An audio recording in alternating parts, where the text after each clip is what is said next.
Only one female is willing to comfort the general this time? Yes. Inspection complete. Send her in. At the entrance of the quarantine zone, two soldiers had just finished their handover when an alarm suddenly blared. Warning. Warning. The general has gone berserk and broken free. The quarantine zone will soon be sealed. All beast men below S rank, evacuate immediately. S rank and above, prepare for combat. Hearing the announcement, the soldiers turned pale and tried to retreat, but a massive black serpent appeared before them. In an instant, lightning burst from the serpent's body, striking their aircraft. The two soldiers were killed instantly, but the young girl in the back seat was completely unharmed, only thrown from the aircraft onto the ground. Her body rolled twice before she opened her eyes, clear and blue like sapphires. It hurts. Gushi frowned as pain spread through her body the moment she regained consciousness. Where am I? Her last memory was of zombies surging toward her like a tide. Her parents and brothers had stood in front of her, protecting the weakest one in the family, but they were all devoured one after another. Her mental energy had been drained, and her heart had failed. She should have died. So why was she still alive? Her confusion faded as new memories flooded her mind.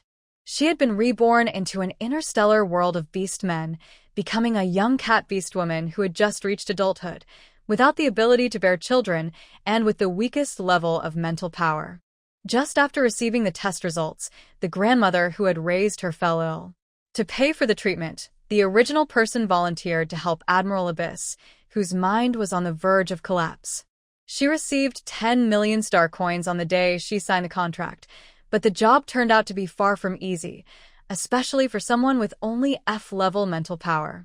Admiral Abyss, known as the war god of the Empire and the next likely Marshal, possessed the highest 4S-level mental strength in the galaxy. The stronger a beastman's power, the more dangerous they became when their mind broke down. Normally, a beast man in mental collapse would attack anyone nearby. How terrifying would someone as powerful as Abyss be? The original person was so frightened by the thought that she died from fear. Now, the one who had to face Abyss was Gushi. It was a relief not to face the end of the world again, and to have a healthy body, but the family and friends she had lost could never return. Though her heart ached, Gushi had no time to cry. Admiral Abyss stood before her in the form of a giant black serpent, his crimson eyes filled with fury as he released a thick bolt of purple lightning toward her. The scattered lightning struck the ground, leaving a pit 4 meters deep, but vanished with a crackle when it touched Gushi. She was immune to non-physical attacks, one of her special abilities. But if the giant serpent switched to physical attacks, she would still be in danger. Gushi pressed her lips together, her delicate face showing a striking determination. In the last days, her parents and 2 older brothers did everything they could to protect her, hoping she could survive. Now that she finally had a new chance at life, how could she give up so easily?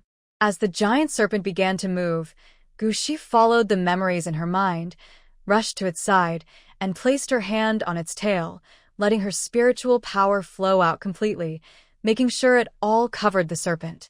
Under her effort, the red glow in the serpent's eyes slowly faded, and its huge body began to shrink, turning into a half-human, half-snake form. His skin was pale, his eyes deep, and his features noble and striking, like a perfect creation of the gods. Such a handsome man, yet below his slim waist was a black serpent's tail. Red eyes meant that a beast man had lost control, and as the red faded, it showed that he was about to return to normal. Gushi waited for Abyss's eyes to return to their original color, but before she could react, he suddenly pulled her into his arms. The sudden loss of balance made Gushi press her hands against his broad chest, calling out in surprise, "General Abyss?" Her voice seemed to reach him. For a moment, clarity flashed in his eyes, but it quickly turned hazy again. At that moment, he no longer knew what Abyss or General meant. He only knew that the small person in his arms had beautiful blue eyes, a delicate nose, and a gentle smile that he couldn't look away from. More importantly, this beautiful young female carried a sweet scent that stirred something deep and instinctive within him. Abyss lowered his head, gently rubbing his face against Guxi's, while one hand moved lightly across her back. Guxi hadn't expected Abyss to suddenly act so boldly, nor had she realized how sensitive this body's back was.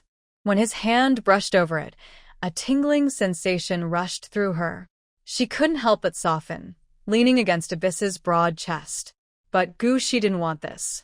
She pushed him away, her round cat-like eyes filled with anger as she snapped, "Let go of me, you jerk."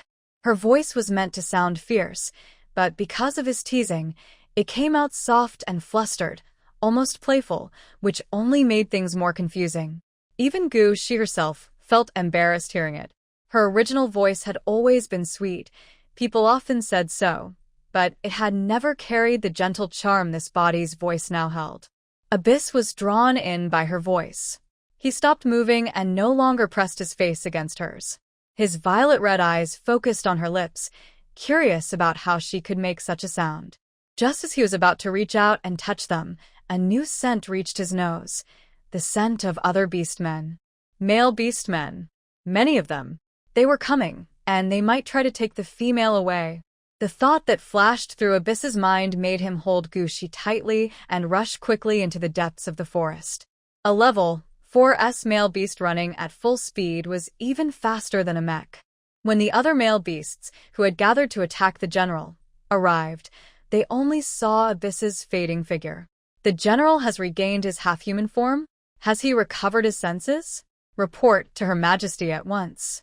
There's a pleasant scent here. Could it be that a female survived and was taken away by the general? No way. Did the general take her away because he wants to be with her? What a pity. His condition makes it impossible for him to have children, even during the mating season. When male beasts talked, their conversations often turned to such topics, especially when it involved someone powerful. Abyss had long been a well-known figure in the Empire. To avoid unwanted attention from females, he had even shown medical reports proving he had no interest in them.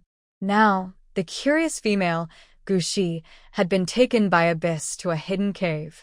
As soon as they landed, Abyss moved close to her, his fingers brushing her lips before he instinctively leaned in and kissed her. By accident, his sharp teeth grazed the inside of her lip, causing a small cut. Feeling the sting, Guxi was frightened. She could almost be sure that Abyss, after his breakdown, had entered another unstable state.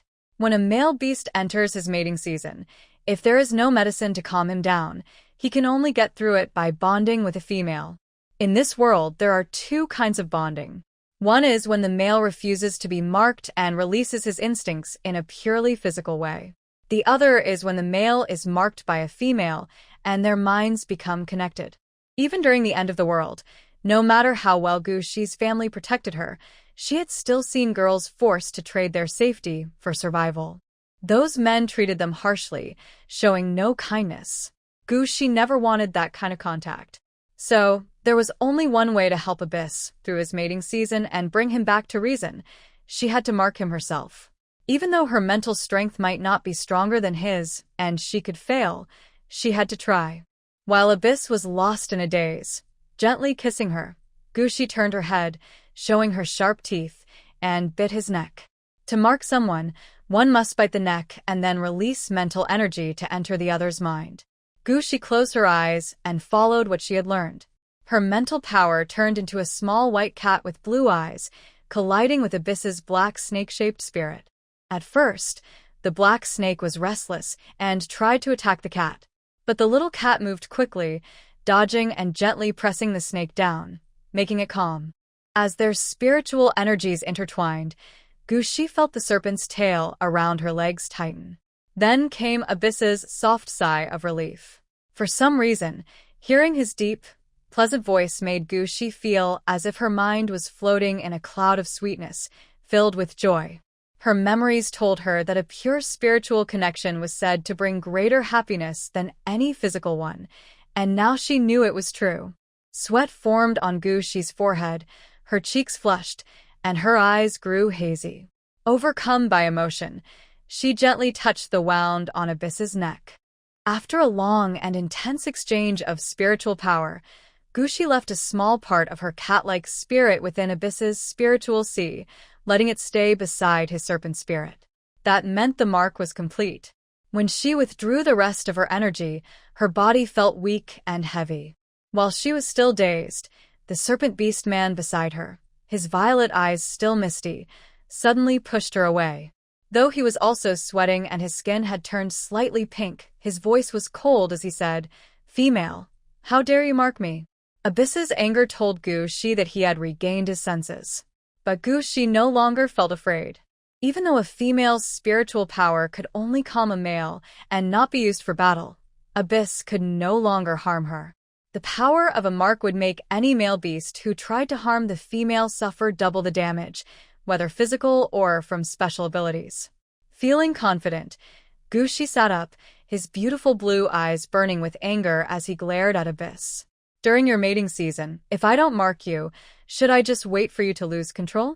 Even when angry, Gu Shi's voice still sounded soft and pleasant, but Abyss had no patience for more words. "Remove it," he ordered coldly. The next second, a strange sound escaped his lips, one that surprised even him. The handsome male beast lowered his gaze and stared at his tail. His upper body had already sat up, but the tip of his tail was still tightly wrapped around Gu Shi, as if unwilling to let go. Gu Shi had only brushed against his tail by accident, yet Abyss's face grew even redder. He quickly pulled his serpent tail back behind him, his eyes turning colder. It was all because of the mark. Once Gu Shi removed it, he would return to normal. "I can remove it," Gu Shi said, standing up and blinking playfully. "But only after we return to the capital." Once a male was marked by a female, even if the mark was peacefully removed, his ability level would drop.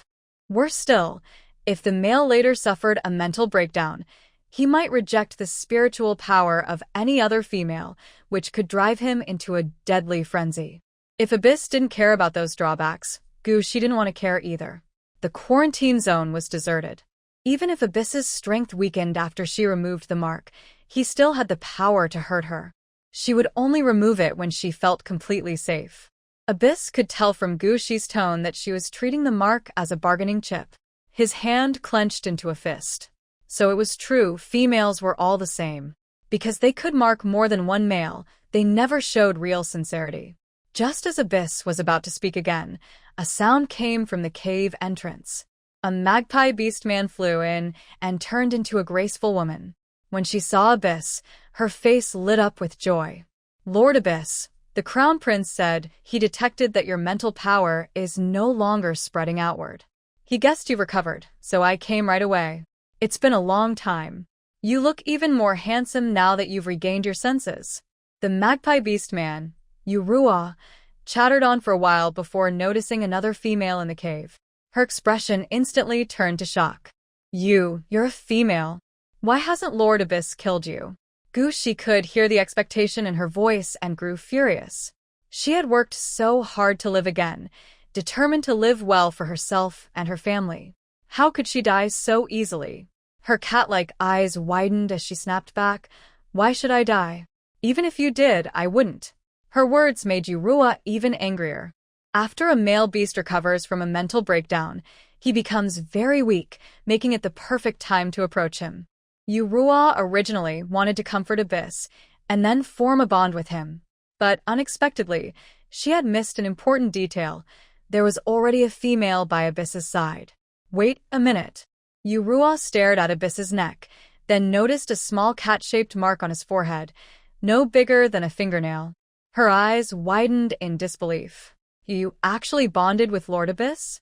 Her dream was completely shattered. Yurua transformed into her beast form and lunged at Gu Shi, pecking furiously.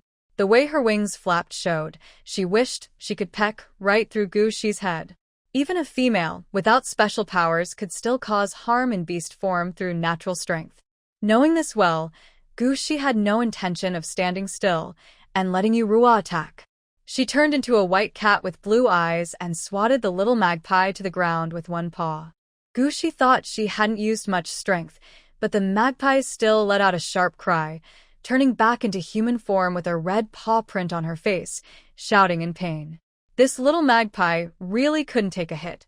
As Gushi thought this, she turned to Abyss and said, "I'm sorry, I didn't know you already had someone you care about. Don't worry, I won't come between you two. The bond will be undone." Her sudden apology made Abyss's pupils narrow sharply. From birth, females were surrounded by affection, and once grown, they were often pursued by many males. This made them naturally more self-centered in personality. Some spoiled females not only refused to apologize to male beasts, but even caused trouble in their minds after marking them, playing with their mental energy until they are left broken. Seeing that Abyss looked upset, Gushi quickly continued, "After removing the mark, I can still help you with mental guidance without any close contact, if your future partner agrees." When Yurua heard that Gushi planned to remove the mark on Abyss, she forgot her pain and said happily, "That's fine. Once you remove it, I can take care of Abyss myself if he ever needs help again." She thought that once a male's mark was removed, his power level would drop. Abyss would fall to 3S just like her. Then, he wouldn't have any reason to reject her anymore. As for whether Abyss might suffer from rejection after changing partners, Yurua didn't care. To her, Abyss was just a handsome and capable male who couldn't have children. All she wanted was to make him hers. "Abyss, we can finally become partners," Yurua said eagerly, her eyes full of hope. "Don't worry. Even though you've been marked before and can't have children, I'll still make you my first mate." Abyss only felt disgust toward Yurua. He had fallen into a semi-collapse due to overusing his powers. Because of his value, the Empire would surely arrange for many willing females to help him with mental recovery. But his level was too high and his strength too great. Those females would not survive, and everyone knew that. Yurua was not on the list of those who might die, but now that he had recovered, he came closer again, pretending to be deeply affectionate, still dreaming that once his bond was removed, they could become partners. Compared to losing his special privileges after his power level dropped, it seemed better to just let Gushi be his partner. But this partner would not be real. He planned to make an agreement, paying Gushi for helping him manage his condition, and he would never have any physical contact with her again. Abyss looked at Gushi and said, "No need to remove it. I have nothing to do with her. You can be my partner." Hearing Abyss say he had nothing to do with the magpie beast woman, Gushi finally felt relieved. As long as she wasn't the one interfering in someone else's relationship, that was enough. Yurua, standing nearby, heard that Abyss refused to remove the bond and grew angry, her eyes turning red. "Abyss, you'd rather choose her than me? My fertility level is B grade. If you were with me, you might still have a child. She has no fertility value at all." Beast folk could not use advanced technology to have children, nor could technology improve a male's vitality or a female's fertility. That was why there were fewer and fewer young beast folk across the stars. But Abyss didn't care about being mocked. He didn't like females and didn't want to be close to them. Even if he were healthy, he had no plans to have children with any female. "I don't need children," Abyss said coldly. "And Yurua, you have no charm in my eyes." As Abyss finished speaking, the sound of a hovering vehicle echoed from the cave entrance, followed by approaching footsteps. Gushi looked toward the entrance with curiosity. The first to appear was a silver-haired beast man in a white uniform. As he entered the cave, he spoke while walking forward. "Welcome back, Abyss." Abyss lowered his head slightly. "Your Highness, I'm sorry to have worried you." The Crown Prince reached out to help Abyss up, but his gaze soon fell on Gushi. "Is this the female who helped you regain your sanity?" When their eyes met, Gushi finally saw the prince's face clearly, handsome and refined, with a calm, noble air that caught her attention. Compared to Abyss's more Western features, the prince's cool and elegant looks suited her taste better. And he wasn't just anyone. He was the Crown Prince, carrying an almost otherworldly grace. From her memory, the Crown Prince of the Noel Empire was named Baiyu, and his beast form was a silver fox. Traditionally, only females of the Silver Fox clan could inherit the throne, so a male successor should not have existed. However, the current empress had given birth to only 2 male cubs and could no longer have children. With no female silver fox born, she had no choice but to name Baiyu as Crown Prince. Having a male ruler carried great risks. If he were ever marked by a scheming female, the empire could fall under her control. For that reason, Crown Prince Bai Yu had never taken a partner. After Gu Shi finished recalling the information about the Crown Prince, she heard ABI's reply a little awkwardly. Yes, Your Highness. I plan to take her back to the General's mansion. Bai Yu nodded slightly. All right, but you'll need to come with me to the royal hospital first, and perhaps also to the palace. The Crown Prince's words were not a suggestion. They were an order. After saying this, Bai Yu ignored ABI's and Gu Shi, turning instead to Yurua, who stood not far away. His voice was calm as he said, Secretary Yu, you have violated Imperial Law Article 17 by eavesdropping on a confidential meeting. You are hereby dismissed and will be detained for 1 month for invasion of privacy. Yurua's legs gave out, and she fell to the ground when she heard she would be detained. She knew she was in the wrong and had no way to defend herself. The Crown Prince never showed favoritism, regardless of gender. Yurua's heart filled with resentment. Once she had a record of imprisonment, her descendants would lose the chance to serve the royal family. And all of this, she thought bitterly, was Gu Shi's fault. Gu Shi showed little reaction to Yurua's punishment. To her, Yurua was just a stranger. ABI's, however, paid close attention to Gu Shi's expression. Some women would smile in satisfaction when others of their kind suffered misfortune. Even though many of them had grown up with everything they needed, they still found ways to compete with one another. That was one of the reasons ABI's disliked women. Of course, Abyss also disliked the males who had long competed with each other just to win the favor of females. It was this competitive attitude that made the females increasingly proud and demanding. Seeing that Gu Shi showed no sign of happiness, Abyss lowered his eyes, hiding his confusion. This female, Gu Shi, was truly strange. Soon, on the luxurious hover car heading back to the capital, Abyss discovered another unusual thing about her. The small-faced, petite female could actually eat a lot. Her tiny mouth kept moving as she drank 10 tubes of nutrient solution. Abyss's surprised gaze made Gu Shi feel embarrassed. The nutrient solution was the only food in this interstellar beast world, made from various minerals. Ordinary females felt full after half a tube and usually divided 1 tube into 2 meals. Gu Shi didn't know why she needed 10 tubes, and she even felt she could drink 1 more. But she was too shy to ask for more. The flavored nutrient solution cost 1,000 star coins per tube, very expensive. Being quite poor, Gu Shi could only pretend to look at the scenery, avoiding the faces of the 2 males across from her. Seeing her turn to the window, Bai Yu couldn't help teasing Abyss in a low voice. You'd better find a few more males to help support your female. 1 meal costs 10,000 star coins. Your general's salary won't be enough to feed her. Abyss fell silent.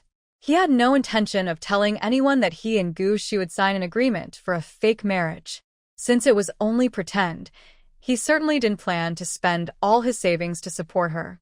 As for Gu Shi finding a husband, it didn't matter as long as it didn't affect the negotiations he was preparing for.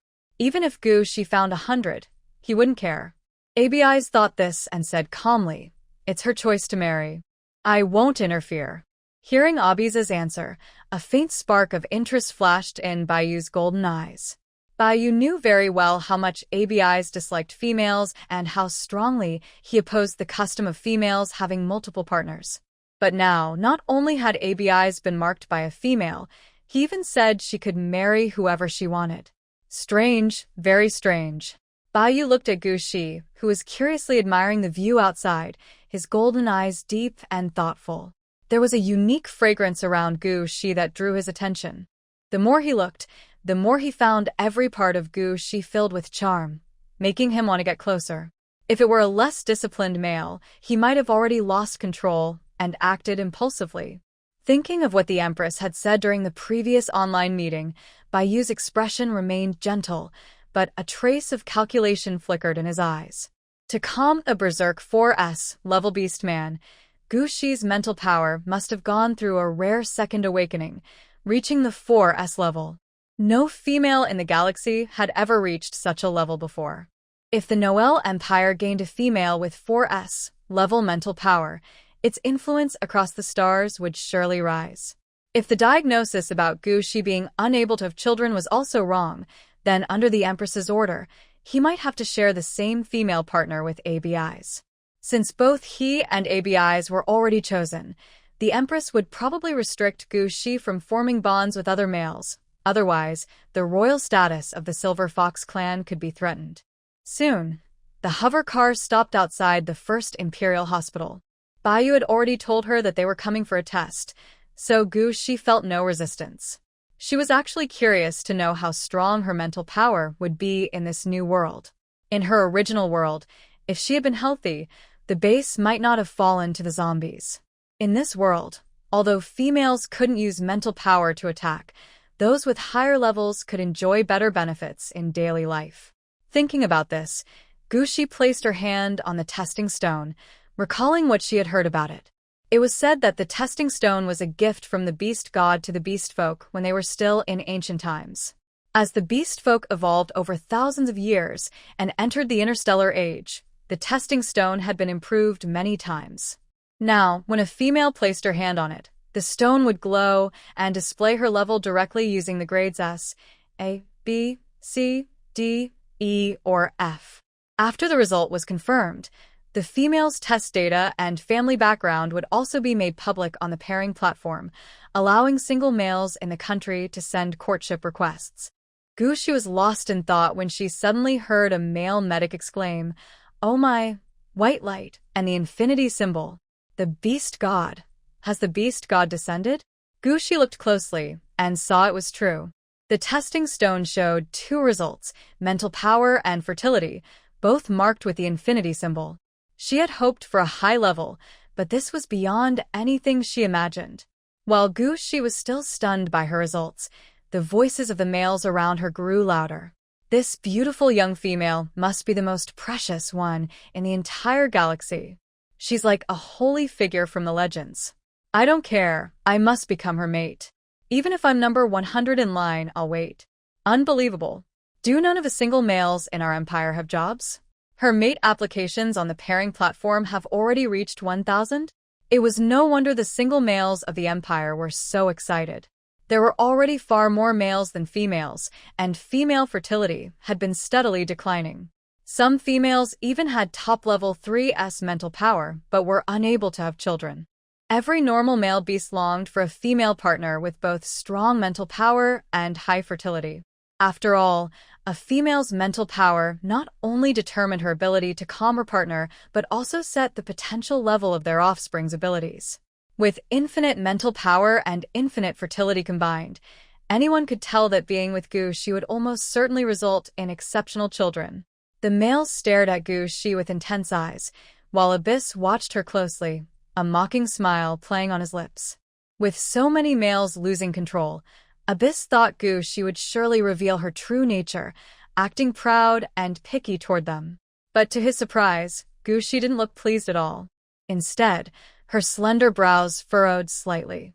The lips that had once brushed against her neck were now pressed tightly together, showing that their owner was troubled. What was going on with this young female? If she was pretending, she was doing it too well.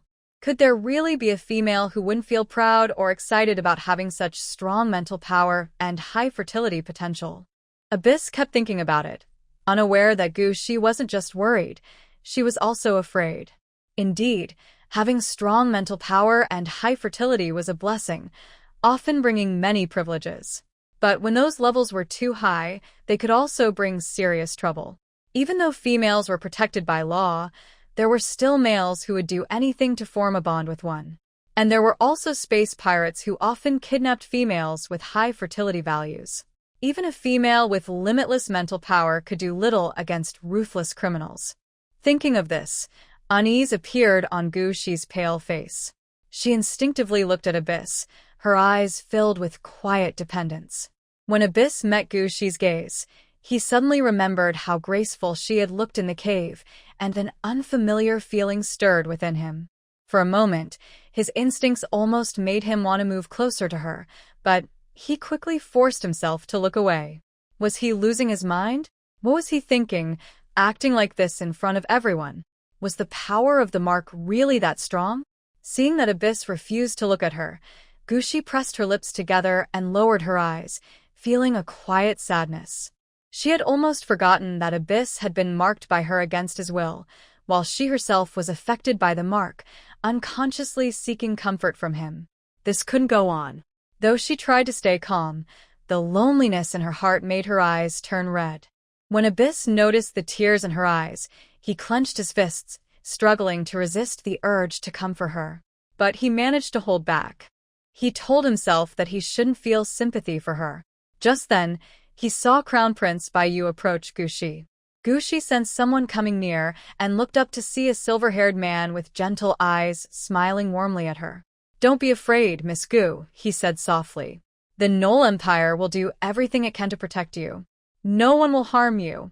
While others were already thinking about their own selfish desires, Baiyu was the only one who noticed her fear. Gushi was touched and smiled gently at Baiyu. "Thank you, Your Highness," she said softly.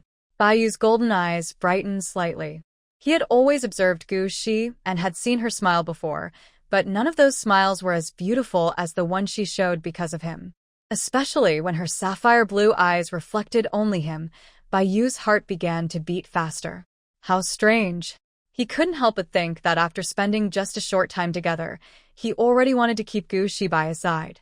And surprisingly, that feeling wasn't unpleasant at all. Baiyu's tone grew gentler as he spoke. "Miss Gu, I'll take you to meet my mother, the Empress. You'll see how sincerely the Nor Empire wishes to protect you." After speaking, Baiyu gracefully bent his arm, inviting Gushi to take it. It was both a gesture of protection and a silent warning to the others to keep their distance. The surrounding voices quieted, though Gushi still caught a few whispers. Does the Crown Prince want to be the Holy One's chosen partner? Well, even though he's never shown interest before, this is the Holy One after all. Wait, did you notice the small cat mark on General Abyss's forehead? During the test, the Holy One's original form was a small cat. Could that be a sign of connection? Could it be that the Holy One and the General have already formed a spiritual bond? How amazing! I really envy the General. Will the Crown Prince be jealous of the General? The General may hold a high rank, but the Crown Prince is still the heir to our Nor Empire. Gushi listened to everyone discussing her and Abyss, and when they kept mentioning that Baiyu wanted to be her partner, she couldn't help glancing at him, her face slightly warm. Orcs were naturally passionate by nature. Especially after Gushi had shared a deep spiritual connection with Abyss, she found herself remembering that wonderful feeling and wondering what it would be like to experience it again.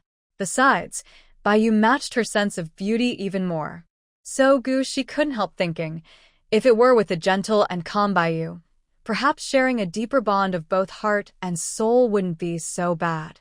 Baiyu had broad shoulders and a slim waist, his figure no less impressive than Abyss's. His royal uniform fit closely, showing his strong build. "Miss Gu?" Baiyu called softly when he noticed her staring blankly at him. Her bold thoughts brought a wave of guilt. Realizing she had been thinking about something inappropriate, Gushi quickly lowered her gaze, pretending to be calm. Baiyu noticed the faint blush on her face and thought, amused, this little one is so easily embarrassed. Just hearing others say I want to be her partner makes her blush. If we ever got closer, who knows how shy she'd become. While thinking about these things, Baiyu showed no expression on his face. He simply smiled gently and quietly led Gushi out of the hospital. Abi's frowned as he followed behind them, his eyes fixed on Gushi's hand holding Baiyu's arm. Before coming to the hospital, that same hand had been holding onto him tightly, but now it was resting in another man's arm. Females really do change their minds so easily. Abi's purple eyes were filled with dislike. He was about to turn and leave when he suddenly heard Baiyu calling him. "Abi's, what are you thinking about? The car door is this way. Her Majesty asked me to bring you both to the palace quickly." Since it was the Queen's order, Abi's had no choice but to obey. He reluctantly got into the hover car and noticed that Gushi and Baiyu were sitting on the same side. A wave of irritation rose in his chest. Abi's couldn't understand what he was feeling, so he pretended to be calm and looked out the window as if admiring the scenery. Gushi didn't pay attention to Abi's. She was thinking about whether the manners she had learned before would be proper when meeting the queen. After recalling the live broadcasts of banquets in this world, she felt relieved. Some customs in both worlds were quite similar. For example, bowing when meeting someone for the first time, and the formal dances at banquets were almost the same as in her original world. The hover car soon stopped in the Crown Prince's private garage. She had thought they would walk directly to meet the queen, but after getting out of the car, she saw a blue two-seater aircraft waiting for them. The small aircraft looked like a miniature car, suitable for short trips and not very fast. Bai stood on the aircraft and, in a very gentlemanly manner, reached out his hand to Gushi. "Miss Gu, please come up." Gushi saw that there were only 2 aircrafts. Thinking that Abyss probably wouldn't want to take her, she took Bai's slender, elegant hand. She and Bai flew ahead, completely unaware of Abyss's dark purple eyes watching them from behind. Throughout the flight, Abyss kept his face cold as he stared at Gushi's back. He didn't even realize how unpleasant his usually noble expression had become. Gushi spent the whole trip observing the palace and never once looked back at Abyss. The palace was a huge golden castle, just like the kind of place she had imagined for a princess when she was a child. Perhaps because the royal family of the Noel Empire had always belonged to the Silver Fox clan, the pillars, walls, and paintings inside the castle were all decorated with images of elegant silver nine-tailed foxes. Those foxes looked noble and graceful, and Gushi liked them very much. Seeing her gaze linger on the carvings, Bai thought, Gushi must really like foxes. If I ask to become her second partner, she probably won't refuse. With that thought, Bai couldn't help but smile. It was strange. Before meeting Gushi, he had never imagined he would willingly become someone's second partner, let alone worry about being rejected. After all, he was the crown prince, destined to inherit the throne. Who would dare refuse his proposal? To maximize the royal family's interests, it wasn't impossible for the prince to use his privileges so that the female could have only him as her partner. Unfortunately, Gushi had already formed a bond with Abyss. Abyss was the Empire's war god, and his power level could not be lowered. It was destined that he could not have Gushi all to himself. Bai felt a little regretful. He stopped the hover car and naturally took Gushi's hand to help her step safely down from the aircraft. The palace attendants widened their eyes at the sight of Bai's gentle care. Everyone knew that although the crown prince looked kind, he had never shown any warmth toward females, let alone bent slightly, like a servant to help one. After their surprise, the attendants began to feel jealous of the prince. This young female named Gushi was not only small and beautiful, but also had a rare double infinite ability level. With their status and jobs, they could never hope to be noticed by someone like her, much less have any close contact. The life of a noble male was truly blessed to have such an outstanding partner as Gushi. Being held by Bai again, Gushi felt a little embarrassed. In her previous world, her body had been weak, and even walking a few steps left her out of breath. Her brothers had always taken great care of her, even holding her hand when she walked down small steps, afraid she might fall. But she and Bai had only known each other for a short time. How could she so naturally accept his care? Besides, Gushi was afraid she might once again fall into those shy, flustered thoughts. She lowered her voice and said to Bai, "Your Highness, I can walk on my own." Abis, who was walking behind Gushi, easily heard what she said. He thought to himself, now she says she doesn't want the prince to hold her hand, but why did she share the same aircraft with him earlier? To Abis, it was clear that Gushi was playing hard to get. Many females had used the same trick on him before. Such two-faced behavior is truly annoying, he thought. Abis believed Gushi was being manipulative, but Bai knew she truly didn't want to be held. The Silver Fox clan had the natural ability to see through people's hearts. Even so, knowing that Gushi was sincere, Bai still didn't want to let go of her hand. He smiled slightly and said, "Even though the palace is heavily guarded, there are still times when assassins from other nations sneak in. Miss Gu, I don't want to see you get hurt." His words made Gushi too embarrassed to pull away again. After all, Bai was only thinking of her safety. It reminded her of the time during the apocalypse when her older brother, who had special powers, insisted she sit on his shoulders to protect her from sudden attacks. I'll just think of Bai as an older brother, she told herself, slowly relaxing. Sensing that She had accepted him, Bai's smile deepened. He quietly changed the way he held her hand, interlacing their fingers. In the past, Bai would have thought such a small, clever act beneath him. Bai and ABIs became friends mainly because Bai felt he didn't need to open up to females, and ABIs also disliked them.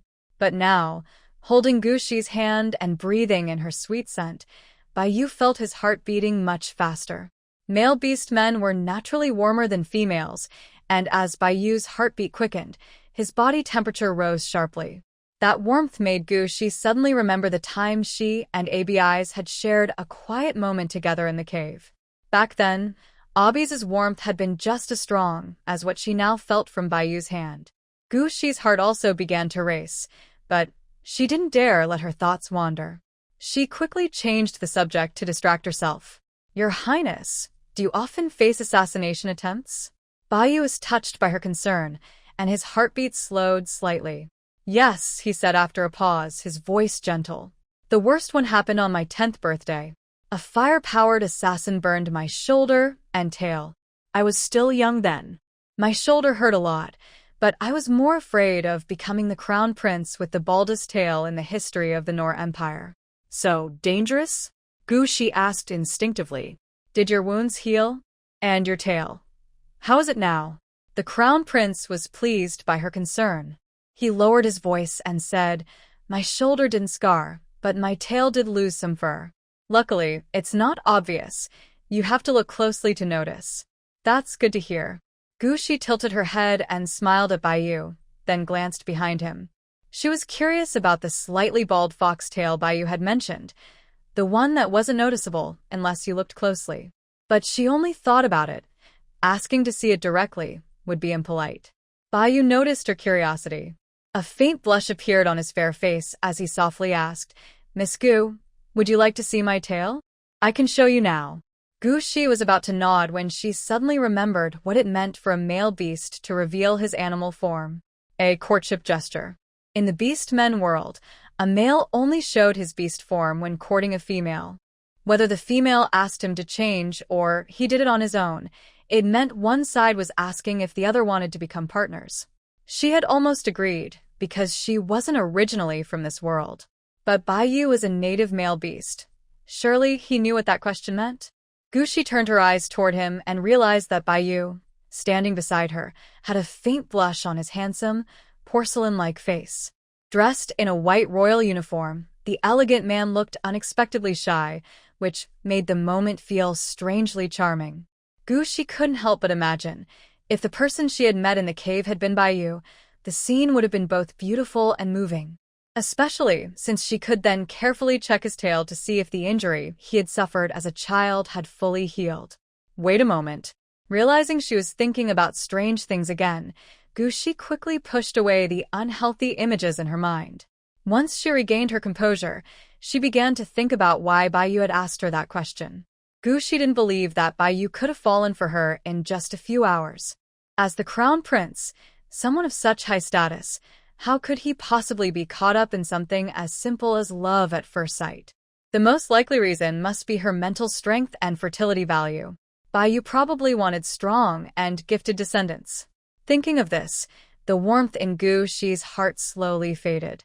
Marking abyss had been something she couldn't avoid, but if she were to marry again in the future, she hoped it would be based on real feelings.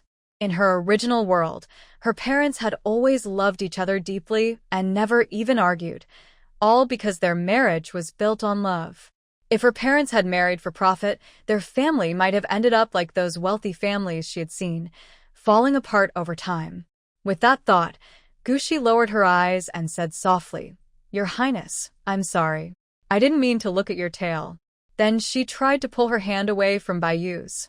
A trace of disappointment flashed across Bai's face as he let go of her hand.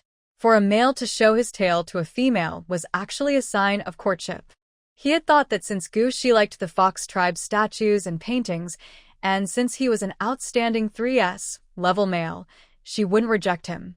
But Gu Shi had refused him so firmly, not giving him any chance at all.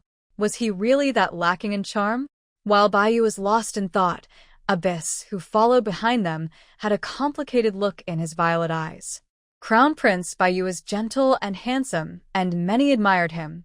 Such an outstanding man had already shown interest, yet Gu Shi had turned him down so easily. Why? Abyss couldn't understand. We've arrived at the council hall. The voice of the car's navigation system broke the silence among the three. Gu Shi glanced at Baiyu, worried that her refusal might have upset him. But she saw him smile at her again. Sorry, Miss Gu, I was too impatient. Still as polite as ever, Baiyu stepped out first and offered his hand to help her down. Seeing that his smile seemed genuine, Gu Shi felt relieved. But the thought of meeting the Empress soon made her nervous again. She quickly reviewed the memories of the original owner, recalling everything about meeting the Empress, and only after confirming she wouldn't make a mistake did she walk in with Baiyu. The floor of the hall was covered with a red carpet, lined on both sides with important officials of the Nor Empire. At the end of the carpet stood the throne. The Empress of the Nor Empire sat there, looking down at Gu Shi. Since there was no rule against looking directly at the ruler, Gu Shi calmly met the Empress's gaze. The lifespan of a level 3S orc is about 500 years. The Empress is now 350 years old. As a female orc entering middle age, she naturally shows some signs of aging on her face. However, these signs do not diminish her charm. Instead, they make her look more graceful and noble. When she notices the Empress looking at her, Gu Shi steadies her mind and bows respectfully. Greetings, Your Majesty. The Empress smiles and says, Miss Gu, I am glad to finally meet you. I am very pleased that General ABI's has been saved by you.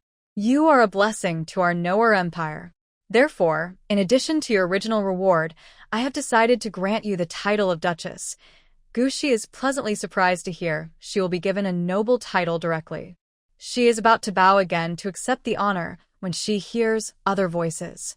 Your Majesty, I think giving Miss Gu the title of Duchess immediately might not be appropriate.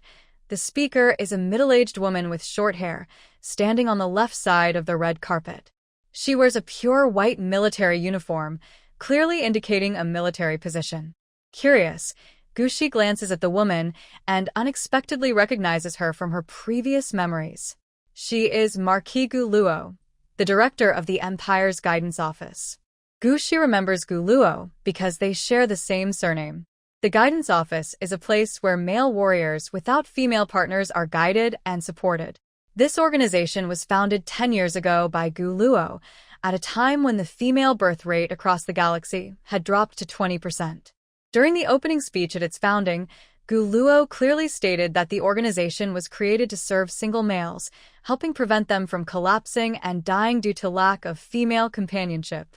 Before the organization was established, males who couldn't find females willing to help them would secretly pay to get assistance.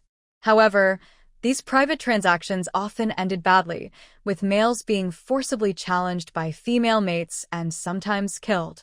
Now, with the organization in place, males can pay for guidance without it being seen as an attempt to attract females, thus preventing deaths caused by male competitions. Because of this, Gu Luo's family is very popular in the Noral Empire. Her only daughter, Gu Weiwei, is just 20 years old and already has 30 mates, making her the female of her age with the most mates. Thinking about Gu Luo's family, Gu Shi heard the Empress ask Gu Luo why. Gu Luo responded firmly, Everyone here is a key official of the Noral Empire. Miss Gu Shi's test was conducted in a hospital, and we didn't see the results. Maybe her report is fake. With Gu Luo speaking first, other officials agreed. Yes, in our history of the Beast Men, there has never been a female with unlimited mental power and fertility. I also support Marquis Gu's statement. Me too, same here. All officials suddenly expressed doubt about Gu Shi's test results. Seeing the suspicion directed at Gu Shi, Baiyu and ABI's stepped forward at the same time, standing on either side of Gu Shi to protect her and speak up for her. Before they could speak, Gu Shi's gentle yet firm voice rang out. Your Majesty, if everyone doubts my mental strength level, I am willing to take the test again here. Gushi's tone was calm and confident, her expression composed. However, Bayu noticed that her hand, resting by her side, was clutching her clothes tightly, revealing her nervousness. Bayu's golden eyes flickered softly. He knew that Gushi was different from other females, and indeed she was. When faced with the intense gazes of many male beasts before, Gushi instinctively looked for ABIs, seeking his protection. But because ABIs didn't respond at that time, and now facing an even worse situation, Gushi had learned to be strong. Although females could hide behind males and enjoy their protection, Gushi chose to stand firm. Bayu stared at Gushi's pale, small hand, wanting to hold it tightly, but not wanting to disturb her at this moment. He could only support her with words. Empress, Gushi was accompanied by me during the test, and I believe her results are genuine. Meanwhile, ABIs was annoyed at himself for being controlled by the mark again, and instinctively wanted to defend Gushi. Feeling frustrated, I listened as Bayu spoke up to defend Gushi. ABIs also spoke coldly, saying, I can also guarantee that the test results are true. The handsome, black-haired male exuded the presence of a 4S beast man when he said this, causing the officials present to fall silent out of fear and not dare to discuss further. With the support of these two strong males, Gushi turned slightly to the left and showed Bayu a grateful smile. Gushi was fair to everyone, so he also smiled at ABIs. Even though he still saw Abi's cold, handsome face, he didn't mind. ABIs was surprised. This was the first time he saw Gushi smile sincerely, but not directed at him. At this moment, the queen spoke. Gushi, since you requested it yourself, I will allow you to test again. The palace servants brought a new testing device and asked everyone to try it. After confirming the machine was working properly, they asked Gushi to place his hand on it. Under everyone's watchful eyes, Gushi extended his hand and placed it on the device. As he pressed down, the device emitted light, and a series of data appeared on the virtual screen. Bayu and ABIs both frowned because the displayed data had indeed changed this time. The change was not in Gushi's mental strength level, but in the section about his relatives. Originally, the display showed that Gushi's only relative was her grandmother. But now, besides that elderly female, there was a photo of Gu Luo listed as her mother, and the father section also showed that he was deceased.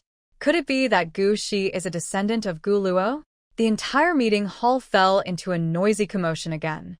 Gushi herself found this hard to believe. In her original memories, she had no recollection of Gu Luo at all.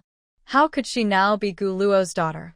On the throne, the queen also looked serious because of Gushi's second test results. She asked coldly, Gu Luo, what is going on? Is Gushi your daughter? Gu Luo immediately bowed her head, trembling as she spoke.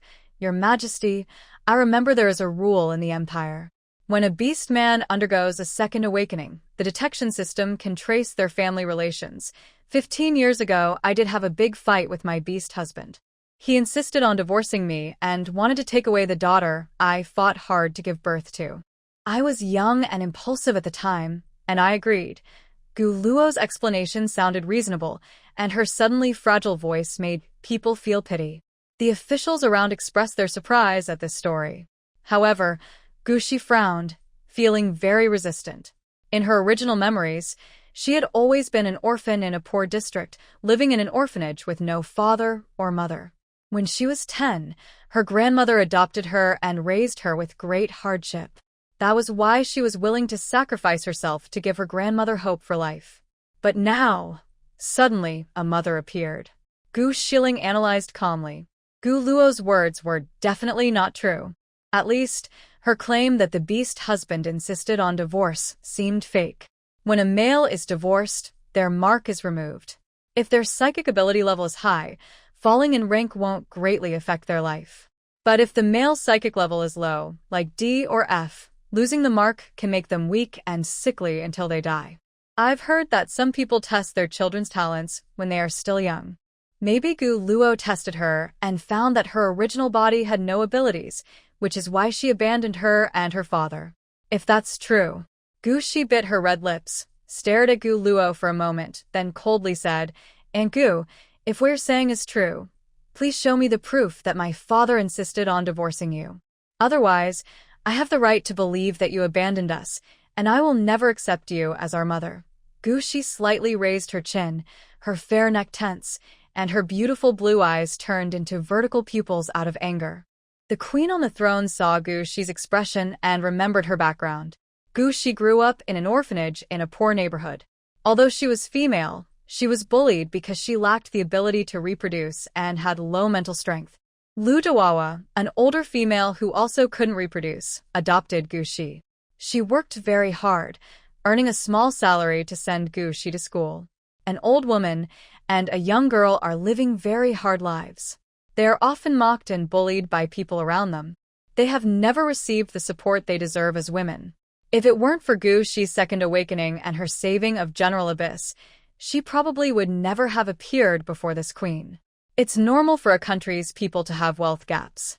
But if the citizens face constant discrimination while growing up, it shows that the queen has some responsibilities she hasn't fulfilled. Thinking of this, the queen looked at Gushi with concern, then coldly asked Gu Luo, Marquis Gu, do you have anything to say about Gushi's words? Even with the queen speaking, Gu Luo's expression remained calm and untroubled. She lowered her head and spoke in a very sad voice, Your Majesty, it's not that I refuse to show evidence. Who records every argument in daily life? But I do have records of the alimony I paid to Gushi's father each year, and I still have proof of those payments. She added, I haven't been in contact with him, and I only just found out he has passed away. After saying this, Gu Luo stepped closer to Gushi, tears in her eyes, and said, Sorry, Cece. It's my fault as a mother. If I had known earlier that your father had died, I would have brought you to me sooner.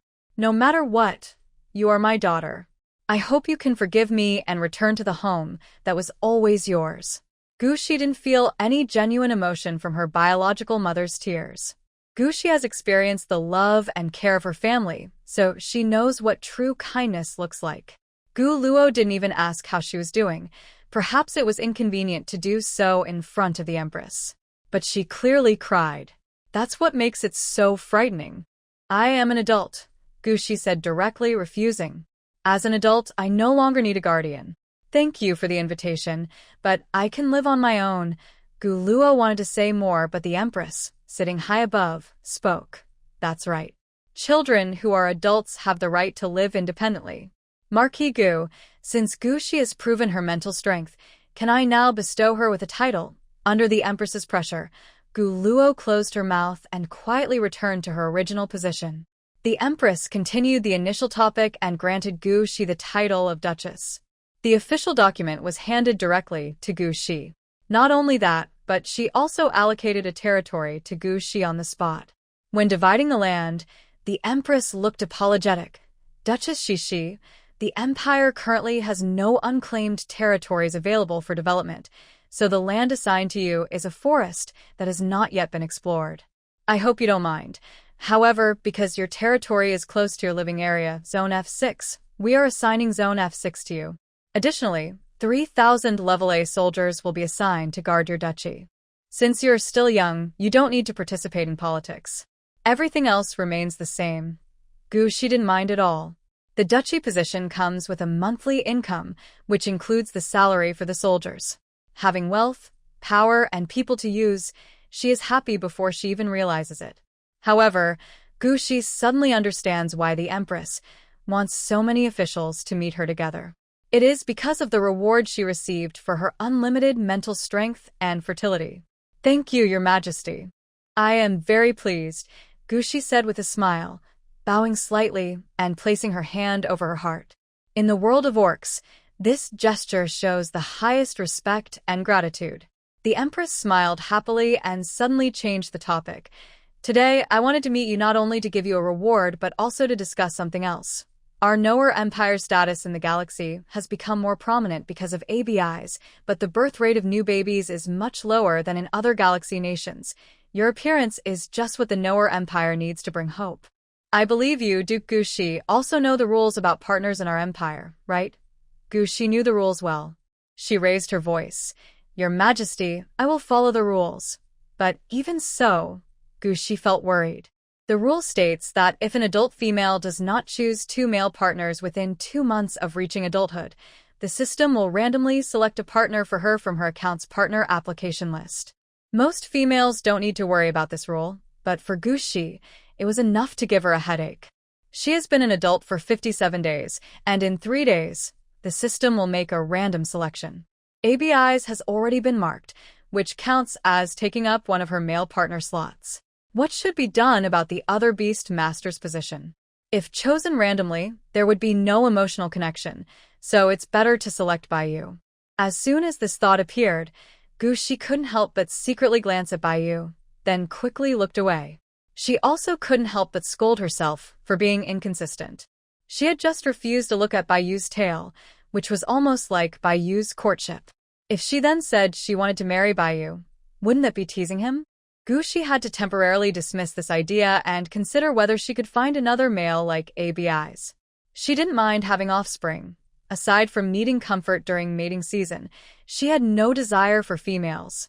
Such a male would be suitable for a marriage agreement. Gushi's action of secretly watching Baiyu is clearly seen by the queen on her throne. The queen smiled slightly. She actually wanted to directly arrange a marriage for Gushi, but was afraid it might backfire. If neither side had feelings for each other, it would harm her son. A male being marked by an unloving female was not a good thing. Since Duchess will follow the rules, I am relieved. You just arrived in the imperial capital and have already been frightened by ABIs. You must want to rest well. Baiyu, take Duchess to her duke's residence. Let her stay there for a month, and have her partner ABIs help her adapt to life in the imperial capital. I have other matters to discuss with the other officials, so I won't accompany Duke Shishi. You may go now. The Empress has given her order. Baiyu's eyebrows lifted, and her smile deepened. The Empress wants her to stay at the Duke's residence for a month, clearly giving her a chance to get close to Gushi. Abi's expression was not as happy. Everyone could see what it meant when a male cares for a female. The Empress intends for Baiyu to become Gushi's mate because of Gushi's strong mental power and fertility. Although it was previously said that Gushi's marriage didn't matter, facing this fact now, ABIs felt a bit annoyed. He didn't want to fall into the usual rivalry with his good brother, so he started to blame the marking. Gushi also understood what the Empress meant. But just now, she had refused Baiyu. Before entering the council hall, she was already feeling awkward. Did she have to be this uncomfortable for a whole month? But the Empress had already ordered, so Gushi could only lower her head and respond with, yes, then turn to leave the hall. After taking a few steps, Guluo spoke again. Child, at least let me have your contact information, okay? Gushi shook her head. No. She, who had never been cared for by Guluo, had the right to refuse his request and wouldn't be criticized for it. Moreover, just thinking with her toes, she knew Guluo had other motives for asking. Gushi's refusal made Guluo look unhappy. But he couldn't say anything more and could only watch helplessly as Gushi left. Walking out of the meeting hall, Gushi immediately spoke. Your Royal Highness the Crown Prince, I want to go to Area F6 to pick up my grandmother and bring her to the Duke's residence with me. Baiyu smiled slightly. I guess you would say that. Let's go. We'll take my Phoenix to pick up your grandmother. A Phoenix hover vehicle? Gushi knew this brand of hover car. It was developed by scientists from the Noer Empire and was as prestigious as a limited edition Rolls-Royce in her original world.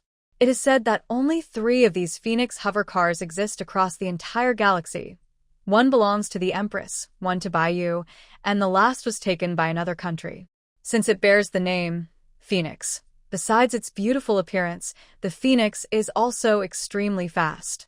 Traveling from the imperial capital to Area F6 by a regular hover car takes 10 hours, but with the Phoenix, it only takes 1 hour. Its speed comes with a cost. It runs on a rare energy mineral, which is very expensive. Thank you. Gushi was touched by Baiyu's thoughtfulness, her beautiful blue eyes shining brightly. She wanted to see her grandmother as soon as possible, so she didn't refuse Baiyu. As they talked and prepared to enter the aircraft together, they completely forgot about ABIs behind them. ABIs felt unhappy. Baiyu had been following closely, and he hadn't had a chance to give Gushi the agreement he had drafted earlier inside the aircraft. Gushi, I have something to tell you. ABIs suddenly spoke. You and I should take the same aircraft. Gushi paused for a moment and looked back at ABIs. After thinking for a while, she nodded in agreement with Abi's request. After all, she still had something to say about their mark. Originally, Gushi thought she could just get on the aircraft herself, already holding the handle and preparing to step onto the platform. But unexpectedly, her waist was grabbed by a pair of large hands, and she was directly lifted and carried into the vehicle. Females are always slow, ABIs said coldly, with a hint of irritation in his voice. Gushi felt the hot hand on her waist, which paused for a moment after she stood still, then slowly released her. Through her thin skirt, the gentle, stroking motion made Gushi's waist feel weak. Gushi was speechless about her current body. She wanted to tell ABIs not to touch her suddenly, but when she turned around, her lips accidentally brushed past Abi's chest. During that, she seemed to have touched the button on Abi's inner clothing. The hard button pressed against her tender lips, touching the wound inside Abi's mouth that he had bitten earlier, causing Gushi to frown in pain. She pursed her lips and looked at ABIs with suspicion. ABIs was wearing a later changed, bright blue casual outfit, and the raised parts did look like they had buttons. Noticing Gushi's gaze, Abi's body stiffened. He suddenly grabbed her waist and pressed her firmly onto the seat. What are you looking at? Sit properly. After speaking sharply, Abi's high ponytail swung out with a fierce arc, and he turned his body to cross his legs. Gushi was a little upset and said, "It's your button on your clothes that hurt me." Although it was a complaint, her sweet tone made it sound more like a tease. Gushi became even angrier because of her strange voice. She touched her lips and turned her face away, not wanting to speak. ABIs ignored Gushi. He tapped the screen to turn on privacy mode for the spaceship. From the corner of his eye, he saw Gushi touching her lips, and his ears immediately turned red. Actually, she was only wearing a thin undershirt, and the buttons on her shirt weren't at her chest. Gushi's soft, red lips touched his. And in that moment of being bumped, he unexpectedly had a reaction he shouldn't have. ABIs tensed up, feeling very annoyed. He usually disliked women, so why did he react like this because of Gushi's accidental touch? The space inside the spaceship was too small, and ABIs couldn't suppress his restless feelings for a long time. He could only lean back against the chair and cross his legs naturally. After a while, ABIs made another move. He sent the drafted agreement to Gushi's smart bracelet. Gushi, pre-marriage agreement. Read it and sign. Gushi, who was sulking, brightened her eyes when she heard the word pre-marriage agreement. Actually, she chose to ride with ABIs partly because of this agreement. Since they wouldn't be truly married, some things needed to be clarified before officially registering. ABIs had already prepared everything, saving her the trouble of explaining. Gu Xian quietly looked at the agreement. The more he read, the tighter his slender, handsome eyebrows furrowed. At the beginning of the agreement, the tone was normal, stating that after registering their marriage at the Imperial Marriage Center, she and ABIs would not need to mate. Even if ABIs experienced another mental breakdown and needed counseling, Gushi could only touch Abi's hand to help. After counseling, ABIs would pay Gushi the same market rate fee. However, the section about the mating season used very inappropriate language. ABIs repeatedly emphasized that he would take suppressants during his mating season and hoped Gushi would find another partner to handle her needs during that time, rather than deliberately showing herself in front of him. Gushi was angry about Abi's description. What does it mean to say she shouldn't deliberately show herself in front of ABIs during her mating season? As if she was eager for him and would try to charming him during that special time. Holding back her anger, Gushi looked at the rest of the content. The later parts of the agreement returned to normal. It clarified the division of property before marriage, stating that after marriage, their assets would remain separate and they wouldn't interfere with each other's spending. If Gushi had children with another partner, those children couldn't consider ABIs as their father, and ABIs had no legal obligation to raise them. Regarding this clause, Gushi pointed to the section about the mating season. It seems the general is being too subjective and presumptive. If you insist on writing it this way, you should also change the beginning to state that ABIs is not allowed to force Gushi during her mating season, and in daily life, ABIs is not allowed to touch Gushi's body for any reason. Miss Gu, where does your confidence come from, thinking I would force you? ABIs sneered coldly, with a proud and confident look. Don't forget, it was you who took advantage of me to mark me. Gu, she was furious. How can ABIs still say she took advantage of him? It was clearly Abby's fault during her mating season. She gently parted her lips slightly, showing the internal wound to ABIs. Do you want to see what this is before you speak? Did I bite myself out of boredom? It was clearly your mating season, and without an inhibitor, I could only mark you to help you return to normal. Inside her pink mouth, there was a small, fresh red wound that hadn't healed yet. Because she had just bumped into Abby's chest, it was faintly bleeding again. Seeing that wound, Abby's pupils trembled. He had been deliberately ignoring the fact that Gushi marked him and didn't want to recall the details of their spiritual intimacy at that moment. But now, because of the wound on Gushi's lips, all those memories flooded back. When their spiritual bodies played in his mental space, Gushi's sweet, fragrant scent, the softness of her lips, the shiver and thrill he felt when she bit his neck, and Gushi twisting her slender, soft waist. The small object fit perfectly into his hand, matching the curve of his grip. Darn it! ABIs didn't dare to think further and coldly said, it was because I was going through a breakdown and a heat period at the same time that I made those movements. That wound. I apologize to you, and also you suddenly picked me up just now. Gushi mentioned what happened earlier.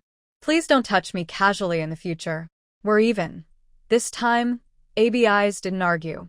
He silently revised the agreement, making sure the wording was objective and fair, then sent it back to Gushi. Gushi read it over and was very satisfied. He quickly signed his name and pressed his fingerprint. ABIs also signed it. After both stored a copy in their brains, they saved another on the official platform to make it official. Just then, the spacecraft stopped. There was a knocking sound outside, probably by you reminding them to get off. Gushi watched ABIs operate the controls, and his expression and eyes clearly showed he wanted to get off quickly. Compared to being in a closed space with ABIs, Gushi felt safer and more comfortable staying with Bayu. Gushi's urgency was very obvious to ABIs, almost blinding. Did being with him really make Gushi so uncomfortable? Coincidentally, he didn't want to stay with Gushi either. ABIs opened the spacecraft door and went down first. White Jade's face still carried a gentle smile. After giving ABIs a slight nod, he directly bypassed ABIs and reached out to help Gushi out of the vehicle. When Gushi's arm touched White Jade's again, her heart suddenly felt more at ease. She thought about how she had just argued with ABIs inside the spacecraft over the agreement, and also about White Jade's gentle and courteous attitude toward her. Even if White Jade wanted to form a partnership with her to enhance her mental strength and fertility, it was still better than spending energy searching for a male like ABIs, who naturally disliked females, and then arguing over the agreement with him, right? Gushi felt ashamed of her unpredictable thoughts. She was shy to look at White Jade. After getting out of the spacecraft, she withdrew her hand and pretended to be curious, looking around to find the Phoenix ship. Gushi didn't notice that White Jade's gaze had been fixed on her lips the whole time. Before entering the spacecraft, Gushi's lips were a soft pink, but now they had turned a bright red, like a rose that had been loved and cared for. All adult orcs, a female and a male, alone in a closed space, naturally might do things that are normal. But if this happened to ABIs, it would be unusual. Could it be that Gushi kissed ABIs voluntarily, which made ABIs rush out of the spacecraft just now? White Jade was sure that ABIs had no interest in females, but he couldn't be certain that Gushi also had no feelings for ABIs. Gushi, even before she was sure she would experience a second awakening, was willing to offer mental support to the collapsing ABIs. This was a kind of sacrifice in itself. Even though Gushi had her own reasons related to medical expenses, she knew that many of the females who died trying to support ABIs did so because they wanted to become his mate. Bayu was deeply affected by these thoughts, feeling like his heart was breaking. He took the initiative to show Gushi his tail, but Gushi refused. Her refusal was because of AB eyes. But it's okay. Bayu's bright eyes dimmed as he comforted himself. As the Empire's war god, AB eyes was very active on the battlefield. Last year, the military school released videos of AB eyes fighting to attract new students, which were shown on the Starnet for the people of the Noer Empire to watch. Female citizens of the Empire saw AB eyes more often than they saw the Crown Prince, so it was normal that they didn't know much about him. Besides his supernatural ability level, Bayu didn't think he was inferior to AB eyes. He still had time for Gushi to notice him and like him.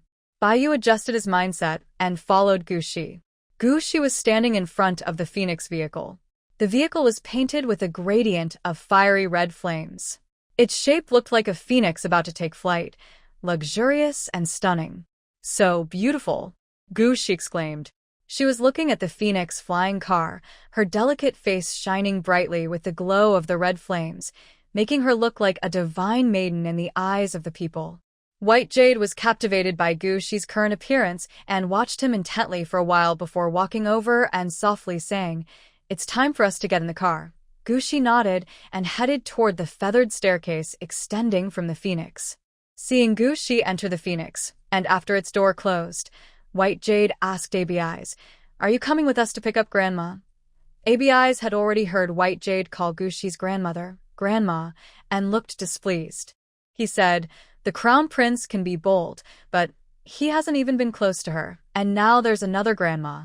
White Jade's own grandmother had long passed away. Faced with Abi's teasing, he simply smiled and said, "Sooner or later, I will become Miss Gu's beast husband, just like you. Changing my words doesn't make much difference." AB Eyes snorted coldly. "I didn't expect the noble Crown Prince to be like other males. I was wrong about you." White Jade still showed no special expression, only asking gently, "Are you coming with us to pick up Grandma?" His golden eyes held a hint of expectation, hoping AB Eyes would refuse so he could have some alone time with Gushi. AB Eyes saw that his close friend was waiting for his answer. Clearly, a male who wants to be with a female wouldn't want other males to join their trip. After spending an hour with only one female, White Jade had a purpose. By the time they got off the car, they might have already done everything. Thinking about Gushi doing the same things with Bayu as he did, AB Eyes felt a tightness in his chest. The tall, dark-haired beast desperately tried to push away the strange feelings in his heart. But once he started imagining, he couldn't stop. Gushi appeared to refuse Bayu's request to see his tail, but he was much gentler with Bayu than with himself. Perhaps Gushi would even throw himself into Bayu's arms, blushing beneath Bayu. The more AB Eyes imagined, the more uncomfortable he felt. He clenched his teeth and said, "I have already marked her, so I must go. It's all because of that annoying mark. Otherwise, why would I feel this strange way?" No wonder those males, once they have a mate, become shy and keep competing with other males. AB Eyes kept all his worries in the mark. After getting into the car, he felt much better. But he hadn't relaxed for long when he saw Gushi approaching Bayu, whispering into Bayu's ear. Your Highness, does the car have nutritional liquid?" In just a short while, Gushi felt very hungry. She had no choice but to speak to Bayu, the owner of the car. But she was afraid that AB Eyes might hear and mock her, especially since he had already looked at her that way before. Bayu like Gushi sợ cờ lộ sen. To get along well with her, he even let the servants on the car take a day off. So, he stood up and went personally to get the nutritional liquid for Gushi. "I'll go get it." Gushi saw that the Crown Prince was willing to serve her to this extent and politely said, "No need, no need. Just tell me the location and I can go by myself." Bayu clearly disagreed, saying, "You're a female. It's right for me to serve you," Gushi replied, but while they were still talking, suddenly a box containing nutritional liquid appeared in Gushi's arms. AB Eyes looked coldly and said, "What are you arguing about? It's just a box of nutritional liquid, not like you're heading to the battlefield." "Thank you," Gushi whispered as she held the nutritional liquid and quietly thanked AB Eyes. AB Eyes snorted coldly, ignoring Gushi, and sat down far away from her. His goal was to see what Gushi and Bayu might do next, but he only saw Gushi finish the nutritional liquid, operate something on her wristband, then yawn and slowly lie down to sleep. From Abi's perspective, he could just see Guxi's soft, round earlobe and the curve of her spine visible through her thin dress. It was then that he realized that Guxi, this small female, was a bit too thin, which explained her very slim waist. A feeling of regret arose in Abi's heart. Perhaps he shouldn't have used his gaze to mock Guxi's eating habits. Baiyu watched Guxi sleep peacefully, worried that she might be uncomfortable or that she might wake up. In the end, he decided to let Guxi sleep through the rest of the journey. Baiyu propped his chin with his hand, gazing tenderly at Guxi's sleeping face.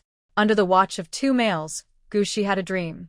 Her parents and 2 brothers sent her into the arms of the person she loved. But during the wedding toast, she found herself surrounded by 10 grooms. Despite so many grooms, her family didn't think anything was wrong and even smiled, saying, she should be loved by so many husbands at once. Even her mother said, I think 10 might still be too few, 100 wouldn't be too many. Her family's teasing made Guxi blush in her dream. That night was her wedding night. The 10 grooms were fighting playfully, transforming into various fluffy creatures. The whole place was filled with flying fur, and in the end, a big white fox won. It pouted and wanted her to pet its tail. The tail felt very real, but as she touched it, the big white fox suddenly turned into white jade. Guxi was startled by the sudden change and couldn't help but open her eyes. Then she froze. In her sleep, she remembered lying face down on the table. But when she opened her eyes, she was lying in the embrace of white jade. The seats on the Phoenix ship had been lowered, making them look like a bed. Guxi wanted to sit up, but her hand touched something fluffy. It felt soft and smooth, and as she ran her hand down, she reached a pointed part, which had a different smooth texture from the surrounding skin. This difference made Guxi unable to resist, and she touched that smooth spot several more times. As she kept touching, her fur trembled, and her temperature rose rapidly. A soft cry came from Guxi's side. She watched as the person with the voice opened their eyes, and her fox ears on her head trembled slightly. Guxi's mind went blank. She probably hadn't fully woken up from her dream. The thing she had been touching was actually Baiyu's tail. This was clearly beautiful harassment. Guxi's face turned red with embarrassment. She wanted to let go and explain herself, but Baiyu's tail pressed against her palm and refused to move. At the same time, Baiyu spoke. Miss Gu, are you awake? This time, Baiyu's voice was very serious, so serious that it sounded like the strange tone earlier didn't come from his throat. Guxi was about to answer Baiyu when suddenly Abi's voice rang out. What are you 2 doing? Except for the moment when he lost control during a marking, the usually cold voice was trembling. Guxi suddenly felt like she was caught cheating by her husband. She quickly withdrew her hand, which was still holding Baiyu's tail, and sat up. She turned her head slightly and saw Abi's noble and handsome face, full of disbelief. Before Guxi could respond to Abi's, Baiyu spoke again, his tone gentle and steady. You're still here. What can we do? Abi's forehead veins bulged with irritation at Baiyu's casual tone. He was able to reach the rank of general in the Empire not only because of his powerful level 4 lightning abilities, but also due to his calmness on the battlefield and strategic planning. However, at this moment, faced with a close and friendly female and friend, Abi's couldn't control his rising anger. He remembered that shortly after getting in the vehicle, Guxi had fallen asleep, and Baiyu, sitting beside him, was also in deep sleep. Having already experienced a long mental breakdown, Abi's felt very tired and decided to close his eyes for a short rest. As soon as he woke up, he saw Guxi and Baiyu hugging each other. Guxi clearly refused to look at Baiyu's tail, but now he was holding Baiyu's tail with great affection, even touching it and making strange sounds. Guxi and Baiyu didn't seem to care whether he was there or not.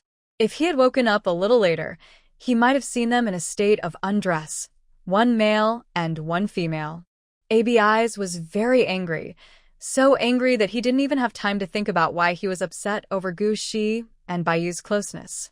Until the warning sound from the male beast's wristband rang out. Warning. Your breakdown level is rising, now at 60. Stay calm, To help male beasts realize their mental state was collapsing, each male beast's identity wristband was equipped with a monitoring device. Once the uncontrolled level exceeded 60, it would spike rapidly, quickly leading the male to a mental breakdown. At the same time, the device also helps the female know the male's condition, so she can comfort her partner in time. At this moment, Gushi heard that ABI's might have a mental breakdown. She quickly went to his side and held his hand. She didn't want to see ABI's transform into a giant snake again. Not only would ABI's go crazy, but who knew if he might also lose control and hide her somewhere. ABI's understood that Gushi was fulfilling their agreement by helping him manage his emotions when his mental state was about to collapse. He lowered his eyes and looked at their clasped hands. The female's hand was small and soft, and holding it felt very comfortable. Perhaps because she was too anxious and very close to him, he could smell her sweet and pleasant fragrance. Although the space inside the phoenix was much larger than a flying craft, ABI's felt that the scent was even more tempting than when he was alone with Gushi, so much so that he couldn't help but use his thumb to gently stroke her palm. Gushi was focused on helping ABI's manage his emotions and didn't notice his small action. She tried to connect with her mental clone remaining in Abiz's mind, so her clone could play with Abiz's little mental snake. As her guidance started to work smoothly, Gushi suddenly felt that the touch in her palm was unusual. She looked up, her bright blue cat-like eyes full of confusion as she looked at ABI's. Seeing Gushi's beautiful, snow-white face, Abiz's already turbulent mental sea became even more chaotic. He couldn't help but lower his head, wanting to kiss Gushi's soft pink lips again, just like before. Gushi avoided Abiz's affectionate gesture and frowned, saying, "Be more clear-headed." While Gushi said this, her little cat had already subdued the uncooperative little snake. The spiritual entity returned to normal, and Abiz's mental state also stabilized. Calm now, Abiz's purple eyes looked at his and Gushi's intertwined hands. He frowned and was the first to release Gushi. Then, as if nothing had happened, he returned to his original seat and sat down. Gushi's gaze stayed on ABI's, making sure he was truly fine before she relaxed and returned to her seat. At this moment, ABI suddenly spoke. "Sorry, maybe because my last breakdown was too long, I lost control of my emotions. It's unclear who he was apologizing to." Gushi gave a helpless smile at ABI's and quietly apologized to Baiyu, saying, "Sorry, Your Highness, I might have been too sleepy and did something inappropriate to you." What she meant by inappropriate was touching Baiyu's tail. In the world of beast men, this is considered a blatant form of harassment. Baiyu's eyes showed a hint of sadness. He noticed Gushi was not sleeping peacefully and guessed that her sleeping position was uncomfortable, which is why she was lying on the car seat. When Gushi was sleeping, he occasionally mumbled words like, "tail." He finally dared to be bold once, taking the opportunity while Gushi was still asleep to reveal his tail. However, Gushi only apologized and ignored his hint. Maybe he should be more straightforward, like other male creatures in pursuing females. Usually, he ignored these signals, but now that he is Gushi, he should learn how to do it properly. Thinking this, Baiyu retracted his drooping fox ears and tail. Then, the once gentle and proper crown prince smiled at Gushi. "I should apologize. I shouldn't have placed you on the chair while you were sleeping." Gushi shook his head. "It's okay. I know you did it to make me comfortable." She was sure that Baiyu wasn't the kind of male who takes advantage of others' vulnerability. As for his ears and tail being exposed, maybe Baiyu did it unconsciously while sleeping? Gushi didn't want to ask about this. It might seem like she was teasing Baiyu on purpose. So, she decided to pretend nothing happened. Behind Gushi and Baiyu, ABI's, with cold purple eyes, watched them intently. While no one was looking, he reached up and touched the small cat-shaped mark on his forehead, seriously considering whether it was possible to remove the mark from Gushi. Otherwise, he didn't know how long he would be controlled by the mark. Clearly, Gushi believed that any number of beast husbands would be acceptable, but she was furious because Gushi had touched the crown prince's tail. She was so angry she wanted to challenge Baiyu directly to a contest. If it wasn't for the mark, what else could it be? Because of the mark, her emotional breakdown level actually increased. This was bad for her daily life. If she continued to be controlled by the mark, it would be better for her to have a lower supernatural ability level. ABI's was confident that even without the 4S level, he was still one of the best among the male beast officers. The next marshal position would still belong to him. In the quiet atmosphere inside the flying car, the Phoenix ship announced, arrived at resident building number 372 in Zone F6. Home at last. Gushi stood up quickly and ran toward the Phoenix ship's door. Maybe because she had fully merged with her original self, at this moment, Gushi deeply missed her grandmother, who had raised her in this world. The door opened, and Gushi ignored the two male beasts behind her. She held onto the handrail and quickly got off the car. Sure enough, her grandmother was waiting at the entrance of the building. An elderly female with white hair, her face full of gentle smiles. When she saw Gushi, she stepped forward. Gushi also moved toward her grandmother, and once close, she hugged her warmly and said affectionately, "Grandma, Cece is back."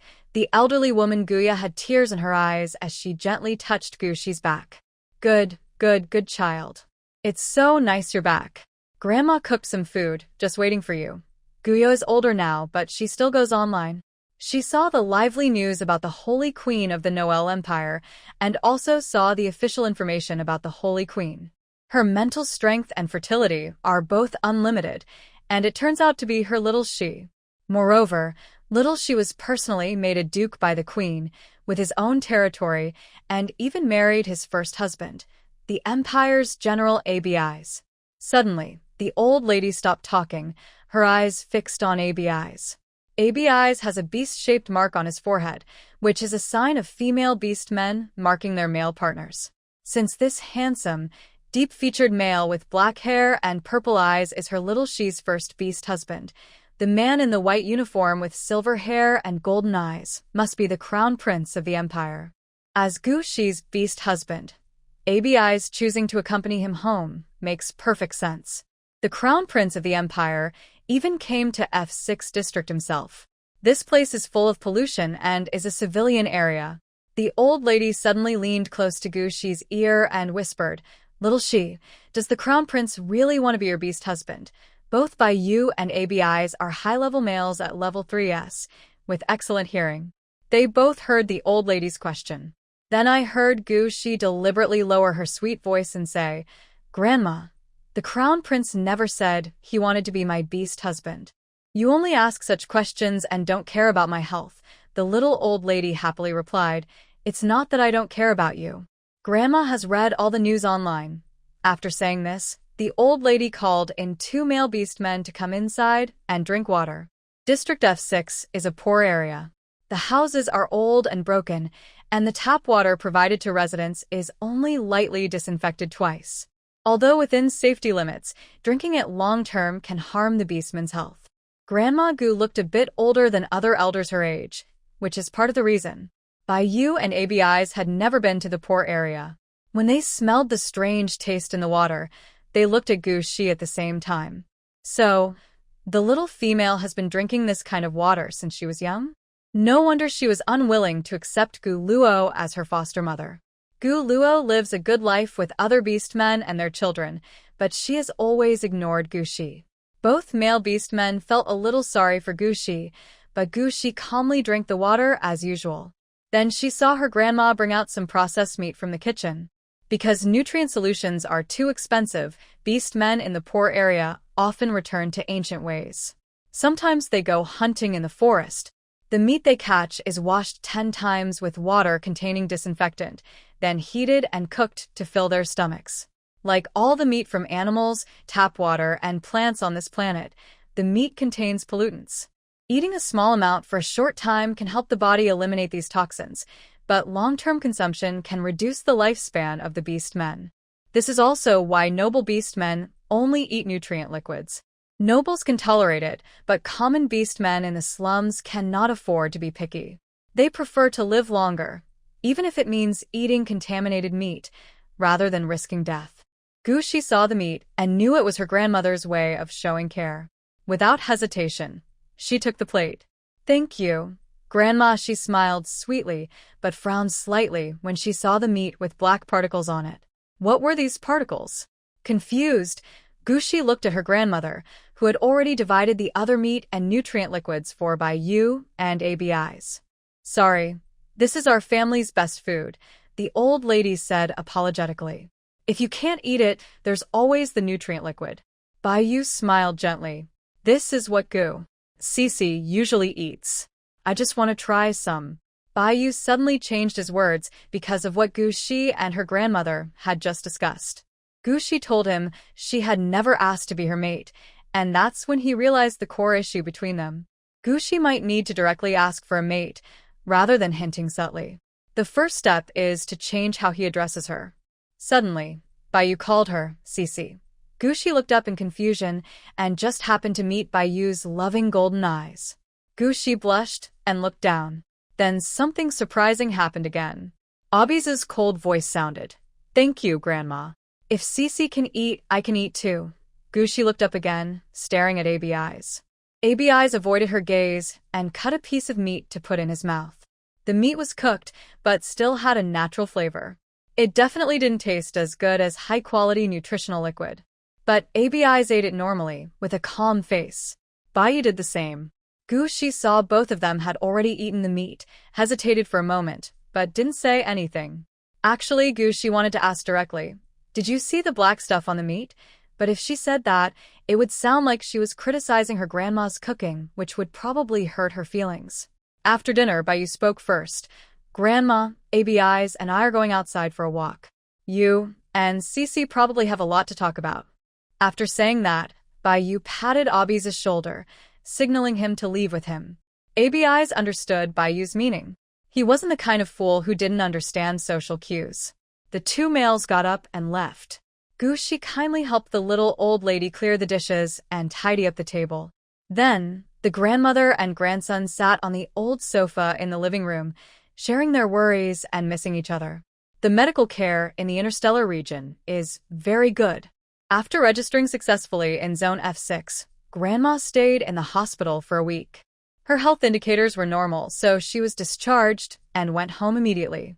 After finishing the family conversation, the little old lady changed the subject and asked Gushi, Xiaoxi, I see that your relationship with the general is not very good. Is there something going on between you two? Gushi has never hidden anything from her family. She explained that the abysmal mark was accidental, and they signed an agreement without being truly married. The little old lady's light blue eyes showed some thought as she asked Gushi, So, Xiaoxi, what do you think? He took the place of your first mate, and for the second mate, are you going to wait for a random selection? Gushi was silent for a moment and shyly said, Grandma, I haven't decided yet. If possible, I still want a male I truly love. Hearing this, the little old lady gave a cold smile. What's the use of mutual affection?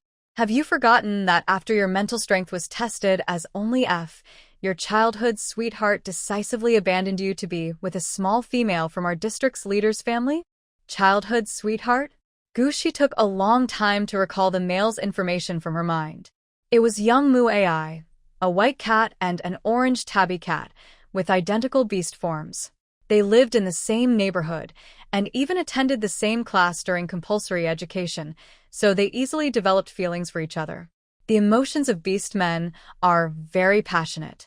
The orange tabby often transformed into his true form in front of her, eagerly seeking to court her. Fortunately, the original character is also shy by nature, always firmly refusing the big orange cat and not being as open as other females in forming relationships with him. Later, it was discovered that she had no fertility value, and her mental strength was also rated F. The big orange cat then turned to other females, becoming one of their mates. Grandma, I haven't forgotten, Gushi told her grandmother very seriously. But I still want mutual love before we get married.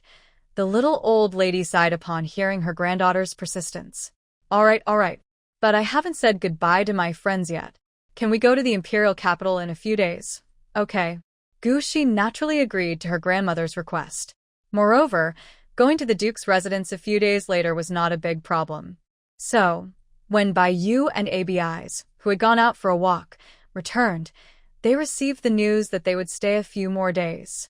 Baiyu showed no particular reaction the whole time, but ABI's, when the old lady wasn't paying attention, whispered harshly to Gushi, "Such a broken house. Nothing valuable inside. No security system. Why stay for so many days?" Hearing this, Gushi frowned slightly and said, "If the general can't get used to it, just leave first. I saw you run faster than the phoenix when you were half beast and half human." Her voice was soft, but her words still sounded quite sharp. ABI's frowned, looked at Gushi deeply, and coldly said, "If you want to leave, then go." Seeing ABI's leave, the little old lady directly locked the front door and then turned around with a big smile to speak. "There are only 2 rooms at home. His Royal Highness the Crown Prince will sleep on the bed today. Cece, you can sleep on the floor in your room. It gets very cold at night in Zone F6, and our heating hasn't been paid for, so it wouldn't be good if His Royal Highness gets cold."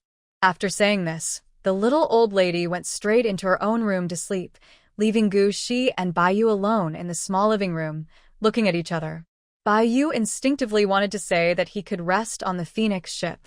But thinking about what Gushi had said, he looked down and seriously said, "Cece, I like you. I've never pursued anyone before, so I don't know what I should do." As he said this, Baiyu suddenly opened the virtual panel on his wrist and operated it. Gushi heard a sound from her wristband, as if she received a message. When she opened it, a mechanical notification sounded. "Dear Ms. Gushi, you have a gift from the male Baiyu to collect." Gushi looked at Baiyu and clicked a couple of times. On the virtual screen, the gift section clearly showed the image of the Phoenix ship. Baiyu suddenly gave her the Phoenix ship? That's one of only 3 hover cars in the entire galaxy. The rarest of the rare. I know you still don't like me. Baiyu looked down, his voice getting softer.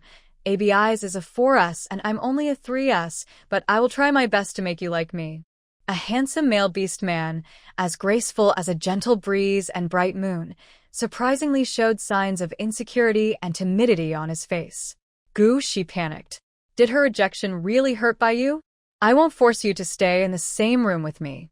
Let me sleep on your Phoenix ship, okay?" Baiyu's tone was almost humble.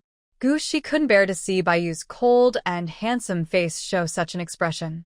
She hurriedly blurted out, "No need, we can sleep in the same room, then I'll sleep on the floor," Baiyu quickly replied. Gushi shook her head. "No, just like on the Phoenix ship, it's fine to sleep like that." As soon as she said this, Gushi remembered her inappropriate act towards Baiyu's tail and felt embarrassed, lowering her gaze to her toes. A flicker of amusement passed through Baiyu's golden eyes. Outside the door, ABI's, who was feeling the cold night wind, wanted to return to his room but saw the smart lock display that read, "Door is locked. Do not disturb." Gushi was really something, trying to chase him out, huh? ABI's looked coldly at the door for a long moment, thoughts of simply leaving flashing through his mind. But as a general of the Empire, his sense of duty weighed on him. The female inside was the most precious person in the Knower Empire. Her immense mental power and fertility, as the Empress said, were the hope of the Empire. Not to mention, inside was the next heir, Crown Prince Baiyu. If he just left like this, who knew if assassins might come to attack them both? Earlier, I mentioned that the security system here is not very good, and that is the reason. If Gushi and Baiyu both get into trouble, he will immediately become a criminal in the Empire. ABI's looked grim and made a video call to Baiyu, thinking about resting on the Phoenix ship. Baiyu had just asked Gushi to invite him to sleep in the room, feeling happy and eager to relax, almost wanting to show his tail and be petted by Gushi. Suddenly, his wristband beeped. "Your friend ABI's has sent you a video call. Do you want to answer?" Of course, he wanted to answer. But before answering, Baiyu quietly said to Gushi, "Cece, shall we go back to our room first? Let's see what ABI's wants." Gushi was still not used to Baiyu calling her so affectionately, but he knew he would get used to it. Thinking this, Gushi led Baiyu into the room. The room had a small pink bed and old light pink furniture, with a wardrobe on the wall that was faded. Baiyu asked, "Can I sit on the chair?" As he spoke, Baiyu answered the call. When the call connected, Gushi quietly said, "You sit first. I'll take a quick shower, and then it's your turn." The pollutants in the water would wash away from the outside of the body and wouldn't harm the beast man, so cleaning was fine. Baiyu nodded slightly and said, "Okay, go ahead." He looked at Gushi while speaking and accidentally saw some pink lace clothing.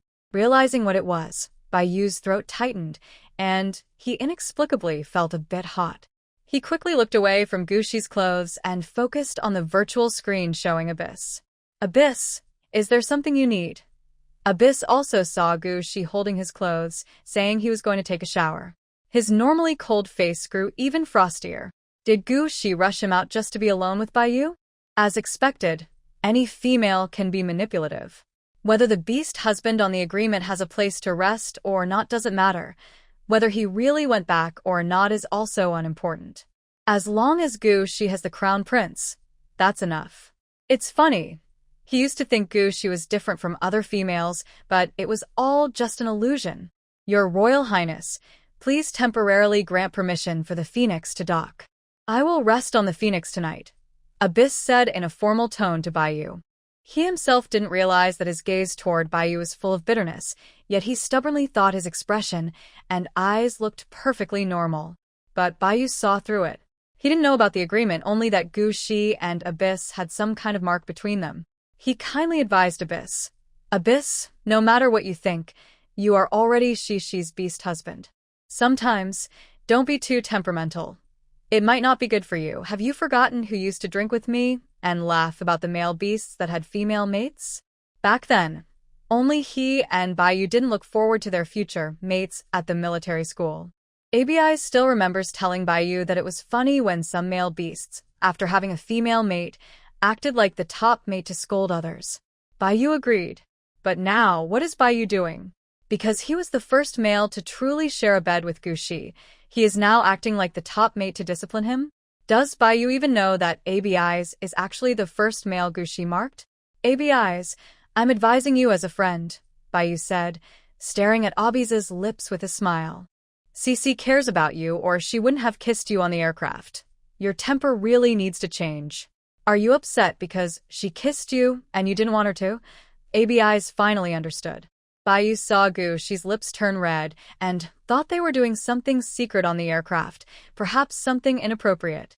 And he thought Gushi was forcing him. Abi's quickly entered the female mate state. So fast that he even thought Gushi liked another male, yet he could still calmly advise that male not to be temperamental.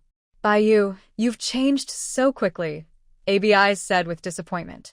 "I thought you were a close friend, but it seems I was blind." White Jade thought Abi was jealous because Gushi had another mate. He sighed, "Cece hasn't marked me yet. I was the first to take on the role."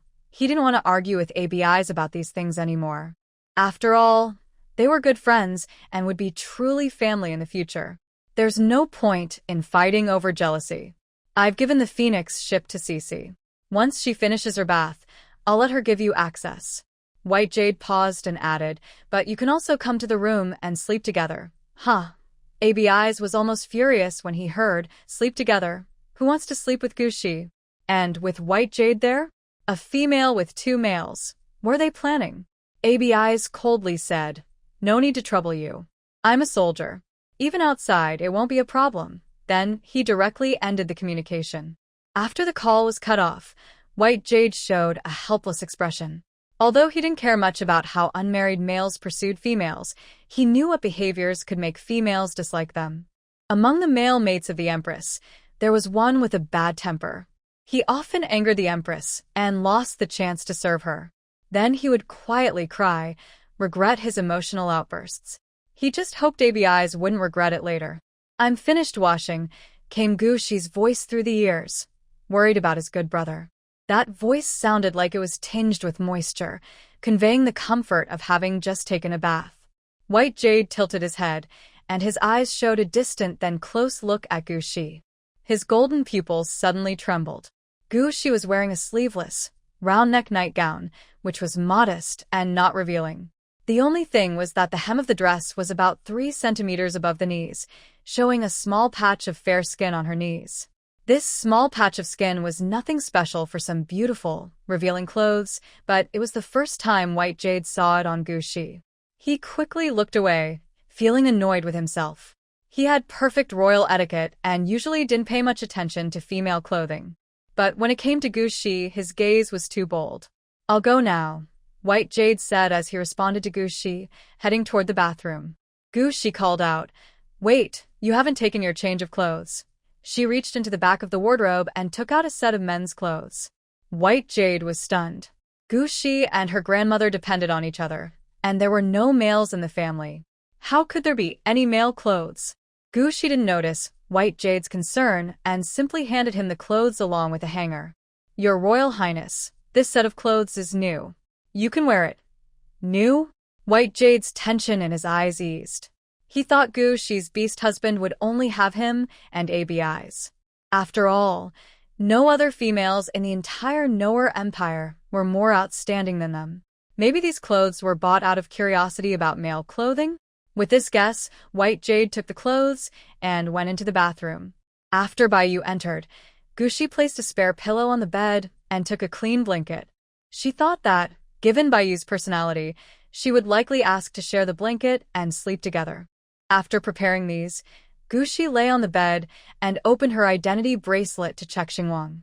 As soon as she opened it, she was bombarded with endless requests from beast husbands, which made her ears hurt. Gushi was not interested in blind selection of a mate, so she clicked to reject all requests. Then she looked at messages related to her on Xinguang. As expected, the entire interstellar community was discussing her, and the news was not hidden at all. On the International Xinguang Forum, males from other countries kept speaking, expressing envy towards the males of the Noer Empire. Not only were they envious, but they also lamented that their countries could not find a female as beautiful and tall as Gushi. They jointly petitioned, hoping the Noer Empire would make Gushi a shared sacred female across the entire galaxy to help with the reproduction of all beast men. Gushi guessed that the Queen's confidence in revealing her information was because the Noer Empire had the invincible ABIs. The 4S beast males, working with her mental comfort, could be said to be unbeatable. Even knowing the Queen's intentions, Gushi still felt worried. ABIs was her contractual partner, so would he protect her wholeheartedly? He probably would. As long as ABIs remained loyal to the Noer Empire, he wouldn't let anything happen to her. For now, Gushi pushed aside these complicated thoughts and tried to find information about the black mist appearing on the beast meat. During her search, a notification popped up on the virtual screen, showing that her search permission had been upgraded to the highest level, S. This level of access allowed her to view the Empire's secret files. The Empress must really trust her this much? Surprised, Gushi looked at the search results but felt disappointed. There was no information related to the black mist on the Star Network, not even at the highest permission level. So, she had to try to find out on her own. Thinking this, Gushi decided to relax by browsing the entertainment section. She clicked on a seemingly interesting TV show called After Divorce, The Little Female Regrets. As the show started, sounds of flirtatious moaning immediately filled the room. The Star Network drama began with a scene of one female and two males exercising together. Gushi's face turned bright red quickly, and she hurriedly turned off the show. Once the room was quiet again, she heard footsteps approaching. Baiyu finished his shower and came out. Gushi looked at Baiyu awkwardly. Did Baiyu hear the sounds just now? When one female and one male are alone, watching such restricted content would definitely lead to misunderstandings. But the reality was disappointing for Gushi. On Baiyu's handsome face, like a portrait, there was a hint of shyness. It was as if a noble fairy had stepped out of a painting but was now brought down from her divine status. Realizing Baiyu had heard everything, Gushi felt embarrassed and explained, I accidentally clicked on it. I was just looking for something to watch. Baiyu lowered her eyes to hide her disappointment and responded to Gushi, I know. He took long strides toward the bed. Gushi felt relieved that Baiyu believed her and looked at her again. The clothes she handed Baiyu were actually a gift she bought for that orange cat beast man before the adult test. She thought she and that male were definitely going to be together, so she bought the clothes very boldly, including underwear. But it was just a set of outerwear, not pajamas, so it only included a shirt and pants. Originally, these clothes were suitable for that male, but now worn by Baiyu. They looked like an adult wearing children's clothes. The buttons on Baiu's chest were not fastened fully, and the pants looked a bit like tight-fitting trousers. The parts that made the clothes look tight were his chest muscles and thigh muscles. When Baiyu wore the prince's uniform, he looked a bit thin, but inside, he had such a good figure. Realizing her gaze was too bold, Gushi looked away. These clothes are a bit small, sorry. Baiyu was already sitting on the edge of the bed and gently asked Gushi, "Cici, are you curious? Did you buy this for yourself?" Gushi hesitated for a moment and, not wanting to hide, said, "Before I became an adult, I bought it for my childhood friend." The phrase, childhood friend, made Baiyu's pupils constrict. He could accept ABI's, the proud prince, but he didn't want to accept that Gushi had other male partners. So, when he heard childhood friend, it made Baiyu feel a little uncomfortable. Gushi didn't know that Baiyu cared about her childhood friend who had nothing to do with her. She only followed her nervous feelings and told Baiyu some of her past experiences. Before she finished speaking, Baiyu changed right in front of her. His human ears turned white, and a fluffy fox tail appeared behind his back. "Cici." Baiyu lowered his voice, which was originally gentle but now sounded a bit charming. "I like you. I don't want to hear you mention other males when we're alone." Gushi had never heard a charming fox's voice before. Her blue eyes showed shyness brought out by Baiyu's deep gaze.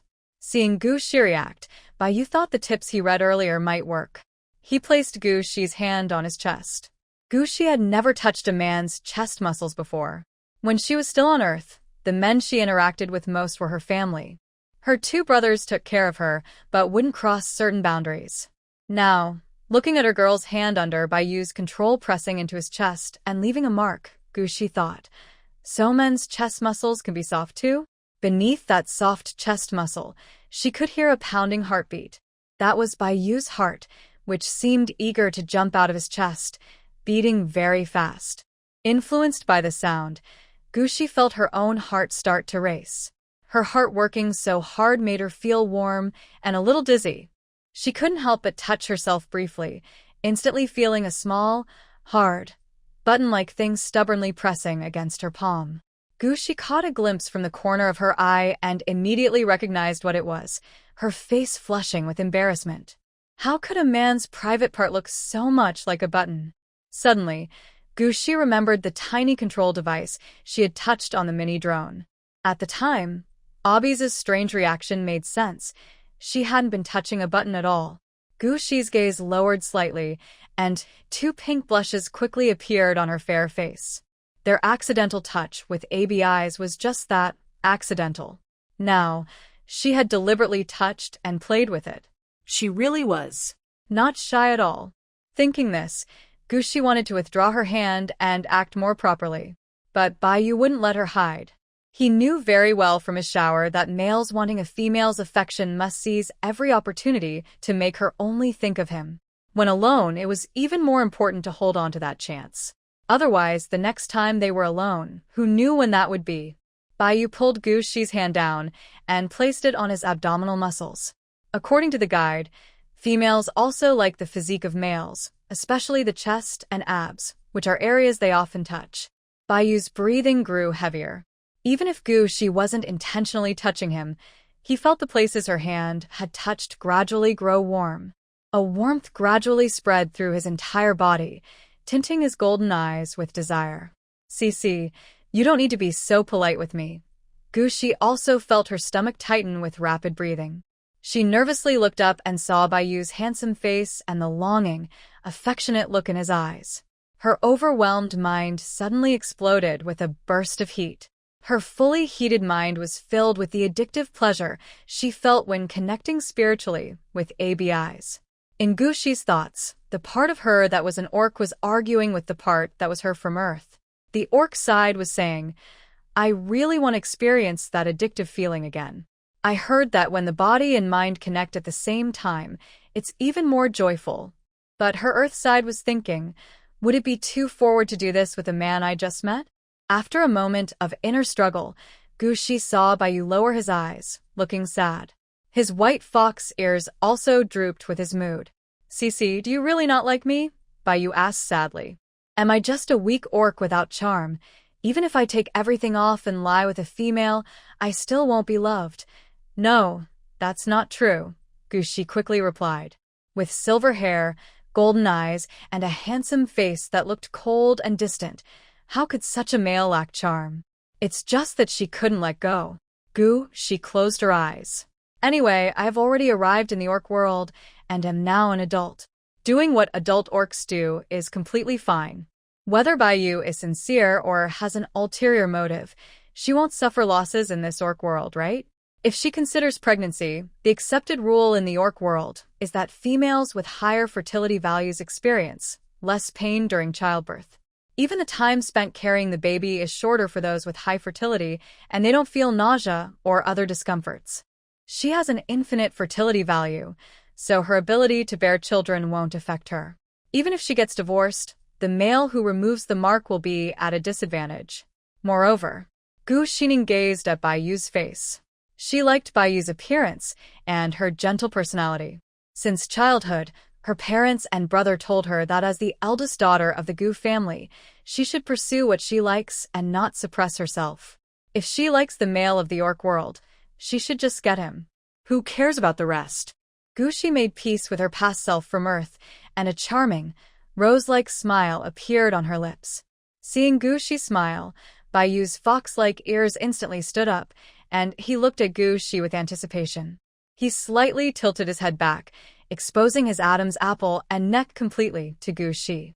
The guide also said that females tend to become addicted to marking males. Showing the neck is a sign of complete submission from the female to the male. Will Gushi act as the guide suggests? Baiyu softly called out, "Cici." Yes, Gushi replied, her voice becoming even gentler now that she had made her decision. Baiyu, the mark will bleed and hurt. Baiyu's face lit up with a smile, her pupils narrowing, her fox eyes slightly narrowing. Cici's mark won't hurt at all. The fox human with silver hair and golden eyes relaxed completely, even voluntarily placing her hands on either side of her head, as if to tell the little female in front of her, "Feel free to treat me as you wish." Gushi had never seen such a scene before. Suddenly, Baiyu felt a tingling sensation in her teeth. If she didn't get marked by Baiyu today, she thought she might spend all her remaining time regretting it. Why wait any longer? Gushi turned over and sat on Baiyu, leaning down to look at her neck. Her gaze first fell on the male-specific Adam's apple, and she reached out curiously to gently touch it. Seeing the Adam's apple move up and down, Gushi smiled softly, her bright red lips approaching to gently bite it. Baiyu, who had already gone numb from Gushi touching his chest and abs, became even more sensitive when Gushi's soft lips covered his neck, making him feel uncontrollable. Gushi pressed her lips to Baiyu's Adam's apple, then moved away. Two sharp teeth of the fox human appeared, easily piercing Baiyu's left side of his neck. Blood flowed out. Experienced, Gushi quickly swallowed the blood. Normally, she would send the spirit kitten into Baiyu's mental world. Because Baiyu is completely willing, the little fox in his mind was so happy that it jumped twice when it saw the kitten. Male cooperation makes marking much easier. Gushi quickly left the kitten inside and then licked Baiyu's wound. She softly said to him, "Baiyu, I want to try doing this together." Baiyu's golden pupils were already filled with swirling dark colors. The beast inside the orc's body has natural instincts. Even the most polite and gentlemanly male can't resist eating when faced with tempting meat. Baiyu held Gushi and leaned down to kiss her lips. As their lips and teeth intertwined, both feeling excited, they felt satisfied. The small room's temperature kept rising. After a long time of being taken, Gushi was starting to have trouble breathing, and Baiyu finally released her lips. "Why did you kiss for so long?" Gushi complained to Baiyu. Her voice was already sweet and soft, and after such deep intimacy, it became even softer. Baiyu's deep blue eyes, with a hint of anger, made his delicate face look incredibly lively. His deep affection in his eyes was almost overflowing. He didn't speak but gently kissed Gushi's forehead again, then her cheeks, nose, and lips. Just when Gushi thought Baiyu was going to kiss her fiercely again, his hot lips instead landed on her neck. The itchy flesh on her neck made her feel a familiar tingling sensation again. Gushi's eyes became more moist, and she took gentle breaths. Her excitement made the sweet, rich scent from her body more noticeable. That scent even passed through the ventilation opening on the roof and reached outside. ABI's, who was leaning against the wall with his arms crossed, suddenly opened his eyes when he smelled the familiar aroma. He knew what that smell meant. When Gushi and he were sharing a spiritual connection, he could always smell this scent on her. Inside the cave, he had made Gushi's scent stronger. But now it was another male who made her smell even more intense. This fact made ABI's clench his fists. He clearly felt angry. As ABI's tried to suppress his anger, he thought coldly, his good friend Baiyu was really willing to sacrifice himself for a woman already marked by another male. That was probably the source of his anger. Thinking this, ABI's moved to stand against another wall. But the scent there was even stronger. He looked up and saw the specially left ventilation opening on the window. Darn it! Where should he go to get away from this terrible smell? Even if he couldn't let the female get pregnant, he was still a normal, young male. The sweet, rich scent on Gushi's body was definitely unusual. Otherwise, how could it affect him so deeply? While ABI's fought his desire outside, the atmosphere inside the room was just right.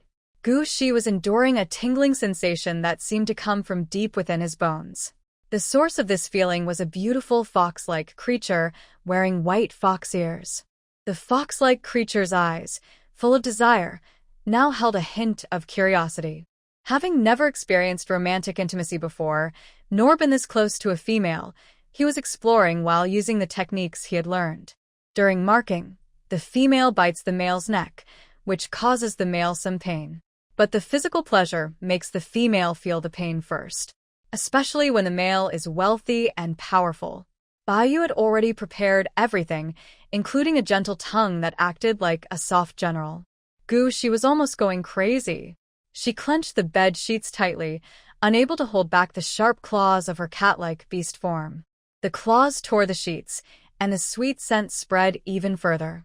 Outside, ABI's squinted his eyes. He wasn't sure if it was just his imagination, but he felt the nature of the scent was changing.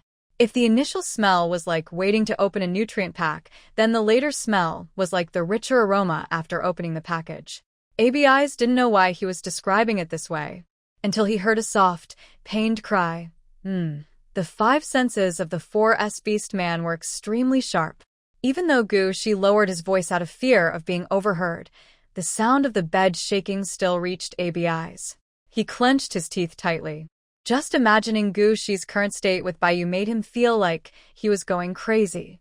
In the intense feeling as if flames were burning her, ABI's decided to stay away from the house. At that moment, Gushi truly experienced the joy of the soul and body merging completely from Baiyu. It was very different from the previous time with ABI's, so exciting that she fainted. He saw Gushi fall asleep and stopped his actions. He didn't plan to continue anymore. He simply watched Gushi's sweaty little face with a satisfied smile. It was his fault. He thought Gushi and ABI's were also sharing their minds and bodies at the same time, but he didn't realize Gushi and ABI's only shared halfway. Strange. Does Cece not like ABI's at all? Otherwise, why would she ask to experience it together?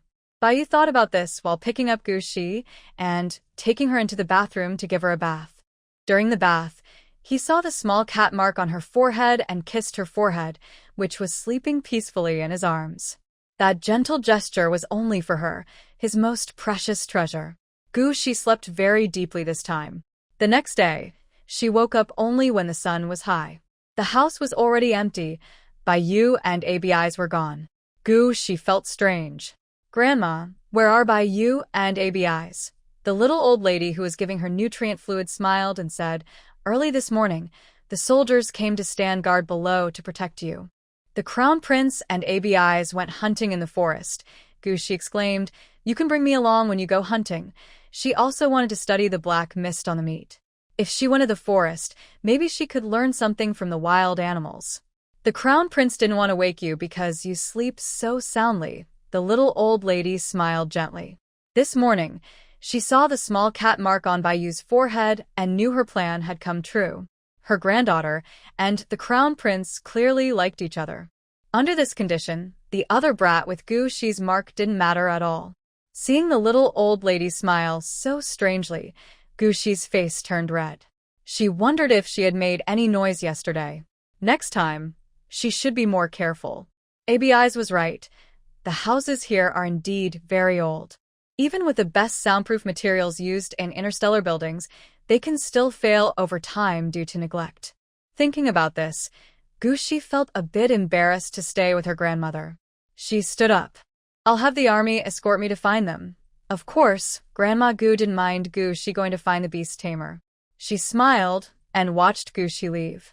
But as Gu Shi stepped out the door, she saw an uninvited guest at the entrance. It was Huang Yu, her childhood friend, the orange cat beast. He was in his human form, notably small. When the soldiers tried to stop him from approaching Gu Shi's house, they even had to lower their weapons to block him. Gu Shi saw Huang Yu, and Huang Yu saw Gu Shi in return. Huang Yu's slightly oval face was full of smiles as he loudly called out, "Cici, my mother said you're back, so I came to find you right away." Gu Shi felt no kindness toward Huang Yu. When they were studying together, Gu Shi was very close to her original self. After learning that her original self was infertile and had low mental strength, her attitude changed. Later, she happened to meet the daughter of the district chief. Because Huang Yu was a C-grade male, he said he wanted to marry Huang Yu. Huang Yu immediately offered himself, becoming the district chief's daughter's mate. Now, Gu Shi noticed a mouse-shaped mark on Huang Yu's forehead. Seeing that mark, which represented the district chief's daughter's beast form, Gu Shi's face darkened. "How dare you come to see me?" Her voice was indeed colder, but because of her special voice, her presence was still not very strong. Because of this, Huang Yu was not afraid of Gu Shi's cold expression at all. He still smiled and took out 2 red fruits from his pocket. "Cici, these are your favorite fruits. I specially picked them for you from the forest." Seeing the red fruits, Gu Shi's mind flooded with memories. She remembered her original self and Huang Yu entering the forest to pick fruit, being chased by a wild beast, and Huang Yu pushing her away. If another male hadn't passed by at that moment, her original self might have died.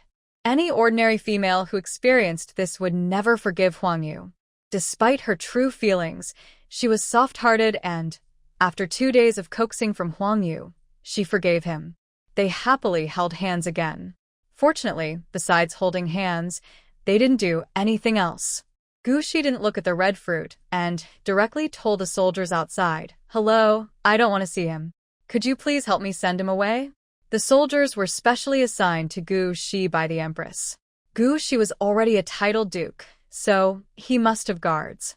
However, the Empress didn't expect that Gu Shi wouldn't go straight to the Duke's residence, but instead returned to F6 district to pick up her grandmother herself. That's why the guards only arrived this morning. "Your Grace, you are too polite," said 2 male soldiers with smiles as they helped Huang Yu up. "We will send him away now." At first, they didn't attack Huang Yu because he immediately said he had a good relationship with Gu Shi. The soldiers were worried that attacking him suddenly might hurt someone important to Gu Shi. Now that they knew Gu Shi wasn't interested in this small, weak male, they were very happy. They simply carried Huang Yu and threw him across the street.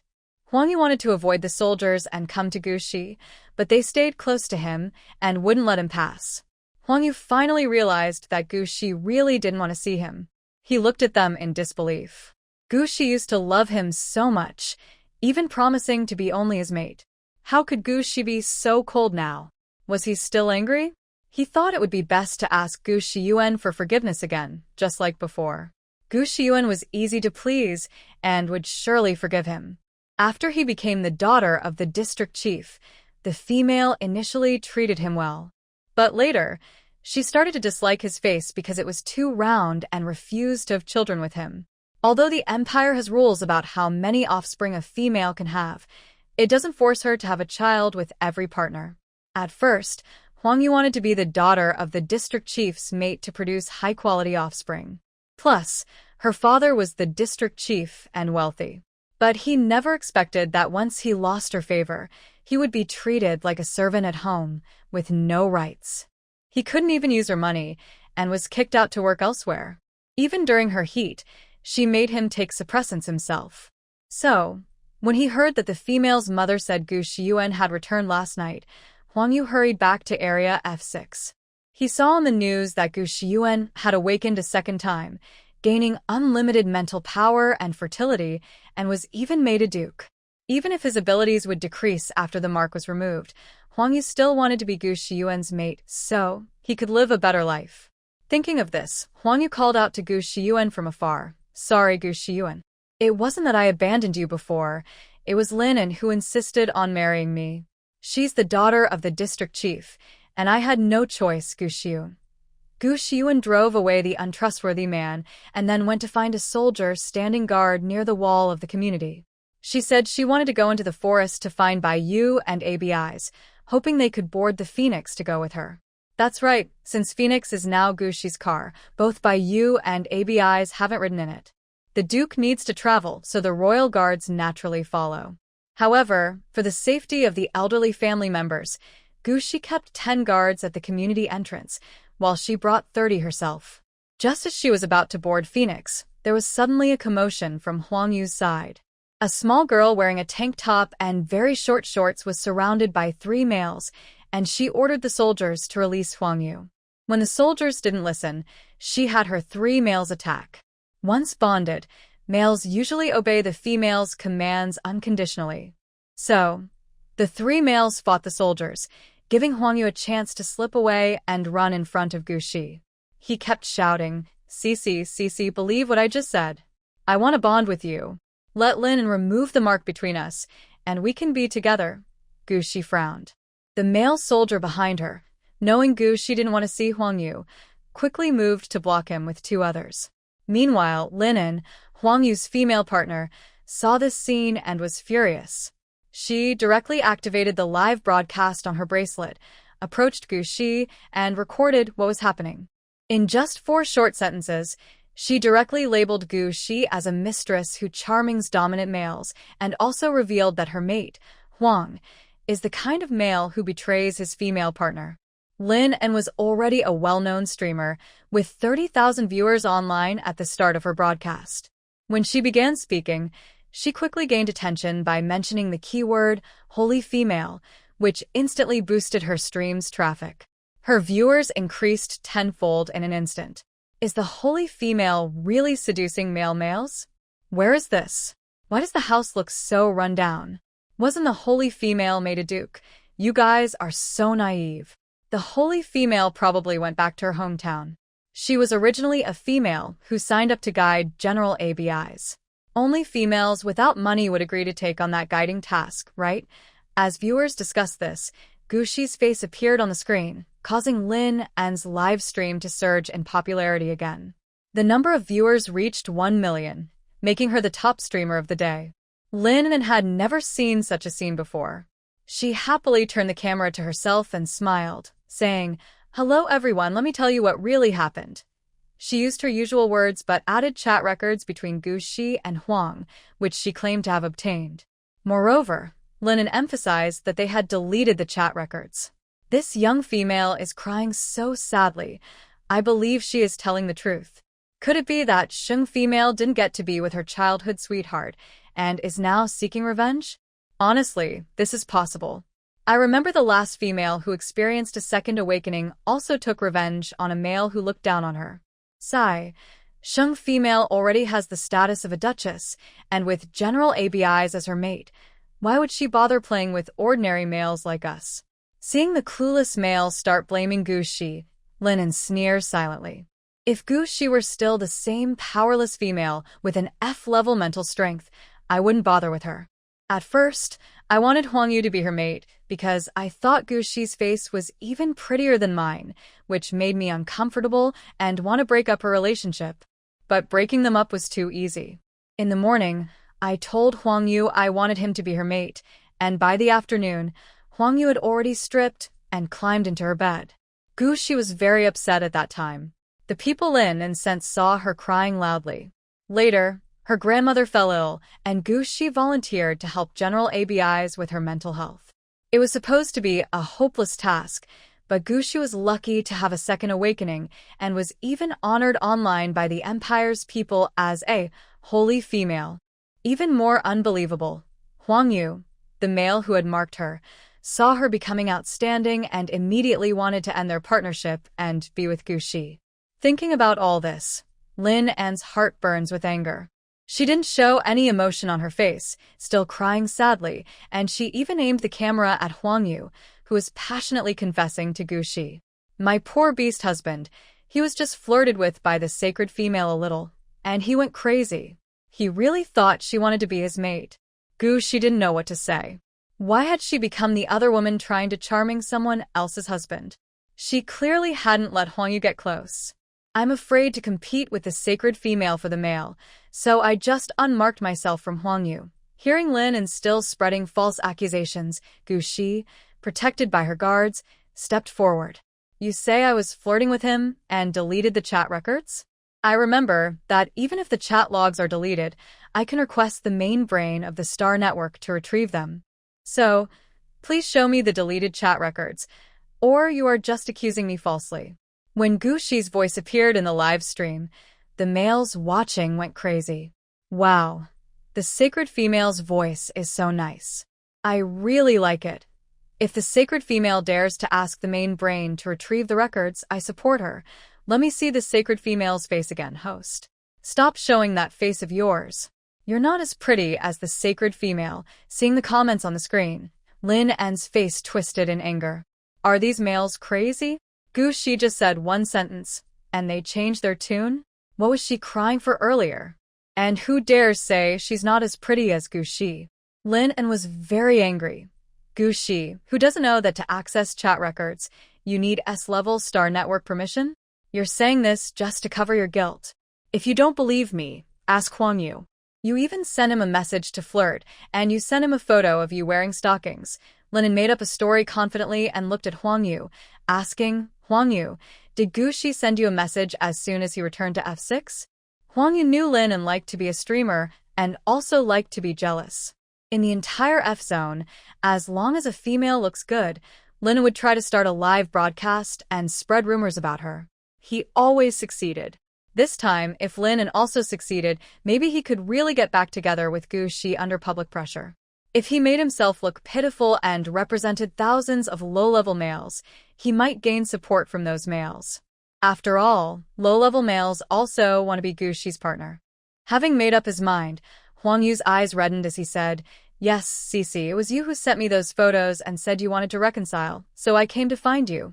Faced with Lin An and Huang Yu's nonsense, Gushi suddenly smiled. If Lin An and Huang Yu were just causing trouble, she could simply leave. But now that Lin An has started a live broadcast, if she doesn't clarify this matter, she might really be seen as a homewrecker by the public. Lin An started a live broadcast so she could do the same. Let's look at the chat history. I'll go live using my real name so everyone can see. Gushi directly opened her messaging app and clicked on the live stream feature.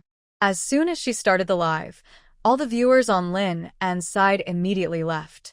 A large number of male viewers flooded into Gushi's live room.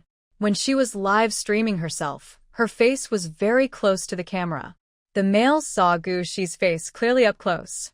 Compared to her profile picture on the matchmaking platform, Gushi now had black hair, fair skin, long eyelashes that fluttered with her blinking, and captivating blue eyes that looked stunning. Many wealthy single men started sending her tips without saying a word. Oh my gosh, her eyes are so beautiful, and her eyelashes are so long. I finally saw the divine woman. I just sent her a new friend request. I hope she accepts. Wait, what is she doing? Is she really requesting to reveal the chat history? Gushi was indeed applying to reveal the chat history. To show everyone that the chat records were real, she even broadcast the application process live. The male viewers in the live room saw Gushi contact the intelligent customer service for the reveal request. Gushi just typed that she wanted to retrieve the chat records, and the records appeared on the screen. The above shows that the communication records between Gushi and Huang Yu have indeed been deleted, but it was because Huang Yu unilaterally deleted them. Moreover, the conversation took place over 2 months ago. Huang Yu, Don't try to come to F1 zone to find me anymore, Gushi. You, an F-level mentalist with no reproductive value, are just a useless female who can only rely on the system to assign you a male partner. Don't hope to be with me anymore. I will delete you, and we won't meet again. My female master treats me well. Seeing Huang Yi's last words to Gushi, the males were surprisingly angry. There are many single males in the entire empire, and many F-level males without female partners. Even if Gushi couldn't produce offspring over 2 months ago, surely some males would cherish and protect her. Why is she considered useless? After the males felt sorry for Gushi, they suddenly remembered that Gushi actually had S-level privileges on the Star Network. Lin and also shouted, Gushi, you're not a royal member and haven't contributed to the empire. How can you have S-level privileges? Someone countered Linen. The female saint saved our Admiral ABIs. Linen sneered. She only saved ABIs, so these S-level privileges are not truly deserved. As Linen finished speaking, suddenly a hover car stopped nearby. The car door opened, and Baiyu and ABIs got out, each carrying a large wild beast. Baiyu and ABIs have both appeared in public before. The Empire's females either have a crush on Baiyu or on ABIs. Some even wish they could have both as their mates. After all, these two are the most outstanding males in the Empire. Lin and is the greedy type. So, when she saw Baiyu and ABIs, she immediately aimed her camera at them and rushed over. Gushi was filming herself, but also caught Baiyu and ABIs in the shot. Wow, His Royal Highness the Crown Prince and General ABIs. I can't believe I'm seeing their faces again on live. I really like the Crown Prince. Please be my mate. Are there young females watching the live stream? I just checked Lin An's stream. In her shot, the Crown Prince and the General both have little cat marks on their foreheads. Seeing that some viewers noticed the marks on Baiyu's forehead, Gushi remembered what she did with Baiyu last night, and her fair skin turned slightly red. Plus, since viewers were also mentioning ABIs, she felt even more embarrassed. So, Gushi didn't immediately go to Baiyu and ABIs. Instead, she continued her previous topic. Hello everyone, I only know that S-level authority is only for the royal family. What exactly is contribution value? The original body was studying in the F6 district of the slums, and only some superficial information was known, which is normal. Gushi's questions made the males in the live stream very excited. They really liked listening to Gushi speak.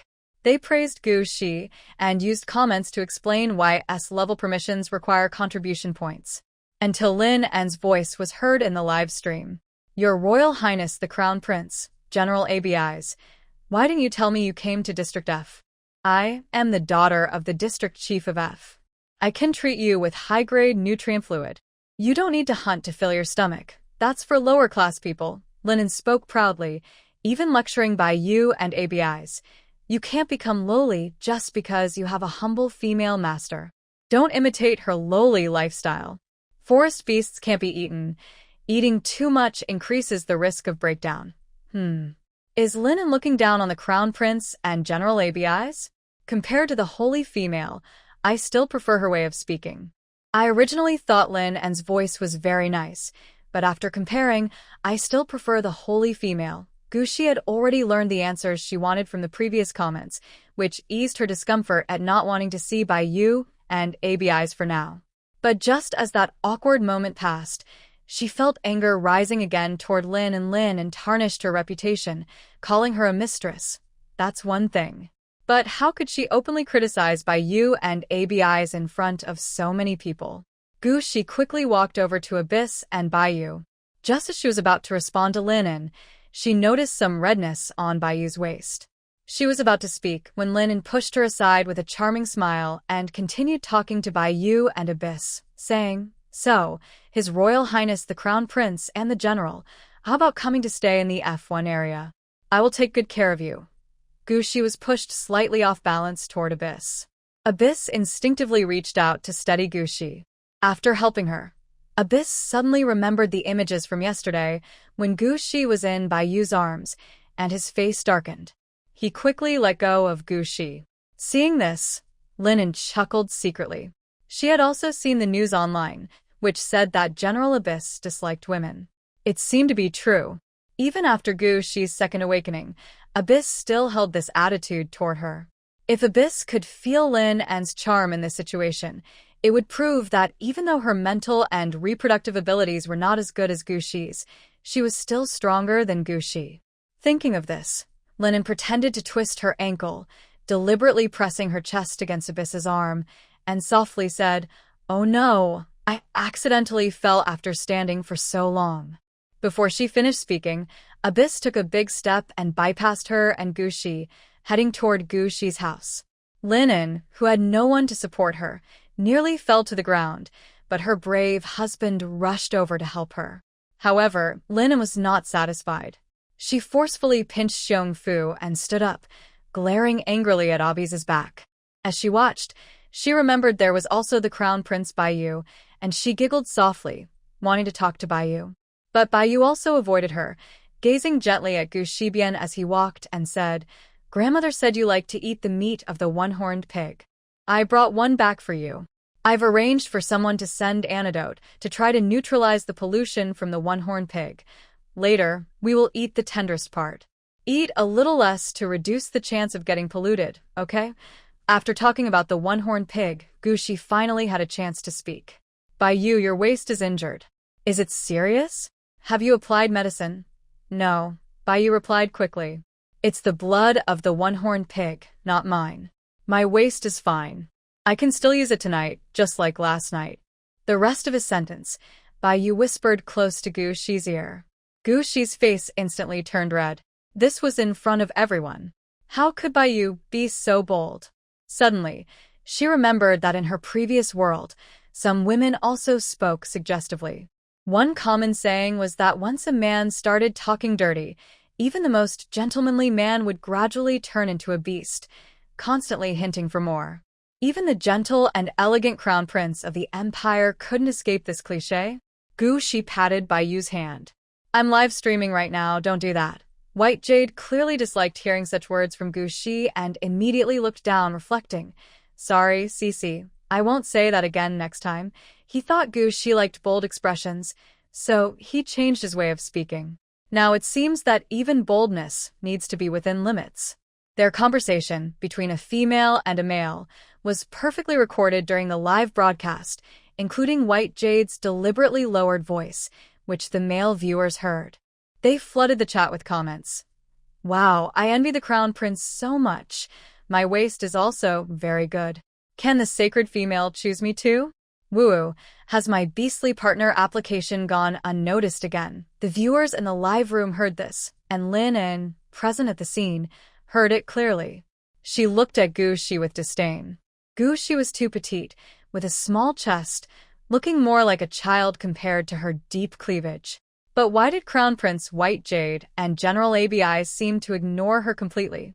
Even Gu Shi paid no attention to her, treating her like air. This was a cold treatment Lin En had never received before. She stubbornly wanted to cling to White Jade, but he coldly said, "The Empire asks you to protect the females, but have you forgotten that the sacred female is the main one?" He went out early in the morning to hunt, to make his beloved female happy, not to be disturbed by some clueless clowns.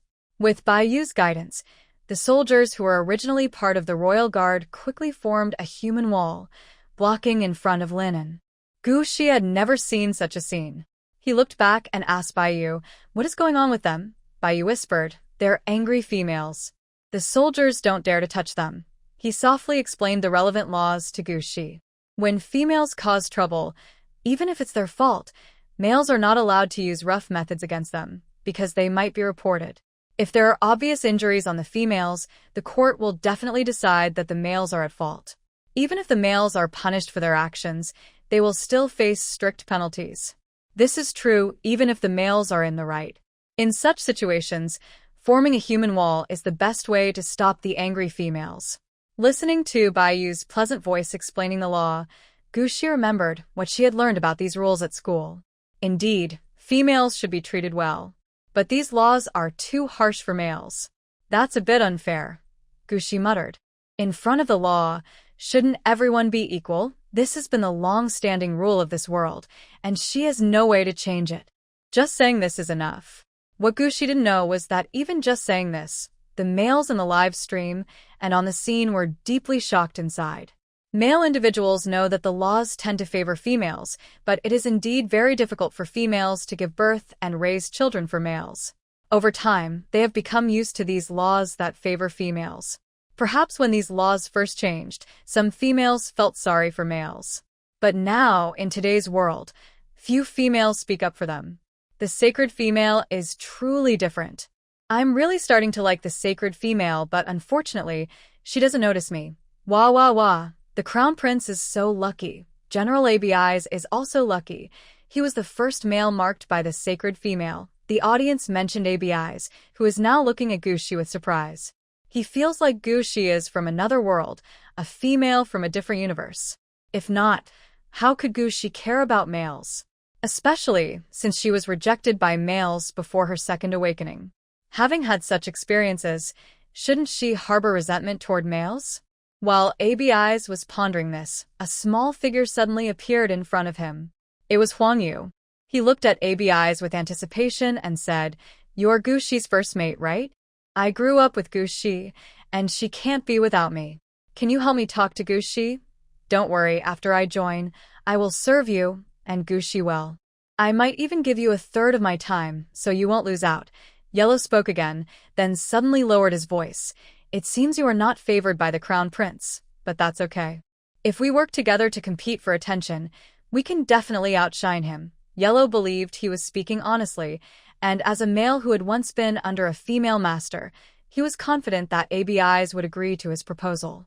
After all, Lin En's male partner was like that, forming alliances.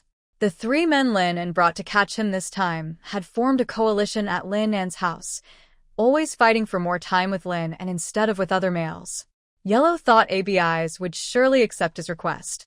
But unexpectedly, ABI's, with his fair and noble face, looked down on him with disdain. "Team up with me to compete for attention? You, a scum who tries to flatter and look down on others, are not worthy." A bolt of lightning struck Yellow, leaving him battered and fainting on the ground. After striking Yellow, ABI's quietly glanced at Gushi. On the way back, Baiyu received a notification that Gushi was live streaming, so she entered Gushi's live room. She just happened to see the chat record where Yellow abandoned Gushi. Yellow was indeed a scumbag, but who knew if Gushi was blind or still had feelings for Yellow? What if Gushi, because of him, hurt Yellow, just like when they signed the agreement and started causing trouble? ABI's thought about these things, while Gushi had already seen the dark, battered Yellow lying on the ground. She couldn't help but smile happily, her bright blue eyes showing a sense of satisfaction. Seeing Yellow, this scumbag, lying on the ground was really satisfying. ABI's, who teaches the scoundrel, is quite handsome. Gushi looks at ABI's and smiles. Seeing Gushi smile, ABI's knows that Gushi won't get angry with him for causing trouble, and he relaxes a bit. But his careless downward glance accidentally reveals a flirtatious red mark on Gushi's white, smooth neck. That red mark shows that Gushi had a pleasant night with Baiyu. ABI's feels a sharp pain in his heart and can't help but snort coldly, glancing sideways at Gushi and calling him hypocrite. Gushi frowns. "What are you talking about, ABI's? Just now, who was worried about the male? Now seeing the male compete for you, you're happy?" Gushi can't understand ABI's way of thinking and says angrily, "I'm happy because the scoundrel deserves a beating, not because you're competing for me. If a female disrespects another female, I would think she did wrong too. Moreover, the general wouldn't compete for me. I know my place." After saying this, Gushi directly walks past ABI's quickly back to his own door. Just as he is about to knock and ask his grandmother to open, the door opens. Grandma comes out with a big smile. "Oh, my good grandson-in-law is back. Such a big pig. It must have taken a lot of effort, huh? Let's go to the butcher Zhang's house and ask him to help with the butchering." No matter how much Grandma likes Baiyu, she always wants to get what her granddaughter likes. Baiyu is willing to do anything to bring it back, and that kind of kindness is truly precious. As for Abyss, the little old lady had just watched the live broadcast and naturally saw Abyss's attitude toward Gushi. She found the agreement with her son-in-law very annoying. Holding Guxi's hand with one hand and waving to Baiyu with the other, the old lady led the two toward the market in Area F6. Abyss, who was deliberately ignored, could only silently follow behind the three of them. The yellow substance on the ground had already been taken away, and linen over there failed to break through the guard's wall. Moreover, the dark yellow substance was carefully left in front of her by the guards, which made her even more angry. She kicked the yellow substance and then fiercely attacked its mental space, finally removing the mark on it.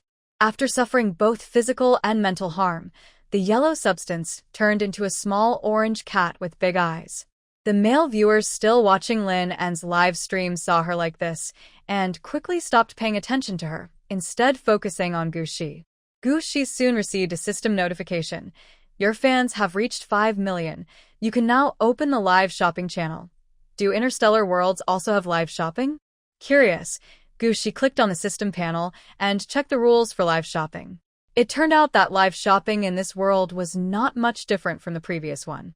The only difference was that the interstellar devices had been upgraded. Delivery robots were very fast, and with space jump technology, they could deliver anywhere in the world within 2 hours. Because of curiosity about why vehicles cannot jump within the space of this planet, Guxi prepared to search for answers. Then she heard Baiyu's scientific explanation.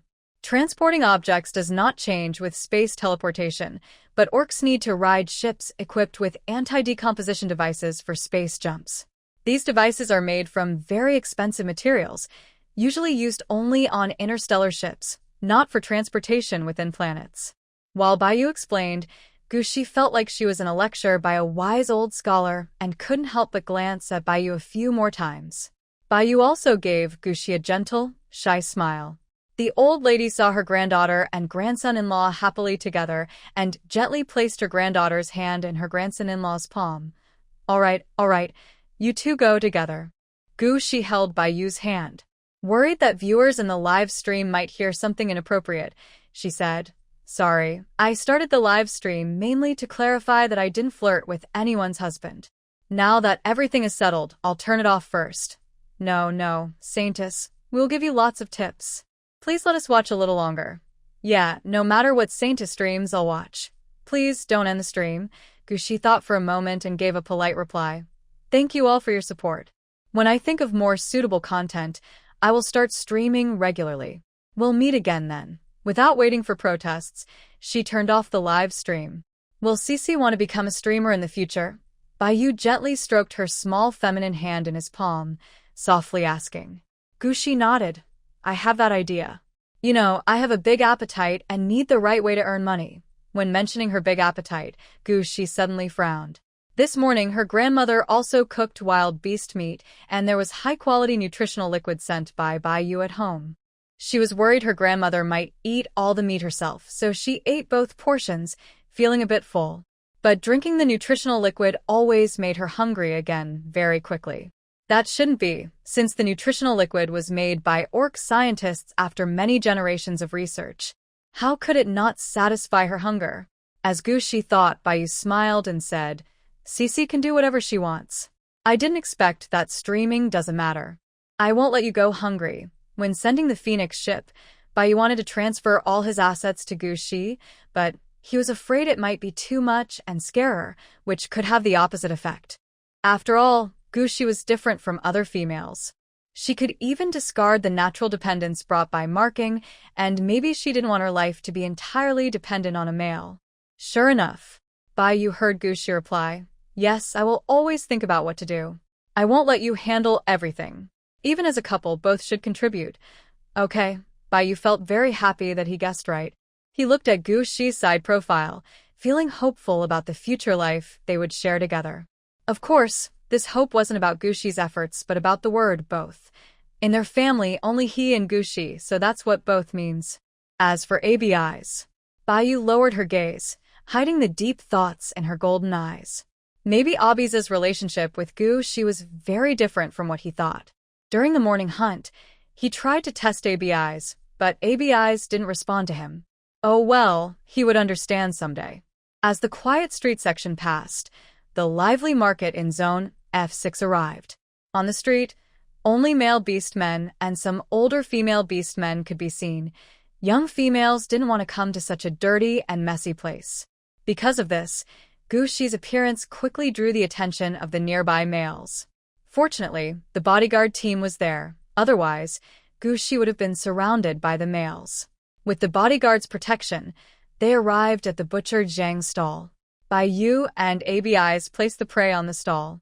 Grandma Gu went to negotiate the price with the butcher. Then Bai Yu quickly paid. Since the animals were all quite large, Zhang's stall was the biggest in the market. There was already a ram rabbit being dissected, and the bloodiness made Guxi frown. What made her even more uncomfortable was the black aura in the blood and meat of the ram rabbit on the ground. Compared to the black mist on the meat her grandmother made yesterday, the thick black aura on the ram rabbit seemed almost ready to form. Guxi was still staring at the black mist. Suddenly, the mist seemed to have a mind of its own and flew into the body of a passing male. Warning! Your breakdown level has reached 80. A voice came from the male's wristband, startling everyone nearby. Oh no, a male is about to have a mental breakdown. Does he have a mate? It seems he came alone. What should we do? There's no female around. When the breakdown level hits 80, the male beastman's eyes turn red, and the level continues to rise. Next, he will transform back into his original form and attack everything around him without discrimination. Sure enough, in the next second, that male beastman turned into a giant lion. Watching the black mist cause the beastman to break down, Guxi pursed his lips and said, "Bai Yu, I want to save him." Beastmen in a breakdown are dangerous to approach. Previously, he helped ABIs by guiding her away, risking everything to hold her because there was no other way at the time. Now, with Bai Yu and the royal guard nearby, Guxi wouldn't be so foolish as to rush in directly. Bai Yu had probably guessed Guxi's plan long ago. He ordered the royal guard to attack the lion and quickly used the wristband on the lion beastman's front paw to find out his identity. After seeing the lion beastman's information, Bai Yu frowned. Is it really him? Guxi clenched Bai Yu's hand and instinctively asked, "Do you know him?" Yeah, he and ABIs joined the army at the same time. His name is Qi Yan. Originally, he had the talent of 3S and was one of the best soldiers of his generation. Later, during a battle with the Zerg, he was attacked by a psychic Zerg that damaged his mental C, reducing his psychic level to A. An A-level psychic can still serve as a soldier, but his mental breakdowns became more frequent, making him unsuitable for the battlefield. He had to retire and return home. After hearing Bai Yu's words, Guxi focused on the key point. Can the Zerg attack the mental C directly? How do they do it? Did anyone see black mist? She had just seen the black mist enter Qi Yan's body. Guxi's question made Bai Yu pause. Black mist? Guxi nodded. Yes. Has anyone seen it? Bai Yu shook his head. No, Guxi said nothing. At this moment, the guards had already subdued Qi Yan and came to report. Bai Yu protected Guxi as they moved closer. The lion, with red eyes, was lying on the ground, gasping for breath. Chains were wrapped around him. No matter how much he wanted to attack the surrounding soldiers, he could only futilely release weak fireballs. Guxi was worried about the terrifying physical attack power of the berserk beast when it loses control. The lion's claws are not just for show. Fortunately, Qi Yan no longer had the ability to attack physically. Guxi reached out and held one of Qi Yan's front paws, beginning to guide him mentally. Because there was no need to mark the crimson flame, the mental guidance only required her to let her mental energy circle through the spiritual sea of the crimson flame. This was the same method she used when she first met ABIs to perform mental guidance. When Guxi released her mental energy, she closed her eyes out of caution toward the black mist. So, her mental energy replaced her eyes, allowing her to see the Crimson Flame's spiritual sea. The Crimson Flame's beast form was a lion, and inside its spiritual sea, there was also a small lion-shaped mental body. At this moment, the small lion had the black mist that had just flown into the Crimson Flame's body. Perhaps because this guidance was timely, the black mist was still swirling around the small lion and hadn't fully entered its body. Guxi tried to use her mental energy to touch the black mist. To her surprise, it worked very well. The black mist seemed to be purified, turning into white starlight. Gushi didn't know what these stars were and hadn't decided how to handle them when suddenly the small lion opened its mouth and swallowed all the starlight. Then, it lay on the ground, showing its belly to Gushi in a cute gesture. Since it was a male lion, lying on its back easily exposed two large bells hanging below its belly. They kept swinging, making Gushi blush. She quickly withdrew her mental energy, but then she heard Abi's teasing voice in her ear. Why is Duke Gushi blushing? Could it be that you're trying to mark the crimson flame? One sentence made Gushi, who was shy from the lion's bells, instantly become angry. She widened her eyes, her bright blue gaze full of anger. Abis, don't you know that insulting females is a serious crime? Abis snorted coldly. I'm not marking him. Why are you blushing? Gushi remembered the scene of the little lion enthusiastically shaking the bell. She whispered, his spiritual form flipped over my belly and I. Before she finished speaking, the lion on the ground, whose eyes had returned to their original color, rolled over. Even with chains controlling him, he still used his spiritual energy, like his spiritual form in his mind, to look at Gushi and twist his body. When a beast man turns into a beast shape, their clothes usually tear apart. So, the big lion's bell was fully exposed, swinging as he moved. Gushi accidentally saw those two round balls that looked very bouncy. Her face turned red again, and she instinctively moved closer to the white jade. She didn't want to blush, but who made the men in this world all beast men? Seeing the lion shake the bell easily made her think of last night's passionate night with Baiyu, and she also easily remembered Baiyu's special part. This led to the blissful feeling of being physically and mentally united, making her feel light and euphoric, as if she was soaring. Gushi felt she was probably hopeless. Her family in her previous life worked hard to keep her innocent little world. But after crossing into the beast man world, she suddenly became not so innocent. Seeing small animals showing their bellies, she couldn't help but think of naughty things. Abi saw Gushi tightly holding Baiyu's waist, with his face buried in Baiyu's chest, unwilling to show himself. His eyes suddenly darkened. He was the first to mark her as his female, but now he was naturally acting spoiled with the second male he marked. As the female acted spoiled, a small patch of fair skin on her back revealed faint, flirtatious marks. Abi's could almost imagine how those marks were left. He looked away from Gushi and focused on the lion lying on the ground, coldly saying, Chien, since you're back to normal, stop acting so foolish and embarrassing the soldiers. His tone was quite firm. But the lion on the ground seemed to ignore him, using flames to burn away the ropes on his body, then stood up and rubbed against Gushi's leg. Gushi smelled the pleasant scent on Baiyu and finally calmed her restless heart, but then she felt a tickling sensation on her calf. She looked down and saw the lion rubbing her leg. The lion noticed Gushi was looking at him, raised his head to gaze at her for a moment, and let out a soft growl. His tail, fluffy like a ball of yarn, swung back and forth like a helicopter rotor, clearly showing his flirtatious attitude. Baiyu had never seen a male animal so well-behaved after being guided, not yet fully returning to normal. Even if he couldn't revert to human form, he should still be able to speak and think clearly. But now, the crimson flame let out a beastly roar, as if it had turned into a simple wild animal, acting like a pet trying to please its owner. CC, Crimson Flame's condition seems strange. We need to take him to Zone 1 for a checkup, said Gushi. Gushi nodded. Okay. Even without Baiyu mentioning it, Gushi wanted to have Crimson Flame checked. She was worried that her own mistake, turning the black mist into starlight, might have hurt Crimson Flame's body. While Gushi was thinking about this, Baiyu spoke again. CC, turn on the automatic navigation. The Phoenix ship will come here by itself. Does the interstellar vehicle have this feature? Following Baiyu's instructions, Gushi tapped a few times on the virtual screen of the Phoenix ship on her wristband.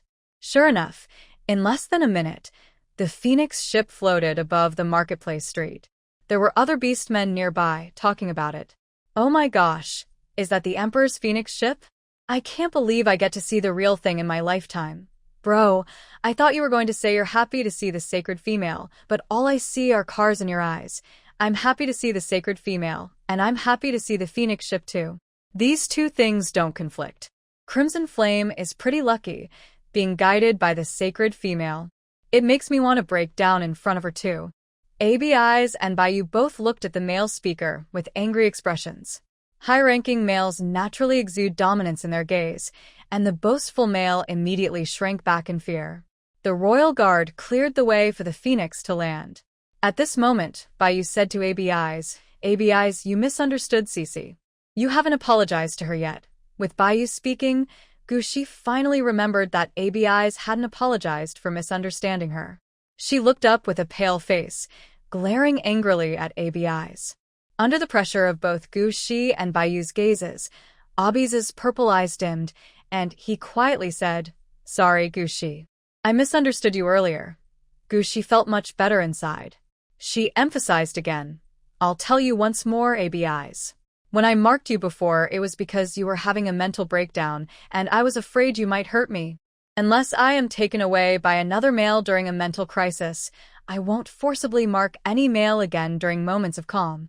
Gushi's words were firm, each sentence explaining what had just happened. But ABIs found her words especially harsh. It felt as if the mark on his forehead was something he had forced through shameless means. Gushi didn't want any involvement with him. If she did, she wouldn't be close to Bayu instead of him. These thoughts made ABIs feel upset. Seeing the Phoenix's door open, he said, "Enough nonsense, Duke Gushi. Take Chi Yen to the hospital." ABIs frowned angrily, clearly annoyed, while Bayu secretly felt happy. It turned out that his Cece and ABIs were not truly partners because of love.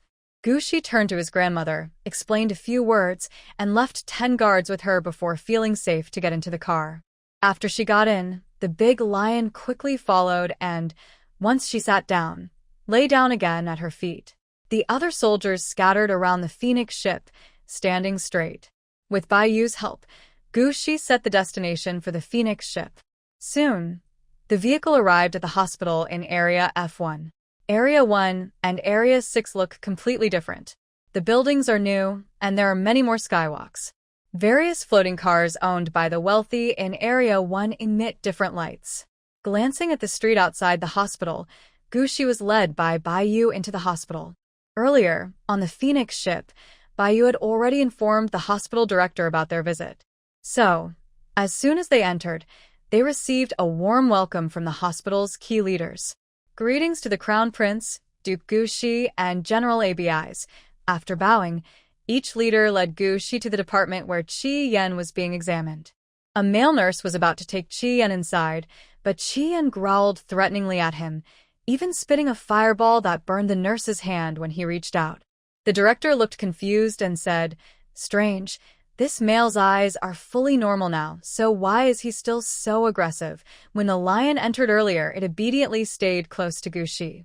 The director thought that the prince's words might have been mistaken, and that the lion's male beast was normal, with no issues after the guidance.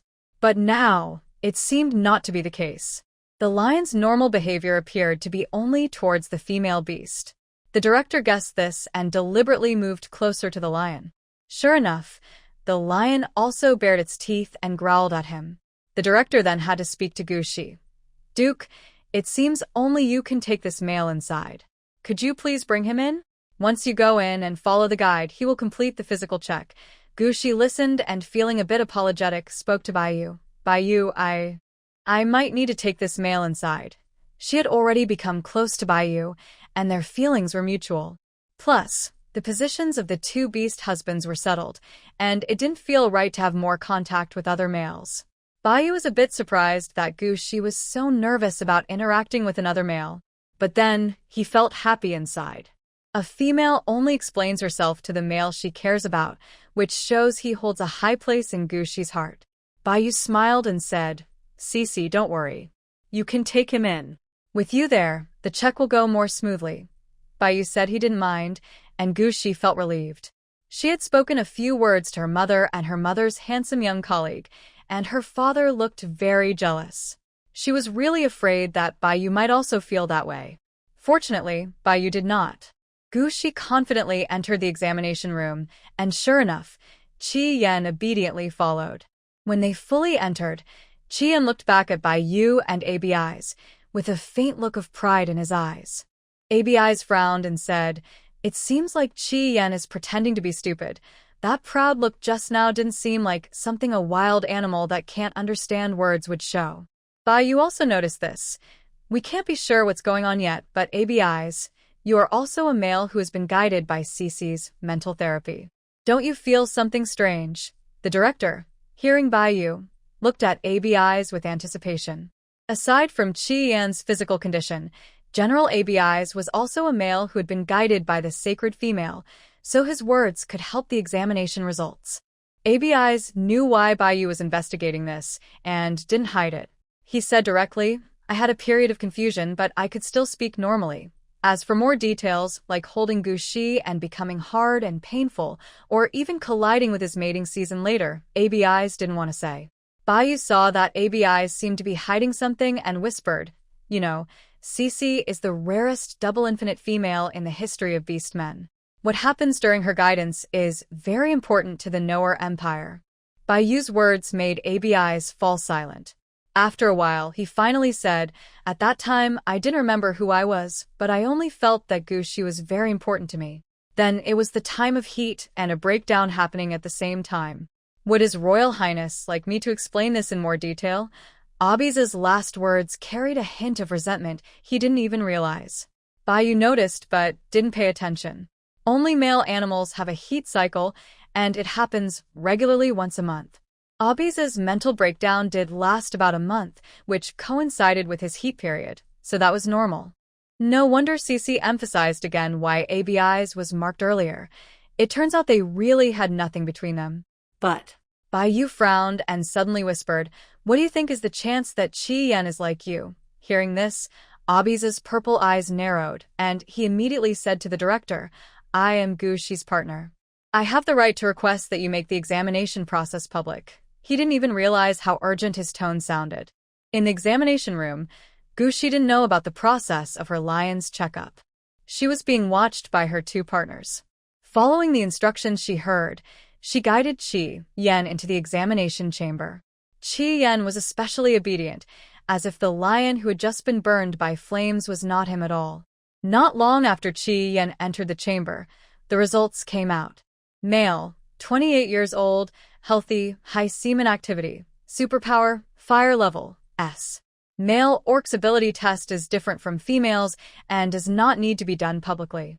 This is because there are too many males, and making the process public would cause chaos. However, the results of male orc's ability tests are also shown on the partner platform and are ranked by their ability level. For example, Qi Yan's current ability level is ranked as S179023. Male orcs with S-level abilities are not as rare as 3S, so they're not considered special. But male orcs whose ability levels drop have never been able to rise again. When Qi Yan's level changed, it immediately drew the attention of other orcs. What's going on? Didn't Qi Yan's level drop? Why did it suddenly go back to S? Could it be that our country developed a new medicine that can save males whose abilities have fallen? I also had a drop in my ability level. I want that medicine too. How much does it cost? Many male orcs are posting on the Noer Empire's online forum, and the official feedback email inbox is overwhelmed. Soon, someone reported this matter to the Queen. When the Queen saw the report and frowned in confusion, she also received a report from her beloved child, Bai Yu. In an instant, the Queen was overjoyed. Gushi is truly a blessing for the Noer Empire. The Queen praised Gushi, and when he saw Qi Yan's test report, his mood was very complicated. Before checking in, Qi Yan was still hoping that her body wouldn't have any problems. Now everything is fine, and her body really has no issues, but it seems she has dropped a bomb on the Nord Empire. After her mental energy purified the black mist, Qi Yan ate it, which unexpectedly increased her mental level. Having unlimited mental power and fertility points is a result of a second awakening. How can the male's level decrease and then upgrade again? This is hard to explain. Gushi was very worried, her slender eyebrows slightly furrowed. Because she was thinking about these worries, She didn't notice that the inspection pod had already opened. The humanoid Chi Yen stepped out. He was completely naked, with a tanned, muscular body. Between his slim waist and full hips, a lion's tail swayed side to side. He approached Gu Shi, with amber eyes full of dark desire. To Chi Yen, Gu Shi's furrowed brows looked adorable. The faint, sweet scent around her made her seem like a soft, fragrant cake. He really wanted to take a bite of that cake in this place without other males around. As Chi Yan's handsome, masculine body moved closer, Gu Shi finally snapped out of her trance. The first thing she saw was a fiery red maple forest. Inside the forest, some wild beasts with bulging veins lurked, full of aggression. Realizing danger, Gu Shi hurriedly stepped back. But Chi Yan didn't give her a chance. His large hand grabbed her waist. "Little female." Red Flame's voice was full of heat. "It feels so good, help me." His equally heated face pressed close to Gu Shi, rubbing against her face in a messy way. From previous experience with ABIs, Gu Shi knew that Red Flame was also in heat. She reached out to push him away, but her hand touched muscles that were even fuller than Abis's and Baiyu's. This muscular feeling made her palms start to feel warm. The tingling sensation from the touch on her ears and waist, caused by the male's contact, almost made her lose her balance and her mind become restless. The happiness she felt with Baiyu that day was again flooding her mind with anticipation. "No, this can't happen." Red Flame, calm down. Gu Shi promised herself she would keep her voice steady to avoid provoking him, but her throat still sounded hoarse from her body trembling. When Red Flame heard her voice, his pupils constricted. He felt like he was about to explode but didn't know how to ease it.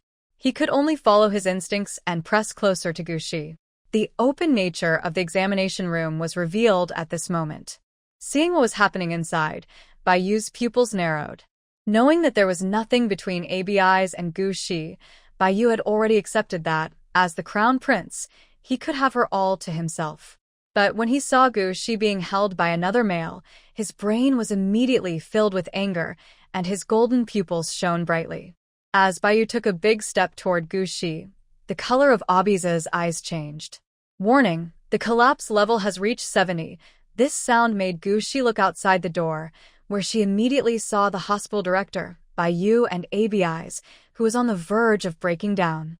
She felt a bit embarrassed. "Baiyu, help me pull him away." Baiyu was about to do so. His golden eyes showed anger as he pushed away Chi Yen and moved him toward the director. The director held a calming injection, which can be used during male mating seasons, and quickly injected it into Chi Yan's arm. Seeing Chi Yan's eyes gradually clear up, Baiyu withdrew his cautious gaze from him. He reached out and gently touched Gu Shi's cheek, which Chi Yan had rubbed, and softly said, "Cici, next time this happens, I will be with you." Gu Shi felt the same way. She also didn't want to suddenly be held by a male in heat, afraid her body would control her mind. "Okay," she responded to Baiyu, then reached out her hand to ABI's. "ABI's, this is the second time. Remember to avenge me." ABI's was feeling anxious about his unstable mental state, especially when he saw Gu Shi's eyes only had Baiyu in them. This made him miss the first time he met Gu Shi, when he held her in his arms. If guiding Gu Shi could improve his supernatural ability level, maybe he could help her remove the mark, then have her guide him mentally, so his level wouldn't drop. This idea just came up, but Abyss immediately rejected it. If Gu Shi can't always help the male to upgrade, wouldn't he be wasting his special abilities? "Abyss." Gu Shi called Abyss's name again. Abyss snapped out of his thoughts, reluctantly reaching out his hand.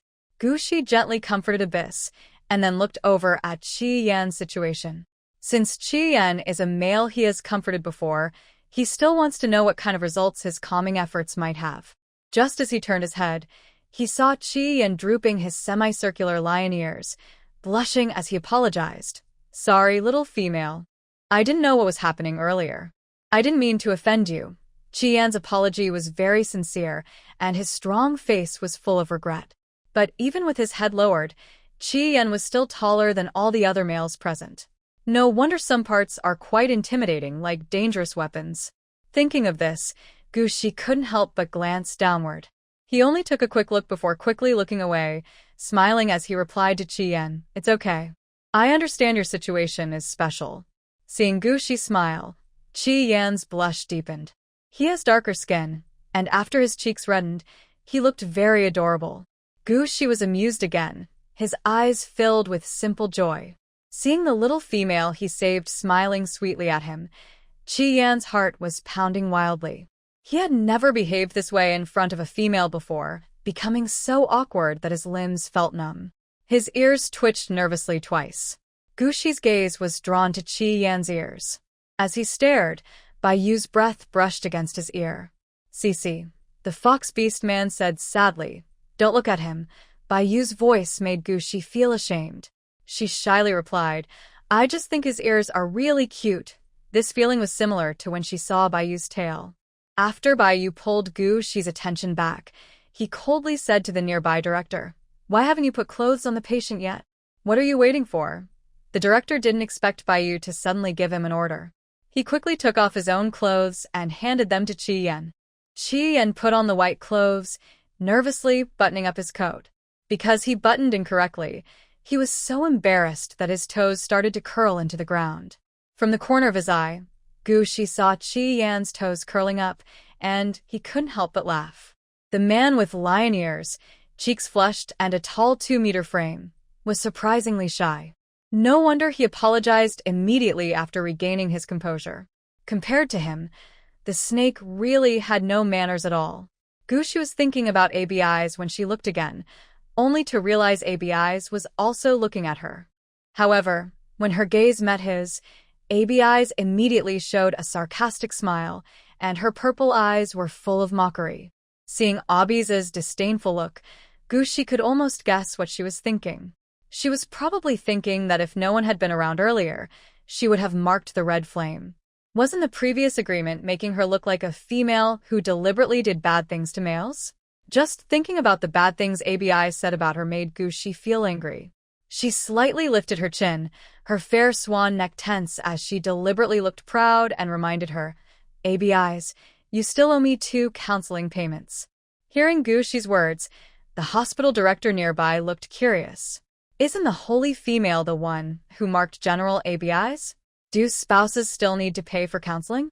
Another male red flame present, upon hearing this, didn't look as curious as the director about Gu-Shi and Abi's relationship. Instead, he hurriedly spoke up, "Holy female, I can pay you right now." The impatient lion beast man immediately opened the payment page. "Just scan me, and all my star coins will be transferred to your account."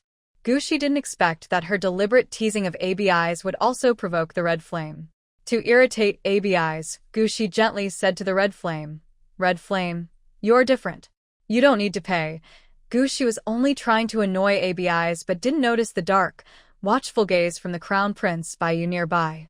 While she watched Abi's reaction, she heard ABI's mockingly say, "It seems that the Holy Queen is very pleased with the male you saved. No wonder she kept staring at his body earlier. It looks like Your Highness the Crown Prince needs to buy some health-boosting medicines, or your position might be at risk." Abi's words made the dean's eyes widen in surprise.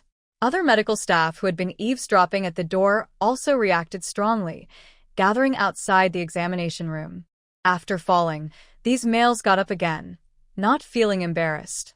Instead, they struck poses like bodybuilders from the competitions Gu-Shi had seen before, showing off their muscles and winking at Gu-Shi. Some even boldly announced their measurements. "Holy Queen, my bust is 110 centimeters, waist 76 centimeters, hips 98 centimeters, and my height is 17 centimeters when excited. I think I'm just as good as that lion beast man." Gu-Shi felt a rush of heat rise to her head. Her face was flushed, and she hadn't spoken yet when the red flame stammered, "Holy Queen, my chest is bigger than his, my hips are higher, my waist is slimmer, and I'm taller when excited. If you don't want coins as a reward and prefer my body, I can offer my body as payment." The lion beastman's amber eyes showed shyness, mixed with eager anticipation. Gu-Shi had not responded yet when Bayu suddenly hugged her tightly. The strength of the hug was much stronger than Bayu's gentle touches before. Although it didn't hurt, It made Gushi realize that Baiyu was probably angry now. She quickly explained, Chi-yen, I don't want your money because I want you to pay with your body. It's just… Gushi hesitated, about to say she just wanted to annoy ABIs, when suddenly Huang Yu's voice came from the hospital entrance. It's you. The small-statured Huang Yu had somehow slipped into the examination room and was staring intently at Chi-yen. Wow, I knew why you saved me and Shishi that day. Turns out, you've had your eyes on Shishi all along, wanting to make her your mate. Huang Yu's words made Gushi start to remember what happened 3 months ago.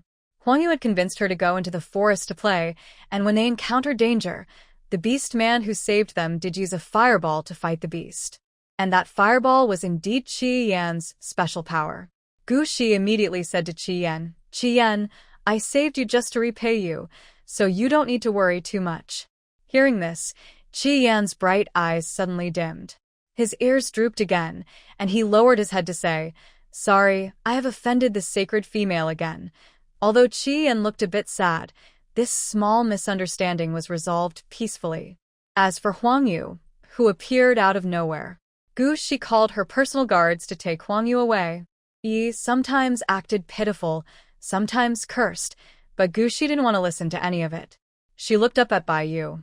Seeing the loneliness in Baiyu's bright, gentle golden eyes, Gushi hesitated for a moment and then, in front of everyone, kissed Baiyu's cheek.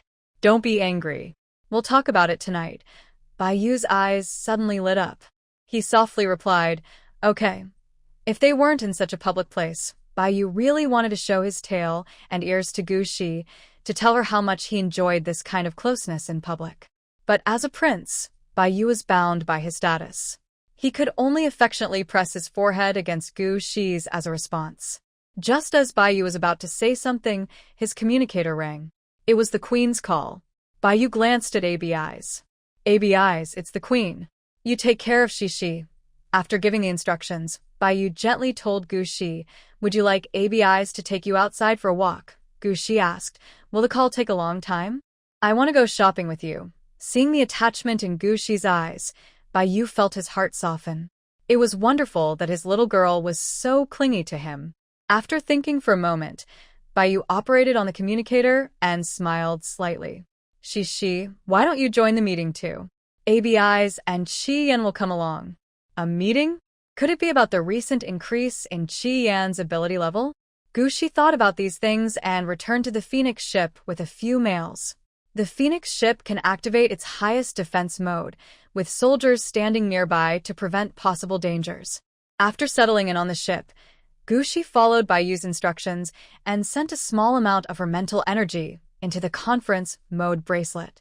Suddenly, the scene in front of her flickered, and she appeared at a different conference table.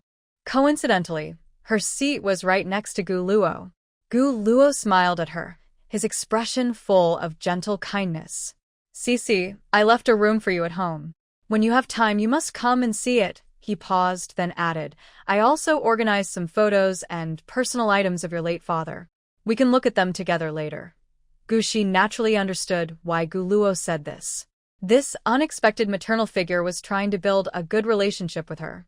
At least, she wanted others to think they were on good terms. Moreover, Gu Luo believed that by showing her pictures of her deceased father, she would surely give in. But Gu Luo was mistaken. Gushi hated moral pressure. She also smiled back at Gu Luo and said, I wonder if Marquis Gu has heard the saying, Gratitude for life is more important than gratitude for raising. I am very grateful to you and my father for giving me life, but neither of you asked for my opinion when you created me. Later, I was expelled from the Gu family along with my father Xiong. We left together. I was in the welfare home until I was 7, then raised by my grandmother. I don't know when my father Xiong passed away, and I don't want to see any of his belongings. My only family is my grandmother, so I hope Marquis Gu sees me as a stranger. Also, I remember I was officially granted the title of Duchess by Her Majesty the Queen. Shouldn't Marquis Gu call me Duchess? At the meeting table, other important officials present looked at Gushi with surprise when she spoke softly. They had never seen a female like her, openly saying she didn't want to be connected to her mother. And this was in such an important meeting. But honestly, what Gushi said was true. These males, raised by their mothers and fathers, tend to be closer to the father who cares for them, even if that father isn't their biological one. They don't care about the biological connection. So, what Gushi said was completely reasonable.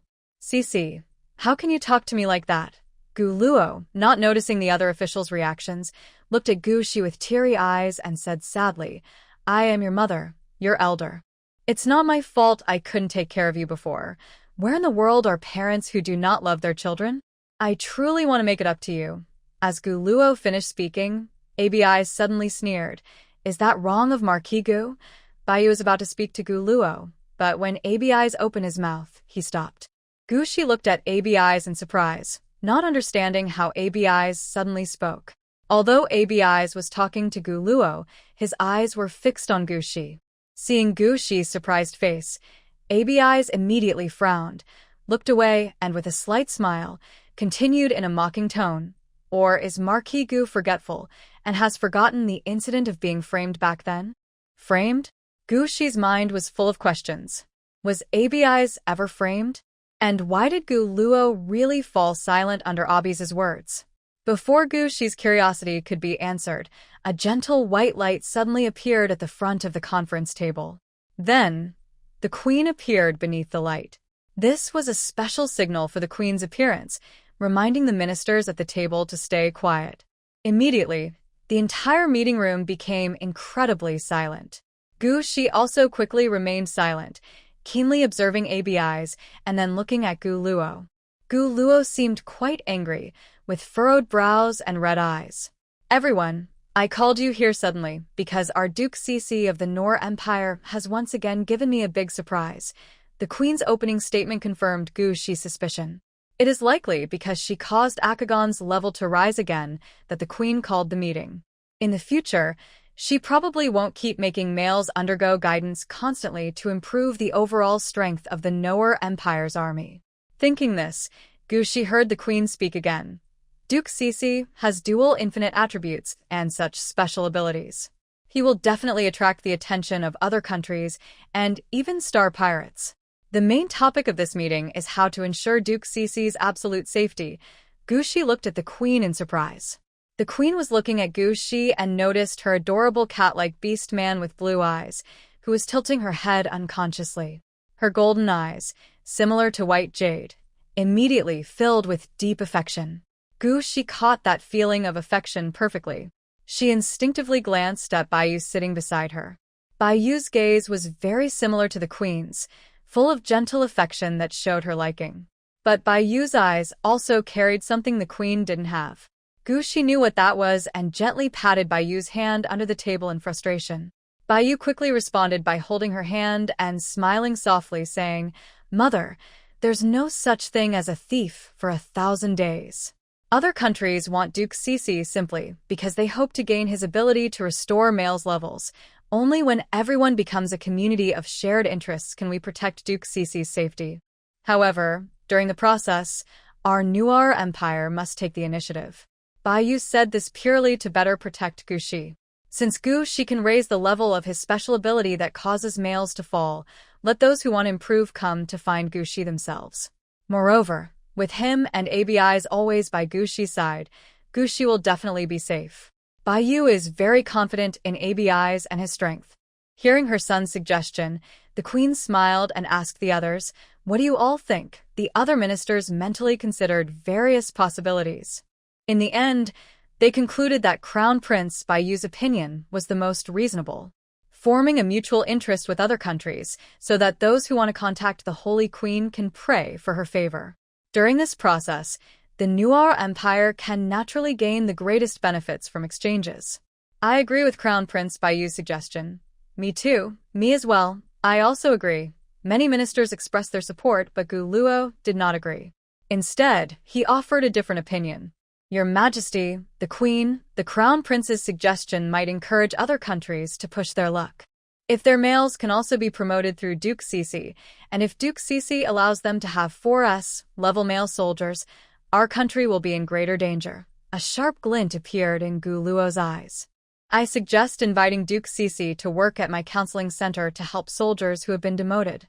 This will improve our country's overall strength. allowing us to maintain a superior position in the galaxy.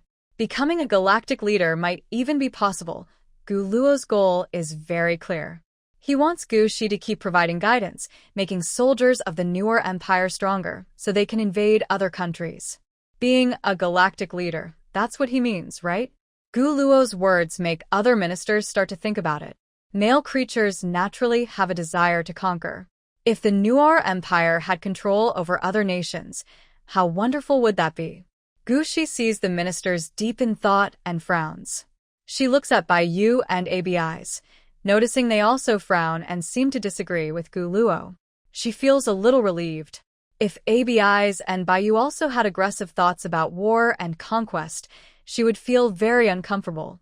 Since escaping the apocalypse, Gu Shi has learned how precious peace and stability are. She doesn't want to ruin her current peaceful life. Finally, Gu Shi looks at the Empress, wanting to hear her opinion. The Empress notices Gu Shi's worried eyes.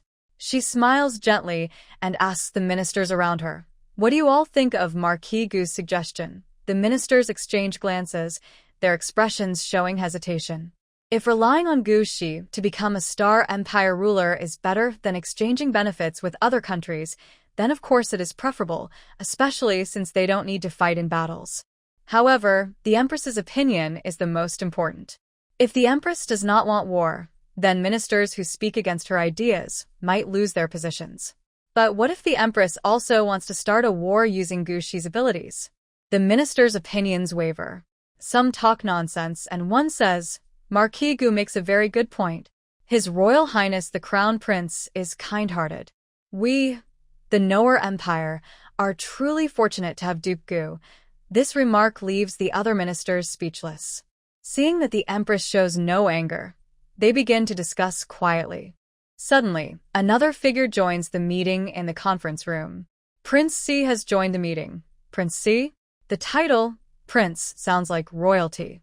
Gu Shi looks curiously at Prince C. He also has silver hair and golden eyes, but unlike the Crown Prince Bai Yu, whose waist-length silver hair is straight, Prince C's hair only reaches his ears.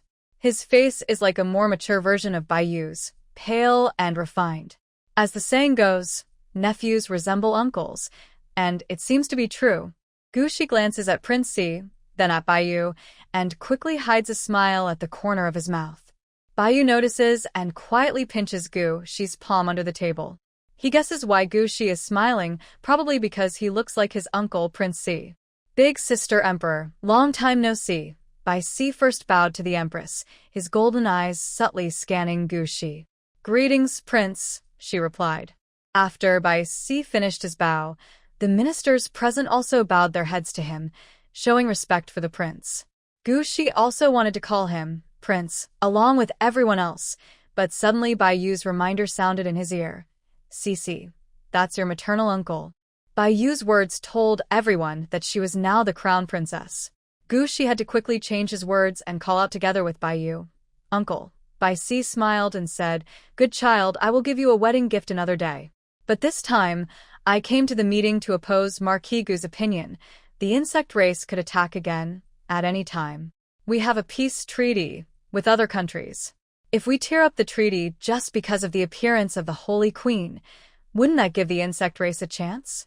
50 years ago, I was attacked by the insect race during a war between my country and others, and I was left disabled." Gu Shi tugged at Bai Yu, feeling curious, and whispered in her ear, "Is uncle always listening to the meeting?" Bai Yu felt Gu Shi's warm breath on her ear. When she thought of the confusing feelings and Gu Shi's warm lips, her face turned slightly red. He also lightly bit her ear and whispered, "Yes, uncle isn't in good health, but he still has a say in politics, so most of the time he listens in on the meetings." Having received the answer she wanted, Gu Shi sat up straight, as if she was not the one who had just whispered. She looked at Bai C again with curiosity and noticed that there was no mark or sign on Bai C's forehead, so she quietly looked away. This uncle is probably a single person, otherwise, with such an excellent appearance and being a prince, he wouldn't be without a mate. Based on Bai C's reasonable explanation, Gu Luo lowered her head and changed her words. "It was my oversight." After a moment, she spoke again. "But since Duke Gu Shi has a special ability to guide others unlike other females, she should still become a member of the guidance center. That way, it will be easier to provide guidance and treatment for males. This statement was unanimously approved by the other officials. Mostly, the mental state of beast men fluctuates most intensely between ages 18 and 200. After 200, they are less likely to break down as easily as when they were young. The officials' ages are just within the stable period, but their male children are at the age where guidance is needed. If Gu Shi becomes a staff member at the guidance center, their children can openly seek Gu Shi's guidance without worrying about the opinions of Gu Shi's male partners. Look at Gu Shi's current male partners. One is a crown prince, and the other is a future military general expected to take over as marshal. If they are unwilling for Gu Shi to be with other males, how dare other males ask Gu Shi for guidance? I agree with the Marquis and hope that the Duke will work at the guidance center. The guidance center is always run by females, so gathering an army there is natural. I agree. The Duke is the best person to oversee the guidance center. I watched the live stream of Saint Female. I suggest having Saint Female broadcast her work, with the entire galaxy watching to ensure safety. Everyone was busy discussing what to do after Gu Shi entered the guidance center, as if her entry was already decided. Gu Shi's blue eyes turned cold, and her cute face became serious. Gu Luo is the director of the guidance center. If Gu Shi goes in, she will be truly linked to Gu Luo.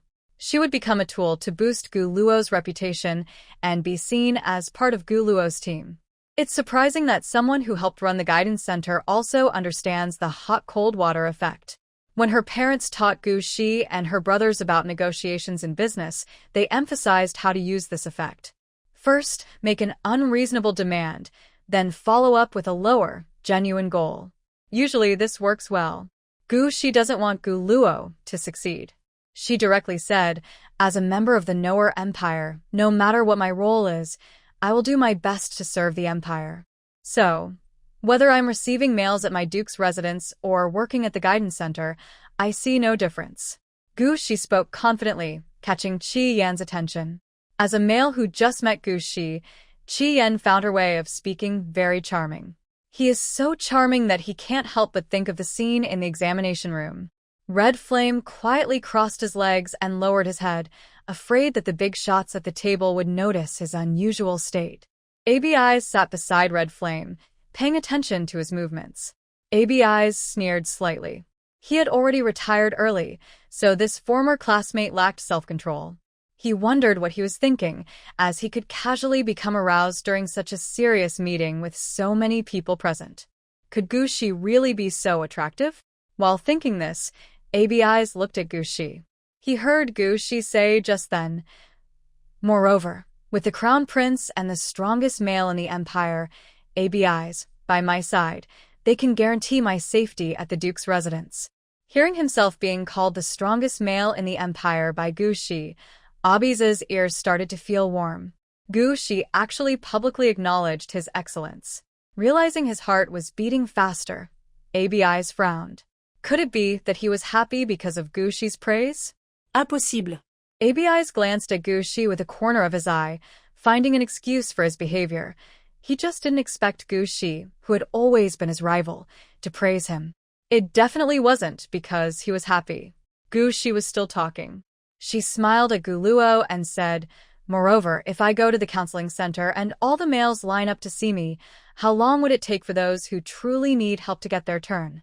Or perhaps Marquis Gu Luo is confident that disagreements over distribution won't cause dissatisfaction among the males.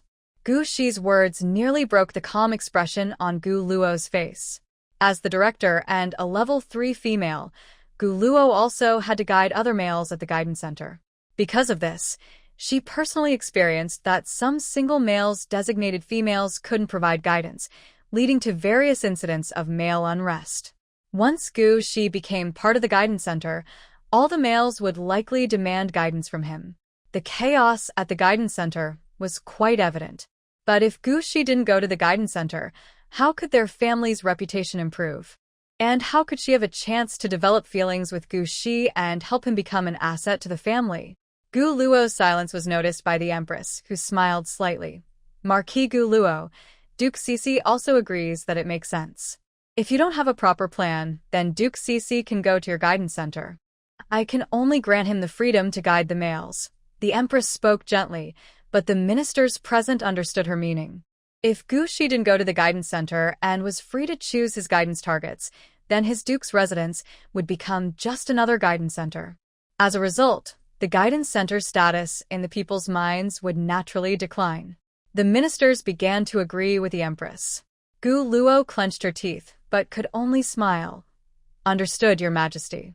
I hope Duke Cece can make the Noer Empire stronger for generations to come. Gu Shi designated the main location for guiding the male. Next, she needed to organize the troops and ensure their protection. The deployment of forces mainly involved moving personnel. The specific locations and names were confusing to Gu Shi. In the end, until the insect race made a comeback, ABIs held the highest military position in the Duke's residence, and only Gu Shi could command the soldiers. In this regard, the Crown Prince's authority was not greater than Abi's. Because Qi Yan was the first male to be guided by Gu Shi and his supernatural level increased, he would stay at the Duke's residence and become part of Gu Shi's personal guard. Over the next month, the Empress hoped Gu Shi would use her mental power daily to help Qi Yan's mental state. The Empire would monitor Qi Yan's physical condition to determine Gu Shi's maximum ability. During this process, Gu Shi could freely start live broadcasts, allowing all the interstellar orcs to watch her. After a month, the Empress would decide on diplomatic exchanges with other countries based on the situation. Gu Shi understood that these international interactions meant hosting other countries' males needing guidance. Thanks to her strong arguments, the locations would only be at her duke's residence. The meeting ended here.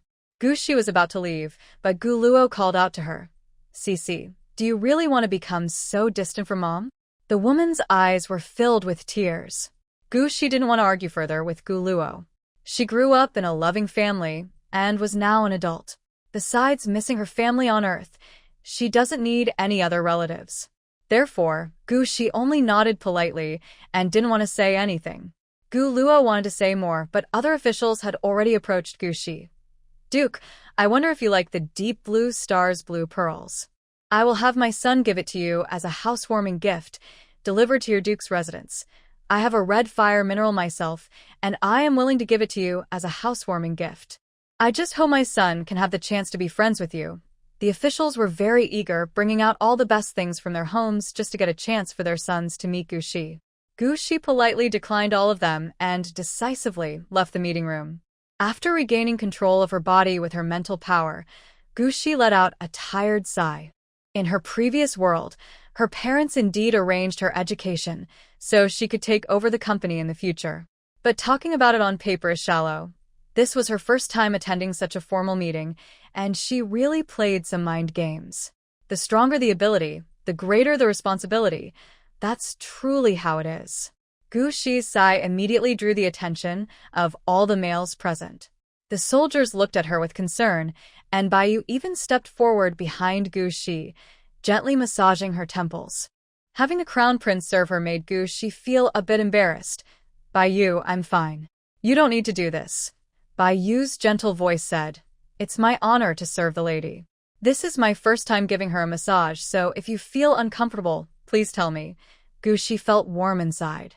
Baiyu was very thoughtful. Let's pick up Grandma first, then go back to the Duke's mansion. There are still many things to do in the future. She can't be unaware of her own home after all. Gu Shi thought this and looked at Qi Yan. The lion beast man also needs to go back to the Duke's mansion with her. That guy in a white coat, completely empty inside, won't do. Qi Yan, I'll pick up Grandma first, then take you home. You can pack your things, and we'll move together. Qi Yan nodded quickly. He liked the phrase, move together, that Gu Shi used. It sounded like they were family.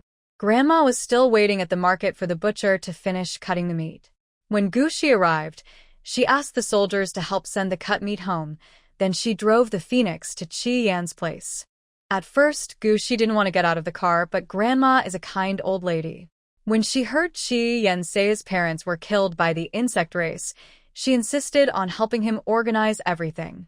Grandma got out of the car, and Gu Shi felt a bit embarrassed to stay inside, so she also got out. Baiyu, ABIs, and the soldiers naturally followed behind Gu Shi.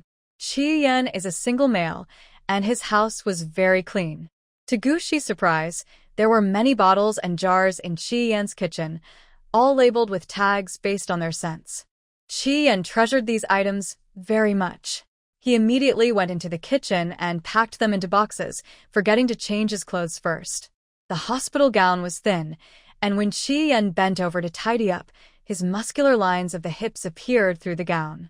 Also, because Qi Yan was very tall, the hem of the gown could barely cover certain areas, which was concerning. Guxi didn't expect to see such a scene. He quickly turned around and reminded him, "Qi Yan, shouldn't you change your clothes first?" After consciously looking away, Guxi secretly glanced at Baiyu. Fortunately, Baiyu didn't seem angry. She didn't want to help Qi Yan pack, so she asked a soldier to assist him and Grandma to avoid any misunderstandings. Guxi knew from his parents' interactions that when men get jealous, it's very hard to comfort them. Baiyu felt happy inside because Guxi was showing concern for him. The mark from ABI's didn't make much difference. With Guxi caring so much about him, there was no better family situation. Soon, Qi Yan's belongings were packed. Besides a few sets of clean clothes, his personal items surprisingly only included those bottles and jars from the kitchen.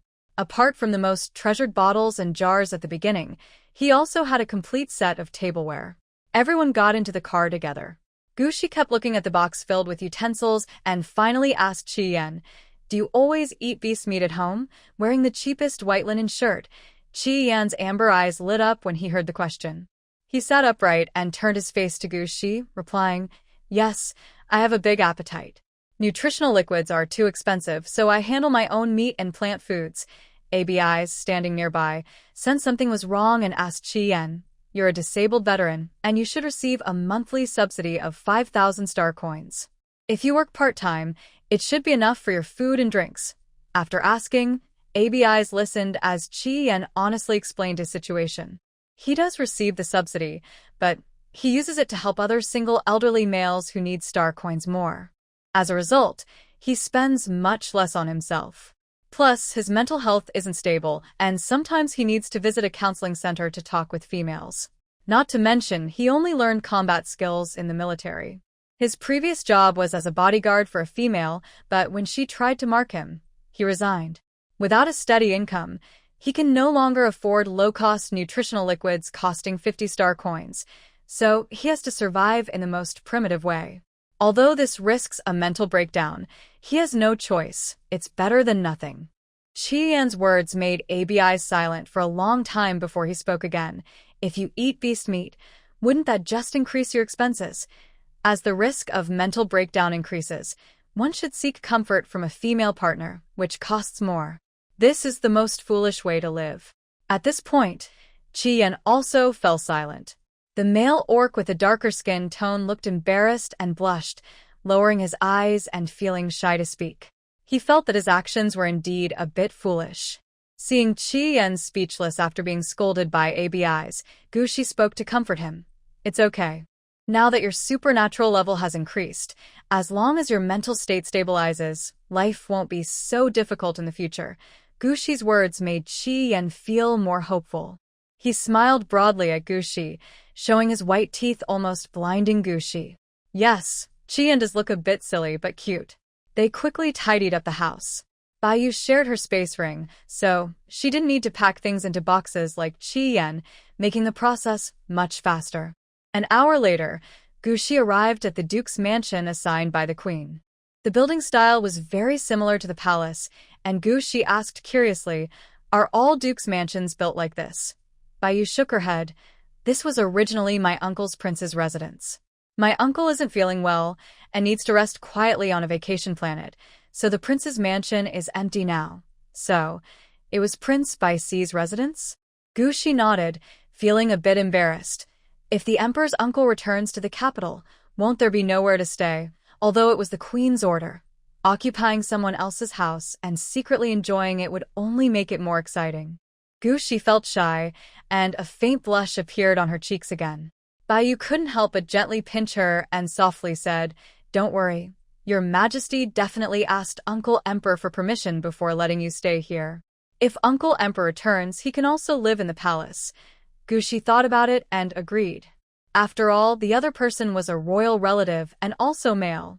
Even if he returned and continued to live in the palace, it wouldn't cause any problems.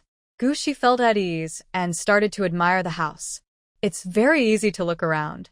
Just project the entire virtual scene of the house, and you can see all the details. This is the master bedroom. Bayu pointed to the scene of the master bedroom with her slender finger, deliberately highlighting the bed. Would you like to try how soft the bed is? The fox-like beast man spoke without blushing or feeling nervous, saying something flirtatious. Maybe it wasn't really flirtatious, but Gushi thought about what she said about talking more at night, and she shot Bayu a playful glare. Bayu, serious and proper, then began to introduce the windows and wallpaper of the master bedroom. If you like pink, she, we can ask someone to repaint it quickly. Gushi shook her head. It's fine as it is. No need to change it. The pink color of the room was the original owner's favorite, not hers. Now, the platinum color decor style was also very nice. After inspecting the master bedroom, Gushi looked at the other rooms and asked Grandma where she wanted to stay. The elderly lady smiled at Gushi and chose a more remote room herself. Grandma is old and prefers quiet places. This room is fine. After saying that, the old lady pointed to a soldier and asked him to help tidy up her room. Once Grandma left, Gushi asked the others where they wanted to stay. Bayu chose the room to the left of the master bedroom. I want to stay here. Gushi agreed and looked at Qi Yan and Abi eyes. Where do you want to stay? Pick whatever you like. Qi Yan's eyes fell on the room to the right of Gushi's bedroom. He wanted to say he wanted to move in but felt he wasn't qualified. He and Gushi didn't have any close relationship. Seeing Qi Yan staring at the right side room, Abi eyes spoke quickly without hesitation. I'll stay here, he said it fast and then left, worried that Gushi might refuse. Seeing how quickly Abi eyes ran off, Gushi frowned and asked Bayu, is he in such a hurry to change rooms? Bayu just smiled at Gushi. Maybe. Now only Qi Yan was left without a room. Gushi looked at Qi Yan. Qi Yan, where do you want to stay? Qi Yan hesitated for a moment and chose the room next to Abi eyes. He and Abi eyes used to be classmates at military school, so he was more familiar with him than with the crown prince. The rooms were assigned and Gushi asked Bayu, where will the guards who are on duty stay? White Jade said, the personal guard team is also living with us, just in a shared room. This arrangement can be given to Abi eyes. Today you can rest first, and tomorrow I will take you to choose a servant. The two of them entered the master bedroom together. Gushi immediately grabbed her pajamas, about to take a shower, when she heard White Jade's voice. Can we shower together? Cece. When the fox beast man mentioned showering together, his voice was especially low. His warm breath brushed her ear, giving a tingling sensation. Gushi also lowered her voice like White Jade and said, I want to see your ears and tail, seeing her little female ears turn from white to pink, especially the round and cute earlobes. White Jade lightly bit them with his lips.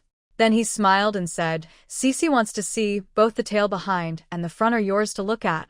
Touching is even better. Gushi didn't expect that after such close contact, the elegant crown prince White Jade would keep talking suggestively. She leaned back her elbow and gently nudged White Jade's stomach. Who wants to touch your front tail? White Jade didn't reply but used his strength to lift Gushi into his arms. The bathroom door automatically opened, clothes were thrown on the floor, and the privacy mode was activated inside. The building, constructed with the highest standards in the Empire, would never be like the houses in Zone F6, which not only had poor soundproofing but also made beds creak. Even a 50-square-meter bathroom can be transformed into a water bedroom according to the owner's preferences.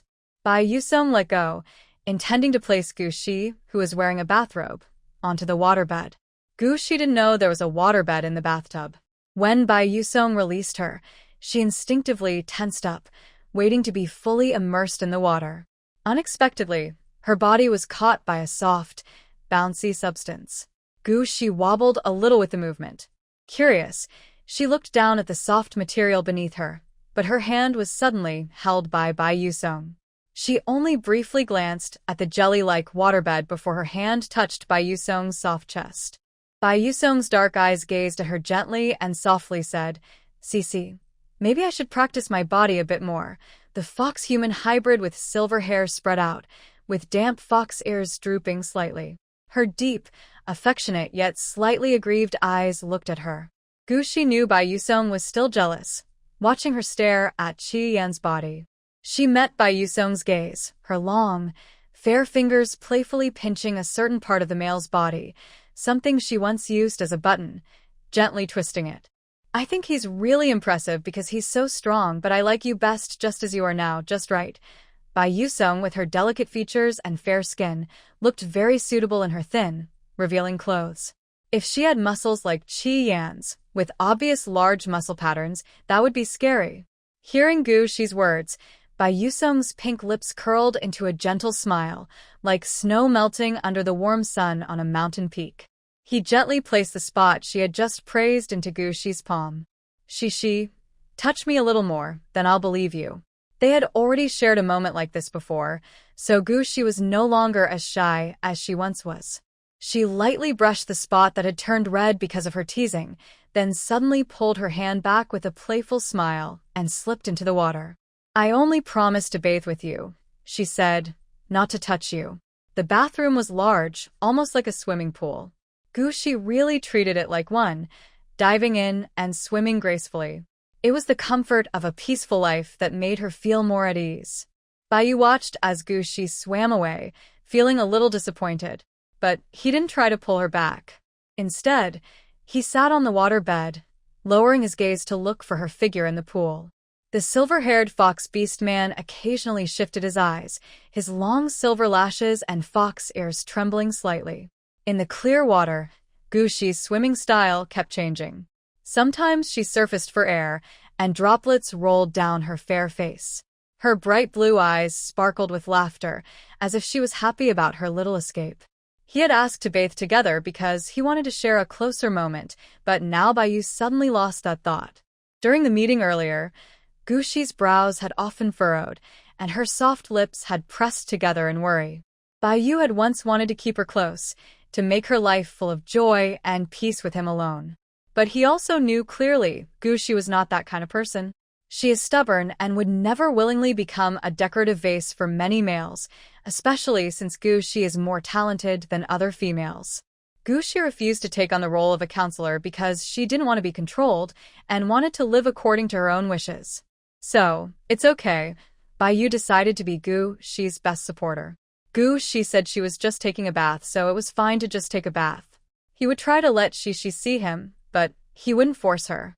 Bai Yu's thoughts were considerate of Gu Shi, but he gradually couldn't suppress his physical desire for her. The split between his mind and body made Bai Yu feel a bit troubled. He stood up and re-entered the bath, wanting to leave the bathroom to resolve himself privately, so he wouldn't explode from his restless feelings. But he saw Gu Shi, who had swum to the corner of the bath, suddenly swim back. The water level in the pool was below Bai Yu's waist. When Gu Shi reached him, she suddenly turned and grabbed Bai Yu's hand, surfacing. Because of Gu Shi's sudden touch, Bai Yu's body trembled slightly. Immediately after, he heard a soft, coquettish complaint. His Royal Highness the Crown Prince is a bit too uncivilized. Why does the tail keep spitting water at the front? Gu Shi knew she was talking dirty, and after saying it, she blushed shyly. But she didn't want to miss Bai Yu's reaction, so she forced herself to look at his face. His fair, handsome face was slightly flushed, and he looked away, afraid to meet her gaze. It just doesn't listen. Gu Shi suddenly found pleasure in teasing with naughty words. When Bai Yu was shy, she looked truly beautiful. Gu Shi, lacking courage, swallowed hard and quietly reached toward that disobedient tail, trying to teach it a lesson. After the water in the pool rippled, Gu Shi lazily didn't want to move a finger. Bai Yu held her and washed her from inside to outside, then placed her on a soft big bed. Gu Shi tried to lift her eyelids to see Bai Yu, only to see Bai Yu lying down as well, gently holding her, patting her back. Cece, sorry, I tired you. Don't you want to have a little one? After a moment of hesitation, Gu Shi still asked. Earlier, Bai Yu had used contraception. She remembered her past self and knew how much males wanted offspring. Not to mention Bai Yu was the crown prince. Their union carried political significance. Bai Yu wanted a child, which was perfectly normal. Looking at Gu Shi's water-misted blue eyes in her arms, Baiyu smiled softly and kissed her forehead. "Cece, you're still young," Baiyu said seriously. "It's completely normal for beast men to enjoy intimacy, but once you have a child, you will become a mother. Even if the child doesn't need you to raise it personally, you will still feel more attached because of becoming a mother. Children can be had anytime. Beast men live long lives, but if your mindset changes and you take on the responsibility of raising a child, it's hard to go back. Cece, I want you to understand that I am willing to be marked by you because I like you, not because I want you to have my child." White Jade's gentle voice is very soothing and helps with sleep. Gu Shi smiles contentedly and slowly falls into a dream. She thinks that her feelings for White Jade have grown a little more. After sleeping on the big bed all night, Gu Shi feels a bit dazed when she wakes up in the morning. But unlike before, this time White Jade is still sleeping with his eyes closed. Gu Shi admires her handsome partner's face for a while. As she does, she suddenly feels like something is pointing at her. Soon after, White Jade opens his eyes, his golden eyes shining with morning light, and looks at her. "Good morning," Gu Shi says softly with a smile. "Morning. Stay in bed a little longer." "I'm going to the bathroom," White Jade says, nudging Gu Shi's nose before quickly getting up and heading to the bathroom. Probably because he didn't turn on privacy mode, Gu Shi hears the sound of water. After a while, White Jade comes out, his silver hair wet. He walks over and asks, "Cece, do you have any plans today?" Being asked about her schedule suddenly, Gu Shi is a bit caught off guard. She rolls over on the bed with her pillow and thinks carefully about what to do next. The queen has asked her to continue calming Qian's mind and to study the black mist she discovered. If the black mist can be purified when it gets on beastmen, maybe it can also be purified when inside wild animals. Thinking this way, Gu Shi got out of bed and said, "After breakfast, let's go hunting." Baiyu initially thought Gu Shi would suggest a walk around the imperial city, but surprisingly, Gu Shi said he wanted to go hunting. Alright, his little female is a bit different. When the news that Gu Shi was going hunting reached ABI's, he was giving special training to the royal guards at the Duke's estate. The estate was originally a prince's residence, with a large training ground for the guards behind it. Sweat traced along Abi's perfect jawline, and he casually wiped it away, muttering coldly, "Gu Shi really knows how to cause trouble. Why not rest for a couple of days and go shopping?" After yesterday's meeting, he was exhausted and even needed a royal prince to give him a massage. Yet, after just one night of rest, he was full of energy and eager to go hunting. He really doesn't see himself as a female. While ABI's was complaining, Qian looked at him with longing eyes. He hoped to hear from ABI's that he could also go hunting with Gu Shi. But unfortunately, ABI's had already assigned the accompanying staff and didn't mention his name. Qi Yan's amber eyes immediately dimmed. He suddenly thought, how great would it be if his supernatural ability level suddenly returned to 3S? Maybe then he could get closer to Gu Shi. Like this morning's training session, he had to run over on his own and join in. Admiral ABI's ignored him and simply issued cold commands. Hearing Abyss say the group is disbanding, Qian wiped the sweat from his forehead and returned to his room with drooping eyes and a heavy heart. Standing at the door, Qian couldn't help but think that maybe soon he would have to move out of the room he chose. If the Empress hadn't said she needed him for experiments, he might not have even had the chance to see Gu Shi again. Thinking of this made Qian feel sad. A strong, tall lion beast man stood at the door, tears falling from his eyes as he looked down. Gu Shi happened to pass by and heard the crying. Curious, he called out, "Qian." Hearing Gu Shi's gentle, soft voice, Qian realized that crying like this was very disrespectful to his master. He hurriedly wiped his eyes and stammered a greeting. "Lord Duke, I am sorry. Did I disturb you?" Qian's eyes were red from crying. Despite being a big male, inside, he was quite emotional. Gu Shi frowned and asked, "Why are you crying? Did something upset you?" Qian pressed his lips together.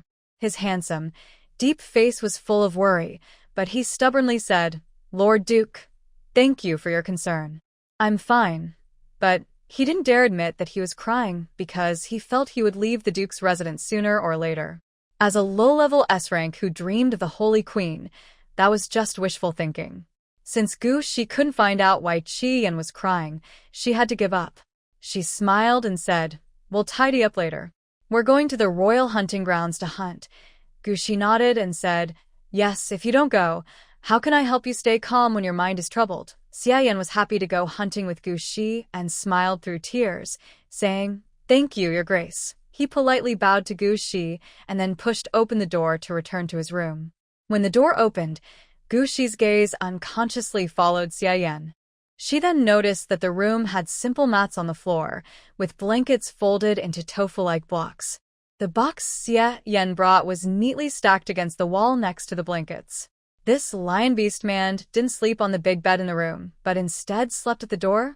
Shi didn't understand why, and asked directly, "Xia, why don't you sleep on the bed?" Xia didn't expect Shi to still be there. Not only did he not leave, but he also raised a small, white face with a worried tone and asked him a question. He had just hidden the real reason for crying earlier, and if he lied to the saintly woman again, it would be too much. Xia quietly explained why he didn't sleep on the bed. "I'm just a member of your personal guard. I can stay in this room because I still have some value for experiments. I don't want to dirty the room." After being discharged due to illness and returning to his hometown, he worked as a mover for a while. The slums are not very advanced technologically, and some bosses prefer to hire cheap labor. Doing those jobs made him sweat every day, and some females were attracted to his strong body and wanted him to be their mate. He was unwilling to easily accept a female master and refused completely. Then, a female with a harsh tone said, "You, a dirty male whose mind could collapse at any moment, I am willing to take you in. You should be grateful, yet you dare to refuse." She then let her male partner compete with him. Because he refused, those males had no reason to attack him, but Chi-Yen still endured a long, difficult time. He knew that in the eyes of females, he was dirty and useless. She didn't dislike him. She was kind. He couldn't afford to be ungrateful. Chi-Yen lowered his eyes, afraid to look directly at Shi. He was tall, about 2 meters, with a somewhat tough-looking handsome face and a muscular body. Such a male, yet had a timid personality. Before leaving the army, he was a soldier willing to risk his life to protect the empire. Shi felt helpless and also a little sympathetic. She directly made a promise. "There are many rooms in the Duke's mansion. You can stay here. Unless you do something very bad, I will never let you leave. So, go to bed, understand?" Chi-Yen didn't expect to hear such words from Shi. He looked at her in surprise. Seeing her sincere expression, tears suddenly welled up in his eyes. She took out a tissue from her pocket and said, "Here, wipe your tears. We'll be leaving in 20 minutes. Red Flame was still touched by how kind Shi was to him. When he heard her say to wipe his tears, he quickly used the back of his hand to do so. After wiping his tears, he noticed the tissue in Shi's hand and suddenly blushed again. "Sorry, Your Grace. I didn't notice you handing me the tissue. It's okay." Shi took back the tissue, thinking about what her father once told her. He said that if she wanted to build a good relationship with male subordinates, she could do some friendly physical gestures when they are feeling down, along with encouraging words, to bring them closer. This way, subordinates would feel that their leader genuinely cares, which would strengthen their sense of belonging to the company. Now, she was a duchess, and Red Flame was her personal guard. This was also a kind of hierarchy. Moreover, Red Flame was a subordinate with a somewhat shy personality. Maybe she could try the method her father mentioned. Friendly, respectful gestures between brothers. Shi smiled and patted Red Flame's arm, since she could only touch his polite but not overly intimate area. While patting, she said encouraging words, "I believe in you, Red Flame. You work hard and are kind enough to care for older males. You are very talented. If I can truly help restore your special ability level, I believe you will become a good soldier to protect the Empire. In the future, you might even become a colonel or a general." Red Flame's entire body stiffened when Shi patted him. It wasn't because of pain. Shi didn't use much strength. Even if she had, as a female, a few pats would only make Red Flame feel ticklish. What made him afraid to move was Gushi's hopeful eyes and gentle words. Red Flame couldn't believe that Gushi had such high hopes for him, thinking he could reach the level of Admiral ABI's through effort. A surge of energy immediately rushed from his pounding heart to his brain, making his face flush again. Thank you, Duke.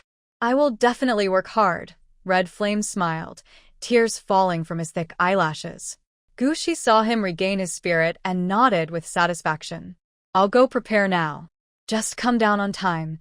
She tried to walk gracefully to the stairs.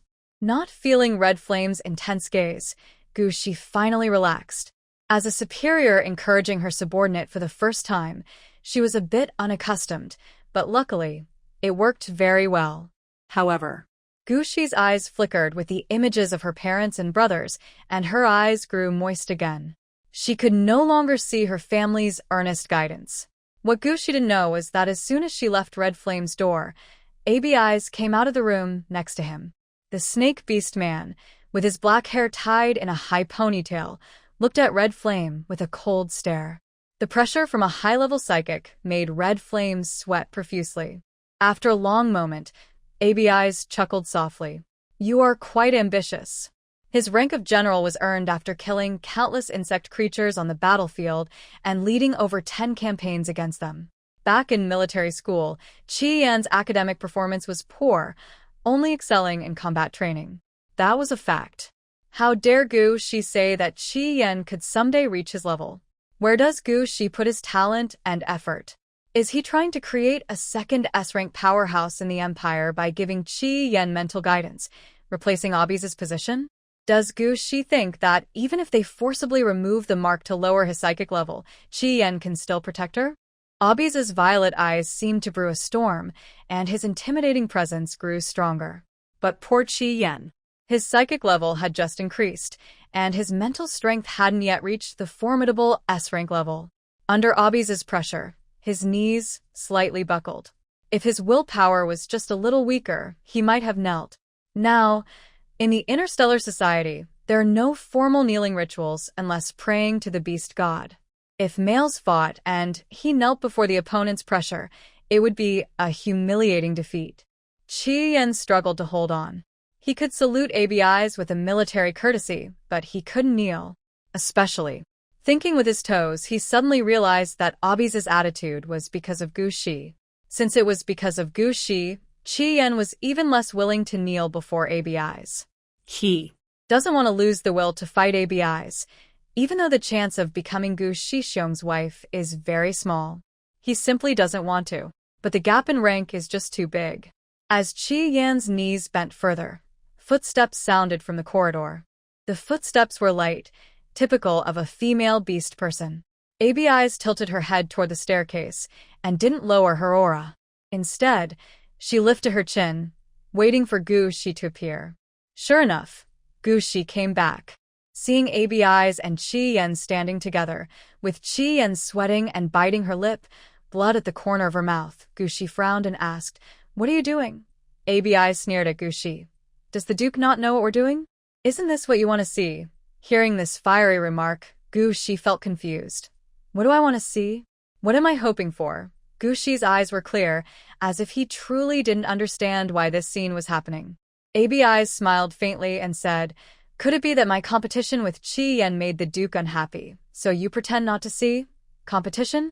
Gushi stared at ABI's, realizing that her encouraging words to Qi Yan must have been overheard by ABI's. She said Qi Yan could become a colonel or even a general after working hard, and ABI's, being a general herself, probably thought she was encouraging Qi Yan to compete with him. ABI's, Gushi said angrily with a smile, "Did you lose your mind during your previous breakdown? Red Flameway became a general, and your status as a general or even a marshal does not conflict with that. Is it true that the Knower Empire only has you as a general? That makes you seem proud and selfish, thinking the world can't turn without you." Obby's words made ABI's pupils narrow. A long time ago, there was a female who pointed at his nose and called him cold-blooded and selfish, trying to send him to the Empire's prison. Now, the female who marked him also pointed at his nose and called him proud and selfish. ABIs withdrew the pressure he was exerting on Red Flame and transferred the debt he owed to Gushi. His snake-like eyes fixed on Gushi as he said, "Duke, your lesson is well taken. The Marshal is feeling unwell today, so he won't join the hunt. Hope you have a good time, Duke." After saying this, ABIs left directly. When ABIs left, Gushi noticed that Abiza's eyes seemed a little red. But Abiza's bracelet didn't beep. Gushi thought it was just his imagination and didn't pay much attention. He looked up at Red Flame and asked, "Red Flame, are you okay?" Red Flame nodded silently. "I'm fine." There was blood from biting his own lips, but he still smiled. Not kneeling before ABIs in front of Gushi, Red Flame felt he hadn't let Gushi down. "Your lips are bitten and bleeding, but you're okay," Gushi sighed. "ABIs was angry at me, and he took it out on you. Sorry." Gushi's apology left Qi Yen feeling helpless. "Your Grace, you are not at fault. You don't need to apologize. I understand. Lord ABIs. He might be feeling jealous." "Jealous?" Gushi chuckled. "How could he be jealous? We have a contract. Wait a moment, I'll have the robot bring some medicine." Earlier, Gushi and Baiyu had gone downstairs and saw robots busy at work in the estate. Gushi asked what they were doing, and Baiyu explained they were butler robots. Since Prince Bai-Si moved out, robots have been cleaning the estate. Baiyu also mentioned other types of robots, like medical robots that can help with small injuries. Now, Qi Yen was injured. Gushi used a virtual screen to call a small robot and told Qi Yen, "Baiyu said we can rest at the royal hunting ground for a night, so there's no rush to return. I'm here to organize clothes, so bring some extra ones." After giving instructions to Qi Yen, Gushi returned to his room, tidied up his clothes, and then went out again. Baiyu was still on the phone. When they left for the royal hunting ground, sure enough, ABIs didn't come. Baiyu finished his call and asked, "Cece, where is ABIs?" Gushi told Baiyu what had happened earlier, feeling a bit helpless. "Baiyu, ABIs is really petty. He takes advantage of his strength to bully others, and it's really too much." Baiyu sighed. After hearing the full story, he realized that ABIs was indeed at fault. When Gushi accused him of being proud and selfish, he understood why he didn't want to serve as Gushi's bodyguard. "ABIs is indeed in the wrong," Baiyu replied to Gushi. "He doesn't want to come, so be it. In any case, the royal hunting ground still has soldiers stationed there, so there should be no safety issues." The Phoenix ship sped along and finally arrived at the royal hunting ground. There is a special lodge for nobles to rest in within the hunting ground. After the Phoenix ship stopped, the soldiers stationed in the lodge came to meet Gushi's guards. Since ABIs was not there, Gushi asked about the ranks of the remaining soldiers and chose the highest-ranking officer, a lieutenant colonel, to be the temporary leader and communicate with the station troops. The officer leading the troops here was also a lieutenant colonel. As they discussed security matters, Baiyu took out new clothes. "She, these are hunting outfits. Let's change into them." "Okay," Gushi said, following Baiyu into the lodge. To avoid Qi Yen feeling uncomfortable, he also invited Qi Yen to come along. Inside the lodge, after putting on the new clothes, Gushi looked at himself in the mirror. The hunting outfit was a fitted style, mainly blue and white. Since it was a women's version, it was decorated with lace trim. The high-waisted pants elongated the body's proportions and made him look good. Gushi stepped out of the wardrobe. Baiyu, who was outside changing clothes, had just finished putting on his shirt and pants and was slowly fastening his belt. Gushi sat quietly in a chair, waiting for Baiyu to finish dressing. From her perspective, she could just see Baiyu's perfect side profile and the prominent Adam's apple on her neck. Last night, she had kissed Baiyu's neck. It seemed that the neck was a sensitive spot for Baiyu, as she let out a soft, low moan in a warm, gentle voice that sounded like a flowing spring. Because they were close together, the sound of her breath reached his ears, making Gushi's ears feel itchy. Now, thinking back, her ears also seemed to feel warm. Then, Gushi's mind thought of Baiyu's eyes turning red and her inability to resist her kisses, causing her face to flush. Despite being a male, how could he become so charming when he was in love? So charming that she now wanted to see her again, to see Baiyu's white shirt fall to the ground. When Bayu finished dressing and turned around, she saw him leaning on a chair, with her small face flushed as she looked at him. Seeing her like this, it was hard for him not to think more. Bayu smiled and stepped closer to Gushi, kneeling on one knee and holding her hand. He pressed a gentle kiss on the back of her delicate hand, and then said with a smile, "My Lord Duke seems to need my service," his golden eyes fixed on a place that words couldn't describe. Gushi suddenly remembered Bayu's skill in kissing last night, and even though she wanted to refuse, she bit her lip. If something were to happen now, wouldn't everyone outside find out? Where would they put their pride? Gushi silently recited core values in her mind, pushing away unhealthy thoughts, and took Bayu's hand as they left the pavilion. Today's weather was very nice, with a clear blue sky and no clouds.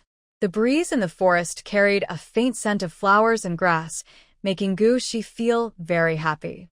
"How should we go hunting?" Gushi asked curiously. Then she saw soldiers leading horses. The horses had a single horn on their heads, looking very much like mythical unicorns. But unlike unicorns, each horse had two tails. "We ride slowly on the horses, and when we see prey, we strike," Bayu explained the hunting method. There were some hidden details he didn't mention. Because Gushi was involved, only prey that had been checked and selected by the soldiers would be within their sight. The most dangerous targets wouldn't appear in front of Gushi to prevent accidents. In her past life, Gushi had learned to ride horses, but she had never enjoyed a fast gallop. Her heart condition prevented her from any intense activity that would make her heart race. Sitting calmly on a gentle horse, protected by bodyguards and family, and leisurely riding around the arena was already her limit. So when Bayu said they would be riding through the forest, she immediately stepped into the saddle with a bright smile. "Let's go quickly." Bayu watched Gushi ride so skillfully and felt a bit disappointed. He also thought that if his sister Cece couldn't ride a horse, he could hold her while riding together. Now, it seems he no longer has that chance. There are 3 horses in total. After Bayu and Gushi were seated, Chi-Yen didn't move. Gushi turned around and asked, "Chi-Yen, can't you ride a horse?" Chi-Yen initially thought the extra horse was because the people here didn't know ABIs hadn't come, so they brought an extra. Hearing Gushi's question, he realized that the horse was meant for him. He quickly mounted the horse. "Duke, I can ride. Then let's go." Gushi gave the order, and the 3 horses slowly moved through the forest. Other soldiers hidden elsewhere in the forest were riding tiny flying devices, using heat scanners to judge the level of prey in the forest, making sure no dangerous wild animals would scare Gushi.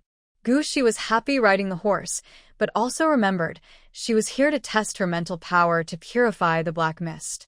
So, while riding, she tried to use her mental energy outward, like she did before with zombies, to find living creatures in the forest. When she found prey, her mental scan quickly identified their bodies, turning the black mist into starlight. The starlight spread inside the prey's body and was then driven to Gushi by the soldiers. Gushi drew her gun and shot the prey, ending its life. But soon, Gushi noticed something was wrong. The large prey her mental power detected was actually being chased away by soldiers hiding in the woods.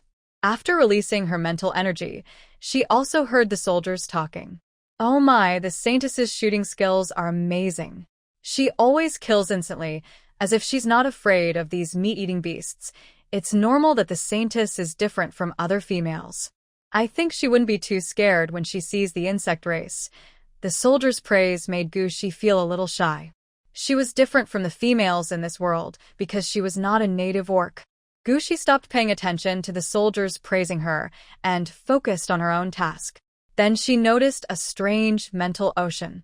Just as Gushi frowned, wondering what it was, a soldier shouted, "S-level alert. Insect race. Why are there insect creatures in the royal hunting grounds?" This warning caused the nearby soldiers to quickly gather around Gushi, forming a tight circle. 2 generals even pressed the button on their wristbands, releasing their mechs from the space rings right in front of Gushi. They entered the mechs immediately. One mech was orange and the other was brown. After they entered, the mechs changed into a leopard and an eagle. This was the first time Gushi saw mechs in this world, and seeing them made her truly realize this was a high-tech world. However, in the next second, Her admiration for the mechs was replaced by fear. The object I sensed just now appeared. It was nearly 8 meters tall, a face-like cockroach with antennae and 6 legs. Once the insect race develops human features, it means they have reached a middle level of evolution. Their tough shells can resist some physical and supernatural attacks. Their strength is comparable to that of a level 2s beastman operating a mech. Gushi tightly held the reins of her horse, her face stiff with fear. Why is it a cockroach? In her original world, she was afraid of cockroaches. She always felt uncomfortable around these crawling bugs.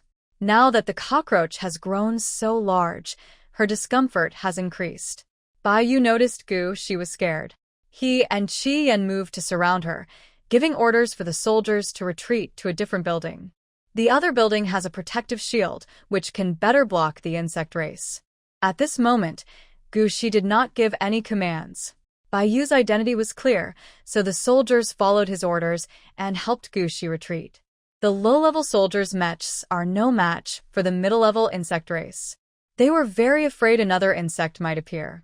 As Gushi followed Baiyu's instructions and started to retreat on horseback, the large cockroach suddenly lifted its rear and spat out countless small cockroaches.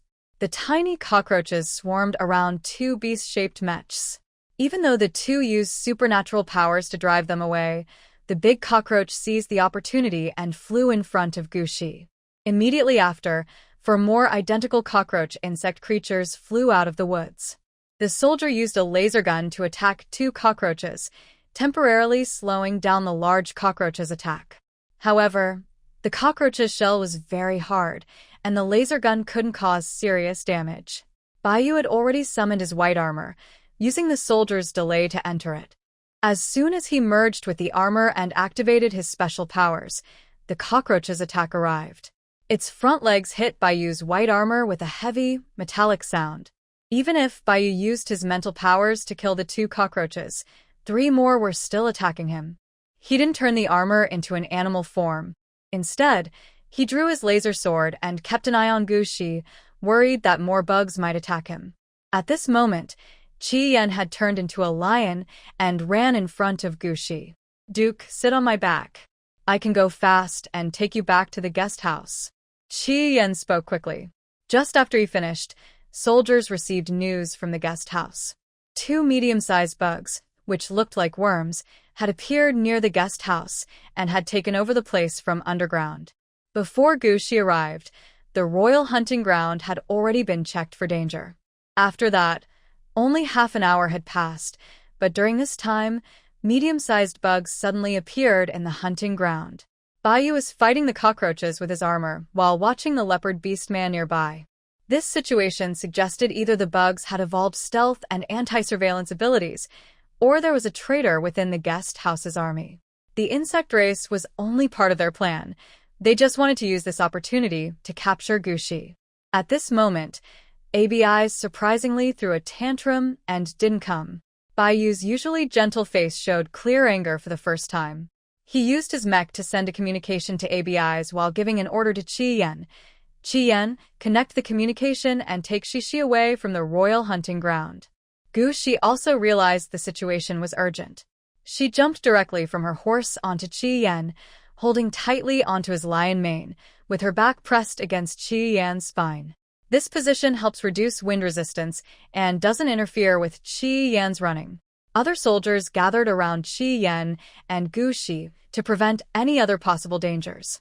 Qi-Yan galloped quickly until he received a message from ABIs on his wristband. "Qi-Yan East, the general is coming." Qi-Yan felt excited. It was good that the general was coming. The electric powers of thunder and lightning were the nemesis of the insect race. With the level 4S enhancement, they could easily kill the insects, and the sacred female was safe.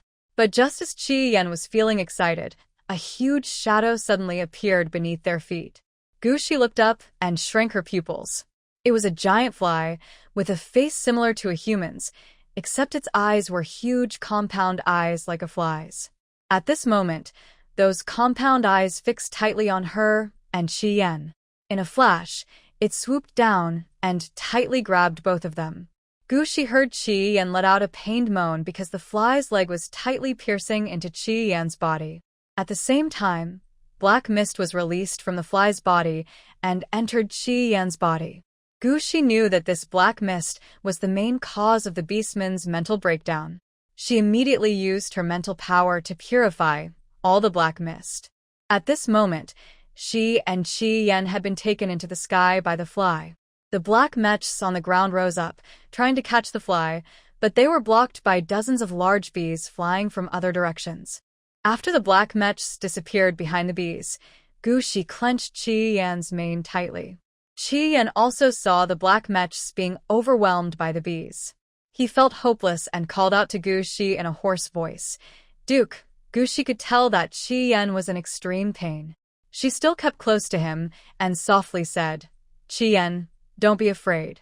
Since the insect race didn't kill us immediately, they must have other plans. Maybe we won't die." After saying this, Gushi forced a bitter smile. Even though she comforted herself with the idea that the insect race had other reasons besides killing her right away, she couldn't fully relax.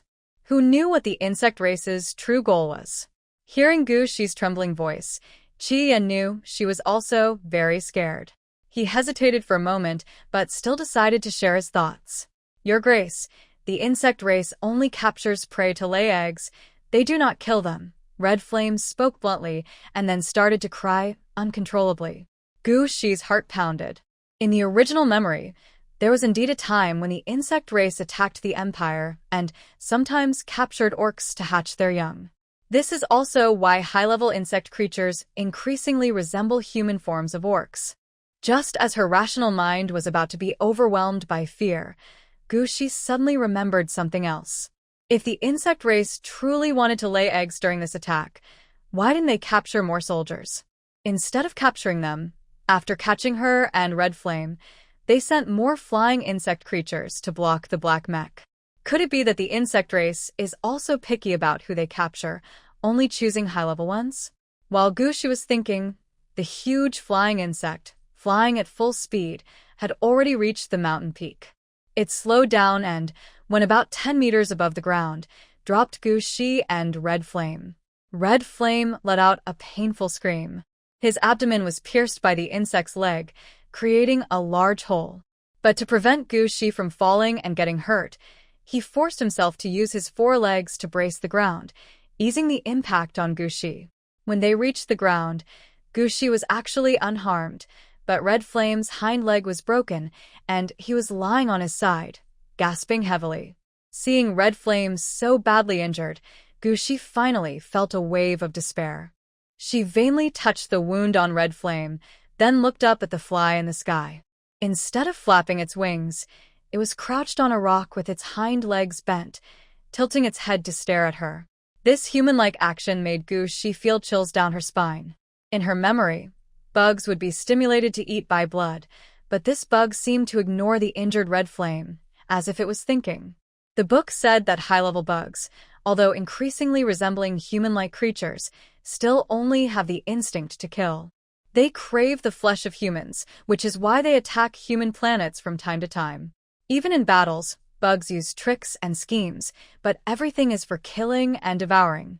Whenever they have a chance to eat humans, they won't miss it. But now, the fly-like bug was ignoring the injured Red Flame.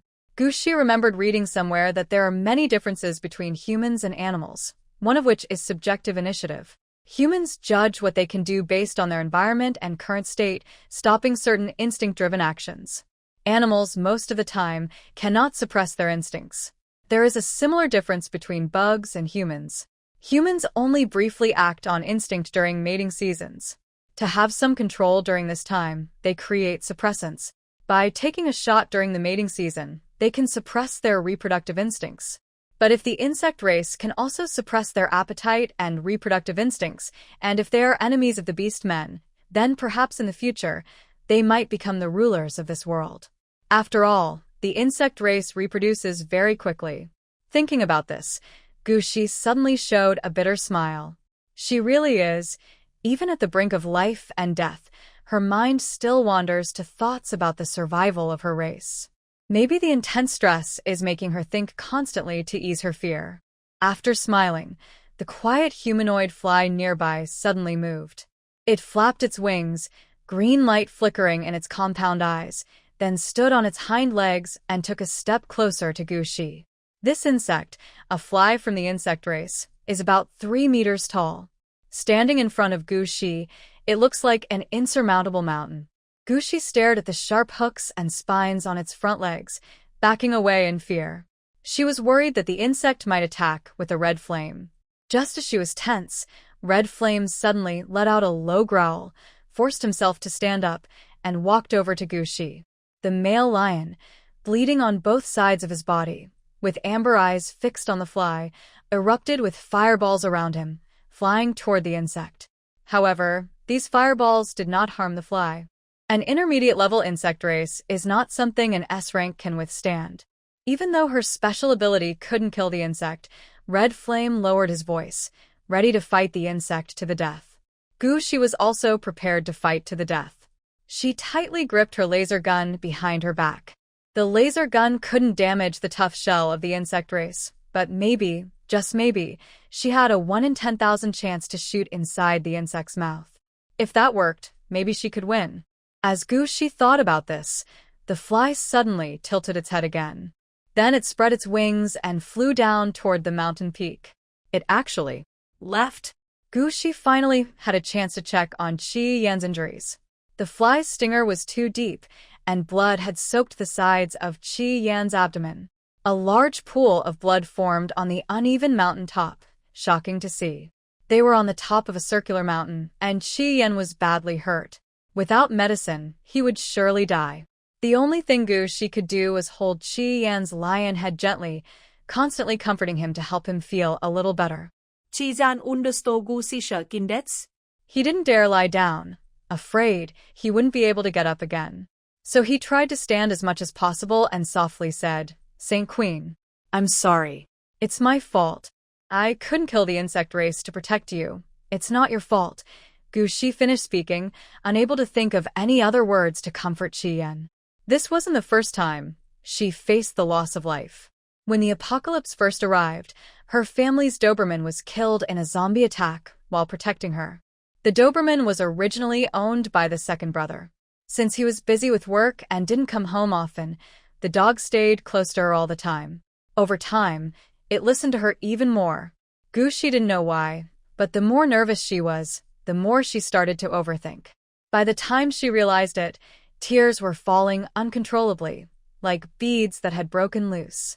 She didn't want Qi Yan to die. Gu Shi's eyes were blurry with tears as she leaned close to Qi Yan's head. Qi Yan noticed Gu Shi crying and thought, his death could make the Holy Mother so sad. Maybe it was worth living in this world just for that. Carefully, he nudged Gu Shi's face. Even though he knew this action might offend her, he couldn't stop his greedy desire to be close before he died. The loss of blood made Qi Yan's body temperature drop, and his limbs grew weak. Gu Shi's crying grew quieter, but a faint smile appeared on Qi Yan's lips. He felt happy just to have seen the Holy Mother shed tears. As Qi Yan's eyes were about to close, the sound of insects fluttering came from the mountain top again. The fly had returned, and its tiny legs beneath its abdomen were holding an oval-shaped healing pod. The fly placed the healing pod down and quickly flew away. Gu Shi knew the healing pod could be used directly in the sunlight. She called out to Qi Yan, who was slipping into unconsciousness. "Qi Yan, don't sleep. There's a healing pod. You won't die." "A healing pod?" Qi Yan looked up and, in a daze, seemed to see the healing chamber. But he was too weak to move forward. "Do you want me to face the bugs alone?" Gu Shi's originally soft and sweet voice was filled with fear. She pushed Qi Yan. "If you die like this, what am I supposed to do?" Qi Yan was too heavy. If Qi Yan didn't stand up and walk into the healing pod himself, Gu Shi couldn't save him. To give Qi Yan something to care about, Gu Shi could only use herself as bait. She kept talking about how if Qi Yan died and she was left alone, she would face all kinds of dangers. When she heard that the bugs might fly in large numbers and lay eggs inside her body, Qi Yan suddenly opened his eyes. He could die, but not now. Seeing that Qi Yan was really reacting, Gu Shi hurriedly supported him and moved toward the healing pod. A small female supporting a large, badly injured male lion looked very tragic. Hiding behind a rock, the fly-like beastman's compound eyes flashed with strange light. Finally, Chi-Yen was inside the healing pod. Gushi felt weak and sat down heavily on the ground. She looked around but didn't see the fly beastman. She tried to activate her smart bracelet for help, but it wouldn't turn on. It was broken. Of course, since the bugs could suppress their instinct to devour, and they prepared a healing pod for Chi-Yen, how could they give her a chance to contact for help? While Gushi waited for Chi-Yen's treatment to finish, in the royal hunting ground, Baiyu, who had been killing various medium-sized bugs that kept emerging, finally struck the black armor of ABI's with a punch from her mech. ABI's did not activate the mech's defense system and endured the pain of that punch without resistance. He knew he deserved it. The usually gentle crown prince was angry. The soldiers around him all lowered their heads, feeling regretful. Because of the appearance of the insect race, they were caught off guard. They lacked enough troops, yet the insect race seemed to appear out of nowhere, constantly emerging. They could only watch helplessly as the insect race took away their sacred female. When the insect race captured the orcs, they would be extremely cruel and kill them mercilessly. Perhaps soon, the marks on the crown prince and the general's foreheads would disappear. That would mean Gushi's death. The ground was full of the bodies of insect race members and orcs. After Baiyu punched ABI's, he said hoarsely, "Hurry up and go find Shishi. Do you want to be executed in my name as crown prince for just standing here?" Inside the white mech, Baiyu's voice was cold and fierce. He drove the mech first toward the direction where Gushi had left, with the army following behind him, leaving ABI's behind. ABI's sat inside the mech for a moment, then reached up to touch his face and realized it was covered with tears. He didn't feel sad. He knew they had spent so long dealing with the insect race, and Gushi was probably in serious danger. He was always calm when things happened. But why were tears suddenly falling? ABI's gently touched the small cat mark on her forehead, wondering if her tears were also caused by the mark's presence. Perhaps her emptiness inside was because the mark was about to be removed? The black armor finally soared into the sky, not only catching up with the main group, but also leaving them far behind. On the mountaintop, the healing pod finally opened. Gushi looked into the chamber with teary eyes. Chi-Yen was completely naked, and the wound on his abdomen, which had been pierced, had fully healed. He opened his eyes and immediately saw Gushi, whose eyes looked a bit swollen. Surely, the Holy Queen must have been very sad and crying? Chi-Yen stood up and clumsily comforted Gushi with an open mouth. "Holy Queen, no. Duke, I'm fine now, really." He pointed to his abdomen and twisted his waist to show Gushi. "This healing pod is top quality. It heals the body quickly." "I'm completely fine now." His muscular waist twisted in front of Gushi. Seeing that Chi-Yen had truly recovered, Gushi finally relaxed and smiled. But in the next second, she felt dizzy and fainted into Chi-Yen's arms. Chi-Yen held Gushi, not daring to move. Even though the black chocolate bean on his chest was just covered by Gushi's breathing, he didn't dare adjust her position. He just quietly held her. After a long while, Chi-Yen carefully picked Gushi up and laid her gently into the healing pod. The inside of the pod was soft and comfortable, and Gushi would feel very relaxed sleeping inside. Ensure the treatment pod has enough power. Red Flame closed the lid of the treatment pod and began to look around at the environment. It seems they have reached the border of the Nord Empire. No one lives here, and the nearby cliffs are as high as 8,000 meters. Red Flame also tried using his smart bracelet, but found it couldn't turn on.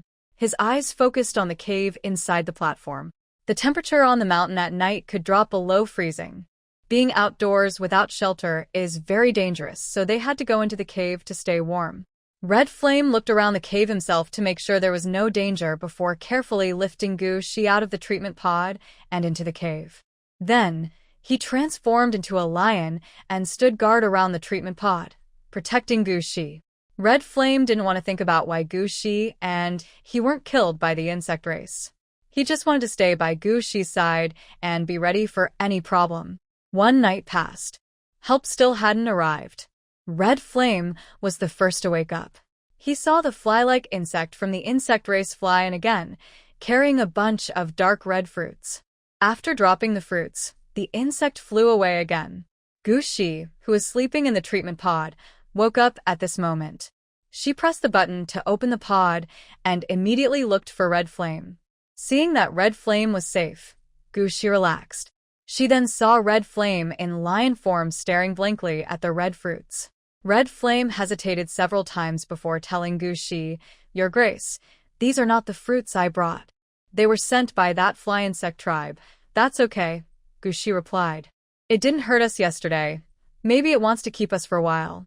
Being hungry is uncomfortable, so let's just eat them." As Gushi finished speaking, she saw a look of hesitation on Red Flame's lion face. After a long moment, the lion closed his eyes, blushing, and whispered, "Your Grace, have you forgotten? These red fruits are called love fruits. If we eat them, we will both go into heat." Gushi fell silent. She stared at the red fruit for a while and indeed found information about love fruits in her memory. For orcs, their heat period lasts only 1 day a month, but after eating a love fruit, every day feels like heat. During this time, male orc semen becomes more active, and females are most likely to conceive. In other words, this is the most natural medicine to help orcs have offspring. Even though eating a love fruit doesn't cause pollution, no orc would pick and eat such plants. Normal orcs don't find going into heat amusing. It seems like it's planning something bad, Gushi thought. She stood up, grabbed the branch, and tried to drag it out of the cave. Seeing Gushi's action, Red Flame quickly bit down on the branch. "Your Grace, do you want to throw away the love fruit?" "I'll do it." The big lion ran very fast, like a branch burning its mouth, and quickly dropped the branch off the cliff. After dropping it, he let out a heavy sigh of relief. Red Flame admitted that he liked Gushi. When Gushi gently guided him, he became emotionally attached. But he didn't want to be with Gushi in this situation. This was no different from taking advantage of a vulnerable moment. Moreover, even he, with a simple mind, understood that the insect race was offering them food with bad intentions. When both Red Flame and Gushi relaxed, the fly insect race did not appear again. Red Flame, in his lion form, looked around again. All he saw were various shaped rocks, with no food in sight. He sadly told Gushi this fact, then suddenly bit his lip and said, "Duke, if you're really hungry, you can eat me." During ancient times of great famine, beast men sometimes considered eating each other. Although eating their own kind could cause sickness, as long as they survived, the illness could be cured later. Red Flame's idea was simple, but Gushi looked up at the sky. She regretted throwing away those red berries. If she hadn't, maybe she could have used the berries to attract. Just as she had this thought, a bird flying in the sky was suddenly killed by the attacking fly insect race. The fly held the bird's corpse and circled above her and Red Flame before taking the body away to a distant place. This behavior clearly shows that they are saying, "If you don't feed me, you won't get any food at all." After understanding the fly's intentions, Gushi trembled with anger. These bugs probably don't really understand strategy. They just want to have her give birth to high-quality insect offspring and then eat them, right? Research shows that the insect race's evolution increasingly resembles humanoid beasts because they absorb beast genes after eating them. Is the insect race planning to develop higher levels? Actually, no. The insect hierarchy is clear. Lower-level insects unconditionally obey higher-level insects. If forcing her to do something with the male beast was a plan approved by high-level insects, it wouldn't make sense to just send a middle-level insect to keep her here. She should be inside the insect nest. Gushi was troubled by these thoughts and returned to the healing pod with a cold, pretty face. Red Flame noticed Gushi was angry and softly comforted her. "Duke, I will find a way to catch the prey. Rest inside the cave for a while. Don't worry too much. Don't tire yourself out either." Gushi didn't want Red Flame to become as hopeless as she was. She didn't reveal her full suspicions, only said, "That fly won't let us get food so easily. If we can't find a way, you can come back and rest to save your energy." Hearing Gushi's gentle voice full of concern, Red Flame felt warm inside. He still looked like a lion, with his lion tail wagging uncontrollably behind him, almost as if he wanted to lie down on the ground and show his belly. But that was not allowed. Using animal behavior to face Gushi was already a form of offense. At least in animal form, some parts could be hidden under fur. But if he took human form, he was afraid that Gushi would see through his mean thoughts immediately. Chi-Yen dared not think too much and just crouched at the cave entrance, trying to figure out how to get food for Gushi. As he thought, an idea suddenly came to him. Gushi sat inside the cave, using her mental power outward to find a way to escape. Her mental energy touched Chi-Yen and also the fly-like insect race hiding near the cave. It even extended to other mountain peaks, sensing that those peaks also had flying insects hiding there. Gushi had already tried this in the forest. After transforming into an interstellar female, her mental power could no longer attack. The only thing she could do was purify the black mist inside living creatures. But the insect race was an enemy of the orcs. Even if she sensed the black mist inside the insects, Gushi paid no attention. She knew she couldn't find a way out on her own. She touched her stomach and decided to think of happy things to forget her hunger. She closed her eyes, her eyelashes fluttered, but then she heard Chi-Yan's roar. Gushi hurried outside and saw that Chi-Yan's front leg was bleeding. Despite his injury, he looked up and roared at the fly-like insect race. The foot of the fly insect clan's creature is attached to a meat-eating bird that has been bitten and had its neck broken. This scene made Gushi guess what had happened. The foolish red flame bit his own front leg to attract the meat-eating birds to come and hunt him, so he could then hunt the birds in return. However, the fly clan still managed to steal the bird away. After stealing the bird, the fly clan flew off again. The mighty male lion lowered his head, looking dejectedly at Gushi. "Lord Duke, I am useless." The prey was still stolen. Gushi patted Red Flame's head and sighed. "Come into the cave." Red Flame obediently followed behind Gushi. The cave was dimly lit. He looked at Gushi's pure white face, with amber-beast eyes full of concern. He hadn't eaten anything since yesterday, because he was frightened. Now it was the second day, and his Lord Duke was still hungry. It seemed he could only bite himself to fill his stomach and feed his Lord Duke. Thinking this, Red Flame was about to attack his own leg again. Gushi quickly stopped him. Red Flame was stopped, and his round lion eyes filled with tears. "Lord Duke, you'll starve." Gushi shook his head and frowned sternly. "Red Flame, if you do this again, I will be angry. Don't hurt yourself. This is an order." Hearing that Gushi would be angry, Red Flame's large, round ears shrank, and his huge body, which was 3.5 meters tall, curled into a small ball, not daring to speak anymore. He apologized softly. "The healing liquid in the treatment pod is gone. Without treatment liquid, lying down is useless." Gushi had to carry Chi-Yen on his back and try to tear open his clothes to bandage him. After struggling with the white clothes for a long time, Chi-Yen's voice came out in a somewhat pleading tone. "Duke, don't worry. My hand is no longer bleeding." Gushi looked back and saw that it was true. She was sitting on the ground, resisting the hunger in her stomach, and asked, "Chi-Yen, you've been in the army. How does our empire detect the insect race?" She only said a long sentence, and Gushi took deep breaths for a long time. She was really very hungry. Chi-Yen looked at Gushi with concern and softly answered her question. "The Empire's Research Institute studied the insect race's brains. They communicate through pheromones and mental energy. Because the insect race has a shared queen, their mental energy serial numbers are all the same. The detection devices record these serial numbers. When similar serial numbers appear, an alarm goes off." This answer made Gushi fall silent. In other words, either the insect race's serial numbers have been changed, or they have evolved to ignore detection devices. Neither situation is something the Empire's army can break through quickly. "Let's stop talking and just wait here to save energy." After saying this, Gushi remained silent. Chi-Yen saw Gushi's pale face turn sickly white. He wanted to speak and tell her to eat him, but he held back. Time passed second by second, and night fell. Gushi's mouth was dry, and she was hungry, feeling dizzy and blurry-eyed. Help had not arrived yet. Even though the orc was strong and ignored mountain sickness, he couldn't withstand the pain of dehydration and hunger. In this extreme pain, the fly-like insect race came again.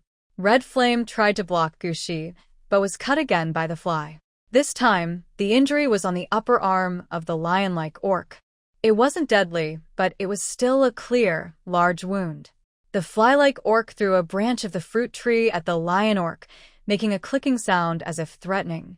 Gushi guessed that the other side was probably losing patience. She pinched her palm and asked, "Do I really have to do that with him?"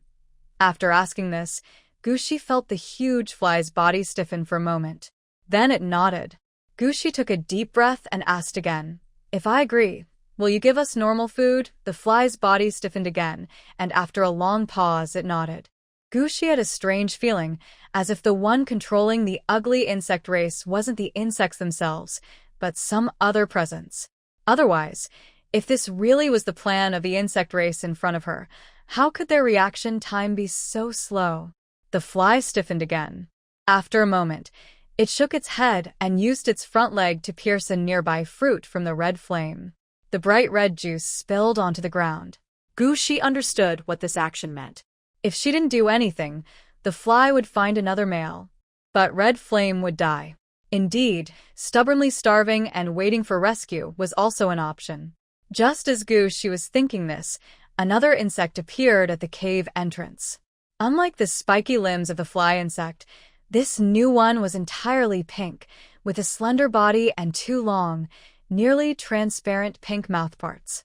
Gushi was still wondering why this insect had come here when she saw it eat the fruit. After chewing twice, the fruit's pulp entered its mouthparts. Then, the pink insect moved closer, its thin body wrapping around her. Gushi guessed what the insect was about to do, and almost vomited. She frantically shook her head. "No, go away. I don't want the fruit. I'll do it myself." If the insect fed her the fruit in such a disgusting way, and she then had to be with Red Flame, she would feel very uncomfortable all over. Her words finally worked. Both insects retreated. The sun set, and the last rays of light inside the cave disappeared. Even at night, the beastmen could see normally. Gushi pressed her lips together and softly called out, "Red Flame." In the darkness, Red Flame didn't respond for a long time. Just as Gushi thought Chi-Yen didn't want to pay attention to her, Chi-Yen whispered, "Duke, I am very happy to meet you." After saying this, the lion-like beast man stood up, looked at Gushi with glowing eyes for a long time, then turned around and limped toward the outside of the cave. Gushi thought to herself, "This fool." She guessed that he thought she was forced by the insect race to do such things, and decided to jump off the cliff, so she wouldn't be troubled anymore. Actually, Gushi also felt uncomfortable. Who would want to be forced to do such things? But she couldn't just wait like this, waiting for them to kill Chi-Yen and then catch another male from somewhere else to continue pressuring her. If the insect race caught another male, he would probably not need to be forced. He would naturally try to force her himself. Even if a male forcibly engaged in such acts with a female and was sentenced to death by law, he would argue that he was forced by the insect race.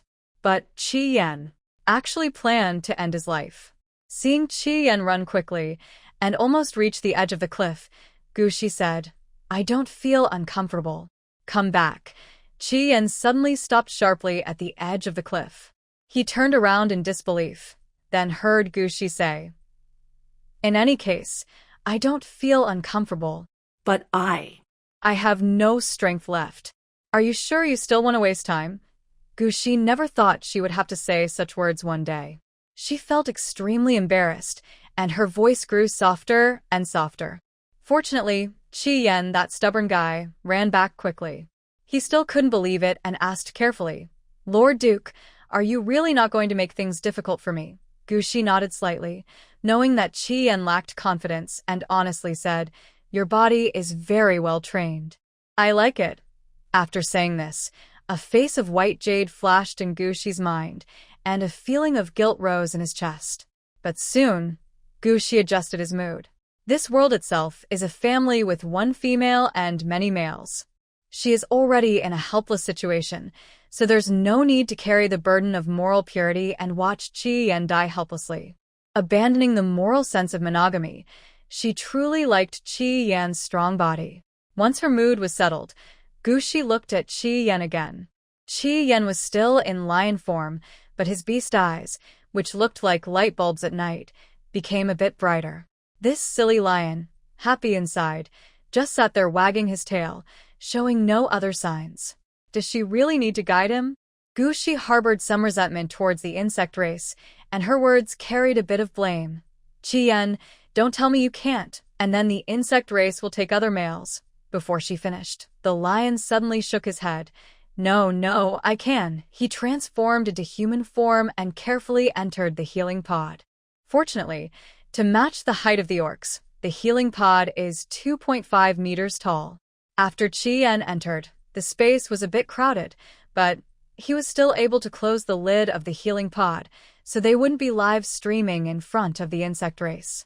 Because the space was small, Gushi felt a heat from his masculine body that was even more intense than when she had contact with Baiyu before. Despite the heat, Qi Yan was only touching her gently, his eyes fixed on her. Gushi guessed that Qi Yan was still hesitating, so she wrapped her arms around his neck and made him lower his head, offering her lips. When their lips finally met, Qi Yan responded. He eagerly took her soft lips, and his excitement caused some of his wounds to reopen. Smelling the blood, Gushi sighed softly, touching Qi Yan's stiffening muscles, and whispered, "Be gentle.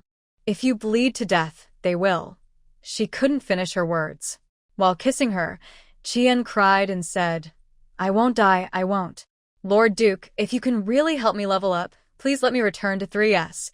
If he returned to 3S, he would do everything he could to kill all those disgusting bugs so she could be safe under the Empire's protection." Qi Yan's tears were even hotter than his body temperature, falling all over Gushi's face. Gushi's hand on Qi Yan's shoulder stiffened. Usually, isn't it the woman who cries in such situations? While crying, he was still kissing her. Qi Yan was a little adorable in this way. Gushi responded softly to Red Flame, whispering, "Red Flame, please don't say anything that spoils the mood right now, okay?" "Yes, but..." Red Flame was still crying.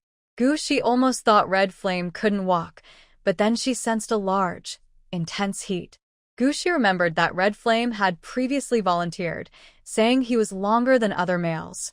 Her slender waist shrank a little, feeling a bit scared. She could only try to touch Red Flame gently while guiding him to prepare in advance. The shaking of the healing pod stopped after 2 hours. When Gushi woke up, she smelled the aroma of roasted meat.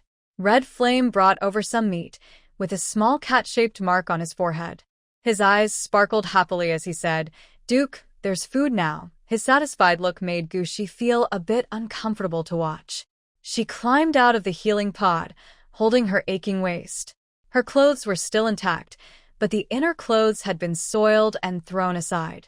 It seemed Red Flame had taken care of her, which was quite thoughtful. While eating the roasted beast meat Red Flame had prepared, Gushi quietly used her mental energy to check Red Flame's mental space. The size of his mental space was indeed larger than before, and the little lion inside looked very energetic. Perhaps she really could restore Red Flame's level. Because of these thoughts, after eating a piece of grilled meat, Gushi remembered she should first purify the beast meat. Luckily, Qi Yan hadn't eaten yet.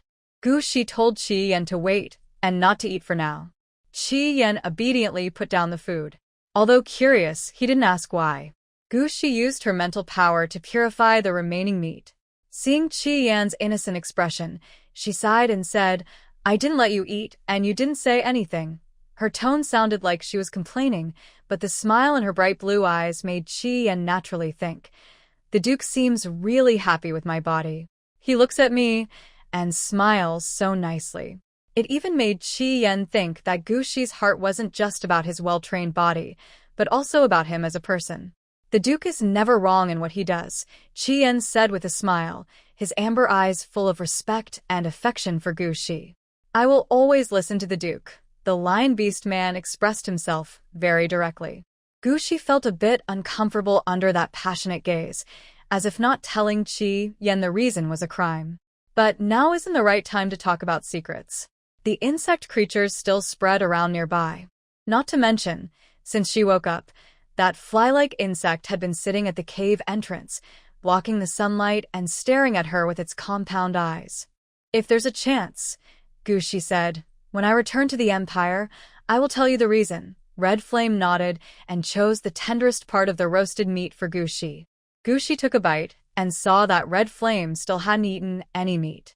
Instead, he kept staring at her with his shiny, bright eyes, making her smile silently. "Red Flame, eat some meat and fill your stomach." Upon hearing the command, Red Flame responded with, "Yes," and then started eating eagerly. He ate mostly meat with few bones, biting through the bones with his strong jaws to save their limited food supply. Gushi heard the cracking sounds and helplessly changed her order. "Eat some good meat too, not just the edges and leftovers." Actually, she wasn't able to eat much either. The meat was simply cooked and lacked flavor. Probably because it wasn't washed, it tasted quite gamey. But since she had experience eating this kind of food during the apocalypse, Gushi endured the unpleasant taste and filled her stomach. She felt surprised. Before, she could drink 10 bottles of nutritional fluid. But now, the amount of meat she ate matched her previous appetite. Is there a difference between nutritional fluid and eating meat? She couldn't tell. After she was fully full, she stood up and stretched her stomach. She tentatively approached the fly insect tribe, and seeing they didn't react, she suddenly smiled sweetly at them, asking, "Can I have some normal fruit after the meal? Just eating meat isn't good for my health." The fly insect race still looked stiff like yesterday, remaining still for a long time before flapping their wings and leaving the cliff. Seeing the fly orc leave, Gushi pulled Chi-Yen aside and said, "Let's go inside and take a look." When Gushi mentioned entering the cave, Chi-Yen quickly transformed into a lion form, allowing Gushi to sit on his back. The ground inside the cave was uneven, and he didn't want his delicate female to hurt her tender feet. The cave was natural. Normally, such places should be cooler the deeper you go because you're inside the mountain rocks. But Gushi felt a burning heat. She released her mental power to look down and discovered a heat source on the other side of the mountain. A volcano. The word appeared in Gushi's mind, and she told Chi-Yen to keep going inside. After walking for a while, they reached a point where the path ended. Gushi saw a crack on one side that seemed suitable for a small person to pass through, so she told Chi-Yen to put her down. Just as she was about to go inside, suddenly she heard a clicking sound behind her. It was the fly insect race, looking for fruit, deliberately making noise with their mouths to attract Gushi's attention. Gushi had no choice but to give up on going further and said, "I'm just taking my mate for a walk." "Why are you so aggressive?" She spoke naturally, acting a little cute, which made Chi-Yen turn back. It was strange to see a beast orc acting cute toward a natural enemy insect race. But Chi-Yen seemed to ignore it and continued doing what he was supposed to do. He only felt that being marked by Gushi as his mate was a great blessing he had earned over many lifetimes. Gushi is now only his. When they return to the Empire, there will be a more outstanding crown prince and general ABIs. He only hopes that Gushi occasionally thinks of him and allows him to serve. Chi-Yen remains silent, and the insect race does not speak. Gushi's soft, coquettish voice echoes in the cave for a long time. This is actually quite an awkward situation. A faint blush appears on Gushi's fair face. She thinks that with such darkness, no one can see her, and her internal embarrassment gradually fades away. Flirting with the insect race is not madness on Gushi's part. She is thinking that if there really is a hidden mastermind behind the scenes, she might be able to turn the situation to her advantage. Of course, this depends on the other being male. Thinking this, Gushi feels incredibly shy. It seems that the environment has changed her, making her feel especially attractive, to the point that she considers using seduction to escape. Really? Gushi pats her face and quietly contemplates for a while. It's okay, if seduction is needed, so be it. To survive, there's no shame in that. She wants to survive with her family too, and cannot give up easily. Outside the cave, Gushi happily eats fresh fruit other than the passion fruit. She first purifies the fruit with her mental energy, as usual, then takes a bite. The taste is sour and bitter. Gushi spat out the fruit and frowned, saying, "This is too sour. Let's try another one." The fly-like insect tilted its head, and its almost human-like face showed no emotion. It then poked Qi Yan with its front leg. The poke was gentle, but served as a warning. Gu Shi understood its meaning. It was warning that if she made any more trouble, it would kill Qi Yan. Threats like this depend on who's more afraid. Gu Shi transformed Qi Yan into a human form and looked at him tenderly. Yan, we are now married, but we're trapped here with no rights. I'm already happy to have spent one night with you. Maybe we are destined to die together. After saying this, Gu Shi took Qi Yan's large hand in hers and slowly walked toward the edge of the cliff. Her eyes filled with tears, her lips pressed tightly, and her gaze became empty. The fly flew in front of Gu Shi, deliberately stretching out its thin front limb toward her body. Gu Shi seemed not to notice and walked straight ahead. She clenched Qi Yan's hand tightly, hoping he wouldn't get too excited. This was a gamble, betting on who was more afraid of her dying. Qi Yan really wanted to save Gu Shi from the insect's limb, but before he could pull her away, he felt her scratching his palm. Red Flame thought about Gu Shi constantly comforting him, saying they wouldn't die, including last night when Gu Shi chose to be with him. If Gu Shi had wanted to die, she wouldn't have done those things. Was Gu Shi testing the enemy? Red Flame desperately tried to remember some strategies he learned at military school and finally decided to stay still. He tilted his head and looked at Gu Shi with a full of affection. That look seemed to say, I'll die with Gu Shi if needed. I am willing. The tall male and the small female stood straight, touching the insect's front limbs. Gu Shi felt a bit of pain in her chest, but her face still showed firm determination to face death. So, the insect's front limb that pricked her chest finally pulled back. The fly-like insect moved into the forest, clicking as it flew. Gu Shi tightened her grip on Red Flame's hand again, lowering her eyes to hide her complicated thoughts. After the fly-like creature left and returned, she finally ate some sweet fruit she had been craving. The fruit was very tasty. After eating and drinking some water, she waited half an hour and then shouted outside, I want to take a bath. I can't take it anymore. I feel like going crazy. I'd rather die. She seemed to have a mental breakdown, pulling her hair and running toward the cliff. Red Flame stared blankly at Gu Shi, unable to tell what was wrong with her. Then he also pulled his hair and ran toward the cliff with her, until the fly-like insect race kept clicking and buzzing, then flew outward. Gu Shi finally calmed down, holding Qi Yan's hand as they returned to the cave. This time, the insect race was gone for a long time before they finally brought back a compressed bathroom. There was only a bathroom, but no water. Gu Shi was about to lose her mind again when she heard the sound of wings flapping. It was a large, water-blue bee with a round body and small wings, very much like the bare peak in Gu Shi's memory. The bee's face was also somewhat human-like, but its eyes were black, round, and strangely cute. In Gu Shi's memory, bees usually have yellow and black striped bellies, but this bee was blue and white.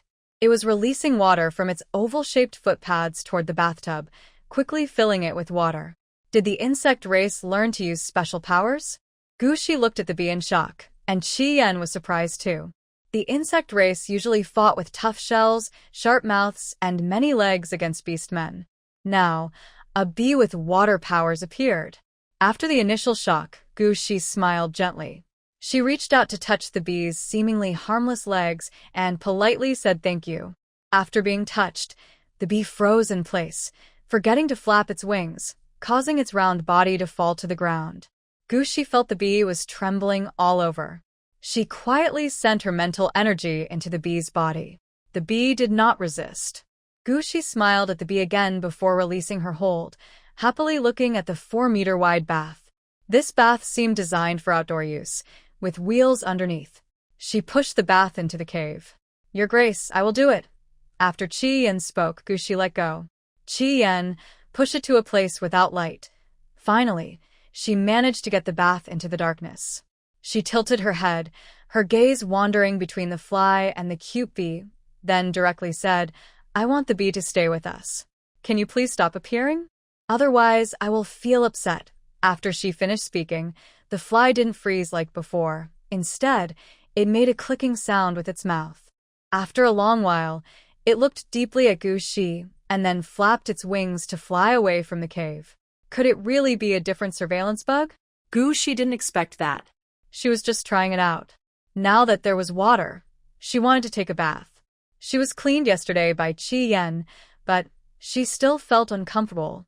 Shi took off her clothes and was about to step into the bath when Qi Yan stopped her. Your Grace, wait, the water is still very cold. Qi Yan said this while using fire magic on the edge of the bath. With the power of a great magic, the water in the bath suddenly warmed up.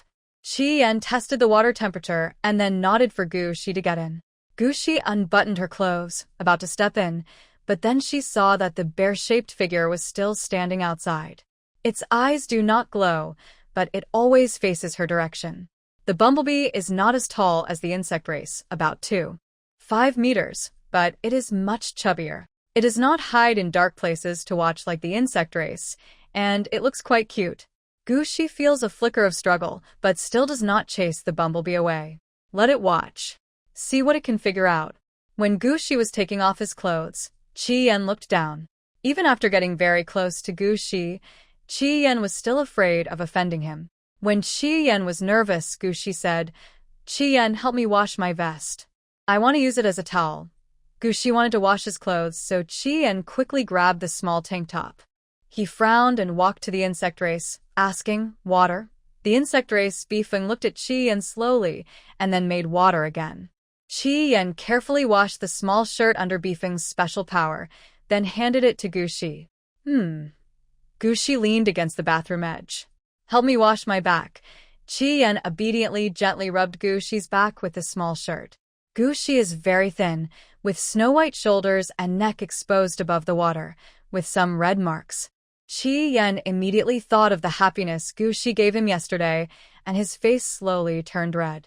Especially the smoothness of Shi's skin, which, when transmitted through his palm to his brain, made Qi Yan feel a bit overwhelmed with heat in his lower abdomen. His whole body tensed up. Shi suddenly spoke. Qi Yan, come in and wash together. As she said this, she pulled Qi Yan into the bath. She once again released her mental energy to sense the bee nearby. As she expected, when she and Qi Yan were close, the bee's mental sea emitted fluctuations that focused on them. With continuous fluctuations, Shi saw what she wanted to see. The reason the mental sea is called a sea is because it resembles a water pool in another dimension existing inside the body. Usually mental seas are light blue, but the bee's mental sea seemed to be connected with another creature, showing ripples of 2 colors. Those colors were black and white mixed together. Indeed, these bugs that trapped her and Qi Yan are controlled by something else. Shi wasn't sure if her probing was noticed by the other side. She just mimicked the wave patterns, quietly blending her mental energy into theirs. Shi kept experimenting, trying to merge into the bee's mental sea. She tried to operate like the other blue ripple, but she was always pushed out. The experiment failed. The other 2 ripples inside the bee's body didn't react much, so Shi temporarily left some mental energy there and asked Qi Yan to help dry the clothes with his fire ability. While the bees and the red flame were fixing clothes, Shi leaned against the bathtub, feeling sleepy. Maybe it was because the water was too warm, making her very drowsy. Suddenly, loud crackling sounds came from outside the cave. Red Flame ran out to check and returned with a sad look, saying, Duke, the treatment pod was broken by the fly insect race. That was the first marriage bed Shi and Red Flame shared, and he treasured it. He even thought that once his psychic level recovered, he would defeat these insects and bring the treatment pod back to keep as a keepsake. He felt that after being loved by Shi once, his mind had become much broader. But this was a secret only to be talked about inside the treatment pod, and not to be overheard by enemies. The lion beast man looked upset, but ignored the bright light in Shi's eyes. Inside the bee's body, there are 2 types of mental powers. She hadn't touched other insect races before, so she didn't know if they had them too. If they did, then which mental command caused the treatment pod to be broken, the white one or the blue one? If only the bee was controlled, then why could the other insects still suppress their violent and murderous instincts? But no matter which it was, having insects with their own tempers was good.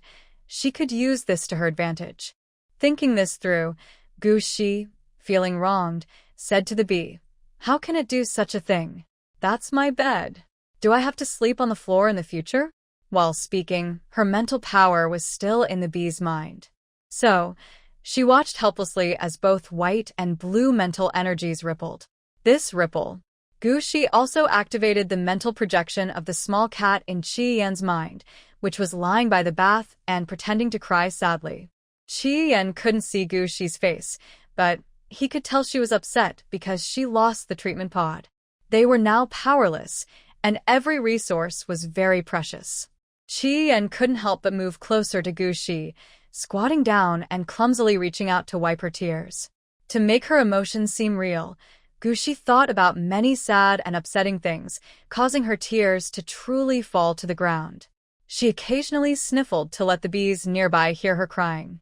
While pretending to cry, Gushi carefully studied Qi Yan's mental world. Qi Yan's mental space also started rippling, which seemed to show that his feelings were fluctuating. It was her fault. She had entered the male's mental space 4 times, all for emotional connection, thinking that ripples in the mental space were normal. Now she realized that any emotional change could cause the mental space to tremble. Gushi cried for a while longer, then looked up and coquettishly said to Qi Yan, "Qi Yan, come in and take a bath with me. Comfort me." Maybe it was just her feeling, but as soon as she said that, the mental space of the bee rippled even more intensely. It was like boiling water about to overflow. Gushi glanced at the bee, then used Qi Yan's strong body to block her, pressed down on his neck, and kissed his face. "Sorry, I can't assist with that request." The treatment chamber was gone, leaving them out in the open. It was very disrespectful to Gushi. The insect race was still watching. Qi Yan was full of worries, but Gushi suddenly took a step back. Since Gushi was standing now, Qi Yan was afraid the bee insects would see him, so he stepped into the bath. He used his body to block Gushi firmly and softly said, "That bee is still watching." Gushi pressed close to Qi Yan. "Let it watch. It can't do anything." Qi Yan didn't reply aloud but thought to himself, "No way." He sat in the bath, with Gushi sitting on him, refusing to let Gushi's skin be exposed. Meanwhile, the buzzing of the bee's wings didn't stop. Gushi enjoyed the rough, large hand of Qi Yan, feeling a shiver, and tilted her head to see how the chubby bee was reacting. But just as she showed half her face and hadn't yet seen the scene outside the cave, Qi Yan grabbed her waist and pulled her back. The buzzing grew quieter, and Gushi knew the bee had run away, but her mental strength in the bee's mind hadn't yet retreated. The bee's mental world was especially restless. Ugh. When Gushi was distracted, her abdomen felt sore and numb, and she couldn't help but make a soft, sweet sound. Qi Yan, with a hoarse voice, looked upset and said, "It's my fault. Did the Duke get distracted because of me?" After hearing the lion orc's words, Gushi looked up, her big, bright blue eyes fixed on Qi Yan. Qi Yan looked like she was about to cry again. Who would have thought that a strong man with broad shoulders, a narrow waist, and six-pack abs would, in such moments, shed more tears than anything else? Gushi bit into a chocolate bean in front of her, then touched Qi Yan's stomach with her hand. When she touched it, her strength was a bit too much. Gushi was startled and took a shaky breath, muttering vaguely, "So profound and mighty, and yet you say you're useless." Ripples spread out. As the atmosphere inside grew hotter and more intense, the insect tribe outside the cave became restless again. Especially that fly insect tribe, which flew up to the bee and started clicking its mandibles loudly. That sound seemed full of anger. The insect tribe outside the cave was approaching fiercely. Inside, Gushi, her limbs weak, leaned against Qi Yan's chest. It wasn't an illusion.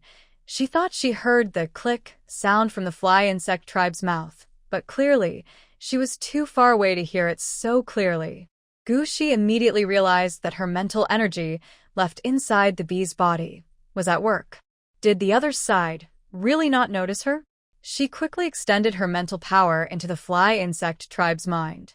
Inside the fly insect tribe's mental space, there were also 2 different colored ripples, but above the ripples, black fog was spreading.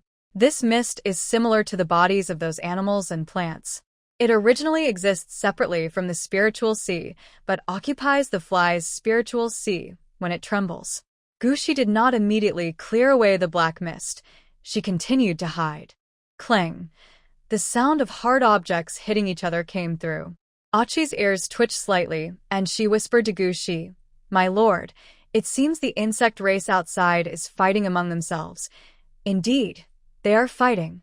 Gushi's mental energy spread out, sensing the agitation of all the insect tribes around her. Each one's spiritual sea was like boiling water, initially blue and white, but the white gradually pushed out the blue. Moreover, with the clicking sounds and the increasing black mist inside the flies, Gushi saw black mist rising inside the bodies of other insect tribes. The white spiritual energy from the fly tribe's body was slowly spreading to the others. Could it be that the insect race's spiritual power is white, and the blue is from the mysterious figure behind controlling the insect race? Now that the white spiritual power is dominant, does it mean the insect race has broken free from control? Gushi tried hard to see more clearly. With her full mental effort, she suddenly felt like she had a divine vision. Clusters of spiritual seas appeared within her sight, and the intricate network of white spiritual energy was clearly visible to her. However, this white network did not last long. Soon, the blue mental energy returned strongly and destroyed the network. Under the god's eye view, dozens of mental worlds suddenly disappeared. Only the flies and bees remained. Gushi whispered, "What happens when a mental world disappears?" Qian heard Gushi's question and honestly replied, "The mental world disappears and the person dies." That's what the book says. Gushi was reminded by Qian and also thought of the official information about mental worlds from the Empire's textbooks. The concept of the mental world was introduced by females. Males cannot share their mental energy with others, which is why males can only be marked by females. After a female marks a male, the male dies in front of her, and his mental world disappears. The female's spiritual body returns to her mental world. If a female does not mark a male, she cannot sense that the male's mental world has faded. Her guidance is just a walk inside the other's mental world and has no other meaning. But now, she can see unmarked insect races, and the unknown presence that is sending mental energy into the bee's mental world can also be seen. Gushi stood up and used a wrung-out towel to dry her body. She saw the mental energy of the flies and bees colliding. The bee stayed at the entrance of the hole, not wanting the fly to fly in. The two insect races are quite different in size. The fly is tall and thin, while the bee is short and chubby.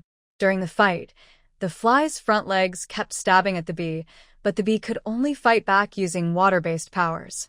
Meanwhile, another blue mental energy was trying to take over the fly's mind. Red Flame also heard the sounds of the insect race fighting. He transformed into a lion shape and stood in front of Gushi, ready for any danger. Soon, two insect creatures appeared in front of the bathhouse. The chubby bee was covered in wounds, with green fluid flowing from them. The fly's wings had a big tear, and one front leg was broken, also bleeding green blood. Strangely, whenever the fly saw Gushi, its compound eyes stared at him intensely. Gushi looked away.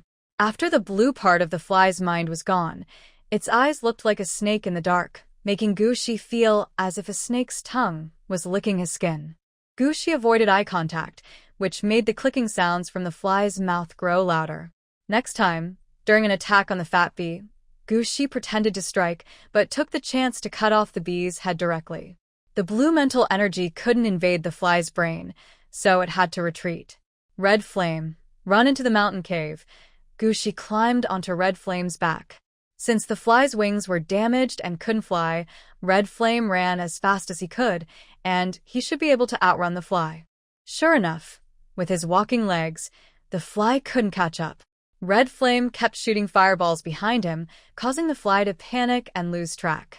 During the game of chase inside the cave, a pink insect with a long mouth climbed up a crooked tree on the cave wall. It spat out sticky liquid, which corroded and damaged the black box placed between the tree trunk and the wall. Gushi and Qian had already reached the deepest part of the cave. Seeing the gap, Gushi pointed to the stone next to it and said, "Qian, attack the wall." Inside the wall was empty. Qi Yan's level was still low, and his fire ability was not very strong. But the textbook said that a beastman's abilities could become more powerful depending on the environment. ABI's had lightning powers, which doubled in strength during thunderstorms. Similarly, Qi Yan's fire ability would be stronger on a volcano, as long as he could touch the hot lava inside the cave. Following Gu Shi's orders, Qi Yan listened without hesitation. As the fireball from Qi Yan's fire ability heated the stone, Gu Shi told him to hit the wall directly. The heated stone became brittle and broke open, creating a large hole. The hollow cliff face was revealed, and intense heat hit them. Qi Yan didn't understand why Gu Shi had told him to run this way earlier, but now he felt the powers reacting with the lava inside the cave. He happily showed his white teeth. He activated his ability. The fireball, which was just the size of a soccer ball, expanded 5 times larger. A fly that was chasing him tried to dodge Qi Yan's attack, but was suddenly struck by purple lightning from behind. A crackling sound echoed as both sides used their powers. The fly's entire body turned to ash under the force. Only its front leg, used to attack, detached from its body and twitched toward Gu Shi, nearly touching her foot. Gu Shi looked into the fly's compound eyes, which had lost their light, and she let out a relieved sigh. She didn't see the purple lightning behind the fly, but she lowered her head to praise Qi Yan. "Qi Yan, you're really amazing." Qi Yan shook his head and said softly, "Duke, it was the general who killed the insect race." "The general? ABI's?" Gu Shi looked up. In the dim cave, Abiza's figure appeared. The snake human with black hair looked as if he hadn't slept these past few days, with bloodshot whites in his eyes that looked frightening. When Gu Shi looked at ABI's, he was also watching her. They hadn't seen each other for 3 days and nights. He thought Gu Shi would look very tired, maybe even cry when she was rescued, but she looked completely fine and not at all exhausted. Her bright blue eyes were still clear and upward-looking, just like before. For some reason, ABI's felt a sigh of relief. He wasn't good at comforting crying females, so seeing Gu Shi like this made him feel easier. Relaxed, ABI's wanted to say something to break the silence in the cave, so he spoke. "Our Duke is quite impressive. It looks like he was kidnapped by the insect race but managed to fake it. He's not hurt at all." Being mocked by ABI's wasn't new to Gu Shi, so she didn't expect him to say anything nice. Just as she was about to reply to Abiza's sarcastic remarks, she saw a white mech appear behind her. That was Baiyu's mech. Gu Shi's eyes lit up and she called out, "Baiyu." She was about to step down from Qi Yan and move closer to Baiyu. Baiyu had scanned the cave environment when entering, making sure there were no other threats inside before coming out of the mech. Gu Shi saw Baiyu's current state and felt a pang of sympathy. The gentle and handsome crown prince now had bloodshot eyes and messy hair. "Sorry, I made you worry," Gu Shi said as she approached Baiyu, who was already holding her tightly. Only when Baiyu held her in his arms did he feel that everything in front of him was real. He had truly found Gu Shi safe and unharmed. "Cici." Baiyu called her name softly. "It's my fault. These past few days, you must have been very scared and I couldn't protect you." Baiyu was trembling. Every second Gu Shi was taken away, his mind was tense and anxious. He searched everywhere with the Empire's latest scanners, refusing to eat or drink, hoping to find her. He was afraid that after seeing Gu Shi, she might have been cruelly treated by the insect race. "It's not your fault," Gu Shiro gently comforted Baiyu, saying, "There are no guarantees in life. We can't predict how the insect race will evolve." She softly patted Baiyu's back. Baiyu's rapidly beating heart gradually calmed down. Seeing Baiyu regain composure, Gu Shi rubbed her chest and decided to be honest about what had happened between her and Qi Yan. "Baiyu, I marked Qi Yan," she said. Baiyu's body stiffened for a moment. Nearby, ABI's, who had been watching Gu Shi and Baiyu hug, also stiffened and shifted his gaze away from Qi Yan, who had been in lion form. Qi Yan looked at the crown prince and the general, who were both watching him with a commanding presence. He immediately tensed up. "Your Highness, General ABI's, I will serve the Duke well," Qi Yan said firmly. He wanted to be with Gu Shi, regardless of whether they could be close in the future. After expressing his feelings, Qi Yan transformed into his human form. He was still completely naked, with a small cat-shaped mark clearly visible on his forehead beneath his short red hair. Both Baiyu and ABI's looked at the mark. Gushi felt Baiyu's grip tighten around her. The gentle, elegant fox beast seemed unable to control his strength at that moment, holding her waist so tightly it hurt. "Baiyu, you're hurting me," Gushi said directly. The redness in Baiyu's eyes grew more intense. He released Gushi and looked at Gushi's face. He softly asked, "Cece, did he force you? Or were those bugs pressuring you?" Gushi could only say that Baiyu truly is the heir of the nation. He only knows the outcome, but can roughly guess what happened. "There is indeed some coercion from the insect race," Gushi said calmly, with a gentle voice. "They only provided the fruit of emotion as food, maybe to test my fertility and the talents of my offspring. But even if the insect race was forcing me to mark Qi Yan, I did it because I have feelings for him." The small female looked up at Baiyu, her pink face full of honesty. But it was this honesty that made Baiyu's heart feel as if ants were biting it, so uncomfortable. "You have feelings for him." Baiyu's heart, which had just calmed down because Gushi felt safe, started to lose control again in this moment. Gushi liked Qi Yan and marked him, but he foolishly thought he could monopolize Gushi's dreams. That hope shattered so early. "Warning, your breakdown level has reached 70. A warning sounded from Baiyu's bracelet. Gushi quickly grabbed Baiyu's wrist and lowered his head to comfort him mentally. His previous mental preparation was pushed down, and guilt for Baiyu surged again. But guilt couldn't change the facts anymore. He could no longer give Baiyu what was truly hers. Baiyu could be angry or upset. He accepted it. Gushi thought about these things and confirmed that the fluctuations in Baiyu's spiritual sea had disappeared after guidance. Only then did he look up at Baiyu. Baiyu looked at Gushi with concern in his eyes. After a long moment, he forced a small smile. "Cece, as long as you're happy." He paused and said, "Let's go back first." After saying this, Baiyu quickly switched to a work mode. He gave orders to the army he commanded, telling them to bring back the insect corpses on the ground. When a soldier reported that they had captured a low-level insect on the cliff wall and found a half-corroded black box, he calmly ordered, "Bring everything back. Mechs can't carry people." So Gushi and Qi Yan rode in a hovercar. Baiyu and ABI's, one black and one white, guarded on either side of the hovercar. On other sides of the hovercar, there were 3 other S-level mech warriors, totaling 20. 1/3 of the Imperial royal family's S-level fierce beasts had gathered here. Moreover, fierce beasts below S-level were clearing the way ahead and behind.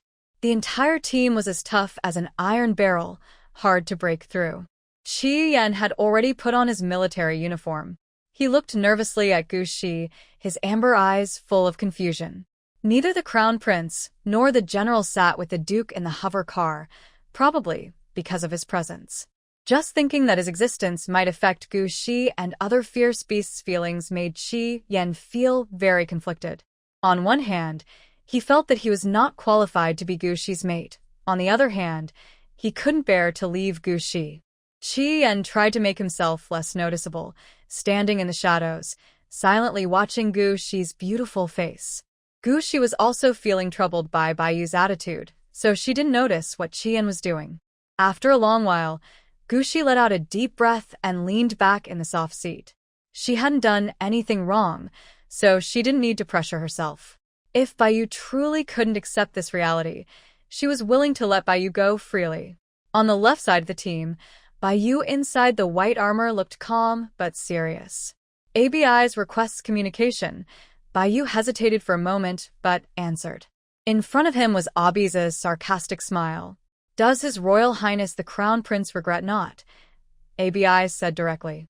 "I remember that day you told me to treat the mistress better and please her. Now, you can't even do that yourself." Baiyu looked expressionless at ABI's on the virtual screen, recalling his earlier thoughts when he believed ABI's and Gushi had already shared a close moment. At that time, he thought ABI's was the only one with a close bond to Gushi, and he was the crown prince of the empire. Their statuses meant only they could be with Gushi. After all, he was supposed to have only one mistress, or the future imperial throne might fall apart. He even believed that the Empress would issue an order to Gu Shi, allowing only 2 strong males to be with her for the stability of the royal family. At that time, he only saw Gu Shi as someone to scheme against, without any genuine feelings. All the females he encountered enjoyed flattering other males while arrogantly pursuing him and ABIs. Their eyes were filled with long-held greed for males. Clearly, he viewed females this way and believed he had no real feelings for them, which is why he kindly told ABIs to flatter Gu Shi more.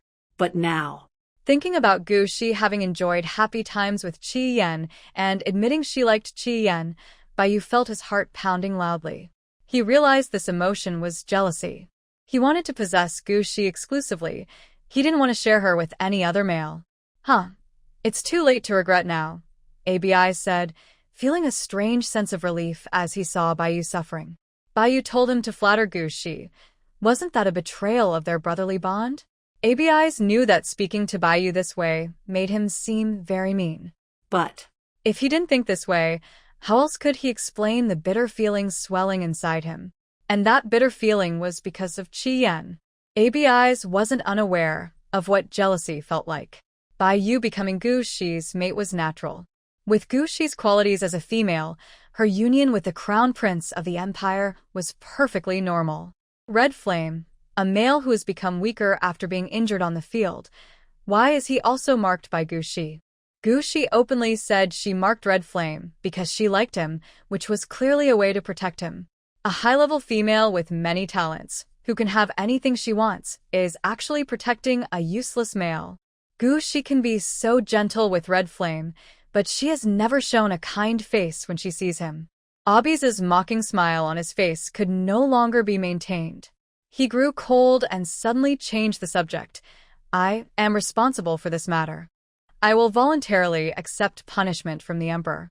As he finished speaking, Baiyu muttered softly, I do not regret. ABIs was stunned for a moment. Baiyu closed his eyes, and a hint of relief appeared on his handsome face. I do not regret being marked by Shishi. If those beautiful females who see males as toys can be cared for by many males, then why can't a perfect female like Shishi do the same? Baiyu's words left ABIs speechless. ABIs tried to wake Baiyu up, but Red Flame only has an S level now. The warmth in Baiyu's golden eyes returned. He looked at ABIs and calmly analyzed. Red Flame loves Shishi. If he didn't love her, the answer we hear would be that Red Flame forced Shishi. Don't forget, even with only an S level, under the threat of the insect race endangering lives, males of S level can force females at will. The insect race's attack can't be just this one. If we face such an attack again, I am sure that Qi Yan will never leave Shishi's side, not even a step. Even if Qi Yan cares about Shishi having other females, he will prioritize Shishi's safety above everything else. As he spoke, Baiyu's feelings of bitterness slowly faded. Owning Shishi exclusively made him happy, but if he was the only male, how could he truly guarantee Shishi's absolute safety? If Shishi were to die, the thought of this possibility made Baiyu feel a terrible pain in his heart, as if it were being torn apart. He took deep breaths to calm his negative feelings, and after a long while, he finally relaxed. ABIs, you really should accept punishment, Baiyu said with the authority of a prince. Your neglect and my carelessness almost caused the Noer Empire to lose its most precious female. We both deserve punishment. After saying this, Baiyu ended the communication. ABIs listened to Baiyu praising Qi Yan, then saw the call being cut off by Baiyu himself. His face darkened. He remained silent, thinking about what Baiyu had just said, his fists clenched tightly. As the only male of the 4S class in the Noer Empire, could he really be inferior to a Qi Yan? How could that be? The mech escort team carrying Shishi finally reached the edge of the city from the uninhabited forest. Another group of guards arrived and merged into the escort team with Shishi. During the team's rest, Baiyu took off his armor and entered the hover car. Gu Shi was resting in the luxurious hover car room. She frowned, not sleeping peacefully. The visiting doctor checked Gu Shi's body, confirmed she was unharmed, and followed the rules to give a detailed report to her 3 partners. His Grace the Duke is still shaken and not sleeping well. His Royal Highness the Crown Prince, the General, and Mr. Qi, if possible, please spend more time with His Grace. Touches from a partner can be soothing for females. After the report, he left Gu Shi's hover car. Baiyu sat by the bed, gently stroking Gu Shi's face. He leaned down and kissed her on the forehead, softly speaking to her. Gu Shi was dreaming. She dreamed of Baiyu fighting fiercely with Qi Yan, both of them breaking into pieces before her. Then she was captured by the fly-like insect race and turned into a breeding machine for them. The nightmare blurred her sense of reality and dreams. Suddenly, Baiyu's gentle voice sounded in her ear. Shi, as long as you keep a place for me in your heart, I will get along peacefully with Qi Yan. Strangely, after hearing Baiyu's words, all the nightmare scenes suddenly disappeared. Gu Shi briefly opened her eyes and saw Baiyu right in front of her. She kissed Baiyu's face, then lay back on the soft bed, falling into a deep sleep. This time, a faint smile appeared at the corner of her lips, as if she were in a wonderful dream. Baiyu silently chuckled. His initial reaction, surprisingly, made Shi feel uneasy. Anyway, this shows that Shi cares about him. Otherwise, as a female who should have many male partners, Gu Shi wouldn't need to worry about males at all. Thinking this way, Baiyu stood up, his golden eyes softly looking at Qi Yan. When Gu Shi woke up, he was already on the big bed at the Duke's mansion. Only Qi Yan was sitting by the bed. Qi Yan was resting at the edge of the bed. Gu Shi's movement to sit up woke him. He looked up and asked kindly, "Duke, how do you feel?" This made Gu Shi think something serious was wrong with his body. But then he realized, if it were truly serious, she wouldn't be lying in bed. "Qi Yan, I'm fine," Gu Shi said, remembering that before falling asleep, he was worried about Baiyu and Qi Yan's relationship. He then asked, "Where's Baiyu?" Qi Yan lowered his head. "The Crown Prince and the General have been punished by Her Majesty the Empress and are now in confinement." Confinement? Qi Yan explained the punishment of confinement to Gu Shi. In the army, soldiers who make mistakes cannot be physically punished because it might affect ongoing wars. Instead, they are kept in a small 20-square-meter dark room to reflect on their actions. If there's a war, they can come out and fight immediately. During confinement, they cannot meet anyone, and all eating, drinking, and bathroom needs are handled inside the room. Baiyu and ABIs are now in the confinement room. "Is it because I was caught?" Gu Shi asked. Qi Yan nodded, indicating that was indeed the reason. Gu Shi fell silent. She hadn't forgotten the subtle reminder from the Empress that she was very valuable to the Knower Empire. Baiyu and ABIs had both been tasked with protecting her, yet she was still captured by the insect race, so it was normal for her to be punished. "I have some things I want to tell the Empress. What procedure do I need to go through to see her?" Gu Shi said as she stood up to change clothes in the wardrobe. "I'll help you apply first," Qi Yan said, following her into the wardrobe. Gu Shi was a bit surprised. Qi Yan lowered his head, showing a shy expression. "Duke, during the past 2 days while you were unconscious, I received training from the palace steward to serve as your personal guard in the future. That also includes dressing you." When Qi Yan said this, he looked at Gu Shi with a nervous expression. He was afraid she would refuse. The Crown Prince had kindly accepted her, but Qi Yan still felt he was not very useful to Gu Shi. Coincidentally, the Empress sent someone to teach him how to take care of his mistress in daily life. Qi Yan learned very diligently. He really wanted Gu Shi to think he was useful too. Gu Shi suddenly remembered that Qi Yan was not very confident, and if she refused, it might make him sad. So she nodded. "All right, you can do it. Please stand still, Duke." At Qi Yan's request, Gu Shi stood still without moving. Since childhood, Gu Shi had been a wealthy young lady used to being served, but she had never been served in a way that included putting on her clothes. Qi Yan looked serious, as if he didn't notice her clothes falling off one by one. He put on a small inner garment for her, then an outer dress. "This dress doesn't seem to be mine," Gu Shi asked. She and Qi Yan were very different in height. She only reached his chest when she stood up.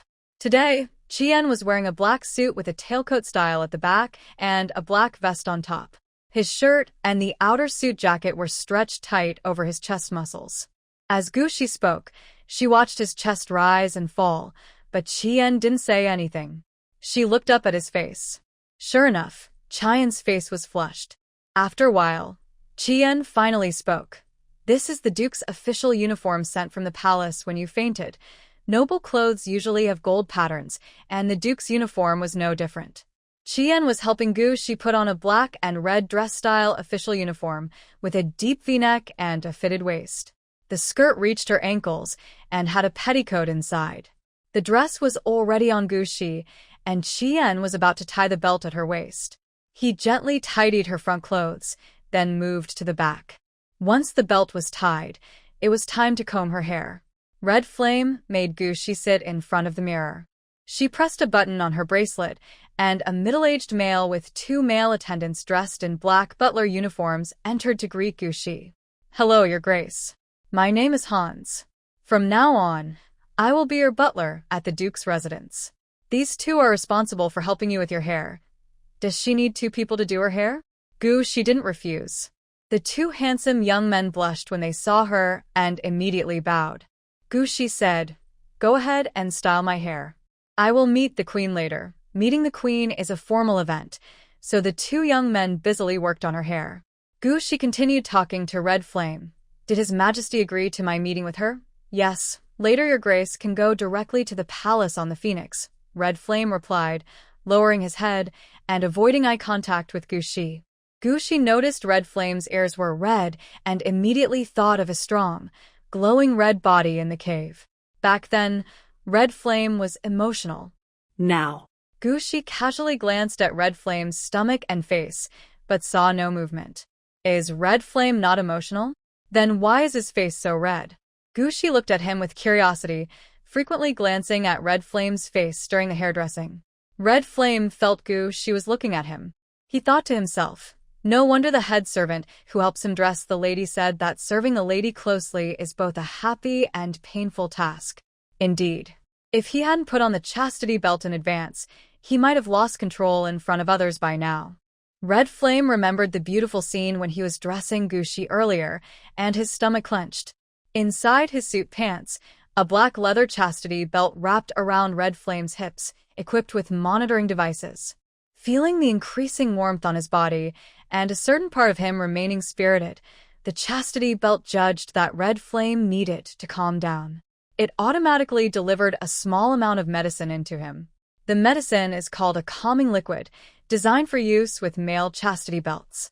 Its purpose is to help males regain calmness. It feels warm, but has no side effects. Red Flame felt the medicine for the first time. He clenched his teeth tightly, and a fine sweat appeared on his forehead.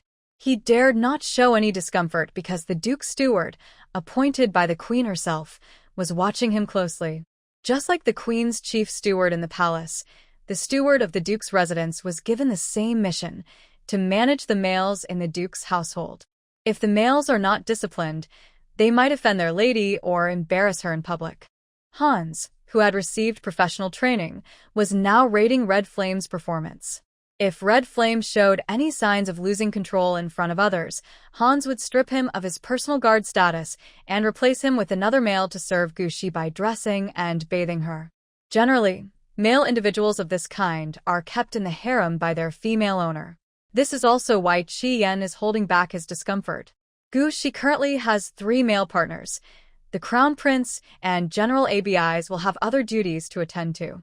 If he doesn't serve Gu Shi in this way, Gu Shi will have 1 more male partner. At least for now, Qi Yan doesn't want another male to share Gu Shi's affection.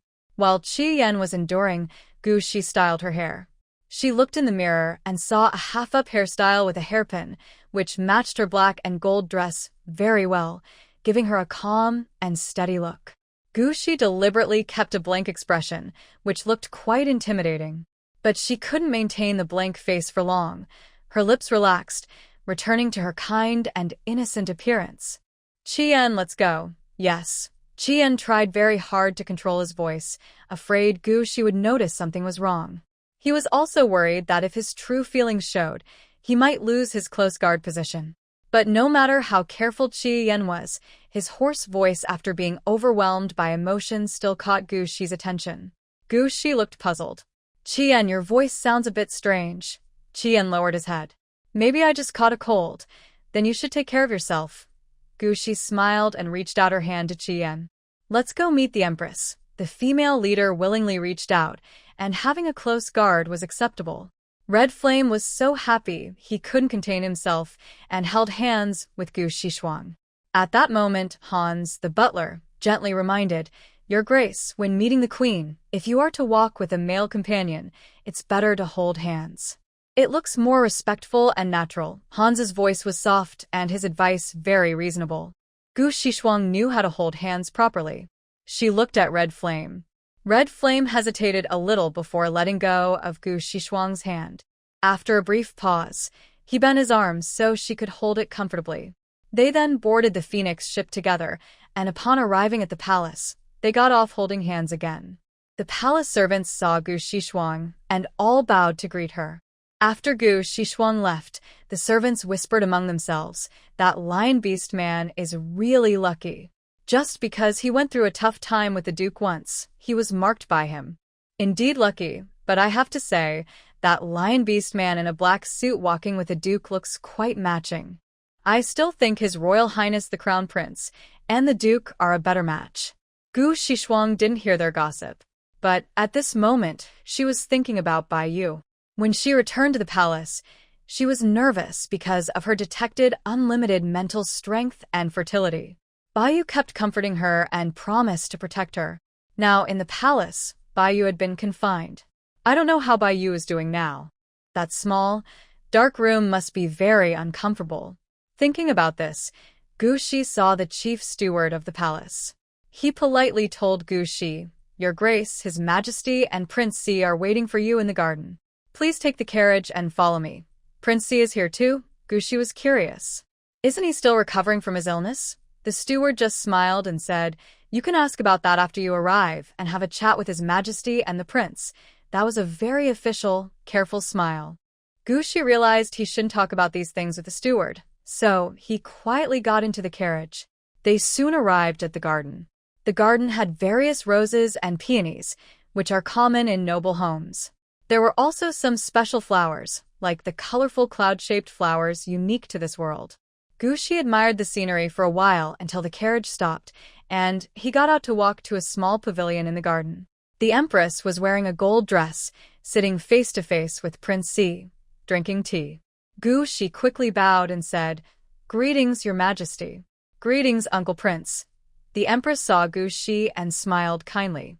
Si, why do you only call him Uncle Prince? Can't you call me Mother Empress? Mother Empress, Gu Shi responded politely, smiling as well. The Empress was satisfied and watched as Gu Shi sat across from her, offering him some snacks. That was a small cake that Gu Shi used to enjoy in his previous life. In this world, it has become a luxury item because all plants contain some level of pollution. Nobles can eat it only because it is made with pollution-removing agents.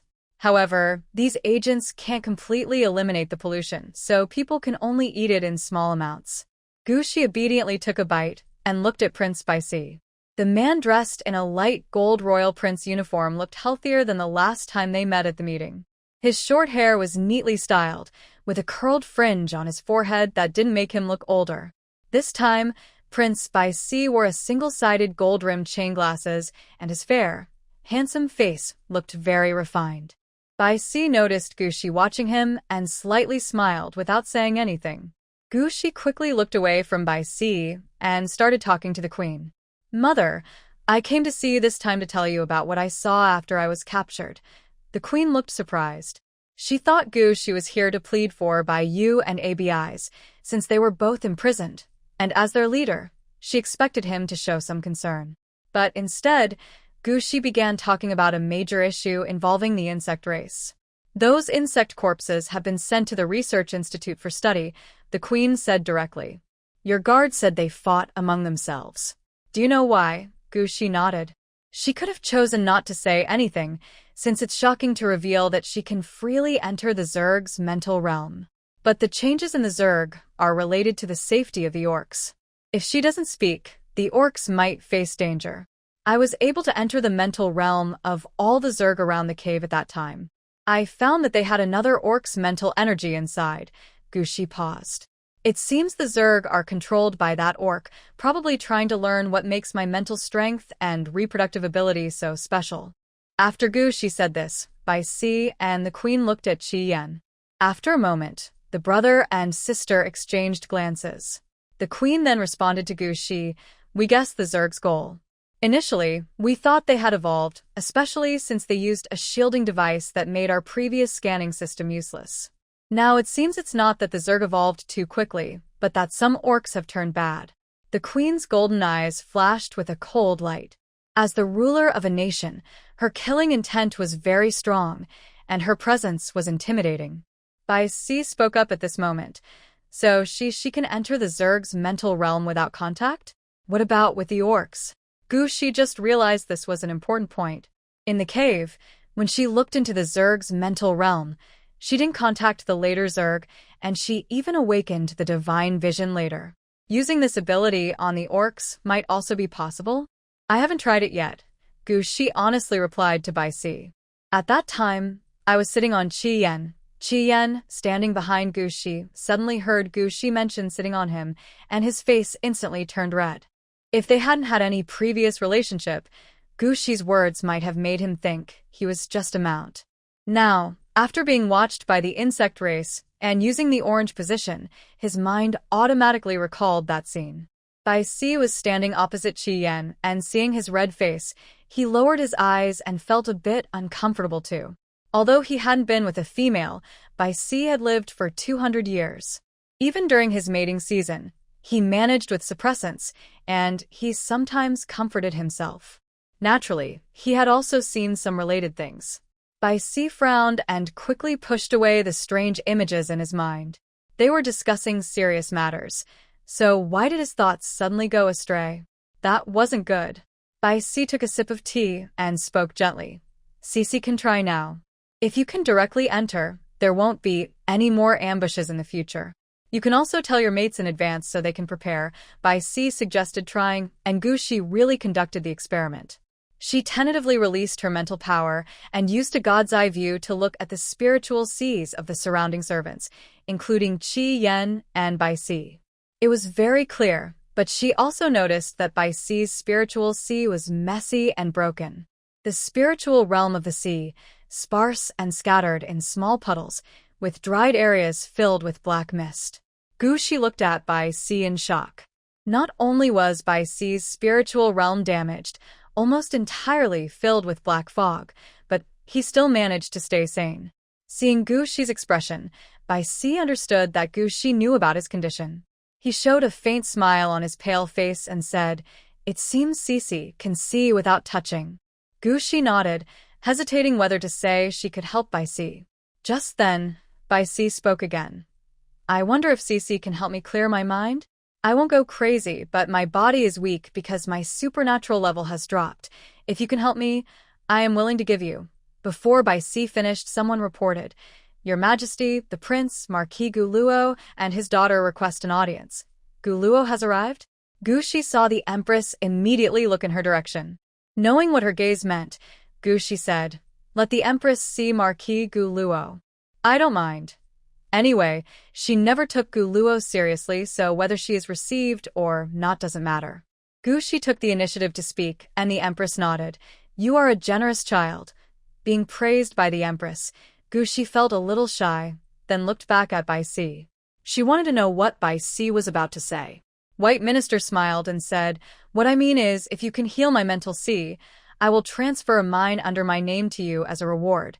Minerals in this world are very valuable because many places need mineral energy. Money never disappoints people." "All right, I can start guiding the Imperial Uncle now." Gu Shi agreed directly, showing no hesitation and clearly interested in the mineral. This made both the Queen and White Minister smile kindly. The younger one's greed for wealth only made them seem adorable, since the royal family has the power to give. "Cece, do you want to try? Can you guide me without physical contact?" White Minister suggested. Gu Shi was about to speak when she heard Gu Luo's voice. "Greetings, Your Majesty and Prince White." Two women who looked alike bowed respectfully to the Queen and White Minister. Not sure if they didn't see it or what, but they missed the part about bowing to the Duke. Both the Queen and White Minister's expressions darkened at once. Gu Shi was about to speak when she heard the fiery red flame behind her say sharply, "Marquis Gu dares to disrespect the Duke. Does he not respect the royal family?" The red flame spoke with a deliberate tone, different from his usual honest and thick voice. Gu Shi really wanted to turn around and see what expression Red Flame had now. Maybe he was also deliberately stiffening his face, not showing his usual relaxed, bright smile. "I'm very curious." But Qi Yan said that to support her in front of others. Gu Xiong held back his curiosity. His blue eyes looked cold as he watched Gu Luo and the woman she brought. He wasn't sure what Gu Luo was thinking. After a pause, she looked up with a surprised expression and said to Gu Shi, "Sorry, Your Grace, I didn't notice you were here." Then she lowered her head again and said to her daughter, "Greet the Duke." Gu Luo obediently bowed. The Empress then spoke. "Stand up." Gu Luo straightened her posture. Behind Gu Luo, Gu Weiwei also showed her face to Gu Shi. She had a bright, elegant face. In Gu Shi's original world, she would be considered a beautiful, striking woman. Gu Shi looked at Gu Weiwei, but she didn't look back at him. Her black eyes, like Gu Luo's, were fixed on by Si with a very bold gaze. Gu Luo was talking to the Empress. "Your Majesty, I heard Prince Si has returned. I brought my daughter to give him this month's routine guidance." The Empress's gaze fell on Gu Weiwei. Gu Weiwei was wearing a white dress. The dress was designed with care, showing her cleavage in front and revealing most of her back. Dressed like that, just to offer herself for the Empire's prince to guide.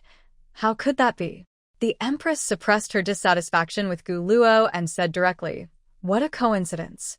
Just now, ASU asked Cici to help him with guidance." Marquis Gu arrived a bit late. This statement was already polite enough. Gu Shi has unlimited mental energy, so her guidance is definitely more effective than that of 2-3S females. Being late was already a refusal. When the Empress mentioned that Gu Shi was going to guide by Si, a hint of discontent appeared in Gu Luo's eyes. But she hid it well and smiled while holding Gu Weiwei's hand, saying, "Our Weiwei's level is called 3S, but actually, it's higher than 3S. Before General Abi's breakdown value exceeded 60, Weiwei was the one helping him. The prince's mental C has also been stabilized by Weiwei. Wasn't there an incident before where another female guided the prince, causing his breakdown value to increase? Changing the guide suddenly might make the prince feel uncomfortable. That was true. Bai Si's guidance isn't something just any female can do. Some females trying to guide Bai Si have actually made things worse, increasing his breakdown value. That's why Bai Si has always asked Gu Weiwei to guide him every month over the years. Over the years, Bai Si has become most accustomed to Gu Weiwei's mental energy guidance. Although Lord Bai rarely participates in politics due to health reasons, during the last meeting he presented a point so convincing that even the ministers couldn't argue against it. This shows he still has influence over the Empress. With such powerful resources, how could he not hold on to them? By guiding him more carefully, Prince Bai might start to see Vivi differently. That way, the Gu family would truly connect with the royal family. That's why, when I heard Lord Bai return to the Imperial Star, Gu Luo hurriedly took her daughter straight to the palace to see him. But she arrived a bit late. Gu Shi was already there. Gu Luo, who had just finished a long speech, looked at Gu Shi with displeasure. Gu Shi's repeated refusal to return to the Gu family was already a headache. Now she had come to the palace, trying to take Vivi's attention. It's just too much. Gu Luo's displeased gaze made Gu Shi feel speechless. Her efforts to persuade her hadn't worked, and her biological mother still saw her as an enemy. If Gu Luo was willing to stay neutral, that would be fine. But if she openly opposed her, Gu Shi wouldn't be willing to be passive. "Marquis Gu, your long speeches are just telling me that if I don't show respect, I might harm the royal family by trying to influence the Empress's uncle, right?" She paused, her delicate face showing a hint of fear without makeup. "Maybe let your daughter try to guide the Empress's uncle. But what if she ends up causing trouble for him? What should we do then?" Gu Weiwei, who had been silent, frowned and pouted her lips in displeasure when Gu Shi spoke. "Sister, you're saying that I've been guiding Prince Si for so many years, and I've never made a mistake. Prince Si, isn't that right?" Gu Weiwei winked at Bai Si, looking playful and cute. However, Bai Si remained calm and expressionless. He clearly understood what the mother and daughter were planning. They just wanted to use him to climb higher. It's normal for women to be ambitious, but he had no such intentions himself. Your guidance has indeed kept my stress level from exceeding 60, Bai Si said directly. But this time, I want to try Shishi's guidance. After Bai Si said this, he thought Gu Luo and her daughter would argue logically, refusing to let Gu Shi guide him.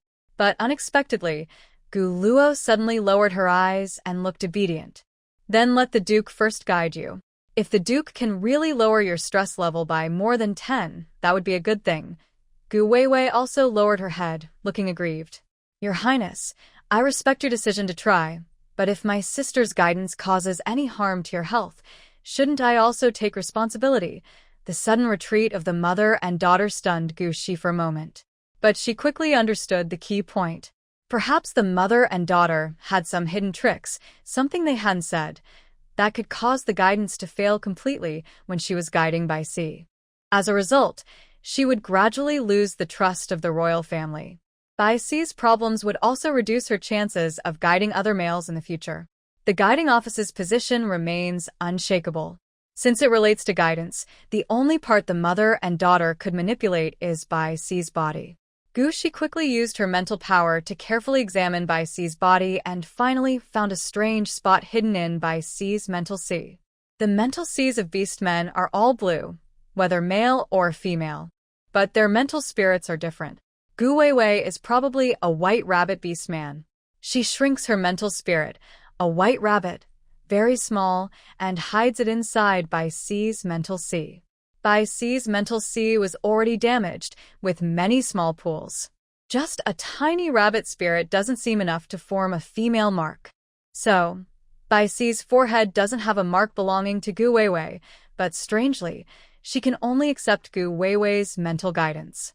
If she hadn't previously tested mental power operations with the insect race, and considering that mental power is limitless, Gu Shi might not have discovered Gu Weiwei's secret. Fortunately, she did find it. Gu Shi smiled and said, "Of course, if I cause problems for my uncle, I am willing to take responsibility. But if I really solve the issues with my uncle, shouldn't you mother and daughter compensate me for mental distress?" During the conversation, Gu Shi looked at Gu Luo and Gu Weiwei with a look of disdain. Their faces instantly turned sour. They couldn't tell if Gu Shi was blindly confident or if she had already discovered their manipulations involving Bai Si. But soon, the mother and daughter thought, Gu Shi probably hadn't had a chance to contact Prince Bai yet. After all, probing a male's mental energy indicates that she is already guiding him mentally. If Gu Shi had already done so, Bai Si would be suffering from rejection symptoms now, unable to sit calmly here and chat happily. Thinking this, the mother and daughter felt reassured. "Sisi, I didn't expect that even as a duke, you'd still be thinking about money," Gu Luo said with a maternal tone. "Alright, if you can really lower Prince C's mental breakdown level, I am willing to give you a mineral vein in Zone F6. But if you can't do it, I don't ask for anything else. I just hope you can return to our Gu family and let me love you properly." Gu Luo's sincere expression almost made Gu Shi want to vomit. Has she never had good things? Planning against her while also asking for favors, it's too much. "Sorry, I only need the mineral vein," Gu Shi directly refused Gu Luo, then looked at Bai Si. "Uncle Emperor, I will guide you now." She reached out her hand proactively. If Gu Luo's mother and daughter are not present, he could try an experiment to see if he can guide the male without any contact with him. Currently, this experiment will have to be postponed. Bai Si noticed Gu Shi's confident gaze and wanted to say that even if Gu Shi couldn't lower his breakdown level, he wouldn't blame him. But he couldn't find the words. He showed a kind, elder smile. "Alright, then I will leave Shishi in your care, Imperial Uncle." Then, he placed his similarly pale, thin hand into Gu Shi's palm. Gu Shi held the hands of 3 males, Bai Yu, ABI's, and Red Flame. The joints of these 3 males' hands were also long and slender, but none of their hands looked as withered as Bai Si's. Although Bai Si's face didn't look bone-thin, his palms were already skin and bones. This was too heartbreaking. reminding her of herself in her past life. She also once became so thin from heart disease that she looked like Bai Si. Gushi looked at Bai Si again, her blue eyes moist with empathy. Bai Si's heart trembled at Gushi's gaze.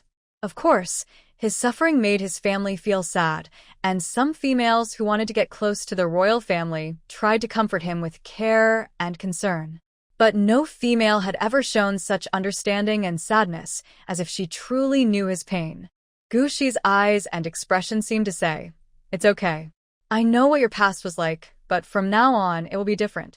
Bai Si saw Gushi reach out with a small hand again, holding his thin, fragile hand in his palm. A warm feeling immediately spread from Gushi's palm, and a vast amount of mental energy flowed into his battered mental sea. When Bai Si tried to sense his own mental strength, he could only see that his mental sea was full of holes, with very little energy left. Under such harsh conditions, his spiritual form, the white tiger, could only stay in the mental sea. Though it was a mighty beast, it was now skinny and bony and much smaller than before. Sometimes, when his frustration increased, the white tiger would become anxious and angry in the small puddle. The angrier it got, the weaker it became. Even if Gushi's mental power was helpful to him, at most it could connect the small puddles with thin lines. After some time, those lines would slowly disappear. Bai Si was already prepared. But in the next second, he was surprised. Gushi's small cat-like spiritual form entered his mental sea and only jumped a few times between the puddles. Suddenly, an inexplicable warmth made him feel as if spring had come to his body. The weak white tiger spirit suddenly lifted its head, like it was experiencing a sudden rain, squinting its eyes and showing a relaxed expression. Relaxation in a feline is easy to recognize. Besides squinting, cats also roll over to show their belly and act cute. Gushi saw the white tiger start to roll on the ground, its fluffy mountain-like paws blooming like flowers, and knew her guidance was working. The black mist turned into bright white light, and all entered the white tiger's body. As for the rabbit hiding in Bai Si's spiritual sea, Gushi controlled the small spiritual cat, pretending to casually slap the little rabbit that was about to cause trouble. The little rabbit instantly disappeared into nothingness. When all the black mist in Bai Si's spiritual sea was completely cleared, Gushi stood beside the white tiger's spiritual form. She hesitated but couldn't bring herself to extend her paw. The feelings caused by the actions of the spiritual form in the spiritual sea would be transmitted to the beast person, making them more sensitive than during intimacy. In other words, if her spiritual form touched Bai Si's now, it would be like beautiful harassment. Even if the white tiger was adorable and lovely when acting cute, it was still Bai Si's spiritual form. Gushi endured for a long time, preparing to withdraw from Bai Si's spiritual sea. But unexpectedly, the white tiger seemed to sense that the white cat wanted to leave. Suddenly, it jumped up, hugged the little cat, and started to lick it carefully. The white tiger's licking was gentle and soothing, and Gushi felt a tingling, numb sensation where she was being licked. She quickly opened her eyes, released Bai Si's hand, and struggled desperately to make the spiritual form leave the white tiger's embrace. If she didn't withdraw now, it might turn into an inappropriate scene. This was in front of many people. Gushi suddenly let go and withdrew, causing Bai Si to also open his eyes suddenly. In Bai Hu's usually calm and steady eyes, there was rarely a hint of panic. He also felt embarrassed about his previous behavior. After all, he was now Gushi Sr. When guided by Gushi, he should have remained calm and composed, just like when dealing with other females before. But his spiritual form unexpectedly moved on its own, holding Gushi's spiritual form and licking him. Perhaps it was because Gushi's guidance was truly excellent. Being an older male and realizing that his actions might have been wrong, he took the initiative to apologize sincerely. "Sorry, Cici, it was my fault just now." As soon as Bai Si spoke, Qi Yen, standing behind Gushi, couldn't help but look at Bai Si. He didn't understand why Prince Si was apologizing, but he could tell from the stronger fragrance on Gushi that Gushi seemed to have been a bit emotional just now. What happened between the Duke and Prince Si during the guidance? But Probably nothing? Qi thought uncertainly about the information he had seen at military school about Bai Si. Prince Si was a very outstanding male, and there was a video preserved from the Imperial Military Academy showing him operating a mech, fighting 2 high-level insect enemies alone, and protecting the citizens of the Empire. Such an excellent male naturally attracted the admiration of females from that era. Prince Siji said that he wanted a female who could fight alongside him to defeat the insect race, not stay at home, and be supported by a male. After hearing this, no matter how much a female tried to flatter him, Prince Siji always had a good excuse to refuse. Qian could remember these things mainly because he had a friend who was a fan of Bai Si. His friend made the same vow as Bai Si. If he found a female, she had to be strong. Cici was also very capable, but she could not go to the battlefield. Qian relaxed, thinking that the fluctuations in Gu Shi scent were just an accident. While Qian was lost in thought about Gu Shi, she said, "It's okay. Uncle Emperor might be too happy. I understand." She gave Bai Si a gentle smile, showing she wasn't upset about what just happened. Bai Si sighed in relief. When a female makes excessive moves toward a male, it can be considered harassment. Similarly, if a male makes excessive moves toward a female, it is also harassment. Gu Shi understood him and knew that he might be too happy after his spiritual Si recovered, which is why he hugged her spiritual form. That was good. While Bai Si and Gu Shi were talking, Gu Luo's face suddenly changed. Could it be that Gu Shi was successfully guiding Prince Siji? No, it was impossible. She had shared a small trick with Gu Wei to make Prince Siji unable to accept other females' guidance. Gu Wei had no reason not to follow her instructions. Gu Wei had already placed her spiritual form in Bai Si's spiritual Si. How could Bai Si accept Gu Shi's guidance smoothly? Gu Luo looked at her daughter with concern. But she saw her daughter's face was very pale. Gu Weiwei didn't know what had happened. The spiritual body left in Prince Si's mind was about to activate, but then contact was lost. Immediately after, she started to feel a terrible headache, as if her head was going to explode. "Mom, it hurts." Gu Weiwei, who was usually the cherished child at home, clung to Gu Luo's hand and complained when her head started to hurt. Gu Shi heard Gu Weiwei speak and looked at her.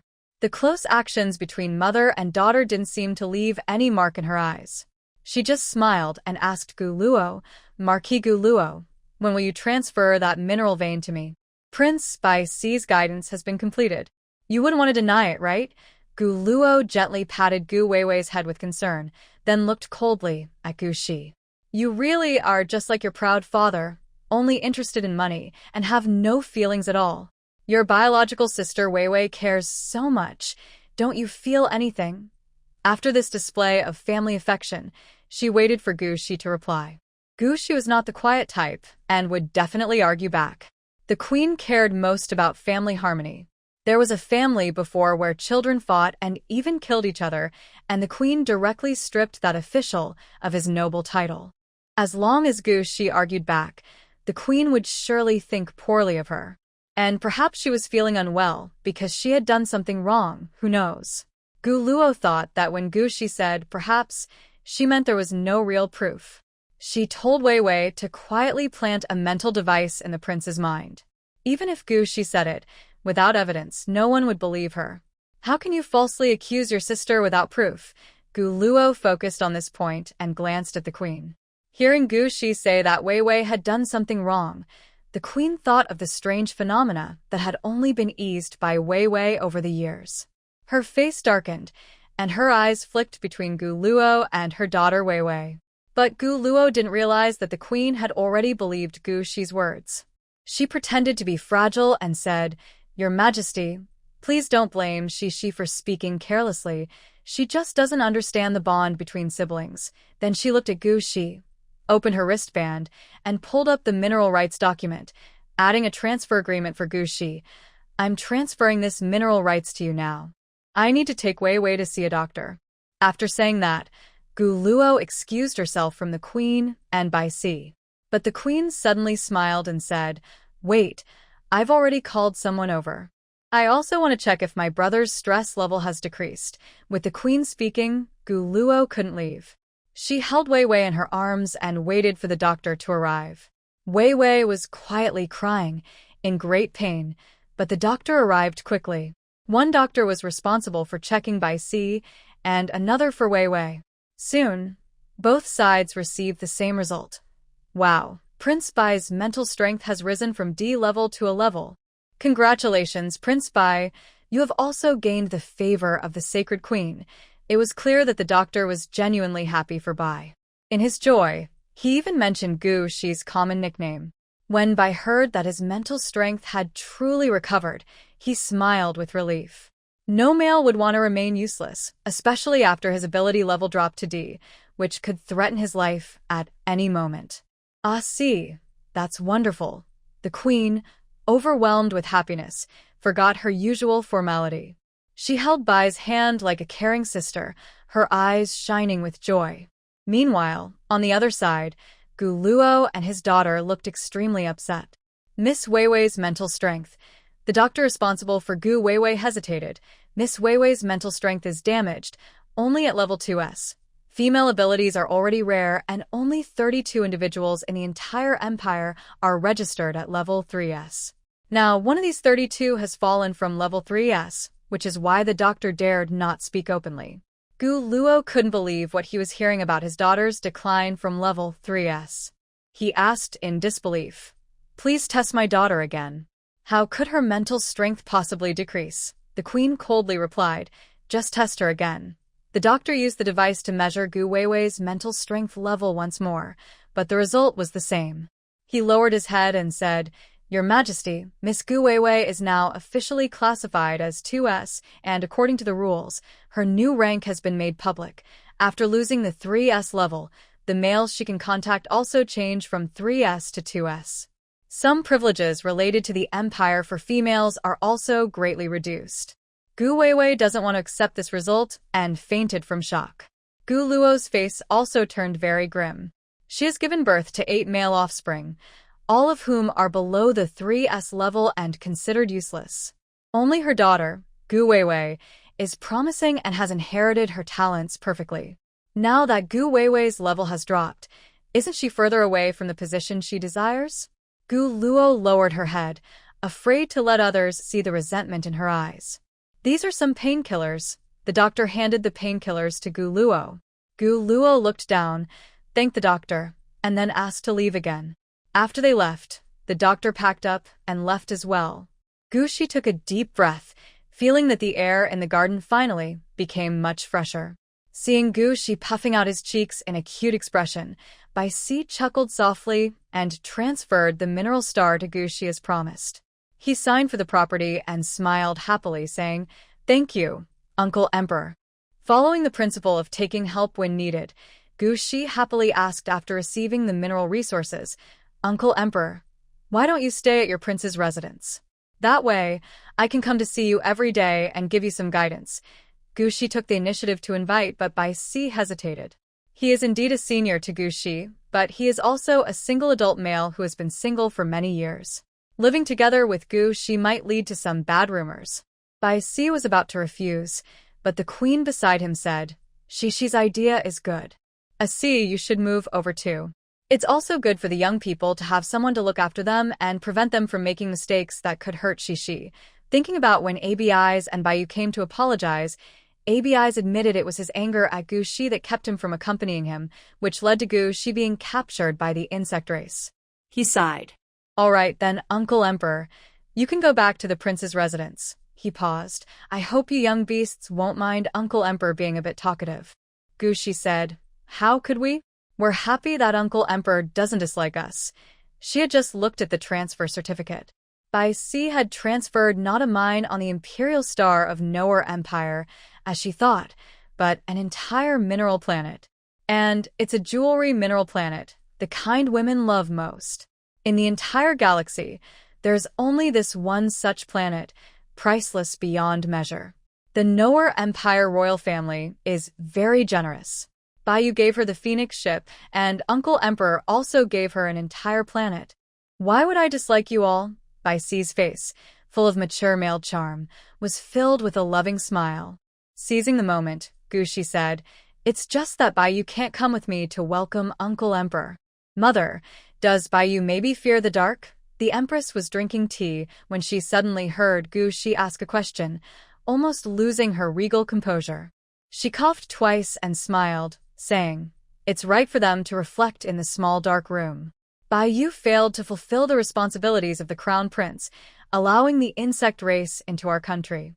ABIs even admitted that he missed the chance to defeat the insect race because he was jealous and fighting for attention. Since our Shi is so sensible, she wouldn't ask them to forgive them, right? Gu Shi listened and felt wronged. Baiyu is my beast husband. Mother, I should be the one asking for forgiveness for him. Besides, the incident that day was caused not only by the enemy's sneaky plan but also largely because ABIs took too long to act. So, Mother, you should share Baiyu's guilt equally with ABIs and let Baiyu come out earlier. While saying this, Gu Shi stood up and suddenly knelt at the Empress's feet, looking pitiful and blinking her eyes. In the past at home, whenever she wanted something that her family was unwilling to give or wanted to do something harmful to her health, she would act cute and pitiful in front of her family.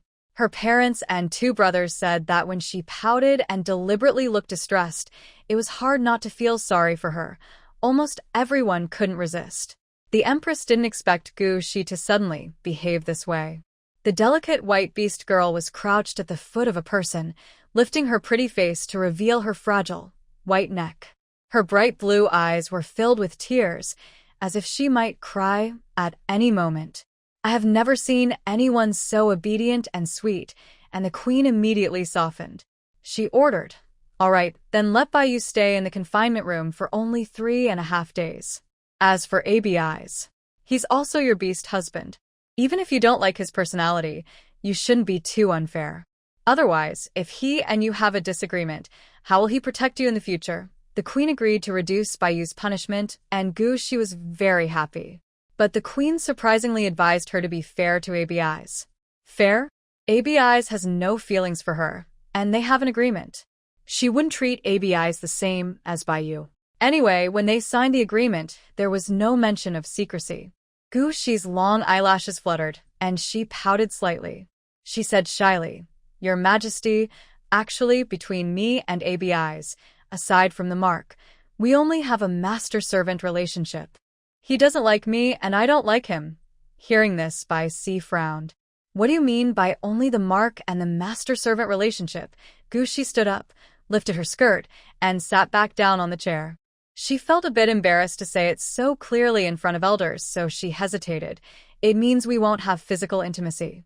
We also have an agreement." Bai Si and the queen looked at each other, both confused. The young orc today seems to be playing so openly. He has marked others but hasn't had physical contact, just treating it as a hierarchy? The 2 elders didn't understand why, but red flame behind Gu Shi's eyes sparkled.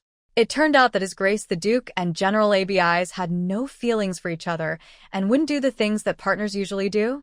Then, he is His Grace the Duke's second mate. Feeling happy for no clear reason, Red Flame couldn't help but want to wag his tail vigorously. Gu Shi didn't know Red Flame was happy.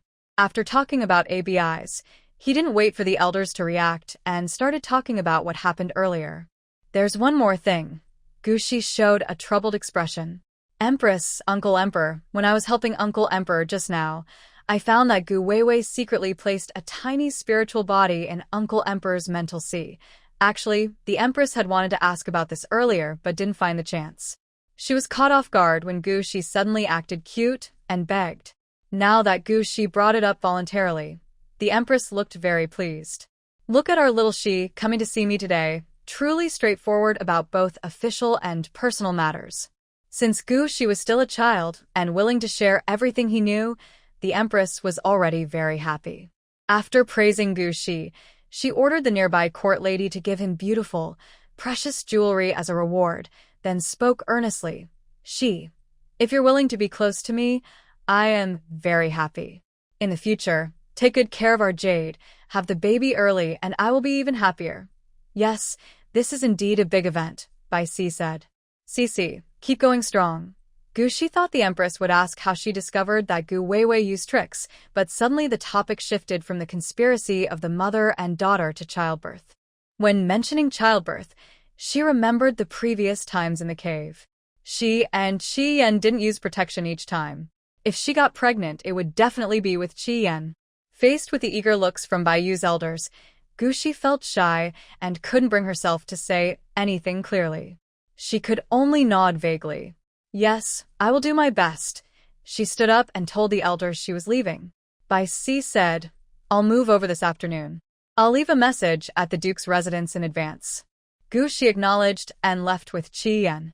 After getting into the two-person carriage, Gushi turned on privacy mode and couldn't help but ask Qi Yan, if I get pregnant with your baby, how many days would it take for me to notice? Qi Yan was caught off guard by Gushi's question. He had been sitting properly beside Gushi, but now he stiffly turned his head, looking down at Gushi's belly. Baby. He never thought there would be a baby. The love from the beast god, allowing him to be marked by Gushi, already felt like a blessing from heaven. Now, if Gushi's belly might also have his baby? Seeing Qi Yan looking so dazed, Gushi couldn't help but call out again.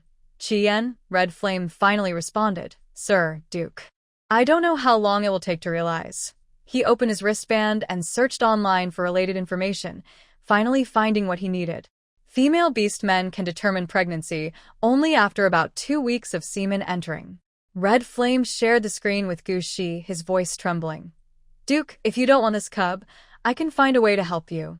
After the female's fertility rate kept dropping, the Empire issued a law banning females from having abortions on their own. Abortion required paying a large fine.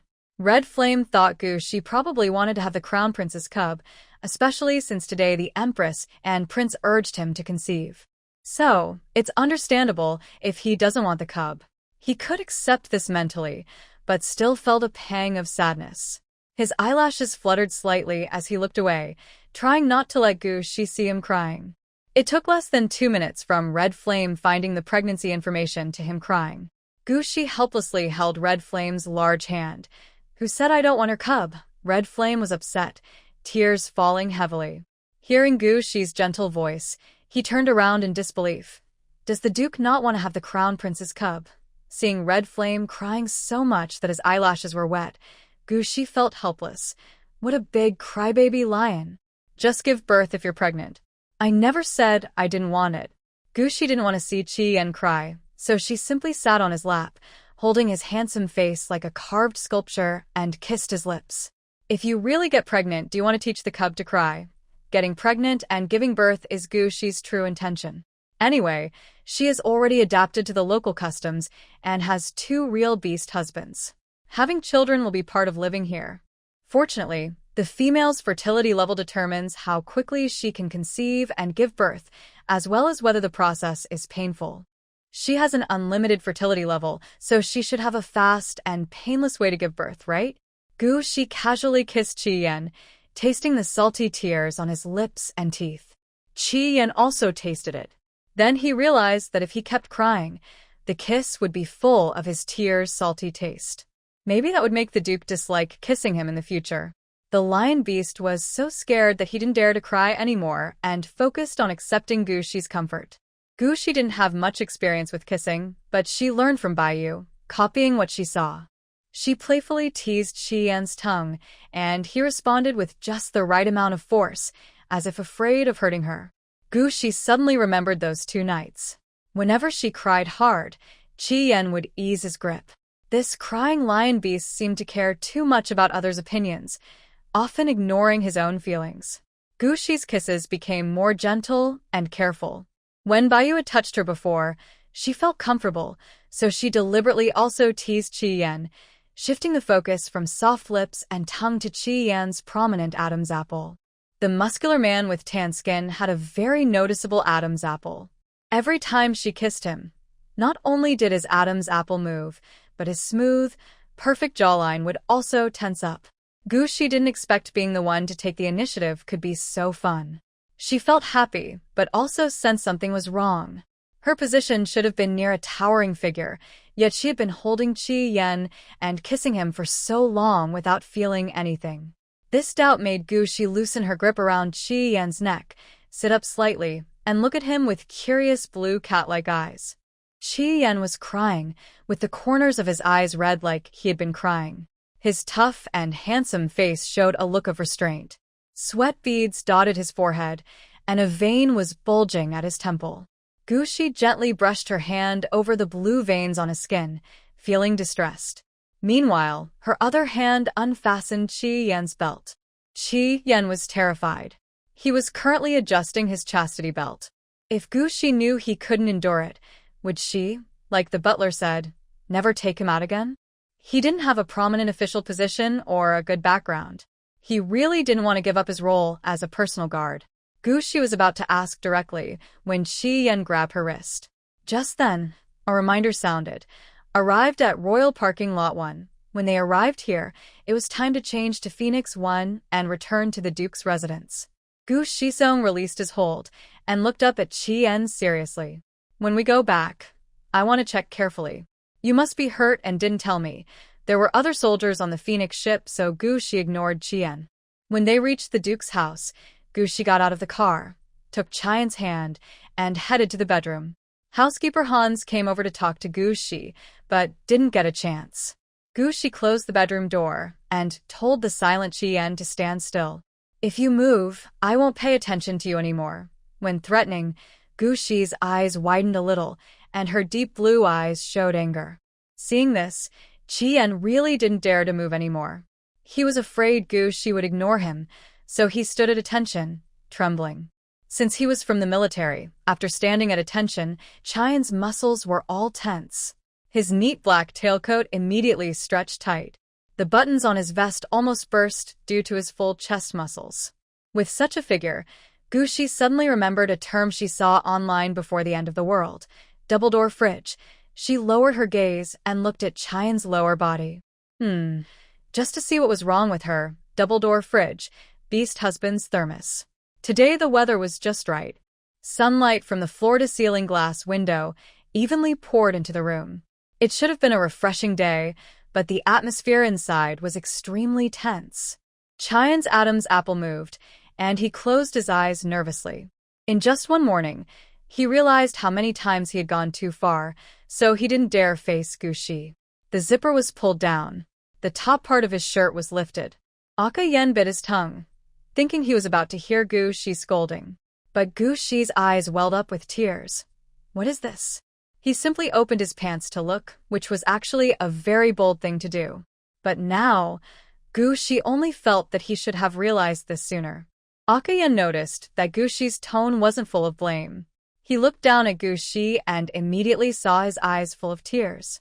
What are you doing wearing such strange underwear? Gu Shi asked again. He tried to tug at the black belt, but it wouldn't budge at all, holding the strange thing tightly. Instead, it made that area feel even more tight. Seeing Gu Shi's concern, Aka Yen opened his mouth and carefully explained, My lord, this is a chastity lock that your personal guard should wear. When we are in public, if this part is shameless, it would be embarrassing for you. Who told you that? Gu Shi asked, confused. Isn't this something you can control yourself? Why do you need such a cruel device? If males really couldn't control their desires, society would be in chaos long ago. There's no need for such strange things. Gu Shi's questions made Aka Yen even more nervous. He was afraid to not answer Gu Shi's questions, but also worried that Gu Shi might complain to the butler, which could anger him. After all, the butler was from the palace and represented Her Majesty the Queen. If the butler stopped being loyal in the future, what would he do at night? Qi Yan hesitated and was too scared to speak, his face full of fear. Gu Shi remembered the face of the middle-aged man who claimed to be the Duke's butler after waking up in the morning, and her expression darkened. Qi Yan, are you really my beast husband or someone else's? Why do you hesitate when I ask questions? Gu Shi took 2 steps back and looked up at Qi Yan. She was also a proper young lady from a noble family, but now her eyes showed a coldness typical of someone in high position. Her beautiful face looked unfamiliar, which made Qi Yan feel scared. Qi Yan dared not hide anymore. He lowered his head, his broad shoulders shrinking slightly, and softly said, Duke, you are my master, and also my lady. I'm sorry, it's my fault. This was given to me by the butler. He said that the consorts of Her Majesty in the palace all have to wear this. Gu Shi gave a cold smile. She guessed right. The butler from the palace, in a world with noble classes, was still just a servant. What right did he have to control her beast husband?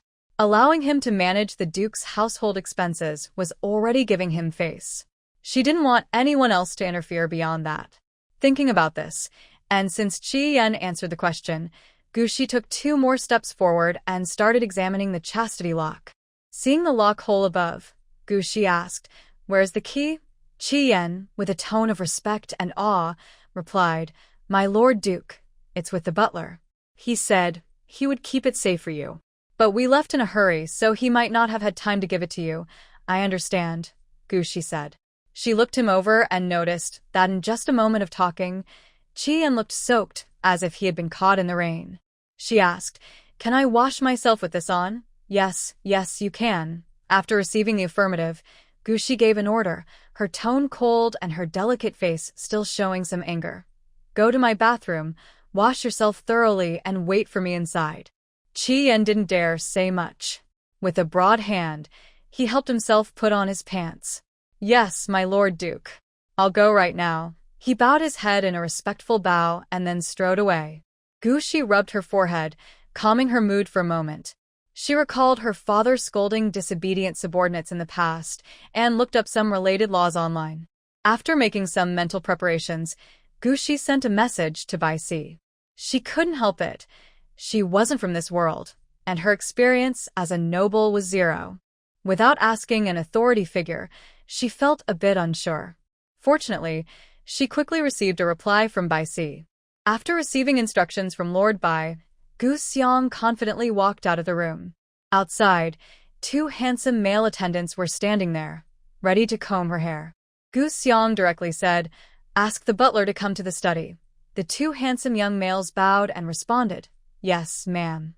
Gu Xiang sat in the leather chair in the study, waiting for Hans to come. Hans held a small box. When he entered and saw her expression was not right, his smile stiffened slightly. He lowered his head and said, "Duke, I have arrived." Gu Xiang remained silent, coldly staring at Hans.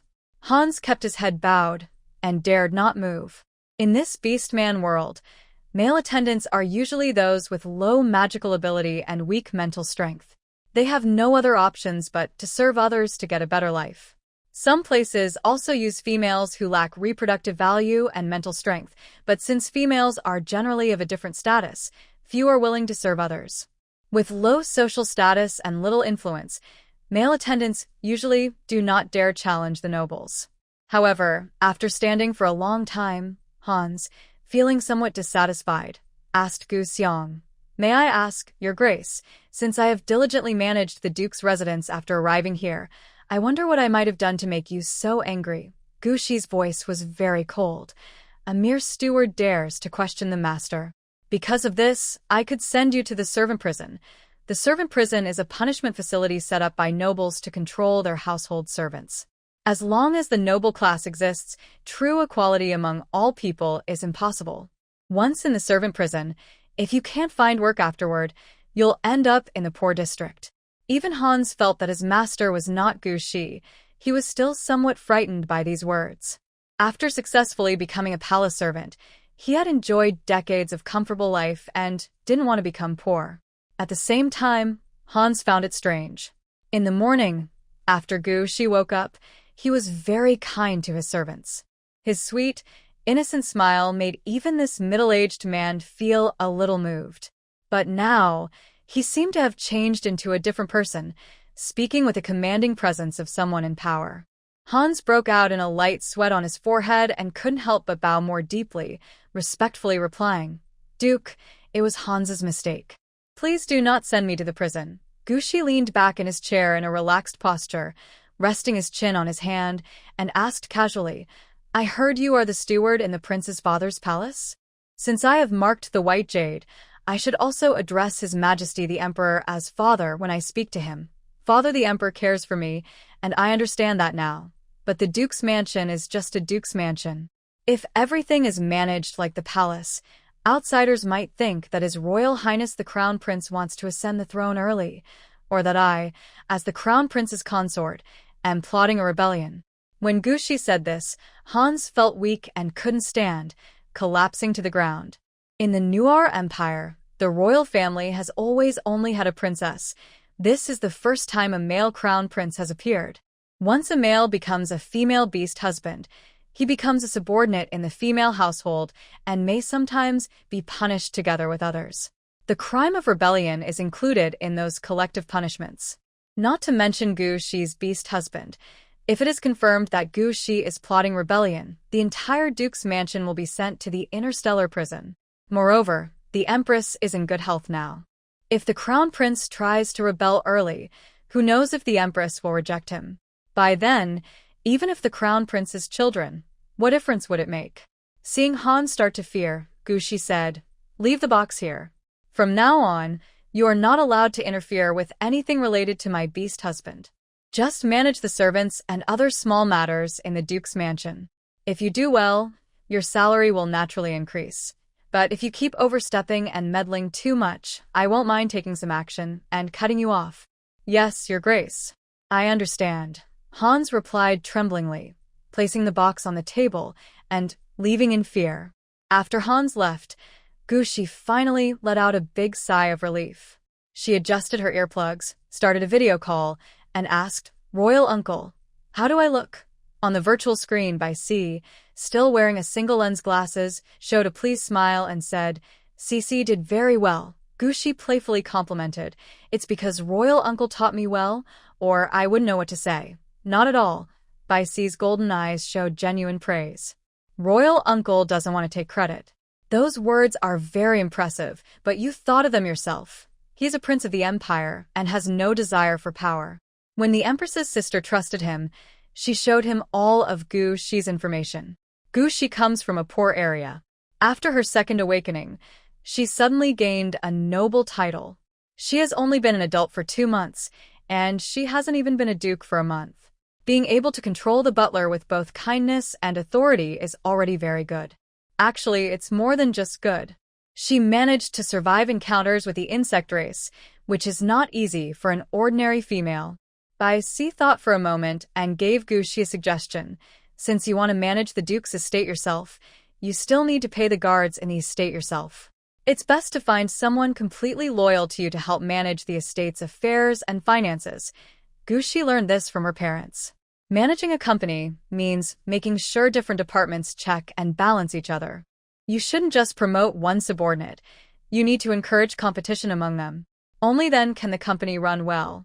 It seems that managing the Duke's residence should be similar, but the question is, where can I find someone who only listens to her? Bai Si looked at Gu Shi with a frown and offered another suggestion. The Noir Empire has a job market on the Star Network. She can check it out online. Interstellar internet access isn't just about clicking on screens. There's also a holographic mode. Gu Shi knew what to do now and thanked Bai Si again. Suddenly, she remembered that Qi Yan was waiting for her in the room. "Uncle Emperor, I won't disturb your packing. I'll go busy myself. See you this afternoon." Bai Si saw the box Gu Shi picked up. It was a royal item with a special label. Gu Shi didn't want her beast husband to suffer. She was eager to go do something which was obvious. "Go ahead," Bai Si gently said, "but you just woke up from fainting, so you should take care of your health." Since she already regarded Bai Si as an elder, hearing this advice with an outside voice made Gu Shi's face turn red. She hadn't explicitly said why she needed to discipline the butler, but somehow, it felt like her uncle Emperor knew everything. Gu Shi took the key box and found Qi Yan. Sure enough, Qi Yan was waiting obediently in the bathroom. As the mist filled the air, the dazed Qi Yan turned his head to look at Gu Shi when he heard the noise. The man with deep, handsome features and originally dull eyes suddenly lit up. Like a standby NPC, suddenly receiving a task unique to him. Gu Shi could see that the red-hot, lightly tanned male body was muscular, with a slim waist and clear abs. As for what was further down, it was mostly hidden by water, faintly visible. Even though she had seen the scene before, his firm body covered in light sweat, Gu Shi still felt her face flush. She walked to the side of the bath and called Red Hot over. Red Hot stepped confidently into the water and respectfully asked, "Duke, do you want to take a bath?" Hearing this, Gu Shi couldn't help but think of Bai Si's instructions. She didn't dare to look at Red Hot too much and turned her gaze away, saying, "No need. This afternoon, my royal uncle is moving in. I need to unlock this lock first, then I'll arrange his living space." Gushi remembered that Bai Si was not in good health. He used to live alone on a remote vacation planet, probably because he preferred quiet over noise. It's best to find a quiet place for him in the Duke's residence. And the only quiet place is Grandma's house. Thinking of Grandma, Gushi felt something strange. She had been asleep and awake again. So why hadn't Grandma come to see her? Red Hot, when I was asleep, did Grandma come to see me? Seeing Gushi lost in thought, seemingly pondering something important, Red Hot didn't speak again, just waiting for her next command. Suddenly, Gushi asked his grandmother, who honestly replied, "Grandma has visited you. The doctor said you're fine, just sleeping to recover your health." Grandma then went back to her place, saying she didn't want to disturb your life. Gushi frowned. How is my grandmother bothering me by caring? She opened a box and took out a small, delicate key. She aimed it at the lock on the silver, column-shaped cage and gently turned it. The cage instantly opened, revealing a soft, battered beast that looked like its skin was bleeding. Maybe because it had been restrained for a long time, as soon as it was free, the beast suddenly lifted its head and spat out some clear, ambiguous liquid. Red Flame didn't expect that as soon as his beast was free, it would be so eager to greet Gushi. He quickly covered it with his hand. His face turned red all the way to his neck. "Sorry, Your Highness. I have offended you again." Gushi hadn't gone into the water, so Red Flame understood that Gushi simply wanted him to wait patiently for the bath, not to do anything else. Actually, the butler was right. If a bodyguard overstepped boundaries, it could cause trouble for the master. Red Flame tried to suppress his restless feelings. But the more he didn't want to think about something, the more his mind was filled with the beautiful, pleasant sounds coming from Gushi's mouth. He became more afraid to look at Gushi's face, lowering his head so Gushi wouldn't see what he was thinking. But some things can't be hidden. Gushi felt a little embarrassed, but not much. She shyly said, "Chien, you handle this yourself first. I want to go talk with Grandma." Initially, she asked Chien to wait here because she wanted to comfort him, knowing he had suffered. But after her elder's words and thinking about her grandma, whom she hadn't seen in days, Gushi lost her mood. She patted Chien's head, feeling grateful that he was a well-behaved male beast. "Okay," Chien responded seriously. "I'll handle it myself. Your Grace, you go ahead and busy yourself." Gushi hurriedly left the bathroom. She got into the carriage at the Duke's residence and went to her grandma's chosen room. The house was at the back of the garden, very quiet, with beautiful scenery and a good mood. Suddenly, Gushi thought she might also live here, so she happily knocked on her grandma's door. The little old lady was knitting inside. When she opened the door and saw Gushi, her eyes lit up with surprise. "Cece, why are you here?" Gushi entered the room and saw that it was well-equipped, with a refrigerator stocked with high-quality nutritional drinks, which made her feel at ease. Hans had said he had been working, and she believed him. "I came to see Grandma." "Grandma, you didn't stay by my bed waiting for me to wake up." "I'm a little upset," Gushi said, acting spoiled as she hugged her grandma's arm. The old lady's face was filled with a kind smile. "Cece and I have been together for over 10 years. Back then, it was just the two of us at home. Aren't you tired of seeing me? Where can I watch it?" Gushi frowned. Grandma worked hard to raise Shishi. She is always the most important family member to Shishi, and Shishi will love her forever. The little old lady looked at her with a hint of sadness in her eyes. But her cloudy eyes quickly lit up with warmth. She gently patted Gushi's back and smiled, saying, "Grandma is getting old, and now I have a good environment to live in. I just want to stay quietly. Seeing you once in a while makes me very happy. You young people have your own things to do. As long as I know you're healthy, that's enough." Gushi felt warm inside from the little old lady's words. She was glad that after crossing over, she wasn't completely alone and could feel this sincere family love from her grandma. They chatted for a while, and then the little old lady started to urge Gushi to leave. Gushi thought for a moment and said, "Grandma, Bai has an uncle who isn't in good health. I want to arrange for him to be your neighbor, but I haven't asked for his permission yet." I just wanted to tell you first, okay? By Yu's uncle, the little old lady listened and took out her wristband to show Gushi a video. Is this by Xiong? The one who fought with the insect race and got injured? I heard he's a prince. Gushi nodded. Grandma, are you watching these videos to learn about Shishi's beast husband's family? Of course. The little old lady looked proud and said, we can't let our granddaughter be embarrassed, so we need to understand her social connections clearly. Gushi gently patted the little old lady's arm and teased her. But he's recovering from illness, and coming here is just for convenience and treatment, the little old lady explained seriously. It's better for him to stay in the front room. Yes, I will also help you take care of him this afternoon. Gushi felt a bit uneasy. Staying in the front room meant the master bedroom was already hers, and there were people living on both sides. Should she stay in a side room instead? The Duke's mansion also has guest rooms, but staying there all the time might not be good either. Forget it. Let Uncle Huang stay in the master bedroom downstairs. It's quiet, and he won't feel uncomfortable. Gushi told her grandmother her plans, and her grandmother thought it was okay. In the afternoon, Gushi took her grandmother to meet Bai Si, who had just come down from the flying car. She led Bai Si to the room prepared for him. Bai Si kept a gentle smile on his face the whole time and didn't say anything unnecessary. Gushi felt a bit nervous. Sorry, Uncle Huang. This mansion was originally yours. Cici, no need to apologize, Bai Si said softly behind his glasses. If it weren't for you, this house might have been empty until I passed away. The more a male's special abilities weaken, the more likely he is to die. Some gradually grow weaker until they die, while others seem fine on the outside, but suddenly die one day. White's rank has been lowered for 50 years, and surviving this long is already quite difficult. That's also because your uncle was never meant to pass away so young, Gushi said playfully to comfort Bai Si. You should still be active on the battlefield. When the time comes, please take care of my family's Qi-Yen. Hearing Gushi's words, Bai Si looked at the silent lion beast man standing behind Gushi. He knew that Qi-Yen was the first male with weakened mental strength saved by Gushi, and he was a soldier who had retired from the battlefield. I will, Bai Si replied, withdrawing his gaze. If you want to go to the talent market, just call me. I don't have much to do, and I can help you look around. That's great, Gushi said. Let's go tomorrow. You should rest well today. Bai Si knew Gushi was being considerate of his health.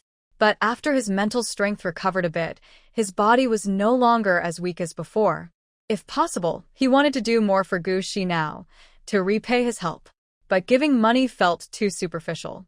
Since Gushi told him to rest well, as an elder, he shouldn't ignore the younger's feelings, so he said, all right, we'll go tomorrow. After seeing Bai Si into his room, Gushi let out a sigh of relief. She then remembered her real purpose for going hunting that day and called the highest-ranking officer of the Duke's mansion, a major general, to ask how they handled the prey they brought back. The major general saluted Gushi and said, Duke, your prey has been stored in the Duke's warehouse. Really? Gushi looked at the butler Hans nearby. Hans, who had just been scolded by Gushi, quickly replied, Duke, the meat has been sorted and prepared under the Crown Prince's orders, ready for cooking. In his mind, Hans was holding back a thought. These days, where do orcs even eat meat? He had gone through the trouble of hunting, only to be captured by the insect race, and now he was asked where the meat went. But Hans dared not speak openly. Regardless of whether he followed the Queen's orders at the Duke's house, he had to prioritize Gushi. Gushi asked again, how suitable is it for cooking? By the way, does the Duke's house have a pot ready? An elderly lady nearby thought Gushi meant they wanted to cook right now. She believed her son was a good boy who never forgot his roots, so she smiled and said, Cici, if you're talking about pots, the best ones are from our F6 district. Should we go back on the Phoenix to buy one? Hans smiled and said, Madam, there's no need for you and the Duke to lower yourselves to buy from F6. I'll arrange for people to buy all the pots and stoves from the market. Gushi responded, Yes. Use the fastest delivery robots and find a house to serve as a kitchen. After giving the orders, Gushi took a short nap. Just as it was getting dark, Hans came to report that everything was ready. Gushi asked 2 young attendants to help her tidy up her clothes and arranged a clear space near the Duke's estate for a bonfire. As the bonfire was being built, Gushi raised an eyebrow, surprised that Hans's work skills were actually quite good. She had given an order to buy a pot, but she had secretly left Hans a little trap, hoping to give him a hard time. To her surprise, Hans thought of buying firewood and arranged the bonfire properly. When she reached the bonfire, Gushi looked at the prepared meat and was about to speak, but Hans spoke first. "Duke, forgive me, I couldn't get the spices. Right now, the main food for the beast men isn't roasted meat. In Zone F6 and other areas where beast meat is eaten, spices are not sold. We could only buy salt and oil, which are ready." Hans admitted his mistake voluntarily. Gushi couldn't say anything more, so she decided to let go of her plan to criticize Hans again. She told him to do his own work, and she would have others handle the rest. Hans bowed respectfully and left. As soon as Hans left, Gushi heard Chi-Yen say, "Duke, I think I have the spices you're talking about." Gushi looked at Chi-Yen in surprise. "You have roasted meat spices?" "Yes," Chi-Yen replied. "I made them based on information from old books to make the meat taste better." "I don't know if they suit your taste, Duke." Gushi asked Chi-Yen to bring the spices over. After that, she saw Bai Si. White Minister listened to his attendant say that Gushi seemed to be about to cook meat and found it very interesting. He came over to join in. When he arrived, he saw Gushi standing by the campfire. Her small, white face was reddened by the fire, but she still looked excited. He smiled affectionately. After all, she was a child at heart, trying to imitate ancient orcs. When he was young, he also did similar things. During training, he didn't want to drink nutrient fluid, so he hunted a hairy rabbit to roast and eat. But after eating, his stress level increased by 3 points, and he was scolded harshly by the instructor. Thinking about what he did when he was young, White Minister looked nostalgic. "Why did Uncle Emperor come?" Gushi asked as she approached him. "Come over here. The wind blows from that side, and it will make you uncomfortable." White Minister was supported by Gushi's arm and felt like he was getting old. But the orc, who was only 200 years old, was still in his prime. He should be angry and tell Gushi not to treat him like that, but he also didn't want to say harsh words to her. Oh well. If she wanted to support him, so be it. It was her kindness. White Minister sat on a tree stump arranged by Gushi. "Roasting meat is fine, but you should eat less." Gushi blinked her eyes. "Uncle Emperor, you don't need to eat less. Don't worry, you can eat as much as you want. I promise it's safe." White Minister listened to Gushi's confident tone and frowned slightly. They hadn't known each other long, but he could tell Gushi wasn't the kind of naive female who spoke without thinking. Could Gushi really have a way to solve the pollution problem in the meat industry? Since Cece mentioned it, Emperor Uncle will definitely try. Gushi noticed Bai Si's confusion. But Bai Si was very supportive, not discouraged at all, and even said he wanted to eat more. "Emperor Uncle is so kind," Gushi said shyly. "Also, I want to do a live broadcast during this barbecue. Would that bother you, Emperor Uncle?" Earlier, she promised the Empress to let more people see her, but she was captured by the insect race and fell into a deep sleep for several days, so she hadn't done a live broadcast yet. This barbecue is a good chance for the people to see her. "I don't mind," Bai Si said, knowing Gushi was fulfilling her sister's task. He didn't mind appearing on camera or even preferred it. As a prince with political power, if anything bad happened during the live broadcast, he could easily help Gushi by using his status as the prince of Newer Empire. With Bai Si's approval, Gushi was very happy. At this moment, Chi-Yen returned. He was carrying a box from when they moved earlier. Gushi suddenly remembered how Chi-Yen had turned into a lion and then back into a human, wearing a doctor's white coat, bending down to pack things. His strong thighs and charming hips.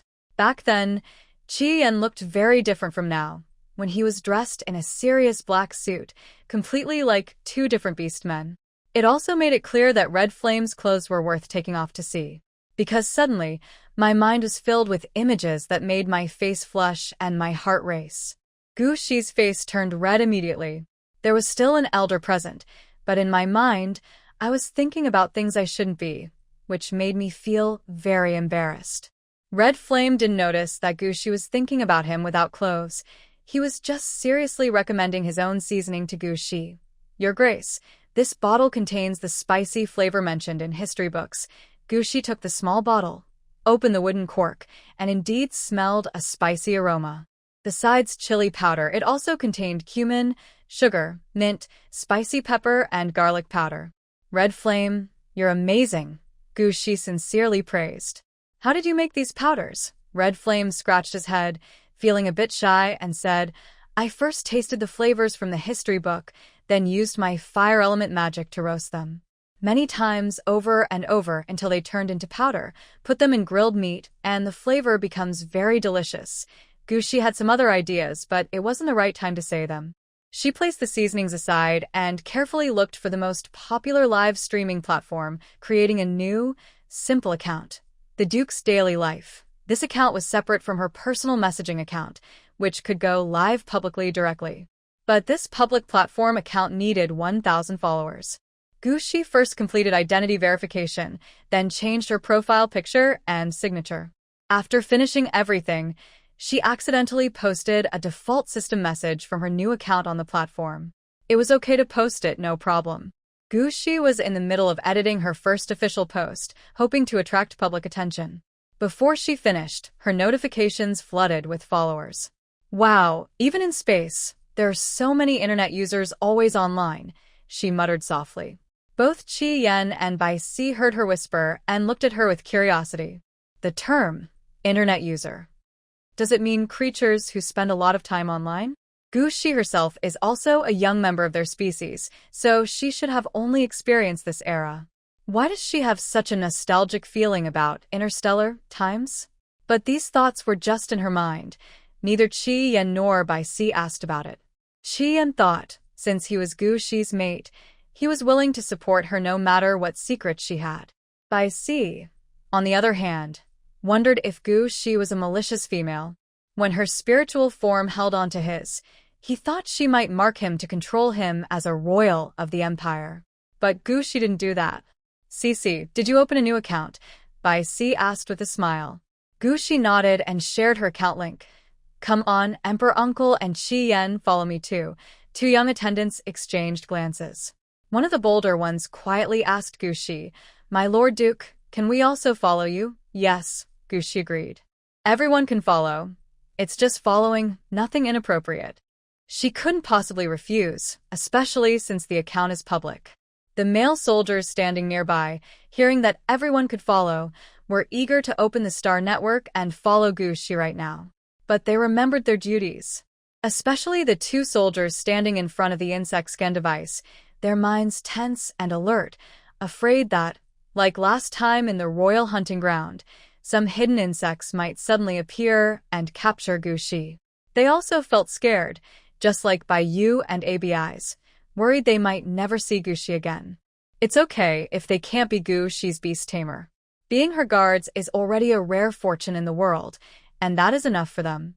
Gushi didn't realize that just having an account made the surrounding males think so much. She opened her new account's live stream and deleted the search and add functions from her private contact number.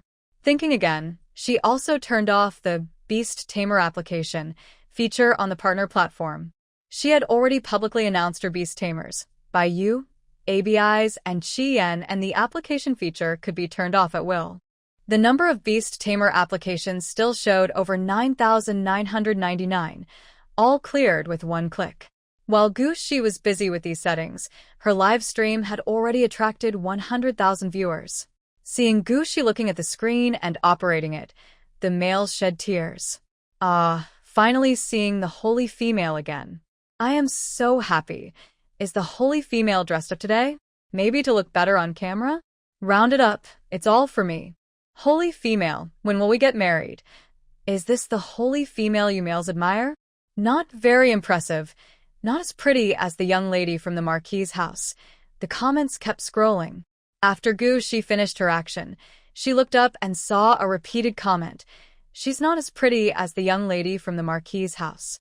The young lady from the Marquis's house refers to Gu Weiwei, right? Gushi didn't pay attention to that comment.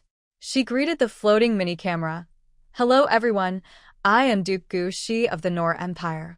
The platform is open across the entire galaxy, so beings from other planets and countries can watch her live stream.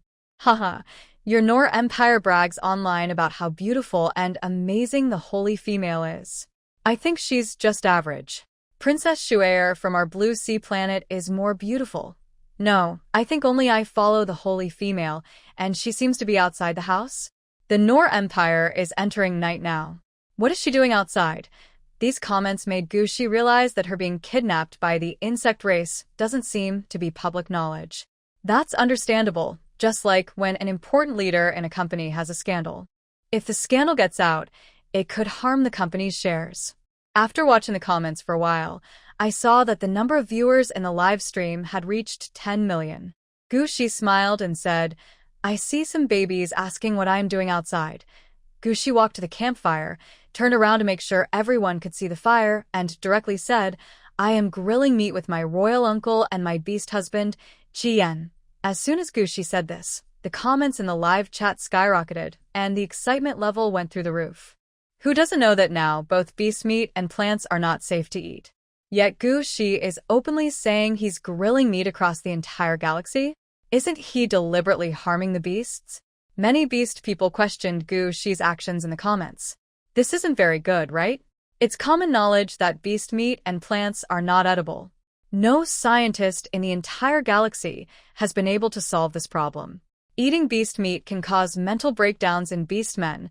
I heard that the Saintess is a female from the slums. Maybe she doesn't even know this. Although there are many strong males active on the battlefield now, no one forgets our Nuoro Empire's Prince Bai. There's a popular video of him defeating 3 high-level insect tribes all by himself. That battle caused his psychic level to regress. Gushi openly grilling beast meat and giving it to Prince Bai. Do they think we are fools? A long, unrestricted barrage of comments immediately drew viewers' attention.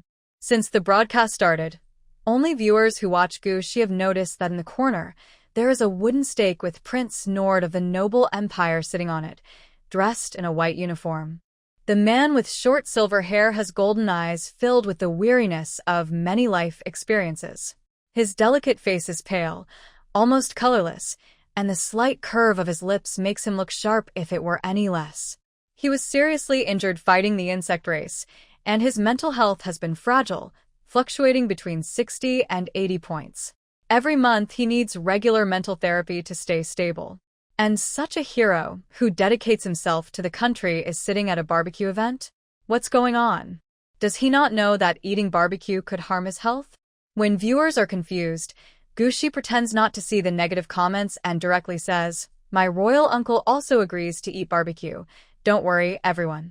As she speaks, her bright blue eyes flash with mischief as she glances at Bai Si. Bai Si immediately understands that Gushi is up to something. He raises his hand to cover his light pink lips, smiles gently, and affectionately says to Gushi, Yes, as the Duchess's royal uncle, I agree to eat the barbecue she made. Receiving this approval from Bai Si, Gushi lifts her chin to the screen and smiles, saying, Did you all hear that? The royal uncle himself agrees to eat my barbecue. The viewers who just praised Gushi suddenly find her smile dazzlingly bright. Prince Bai Si's emotional breakdown threshold is increasing, which could lead to a mental collapse and turning back into a beast form, losing reason. His health is already poor, and being stimulated might cause sudden death. Yes, Saint Empress, listen to me. Cancel the barbecue. No matter what, we can't joke about the lives of the Empire's heroes. I'm really impressed. Why isn't my talent for dual infinity granted to me? Even if you rely on your strong guiding ability, you can't use that as a threat. Playing with our prince like this is unacceptable. Otherwise, why would the prince agree to do something that harms his health? Another clear message appeared, and Gushi understood. It was probably Gu Weiwei herself attacking her, trying to make the audience oppose her. But the more they oppose, the better. That way, more people will see the truth. Gushi calmly placed the prepared meat on the grill rack over the fire. Qi Yan and Bai Si also came over to help, applying oil and various seasonings to the meat as she instructed. Layer by layer, the seasonings made the meat emit a strange, tempting aroma. During an interstellar live broadcast, viewers could choose to share their current feelings. Gushi turned on the sharing feature. Suddenly, the smell of grilled meat spread to millions of viewers. Just moments ago, they kept sending messages asking Gushi not to do something inappropriate. Now, their fingers stopped typing as they were drawn in by the special aroma, drooling with hunger. Is this really the smell of grilled meat? Why does it smell so good? I actually tried it secretly. Grilled meat should have a strange smell. Like rotten meat, it seems that the more powerful the beast, the stronger its smell. I've also tasted the meat before.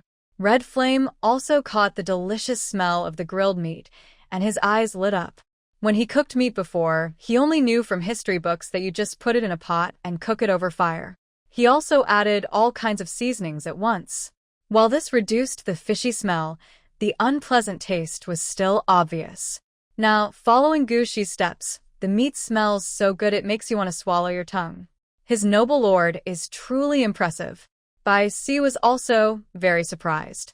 Besides being amazed by the aroma of the meat, there was a deeper question Red Flame hadn't thought of.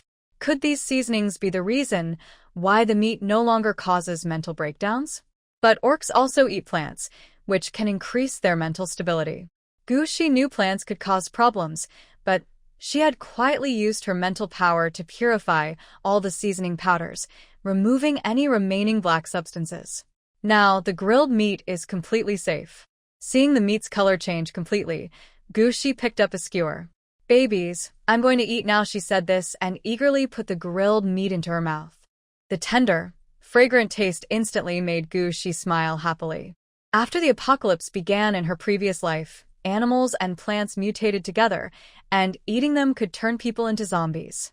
Eating some normal food is already quite good. Being able to enjoy delicious, fragrant, and flavorful grilled meat is like a dream. Reborn into the interstellar world, I can finally satisfy my appetite again. Gushi took a few bites of a skewer and then offered some to Bai Si and Chi to try. Both males, naturally curious about the grilled meat, accepted and took a bite without hesitation. Chi-Yan's reaction was very straightforward. "Duke, this is so delicious," he smiled, showing his white teeth, and his eyes sparkled with excitement. Gushi said, "If you like it, cook more. You should remember the steps I just explained." Chi-Yan nodded vigorously and said, "Duke, I've got it now. You and the prince just sit and wait to eat." Bai Si refused, saying, "I haven't moved around much lately. Let this old man have a chance to serve the females." Serving the females was a slogan widely accepted across the galaxy when it was noticed that females were becoming fewer. No matter their age or status, males should serve females. So, Bai Si's words were not wrong. But some people couldn't help but jump around in the live stream. The holy female truly is the holy female. For her status, she even tries to charming elders. "Prince C, if you're being threatened by Gushi, just blink, and I'll rush to the Duke's mansion to rescue you. Wait, aren't you all curious about where the Crown Prince and the General are going?" Suddenly, someone mentioned Bai Yu and ABIs. Then, a clever person replied, "Women are naturally flirtatious. Gushi has played enough with the Crown Prince and the General. Changing tastes is normal, right?" Seeing this comment, Gushi frowned. Her words were too harsh. Although, based on her previous beliefs, a woman having relationships with multiple men at the same time was already considered bad, she still remembered Bai Yu. Bai Yu's punishment was decided by the Empress. She pleaded to reduce the punishment, which was already the best outcome. She couldn't just break into the prison, could she? As for ABIs, they didn't get along at all. She had never even touched him. So where did the idea of playing come from? Seeing Gushi seemed troubled by the audience's question, Bai Si stared at the camera. Her normally relaxed and lazy golden eyes suddenly turned sharp and aggressive. "Just because the Crown Prince and the General didn't appear on camera, you all freely slander and insult the Duke of the Empire. If you keep this up in front of millions of viewers, be prepared to receive a legal notice from the royal family."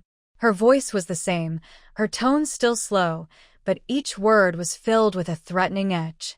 Gushi looked surprised at Bai Si, who was brushing seasoning onto meat skewers. She never expected that the usually gentle male like Bai Yu would suddenly change. She instinctively thought Bai Yu was like a nephew to her, both in appearance and personality. But clearly that was not the case. The two strong beasts actually have different personalities. Gushi looked at the comments. Oh my, I really received a lawyer's letter. Sorry, Duke. Is it still okay for me to apologize to you now? Wah, it's my fault. I shouldn't have agreed with others to speak carelessly. The account name before was Many Benefits, and it's all your fault for stirring things up. Duo Ishan did not appear. The insult started from this account, and probably the owner will face even harsher punishment. Thinking that the other person might be Gu Weiwei or Linen, whom Gushi met earlier in F6 zone, Gushi couldn't help but feel a little amused. Thank you, Uncle Emperor, Gushi said to Bai Si. Bai Si's eyes returned to their usual gentle look, like water. Cici, you are a Yu's mate. We are family, so there's no need to thank me. Bai Si said this, but Gushi didn't take it seriously. It's still proper to thank the other side. They are truly royal relatives, and she must be polite. Without the troublemaker stirring the waters, the comments became much more peaceful. Even those confused about the barbecue asked questions in a gentle tone. Are these meats really safe to eat? Why hasn't the prince's bracelet issued a warning? Not only did the prince's bracelet not warn, but that Qi Yan is also a retired soldier from the army, and he's of a lower rank now. He didn't issue any warning either. Could it be that the meats prepared by the Holy Queen are really safe? The audience kept asking questions, but Gushi kept eating. Red Flame and Bai Si were both bringing her meat, and her plate was always full. However, Bai Si and Red Flame didn't eat much themselves. Gushi held a skewer of meat and offered it to Red Flame, saying, Red Flame, stop grilling and rest. You've already had enough. Red Flame wanted to take the meat himself, but Gushi playfully smiled and said, to reward your hard work, I'll feed you. Hearing this, Red Flame's eyes suddenly brightened like stars in the sky. He obediently accepted Gushi's feeding, gazing at her beautiful face in the evening light, filled with respect and affection. I wish I could be fed by a noble lady like that. Wah, Red Flame is so lucky. After finishing the grilled meat, Red Flame smiled and said, Thank you, Your Grace. Now that this is cooked, I will rest. Red Flame agreed to rest, and Gushi took another cooked skewer and handed it to Bai Si, saying, Cousin, you should eat too. Bai Si was momentarily stunned. See. You're also rewarding me. The white tiger beast man looked down, glancing at Gushi's pale hand and then at her face. For some reason, his throat felt dry. Gushi nodded. Yes. Hearing Gushi's affirmative answer, Bai Si lowered his head and took a bite of the meat skewer. He didn't dare look at her face, and simply swallowed the meat. Then he took another bite. Seeing that the cousin was also eating meat from her hand, Gushi paused in surprise. Just now, someone mentioned that she was flirting with Bai Yu's uncle, and now, Bai Si misunderstood. He really ate the food with her hand, which isn't very proper. Uncle, you can take that over there to eat. I'll handle the rest. Gushi handed the meat skewer to Bai Si, enthusiastically taking the ones that weren't cooked yet. Bai Si only then realized that Gushi probably wanted him to hold and eat it himself from the start, and he had misunderstood. After understanding Gushi's intention, Bai Si didn't think it was a big deal. He took the meat skewer from Gushi's hand and confidently sat back on the wooden stake. Gushi was grilling meat with Qi Yan. Once it was cooked, she specifically shared some with Hans and two young attendants, then gave some to the soldiers standing nearby. Hans and the two attendants' eyes immediately changed. They never expected Gushi to remember them and to be willing to share the meat she personally grilled later. The soldiers' eyes also turned red. Thank you, Your Grace, for the gift. No, there are no soldiers. Do we not deserve some too? Boo-hoo. I want to eat too. It smells so good. Even if it makes my stress levels go up, I accept it. The nutrient liquid is almost making me sick. Gushi finally saw the comments expressing the desire to eat. She filmed a video of the soldiers eating eagerly and asked Bai Si, Uncle, is there any equipment to test for contamination in meat and plants? White Sijun carefully tasted the soft, tender roasted meat and nodded in response. Yes. He reacted quickly and then said, the Imperial uncle sent someone to deliver it. No wonder Gushi suddenly announced a live roast meat broadcast. It was clearly to show everyone that this meat was pollution-free. Does Gushi have confidence in promoting this kind of meat? White Sijing thought about this and quickly contacted the relevant personnel. Within about 10 minutes, a delivery robot brought the equipment Gu Shi needed, along with researchers to operate it. Normally, testing such things would require applying at the research institute, scheduling a time, and then conducting the test. But this time, the test was for pollutants in food.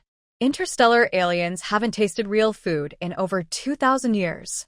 If Gu Shi can truly help these aliens eat meat again, it would be a greater contribution than helping the males, whose ranks had fallen, gradually recover.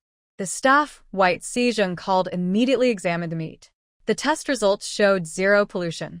An elderly man with white hair, tears in his eyes, looked at Gu Shi and asked, "Duke Cece, please tell us, how did you remove the pollution from the animals' bodies? We have studied for over 1,000 years and developed a machine to test for pollution, but we haven't been able to eliminate it properly. It seems this pollution was deliberately created to wipe out the aliens, and nothing can stop it." The old scientist, tears streaming down his face, left Gu Shi speechless. She really just wanted to take this chance to gain some popularity, which would help her build her career later. She didn't expect to meet such an emotional elderly scientist from the research institute. What should she do now? Be honest? Say only she can solve this? Gu Shi's hesitation was noticed by C. He directly said, "Today, you are here just to do some tests." The elderly man with white hair suddenly fell silent. He placed the recent test report in front of the camera.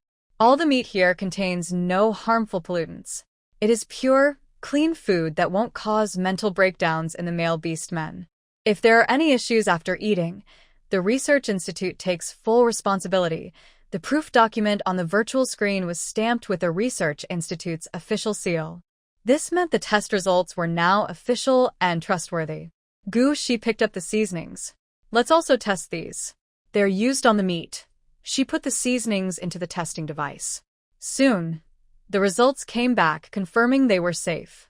With the Research Institute's certification that everything she used today was safe, the viewers went wild. "Great lady Saintess, look at me. You didn't finish your meat skewers today. I'm willing to pay 1 million star coins to buy them. You want to eat natural meat skewers for 1 million star coins? Are you crazy? I'll offer 5 million star coins. Don't say more. I am willing to spend 10 million star coins." Wealthy people are still numerous, and the bidding keeps getting higher. Gu Shilu smiled and said, "No. Since today is the first broadcast, I will give these skewers as gifts through a lottery. Everyone, please participate actively."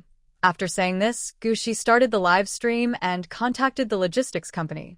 There are 10 sets of grilled meat, each with 3 skewers, carefully sorted and packed. Soon, the nearest logistics worker arrived, placing the prepared skewers into special bags. The lottery results appeared quickly. Gu Shi only glanced at them and then gave the addresses to the staff. After entering the navigation addresses, the skewers disappeared into the logistics boxes. Within 5 minutes, they could appear anywhere in the galaxy, including other planets. The recipients opened the packages, and the contents were just as they had been sent, fresh and unspoiled. This was under the condition that they were mailing nutritional liquids. A few lucky recipients of the skewers didn't immediately put the fragrant meat into their mouths but asked their attendants to taste them first. Knowing that some people had already received their gifts, viewers in the live chat were sending messages expressing their envy.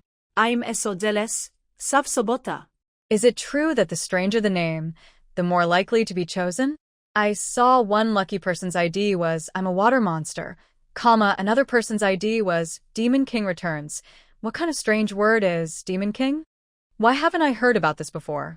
Earlier, didn't you forget that in the ancient texts unearthed on Blue Star, there's a story called "The Little Escape Wife of the Master"? The Demon King is the main villain in that story. Gu Shihan smiled as she watched the comments for a while, then waved her little hand. All right, everyone, that's all for today's live broadcast. See you next time. The excited orcs, who were deeply engaged in the discussion, suddenly heard that the broadcast was ending. They hurriedly begged Gu Shi to stay. Saint Lady, did we say something wrong that made you angry? Please, Saint Lady, if you think of us as your babies, don't end the broadcast so early, okay? Only 2 messages of pleading appeared, but Gu Shi had already closed the live chat. After closing it, she patted her chest and let out a big sigh of relief. The live broadcast had sent out some meat skewers, and once the online buzz about this event grew, she could move on to the next step. Bai Si saw Gu Shi suddenly relax and smile again. When Gu Shi started the broadcast, her voice was so calm that Bai Si thought she wasn't nervous at all. So, was she nervous just now? She's quite an interesting little female. The people from the research institute nearby hadn't left yet. After Gu Shi turned off the broadcast, they came over and asked how she managed to do it. They hope to develop pollution-free technology so that the orcs can continue to enjoy a variety of foods, rather than eating the same mineral-based liquid every day. These foods can make them feel full and offer different flavors, but eating the same thing daily can become boring. The elderly person asked sincerely, and Gu Shi smiled slightly. Shall we go to the study to talk? White Sea is an imperial prince, and those called in for testing are surely loyal scientists. It's important to have a good discussion, especially since she still has some doubts and hopes for professional answers. Gu Shi took the elderly person to the study for a detailed talk, with Bai Si and Qi Yan present. Qi Yan poured water for everyone and obediently stood behind Gu Shi. This short meeting lasted until 10 p.m. and the senior scientist happily left the Duke's residence under the protection of the 3S male soldiers. Bai Si and Gu Shi remained in the study. Shi, get some rest early.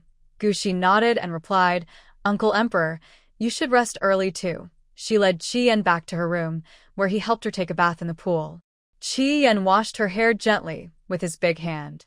While washing, Gu Shi suddenly thought about the chastity belt and quietly asked, without that, it should be easier to control, right? After asking, Gu Shi couldn't help but blush. In her previous worldview, she was actually concerned about whether a man might casually stand up. She is really becoming bolder each day. At first, Qi Yan didn't understand what Gu Shi meant. After a moment, his face suddenly turned red. He stammered, Yes, Your Grace. I will control myself. As long as he didn't think about those scenes, he was okay. But now, Gu Shi was sitting in the bath, with his smooth shoulders exposed, and Qi Yan looked down, silently telling himself, Stay calm, stay calm. Gu Shi heard his muttering. He tilted his head and said, You really should calm down. I'm not sure if I've truly become pregnant. Yes, I will, Qi Yan replied quickly. He thought about Gu Shi's belly, which was slightly rounded because of the pregnancy, and suddenly, he felt calm again. The Duke's health and the baby were more important. His own feelings didn't matter much. After finishing the bath, Gu Shi put on his pajamas and lay in bed. Qi Yan hadn't left yet. Seeing that Qi Yan seemed to want to stay in her room until morning, Gu Shi said helplessly, Go take a shower, then come up and sleep with me. When Qi Yan tried to refuse, Gu Shi frowned. I already told Hans. He won't interfere with my beast husband matters anymore. Qi Yan obediently went to shower, then put on a bathrobe and carefully climbed into Gu Shi's bed. Gu Shi was already asleep. Watching the little female cat with her eyes closed and her gentle breathing, Qi Yan gently kissed her on the forehead. I was very afraid that Gu Shi might wake up just a little bit. Then, the red-haired beast man smiled with his mouth open and closed his eyes, and also fell asleep. Night fell. Gu Shi, who was sleeping, suddenly frowned. She was dreaming again. In her dream, she turned into a pink, transparent bug being tested with various instruments. Being used as a test subject, she suffered and was tortured.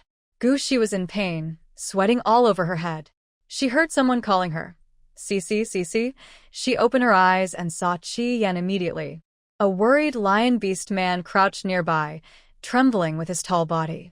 When he saw she was awake, he whispered, Duke, you're safe. That's really good. Gu Shi covered her forehead and stood up.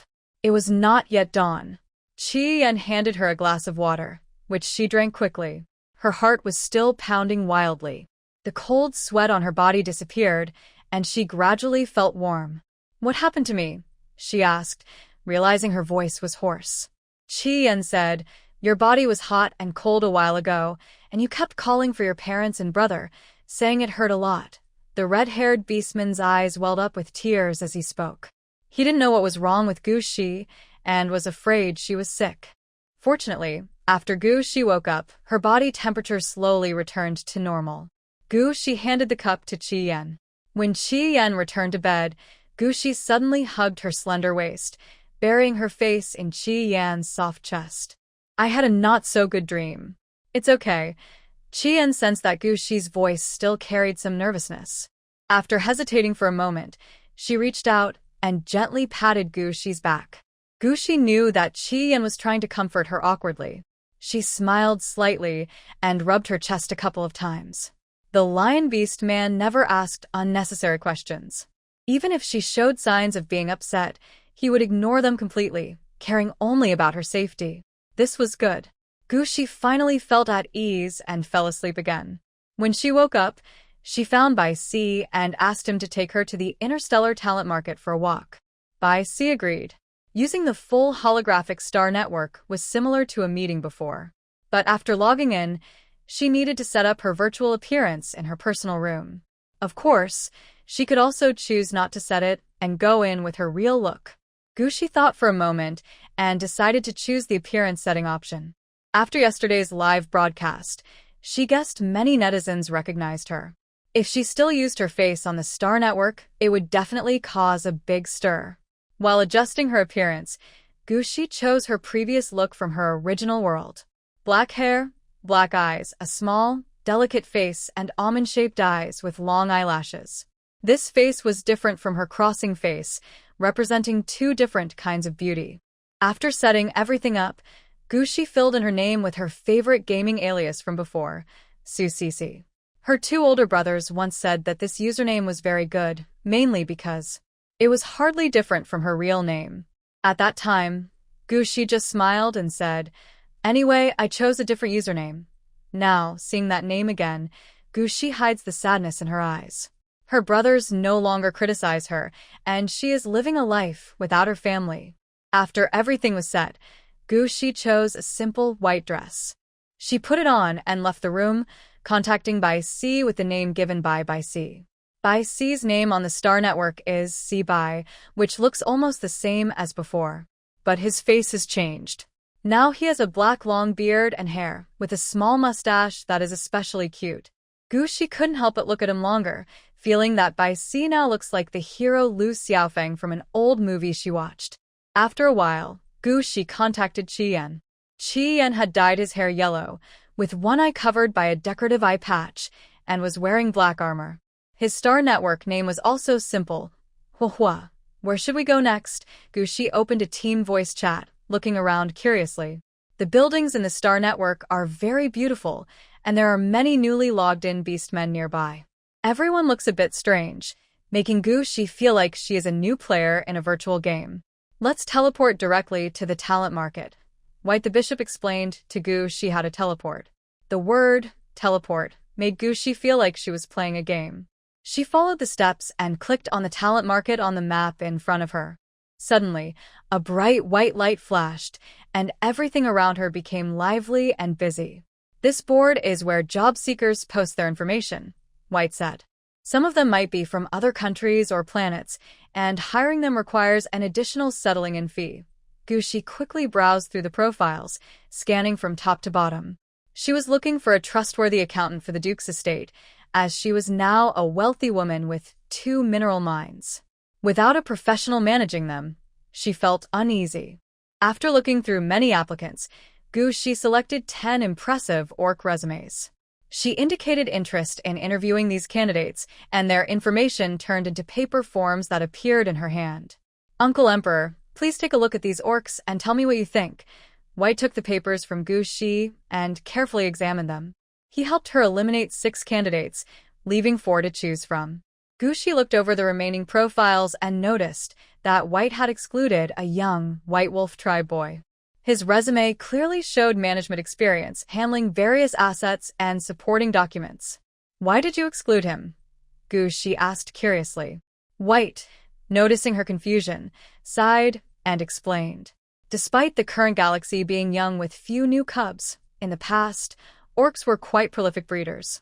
Some female creatures live only for about 10 years, which once caused a big population explosion. Later, the orcs began exploring new places to live and settled on other habitable planets. After spreading across the galaxy, The orcs developed separately and often fought among themselves. The young member of the White Wolf clan that Gushi was interested in is a descendant of the White Wolf Kingdom.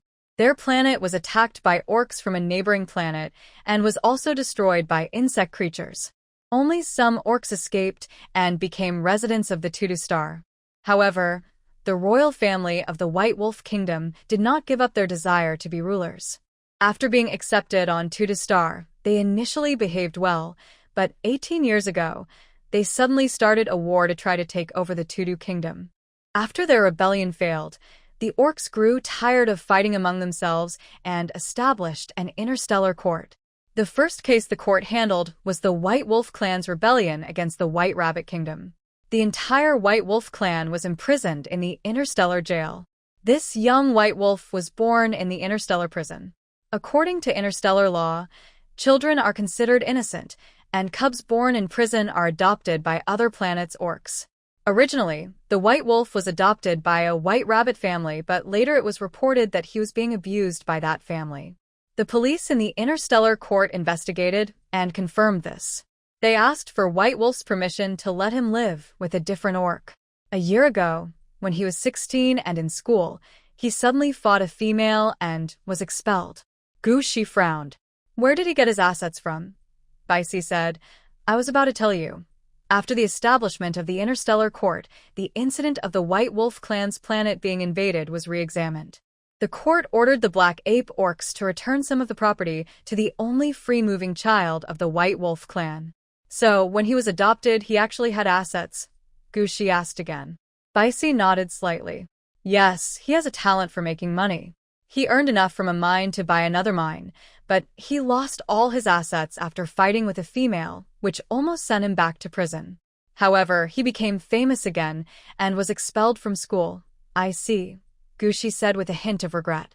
She understood why Baici wanted to exclude this White Wolf orc. After experiencing so many White Wolf orcs, even at only 16, his mind was not like that of ordinary people. Moreover, who knew if he still wanted to work hard to revive the White Wolf clan? If he was hired and turned out to be untrustworthy, her duke's residence could be in danger. Gushi also tore up that paper and decided to meet with the other 4 orcs. The meeting, however, did not go well. The 4 male orcs saw her as a young female and suddenly demanded to mark her, wanting to become her mate. How could that be allowed? Gushi said goodbye to the 4 orcs and sighed. It seems today will be a wasted trip. Baici comforted Gushi and then suggested, since we've already tried our best today, why don't we play some games in the Starnet? Are there really games to play? Gushi thought that the existence of the holographic Starnet was just to help orcs on different planets stay connected. Suddenly hearing about games, she became very interested. They used the teleportation function to reach the game area of the Starnet. Gushi first tried a simple minigame. These games require star coins to start, and if you win, you get some rewards. One of the games was a claw machine. It said that once you grab a plush toy, it would be delivered to your home. Gushi couldn't resist playing the claw machine. She played for a while but didn't catch any plush toys. She felt a little disappointed. Baici and Chi saw Gushi so sad and asked which plush toy she wanted. Gushi pointed to a cute little cat, a small white fox, and a tiny lion. After hesitating, she also pointed to a small tiger, a small leopard, and a little wolf. The plush toys were innocent. Although in this world, plush toys could turn into humans, she liked them too much to care. Baici understood why Gushi hesitated. Because she thought of his beast form and wondered whether to avoid the matter. I haven't tried these games either, Baici said to ease Gushi's embarrassment. I don't know if I can catch anything. He is from a royal family and was born without lacking anything. He has never experienced these things before. Red Flame nodded silently. He also had never played these games. At first, his family was too poor to buy holographic devices. Later, after entering military school, he could access the internet, but only for combat training simulations. 2 strong beasts operated the machines. The game cost 5 stars each time. They played over 30 times, but still didn't catch anything. Gushi kept trying, but couldn't succeed. She even started to doubt if the machine was just a scam. Just as she was about to give up, a black orc approached from the side. Big sister, do you need help catching something? I'll help for 100 stars. If I don't catch anything in 10 tries, I'll refund you.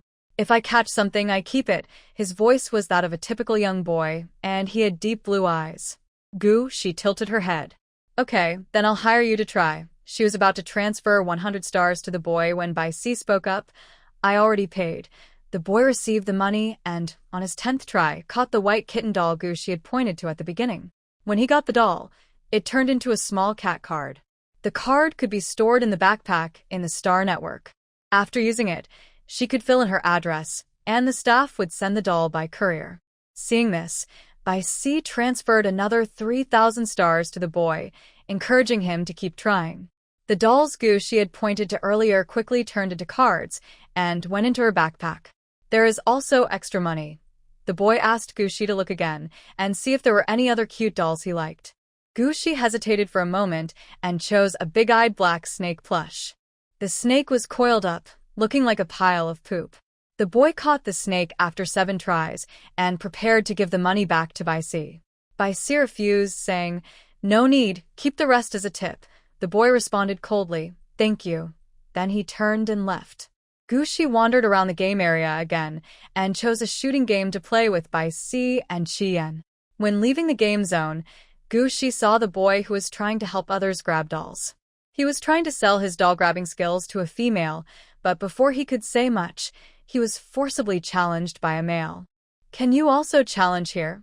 In this world, male creatures can challenge each other, and if both accept, even if a male creature dies in the challenge, it's not against the law. This is exactly like the territorial disputes among wild animals in Gushi's world. Yes, challenges can also happen online. Bai Si answered Gushi's question. If someone dies in the challenge, their real body will also die. Soon, Gushi realized that challenges in the online world also have voice announcements, informing nearby animals which arena they will enter for the duel. After the announcement was made, the system also reminded everyone, interested viewers, please pay 1,000 star coins for a ticket to watch the duel at Arena 23, and place bets on the beast you believe will win. Surprisingly, gambling was openly allowed. While Gushi was shocked, she suddenly saw the masked boy turn his head and look at her. Then he smiled and walked over to her. Bai Si and Qian quickly stepped in front of Gushi. Seeing this, the boy smiled and said, "Sister, I wonder if I still have a chance to catch a doll for you." After saying that, he disappeared from sight. Gushi paused silently. She wasn't interested in activities that involved risking lives. But when the boy suddenly said that, she suddenly wanted to go see. "Uncle Emperor, Qian, shall we go take a look?" Qian always agreed without hesitation. Bai Si sensed that Gushi was softening, sighed, and said, "All right, let's go see." When they arrived at Arena 23 via teleportation, the duel had already started. 2 males stood in the middle of the round arena, staring at each other. One was tall and eager, pounding his chest to show how strong he was. The other was small and quiet, standing still without moving. Many orcs watched around them, and some were commenting, "This boy called Sharptooth has fought many matches and always wins. I wonder what level he is and what special ability he has. I heard he makes money this way by deliberately mocking strong males who play games to anger those with females nearby." Gushi listened and found it strange. The virtual name was Sharpfong, a young boy who hadn't angered Bai Si or Qian earlier. The audience spoke confidently, even mentioning how many times Sharpfong had competed in male contests. More and more people agreed, saying Sharpfong relied on provoking males and betting on the winners to make money. Gushi wondered if what they said was true. This boy named Sharpfong probably knew how to read people and their weaknesses. Maybe before this duel, he even intentionally told her he would help catch dolls next time, just to get her to trust him. This kid might have seen that their group was soft-hearted, especially since Bai Si gave a tip of over 1,000 stars. Gushi sighed. To survive, this boy was willing to do anything. But why would a beast use such a way to fight among themselves? The insect race is the biggest enemy of the beast men. Aren't they still recruiting soldiers at the insect front line? With that energy, they should go kill more insects on the battlefield, then die honorably. Dying among their own kind is such a waste. C thought Goose she couldn't stand to see such things, so he gently explained, Cece, do you think it's too cruel? Actually, if one side changes their mind, they don't have to kill the other. White Minister said, Cece, don't be sad. In history books, our earliest ancestors hunted animals. Usually, one beast would claim a territory, and when another male beast came, they would fight fiercely. Only the survivor could access good resources. Now, although we don't need to fight for resources to survive, if we don't want to share a mate with an unwanted male, competing for dominance is the best choice. White Minister explained various reasons calmly. Gushi nodded to show he understood, then smiled and said, Uncle Emperor might have misunderstood me. I just think that killing each other when resources are available isn't worth it. It's better to go to the battlefield and fight the insect race. White Minister was momentarily stunned, and a gentle smile appeared at the corner of his mouth. It turned out that the female partner he found, Yu, wasn't the naive type who only cares about romance and beauty. Nor was she the kind of female who treats males as toys, thinking that competing for males brings happiness. A Yu's taste is quite good. While Gushi was thinking about this, the battle below had already begun. The strong male beast fighting the sharp-toothed opponent transformed into a beast form on the Star Network. His beast form was a black-furred gorilla, and with the addition of orc genes, he stood about 3 meters tall. In contrast, Sharptooth remained in human form and hadn't transformed. The gorilla sneered when he saw Sharptooth hadn't changed into beast form, saying, I'm an S-class male beast. You're not transforming into beast form yet? Are you waiting for me to kill you? The surrounding people's chatter grew louder again. He's actually S-rank, so he's pretty strong. Yeah. This time, the little guy with the sharp teeth probably hit a tough opponent. Before, he only faced lower-ranked beasts. Who did you bet on? I don't think I should have bet on the sharp-toothed one. Gushi still felt a bit regretful. An S-rank male on the battlefield could at least take down 2 low-level insects, right? Sigh. While Gushi was feeling this way, inside the arena, the sharp-toothed beast had not yet turned into a beast form. He started to use his small size to dodge and weave around the arena. His agility was his strength. He could even run along the curved walls for 3 minutes. The black ape kept trying to catch the sharp-toothed beast with its big hand, but kept missing. After 4 tries, flames appeared around the black ape. The fireball wasn't as big as the one the red flame used during the volcano, but if it hit the sharp-toothed beast, it would definitely cause injury. Sure enough, the sharp-toothed beast dodged the first 2 fireballs, but the third one hit him. Seeing the fireball strike, the black ape charged forward, releasing more fireballs. For a moment, smoke from the fireballs filled the area in front of the sharp-toothed beast. The big screen in the arena zoomed in on the sharp-toothed beast's position, showing a 4D-like image in front of Gushi. For a moment, Gushi could almost smell the burnt flesh. Watching similar competitions online was like opening a live food broadcast. To make the audience feel the danger and atmosphere of the scene, the seats are arranged so that the viewers' positions change, as if they're experiencing the duel themselves.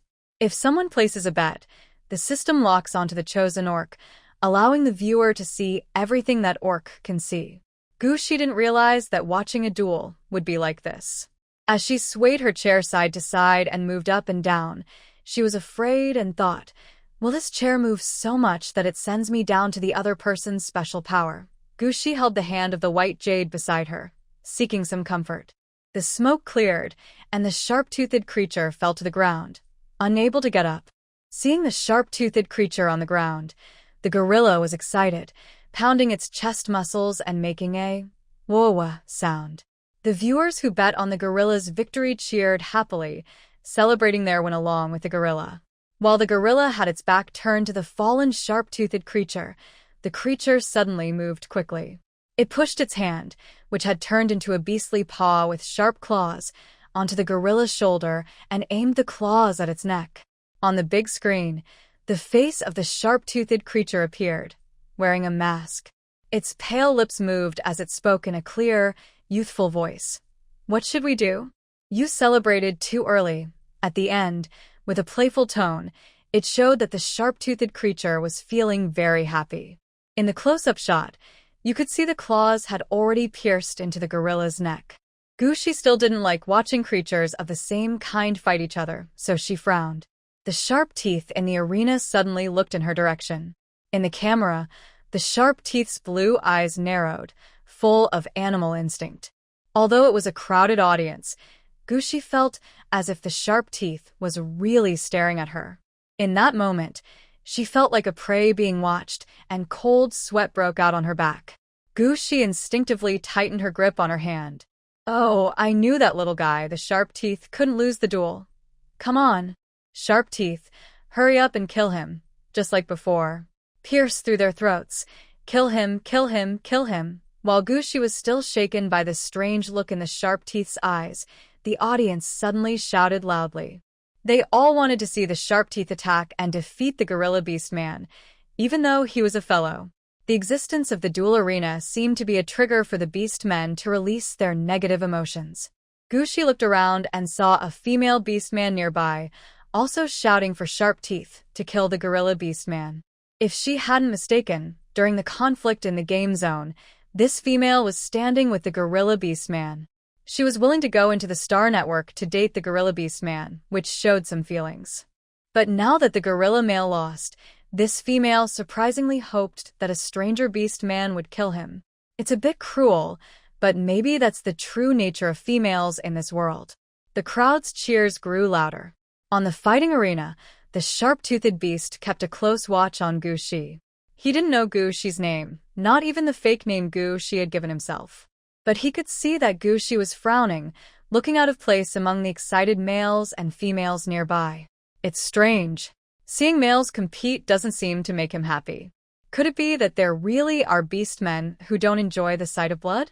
Since he can remember, beast men around him have found joy in killing. Although everyone usually wears masks of friendliness and harmony, once interests are involved or in a legal fight like this male competition, they all take off their masks and reveal their ugly hearts. The beast man competing with him now is also facing a female who is good at wearing masks.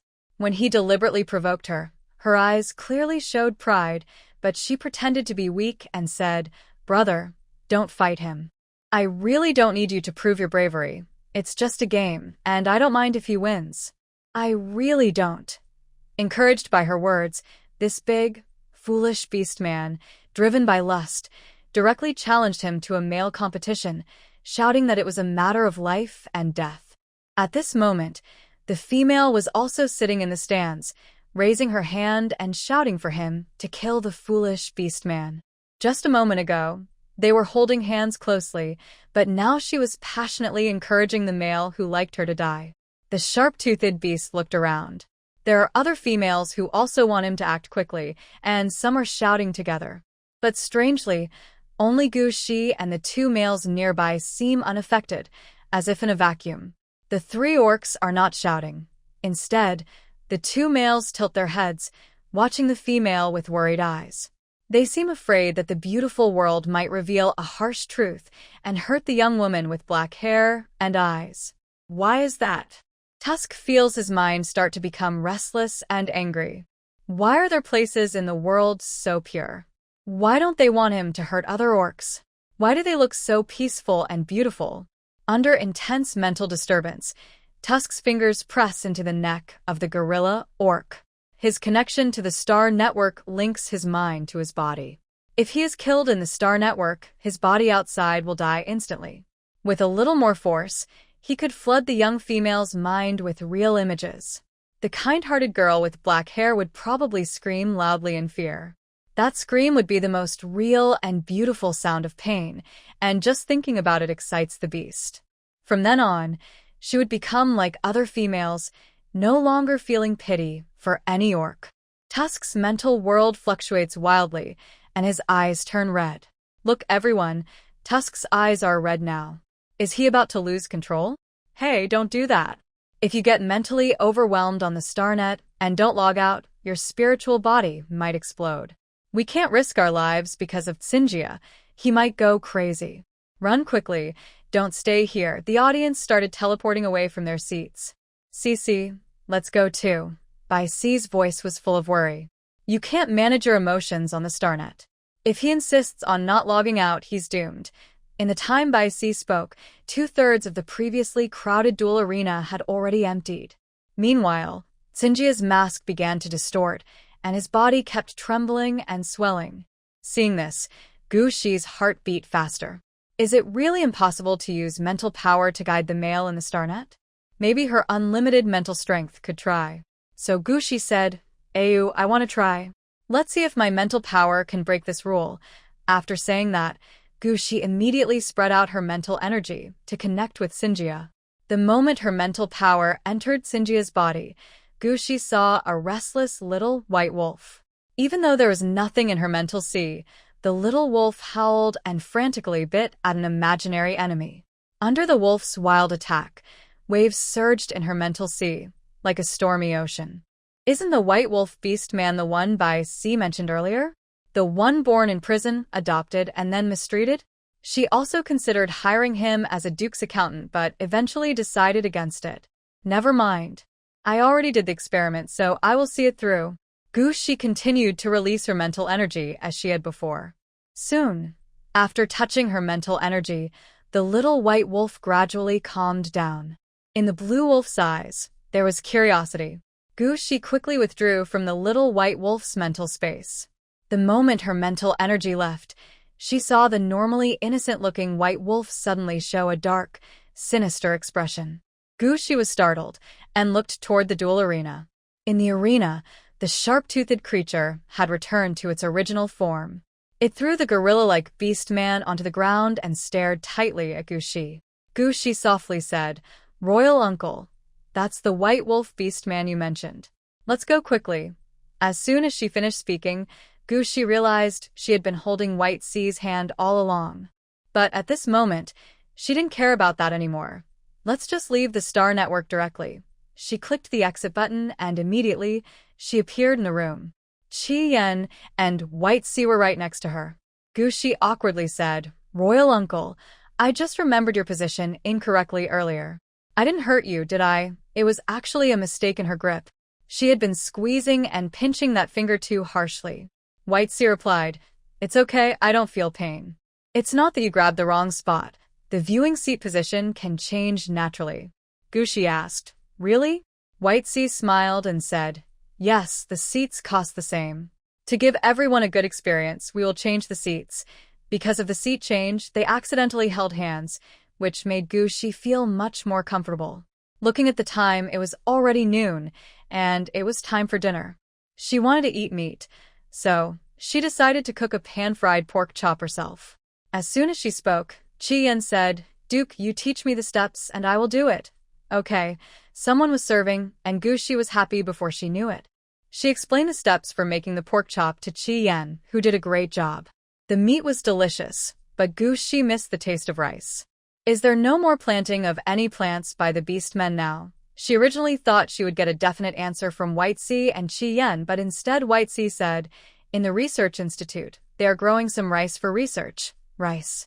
Gu Shi's eyes lit up with surprise. If she purified it, she could eat rice, right? White Sea liked seeing Gu Shi's happy expression. A delicate and beautiful young female should happily enjoy each day and not be troubled by anything. Thinking this, he said again, "If Shishi trusts me, your uncle by marriage, I can temporarily help manage your property. I don't hold any official position now, so I don't need to participate in politics. I have plenty of free time every day." Gu Shi still felt a little shy about asking her elders to help manage her property. Thinking about Baiyu still being confined, she considered and said, "Thank you, Uncle Emperor. When Baiyu comes home, I will discuss it with him." It's not that she wanted Baiyu to take over this matter. Mainly, since they'd become a family, it was natural to ask her partner's opinion. Suddenly remembering Qi Yan was still here, Gu Shi added, "After all, this is a shared property of me, Qi Yan and Baiyu. Once they become partners, the possessions of both female and male will truly become common property of the family. If the female needs to remove her mark, the property should be divided equally with the male. It may seem unfair to females, but in most families, males are the main earners. The female's money originally belongs to the male, and after division, the male gets less than what they contributed." Qi Yan wasn't upset that Gu Shi didn't ask him whether he wanted to manage the duke's estate. He knew he wasn't suited for such detailed work. His only wish was to restore his rank so he could better protect Gu Shi in the future. And also, Qi Yan eagerly asked, "Duke, how does my grilled meat taste?" "It's delicious." Gu Shi gave a thumbs up, smiling happily. "It tastes exactly like I imagined." Actually, Gu Shi wanted to say it was even more delicious than a 5-star Michelin restaurant, but just before speaking, he remembered that this world has no restaurants. However, if she plans to open the Empire's first restaurant in the future, Qi Yan would be the best chef. By the way, Gu Shi suddenly remembered that after proving that meat was safe through her live broadcast, she had not yet delivered the meat to the palace to honor the Empress. "Qi Yan, have you finished eating? Let's make some more meat dishes and send them to the palace for Mother Empress to taste." After saying this, Gu Shi worried that someone with bad intentions might take advantage of her delivery and accuse her of plotting against the Empress. She hesitated and then said, "Uncle Emperor, is it really appropriate to send the meat directly to Mother Empress? Should I specially choose a non-aggressive wild animal, bring it to the palace, slaughter it in front of Mother Empress, and then prepare the food?" Bai Si understood Gu Shi's concerns. While everyone was drinking nutritional liquid, she showed a new possibility, that meat could be safe to eat and not contaminated. No matter how delicious meat is at this moment, it is considered a rare delicacy. If the Empress eats it and her health has issues, it could be exploited by malicious people to create trouble. "Didn't you say earlier that you wanted to see the rice?" Bai Si said. "Why not wait until you're sure the rice can also eliminate contamination, then we can send it to your sister together." Bai Si paused briefly and added, "By the way, I already submitted a report yesterday about your ability to remove contamination from meat, so you don't need to worry that your sister doesn't know." A gentle beast man with a caring look typical of an elder. His soft tone was meant to comfort Gu Shi. Gu Shi felt reassured and smiled sweetly. "All right, thank you, Uncle Emperor." Gu Shi then asked how long it would take for her application to the academy to be approved. She learned it would require multiple approvals and take about a week. She began planning for that week. She was not confident about going hunting herself, as Bai Yu and ABIs were still under quarantine. So she decided to delegate the hunting task to her personal guards. Wait. Gu Shi suddenly thought that maybe she didn't need the guards to do it. She could open a shop in Zone F to buy wild beasts, with strong males helping out. This would give unemployed males from the poor districts a new way to earn money and survive better. Gu Shi shared her idea, and she saw Ji Yan's eyes suddenly light up. He volunteered eagerly. "Duke, can I handle this? I know Zone F well. Opening a shop to buy wild beasts is a simple task, and I can do it well." After saying this, Ji Yan suddenly fell silent. He had just thought he could be the Duke's personal guard, but now he was considering other options. Who would be the Duke's personal guard then? Who would do it? Would it be the two young males who helped the Duke with his hair? Ji Yan felt confused and anxious.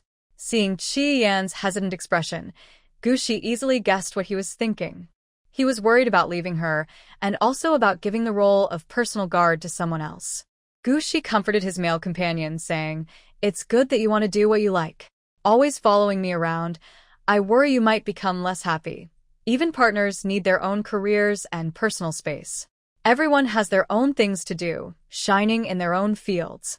That way, the future looks brighter, and such a beast man is more attractive." Hearing this, Qi Yan's eyes filled with tears again.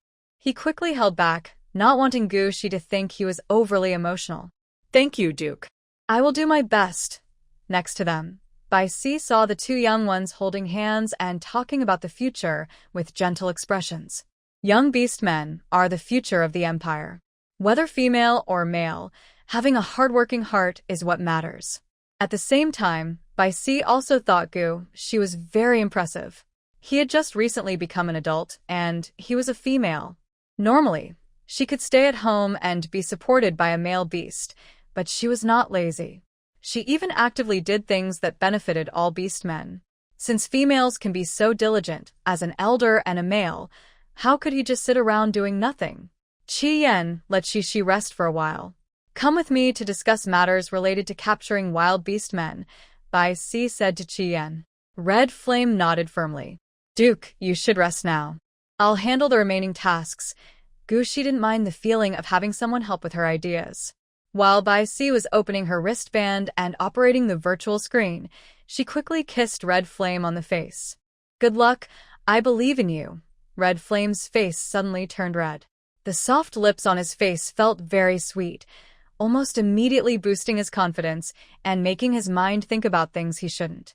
Seeing Red Flame blushing, Gushi thought he looked very cute and shy, so she kissed him again before getting up to leave. Gushi left, but Red Flame kept staring at her, still lost in thought, until Bai Si cleared her throat softly. "All right, we need to show some strength as males. We can't always be caught up in romantic feelings." Red Flame snapped out of his daze, and his handsome face showed a bit of embarrassment, like being caught by an elder. Because he was in a good mood, Gushi went to find her grandmother again. After spending some time with her elders, she returned to her room. She thought for a moment and searched online about the rules and customs for entering the Star Network in holographic mode. During her search, Gushi discovered that there are also police in the Star Network. However, these police are AI beings and can only stay within the Star Network. This made Gushi think about the robots that scientists have been working hard to develop in her world. "I realized that in the history of orcs, there was also a time when they relied too much on machines. Highly intelligent machines developed self-awareness and secretly wanted to replace orcs. Later, a powerful beast with mental strength over 4 seconds discovered the malicious intent of the robots. He was also a scientist, so he uploaded his consciousness into the Star Network. With Suji's presence, the Star Network became complete and AI entities were kept in check. This orc is called Suji, a legendary 9-colored deer. On the Star Network, everyone says that Suji still exists somewhere, but he just doesn't want to show himself. To honor Suji, there is a Suji museum on the Star Network, which was his home when he was a scientist. Orcs can visit for free." Feeling bored, Gushishu comfortably lay in bed and logged into the Star Network again. He browsed the Suji Museum and then teleported to various areas for a tour. When he reached the bounty zone, he froze. Someone had posted a wanted notice for a beast, offering 100 star coins, with a picture of her face. Because the reward was the lowest, it was buried under other notices and no one paid attention. If he hadn't been bored and looked around, he might have missed this message. In the Star Network space, he played with a doll, watched a duel, and even saved a white wolf orc on the verge of self-destruction and mental collapse. Who posted this bounty was obvious. Gushi frowned, thinking that the sharp-toothed person might be joking. Could he really believe someone would accept a 100-star coin bounty? Fortunately, the sharp-toothed person seemed very poor and didn't offer a high reward, or many people would have taken her job. Gushi didn't want to have much contact with her and exited the Star Network after looking at the bounty board. After eating 2 meals with meat, Gushi changed his taste at night and drank 10 tubes of nutritional fluid. When it was time to sleep, Chien held her very gently. "Lord Duke, after I go to Area F, don't forget about me." This handsome beast with bulging muscles spoke in a very humble tone. Gushi kissed Chiyan's face again and comforted him. "I won't forget. Besides, once we reach a certain level of acquisition, you'll come back. You won't stay in Area F forever." Chiyan finally smiled, his amber eyes full of attachment. Even though the atmosphere was perfect, he suddenly said, I think I should go to my own room to sleep." Gushi felt like he was hit by a big arrow. His face immediately turned red. It takes a week to know if she's pregnant. If she already is, intense activities might harm the baby. So, he had to let Chi-Yen go. Gushi released Chi-Yen and whispered, You can buy some adult supplies. In this world, there are chastity locks and some items are used to add excitement during intimacy." Red Flame's face also turned red. "All right, I understand, Your Grace." He stood up and returned to his room. Without the strong, handsome presence beside him, Gushi rolled on the super large bed, feeling a deep longing for Bai Yu at this moment. Fortunately, the punishment only has a day and a half left. That short time passed quickly. Gushi asked 2 young attendants to help her dress up, then, accompanied by Bai Si, went to the confinement area to wait for Bai Yu to come out. Perhaps the weather was also happy about Bai Yu's return. The blue sky and white clouds looked especially beautiful. Bayu saw Gushi standing tall in the sunlight.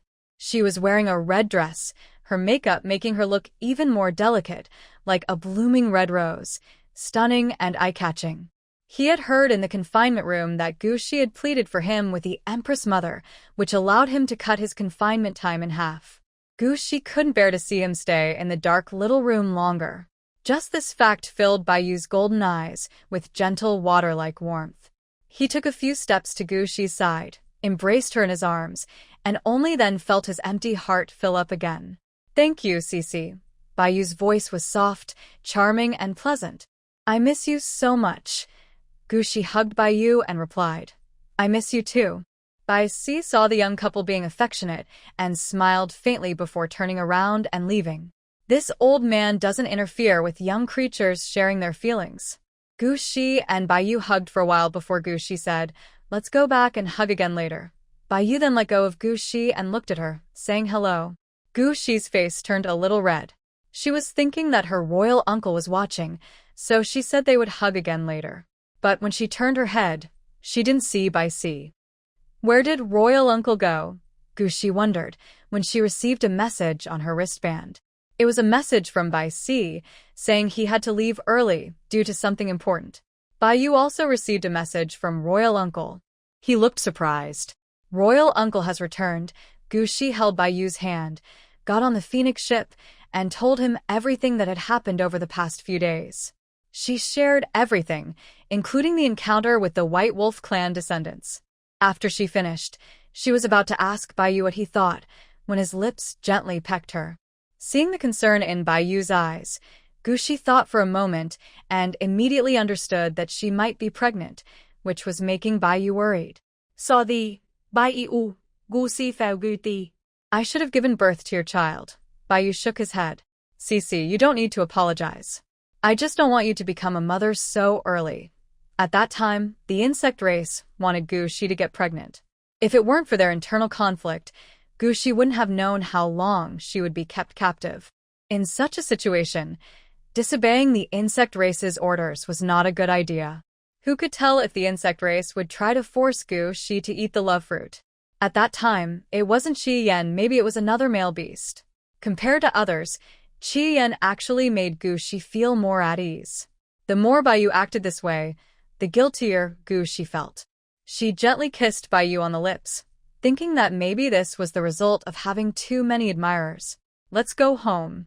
I'll cook for you," Gushi said with a sweet smile. Bayu also wanted to taste the delicious meat Gushi had described, but he didn't want her to tire herself out. "I learn things quickly," he said. "You can teach me, Cece." This time, Gushi didn't give in. "I should do something for you too." Seeing that Gushi truly wanted to cook, Bayu didn't stop her. Gushi thought for a moment. "How about I start a live stream?" With Bayu's permission, Gushi turned it on. As soon as the stream started, a message flashed across the screen. "Sister, I'm coming to find you." That message was quickly buried by others. Gushi frowned slightly, glanced at Bayu, and kept her thoughts to herself. Bayu had been watching her closely. When he saw her frown, he knew she had seen something unpleasant in the chat.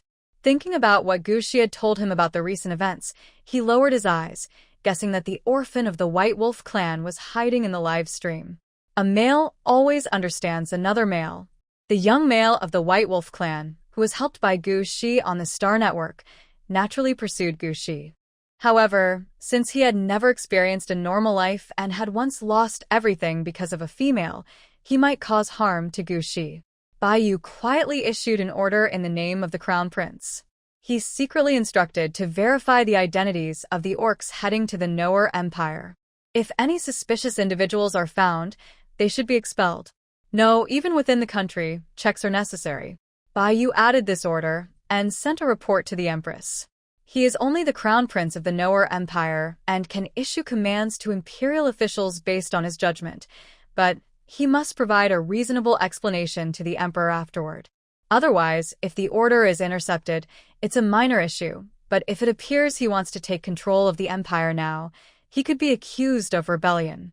Gushi only furrowed her brow, unaware that Bayu had already done many things for her. She was greeting viewers watching the live broadcast. Good afternoon, everyone. Today, I will cook a steamed meat patty with my male partner. The meat used is from a clean, processed unicorn pig thigh. To make this dish, first, all the meat needs to be chopped finely. This requires some strength, so Baiyu will handle it. The relationship between the divine female and the crown prince must be very good. Sob sob, they even call the crown prince by his real name. However, I think that's not enough closeness. This shows I still have a chance to become the male of the sacred female. Sacred female, look at me. I leave a message on your account every day. I'm more interested in whether steamed meat patties taste good.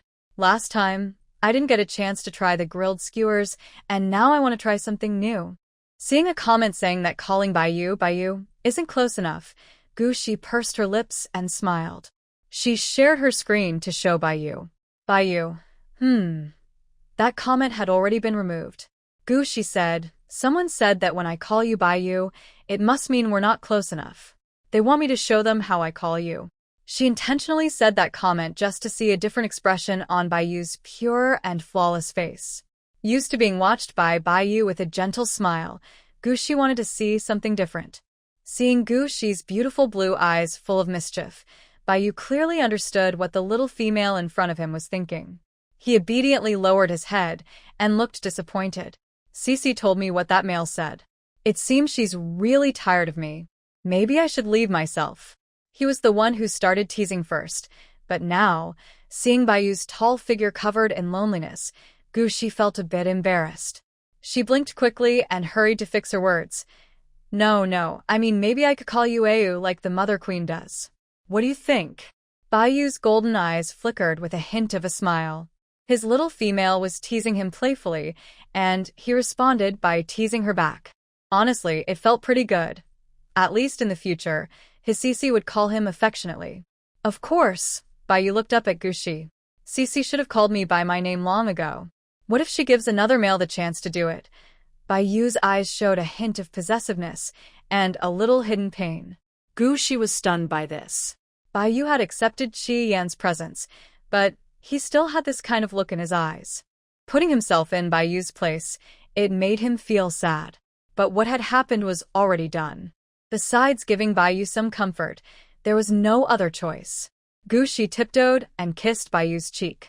He temporarily muted the voice chat in the live stream and whispered, no matter what the future holds, Baiyu will always be my top male. Everyone loves sweet words. Gushi knew this when he spoke. He couldn't help it. Deep down, Baiyu still had Qi Yan's shadow in his heart. How could he not coax Baiyu? After saying this, Gushi quietly watched Baiyu's reaction. Baiyu's eyes brightened a lot, and his voice became hoarse. I'm honored to be Cece's top male. After all, he was Gushi's first. As for ABI's, Baiyu sighed silently in his heart. He was the first male to meet Gushi, so why had it turned out like this? The Empress specifically sent him a message, saying that for the stability of the country and the Duke's residence, as well as Gushi's safety, he must do his best to support Gushi and improve the relationship between Gushi and ABI's. Gushi didn't ask ABI's for help, which shows that ABI's doesn't hold any important place in Gushi's heart. Even though he was already marked, he still acts so stubborn. How can this be allowed? The Empress's words made Baiyu feel helpless, and he still feels the same now. Why am I watching the live stream today and getting spoiled? Even if I go to the extreme, can't the Holy Queen let me join your family? I just want to be part of your family. Your Royal Highness the Crown Prince, if a girl around you kidnaps you, just blink, and I will come to rescue you immediately. To the girls watching the live stream, don't get your hopes up. I think the Crown Prince and the Holy Queen are a perfect match. If I were there, it would be even better. The viewers kept joking in the comments. Gushi couldn't help but smile when he saw this. No matter where the netizens are from, they are all so witty. But even while having fun, he still needed to do some serious work. Gushi sent a message to Qi Yan, asking how the acquisition of the beasts was going. Qi Yan replied quickly. My Lord Duke, many have already been sent to the Duke's residence and should be stored in the cold storage.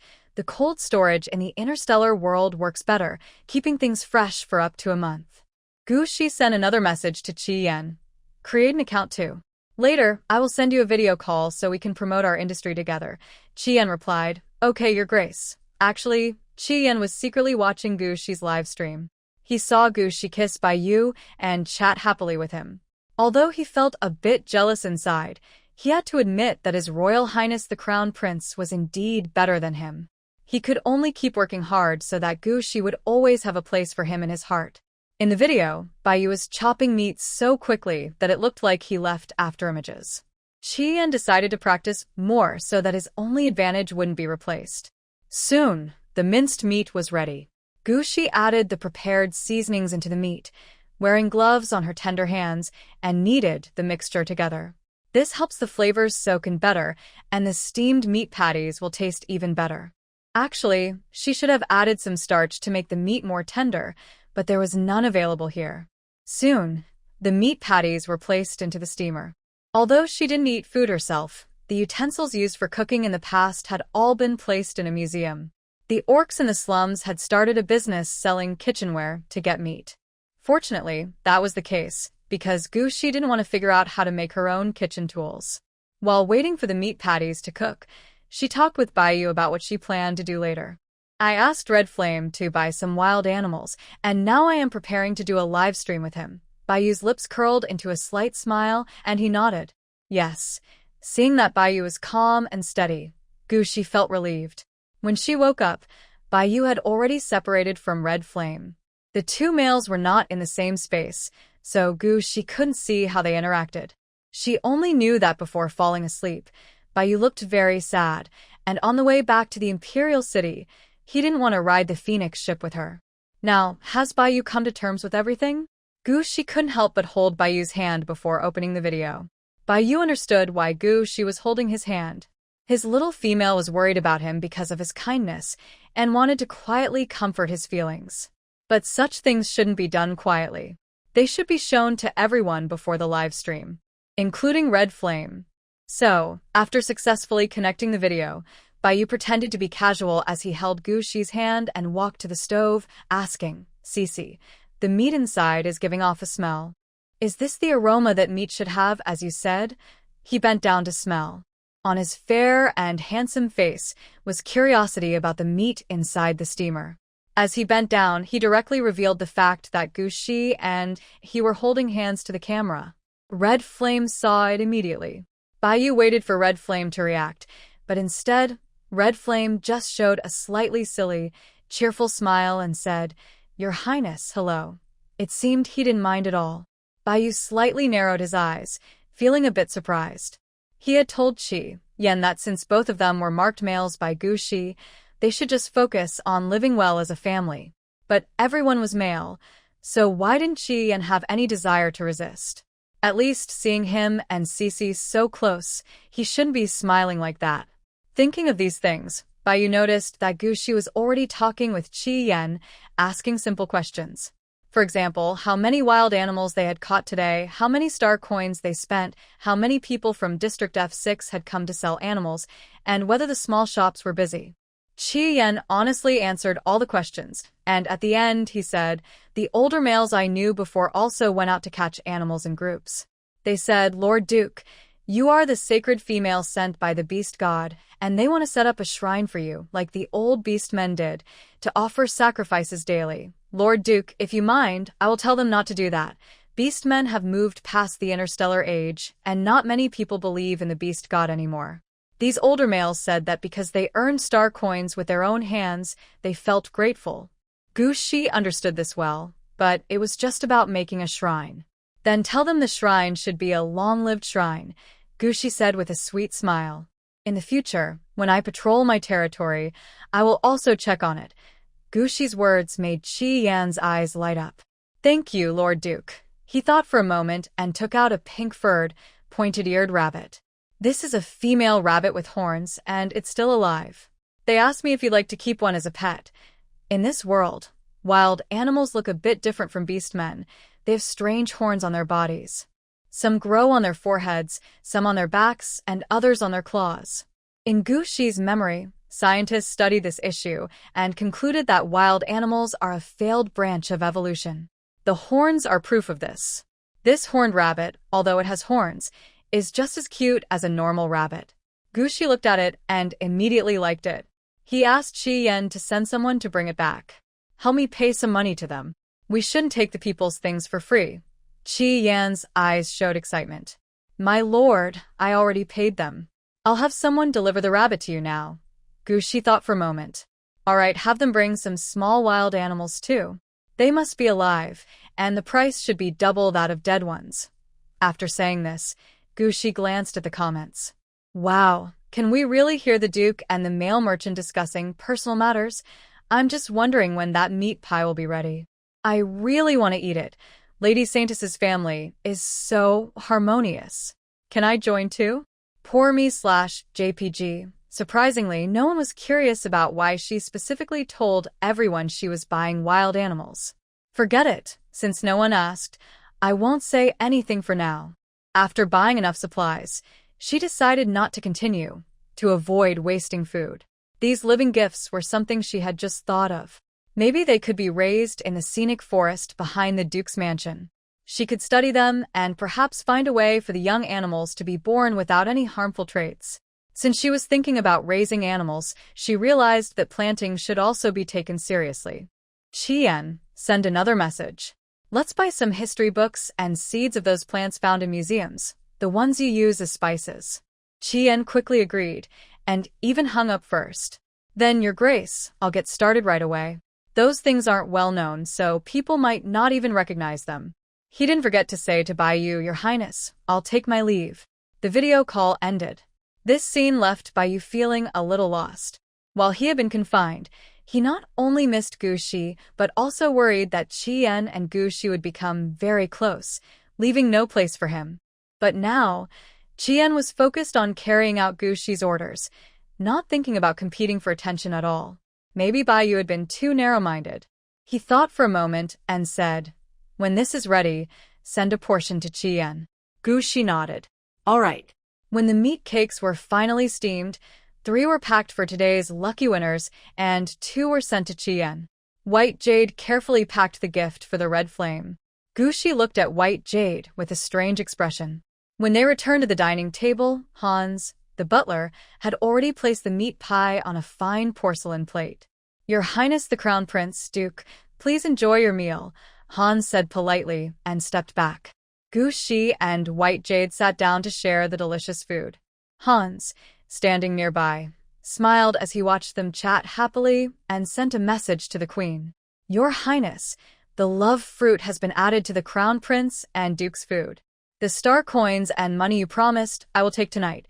After dinner, Gushi and White Jade had no other tasks and decided to watch a sci-fi movie on the sofa.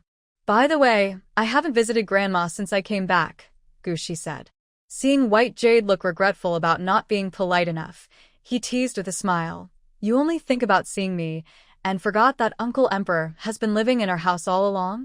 You haven't seen him since you came out. White Jade remembered this and said, That's true. I forgot I should also meet him. His Uncle Emperor moved out of the Imperial Star when he was born. Whenever he returned to the Imperial capital, he brought many gifts. His tail had a scar from an enemy's special power, and common medicines couldn't remove it. It was Uncle Emperor who provided a special medicine that completely healed his tail. As a result, when Gushi and Baiyu met, they both forgot about everything else. Let's visit everyone tomorrow, Gushi said. It's late now, and Uncle Huang is probably already resting. It was already 7 p.m. Baiyu thought it was true. It wasn't the right time to visit elders now. He hugged Gushi and continued watching the movie. But as he watched, he started feeling hotter and hotter. Gushi was leaning on Baiyu's left shoulder. She was absorbed in the exciting, tense scenes of the movie and didn't notice Baiyu's unusual feelings. At first, Baiyu didn't pay much attention. He felt hot, so he unbuttoned his shirt. He only unbuttoned one at first. But that didn't relieve the strange, restless heat, so he unbuttoned 2 more. His shirt was now open at the collar, revealing his collarbones and the outline of his chest muscles. With each heavy breath, his fair skin took on a pinkish hue. Baiyu suddenly realized something was wrong. While holding Gushi, he did feel a bit distracted, But he also knew Gushi might be in the early stages of pregnancy and shouldn't do anything strenuous. To avoid hurting Gushi, he forced himself to stay calm and ignore the strange feelings in his body. But as his mind grew hotter, the area below his stomach started to feel out of control, pushing upward. Baiyu frowned. "Cece, I think I'm going into heat." Lost in the movie's plot, Gushi suddenly snapped out of her focus and quickly called for someone to bring her a calming medication. 2 young attendants stood at the door, bringing the suppressant from the Duke's medicine room. Baiyu rolled back his shoulders, revealing strong arms so the attendants could inject the suppressant into his body. In just 3 minutes, his waist-length silver hair was soaked with sweat. A strand of silver hair from behind his ear fell onto his shoulder, brushing over his pink collarbone and hiding his prominent pink chest. Baiyu's face was already very handsome, and now, with his hair loose and covered in sweat, he looked stunning, almost like a fairy. No, not almost, he looked like a fairy. Gushi thought that in this world, beast men who can transform from animals into humans are naturally like fairies. The 2 attendants quickly withdrew after inserting the needle into Baiyu's arm and pushing all the medicine in. Actually, they found it strange. Clearly, the Duke had marked the Crown Prince, so why did the Crown Prince still need to use a suppressant during his heat cycle? Gushi also felt a little guilty about Baiyu. Seeing Baiyu still with his eyes closed and his long eyelashes trembling, she gently pulled up his shirt and whispered, are you feeling better?" Hearing Gushi's soft voice, Baiyu's eyelashes trembled even more. He opened his eyes, and his golden pupils turned into fierce, vertical slits like a beast's. But in the next moment, they returned to normal. "I'm fine," Baiyu said, calming himself and reassuring Gushi. "Cece, I just want to sit for a while." "I'm fine."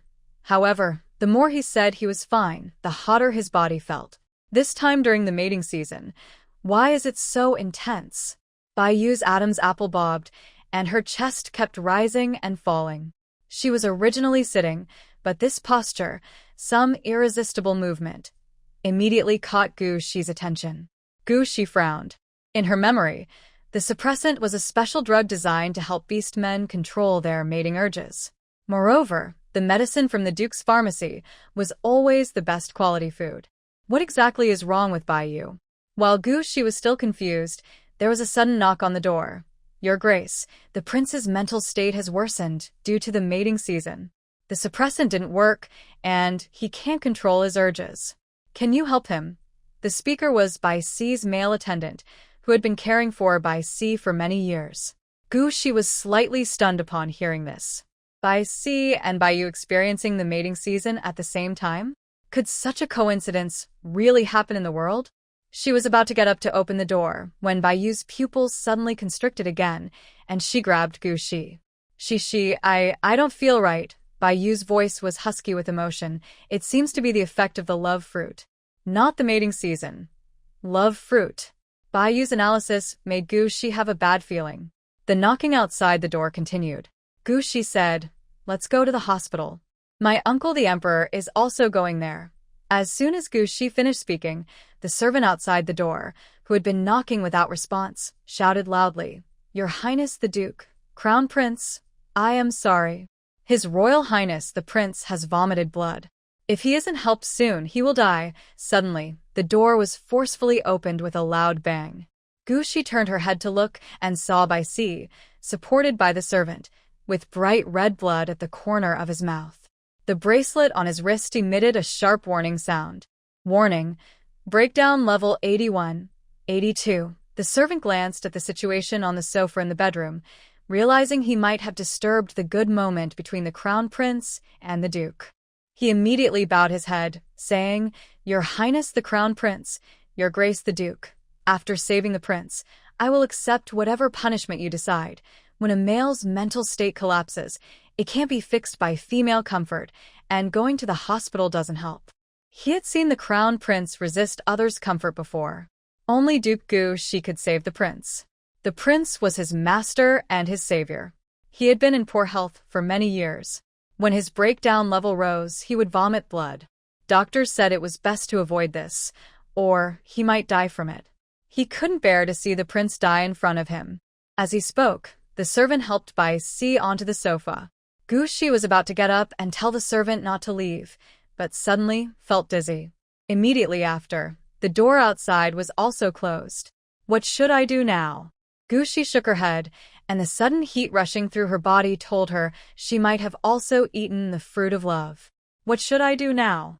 On the left is Bai Yu, and on the right is Bai Si. Both males are panting from their body heat.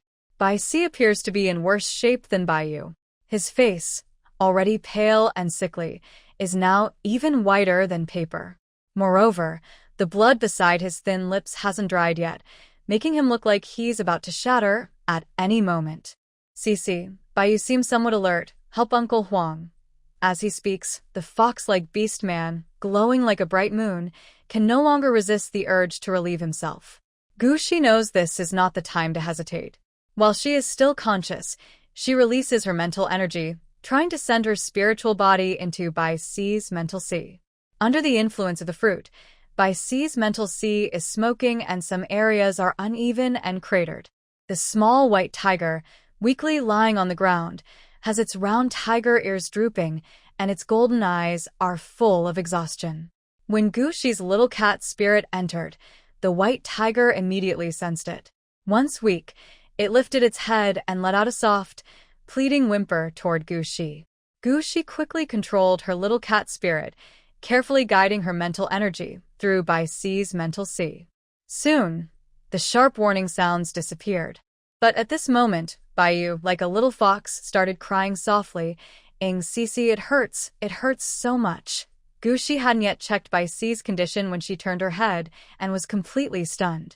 Not only that, Bai Yu's eyes also began to bloodshot. Warning, collapse level 75. The alarm sounded again, like a death knell. This time, it was Bai Yu's bracelet. Under the influence of the emotional fruit, Bai Yu also started to break down mentally. Gu Shi could only divide his mental energy again, entering Bai Yu's mind to comfort him. Gu Shi pursed his lips and glanced at Bai Si. A short-haired white tiger beast man, originally elegant and handsome, with eyes full of kindness toward juniors. But now, those golden eyes, recently tinged with red, were also shrouded in desire. Perhaps still not fully awake, his eyes behind the glasses suddenly became aggressive, like a predator spotting prey, and he grabbed Gu Shi's waist. "Little female, help this king." This aggressive voice was very different from Bai Si's usual gentle tone.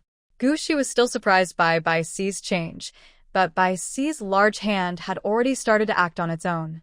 On the left was a beautiful fox beast man with red eyes, needing help. On the right was an older tiger beast man who had suddenly become dangerous. At this moment, Gu Shi was caught in a dilemma. It wasn't just because the male beasts were distressed. She herself was also enduring a surge of fiery passion. Perhaps the effect of the emotional fruit was too strong, and Gu Shi even smelled a sweet, intoxicating scent coming from herself. The fox and tiger, with their keen senses, also moved closer to Gu Shi, lost in that mesmerizing aroma. Gu Shi divided her mental energy into two parts, one to comfort the painfully beautiful fox, and the other to be pressed down and licked by the white tiger. Night fell, and the servant outside the door put on a scentless mask, standing guard diligently. A whole night passed. Gu Shi was so exhausted that she couldn't even return to her human form, transforming into a small white cat lying on the bed. Next to her, the fox beast man and the white tiger beastman's similar features showed an uncontrollable storm of emotions. It was a disgrace for the noble family to be betrayed like this. Such an incident would be considered an insult to the royal family if it were known.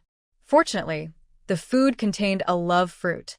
If it had been something else, would all three of them have to be held responsible here? Knowing it was Hans, the butler, who did it, Bai Yu immediately wanted to attack. But Bai Si said, "Stay here and guard Shishi." A small cat mark appeared on his smooth forehead, a sign that he was now Gu Shi's partner. Seeing the small cat mark, Bai Yu clenched her teeth tightly. "But Uncle Emperor, of course I want to personally tear the culprit apart." Her words were filled with bitterness. Bai Si looked at her with a hint of pain in his eyes. After a long moment, he said, "What if Hans is related to your father's side?" Bai Yu's face turned pale, and she became silent. Her father's side, arranged by her father's mother? What exactly does her father's mother want to do? Back then, it wasn't enough to harm my brother so badly. Now, you even boldly interfere in his personal affairs. Do you really not want to be the queen of the empire anymore? Seeing Bai Yu remain silent, Bai Si didn't finish his words. Bai Si knew the full story about Gu Shi's dealings with Hans. He knew that Gu Shi hadn't completely torn apart with Hans, and that Hans still stayed at the Duke's residence because he was worried about him being Bai Yu's biological father. Gu Shi is a kind and good person, but Bai Yu's biological father is not. That fierce beast has been restless ever since he became the Empress's mate. I'll go. Bai Si closed his eyes. The gentle look in his eyes, similar to Bai Yu's, had disappeared.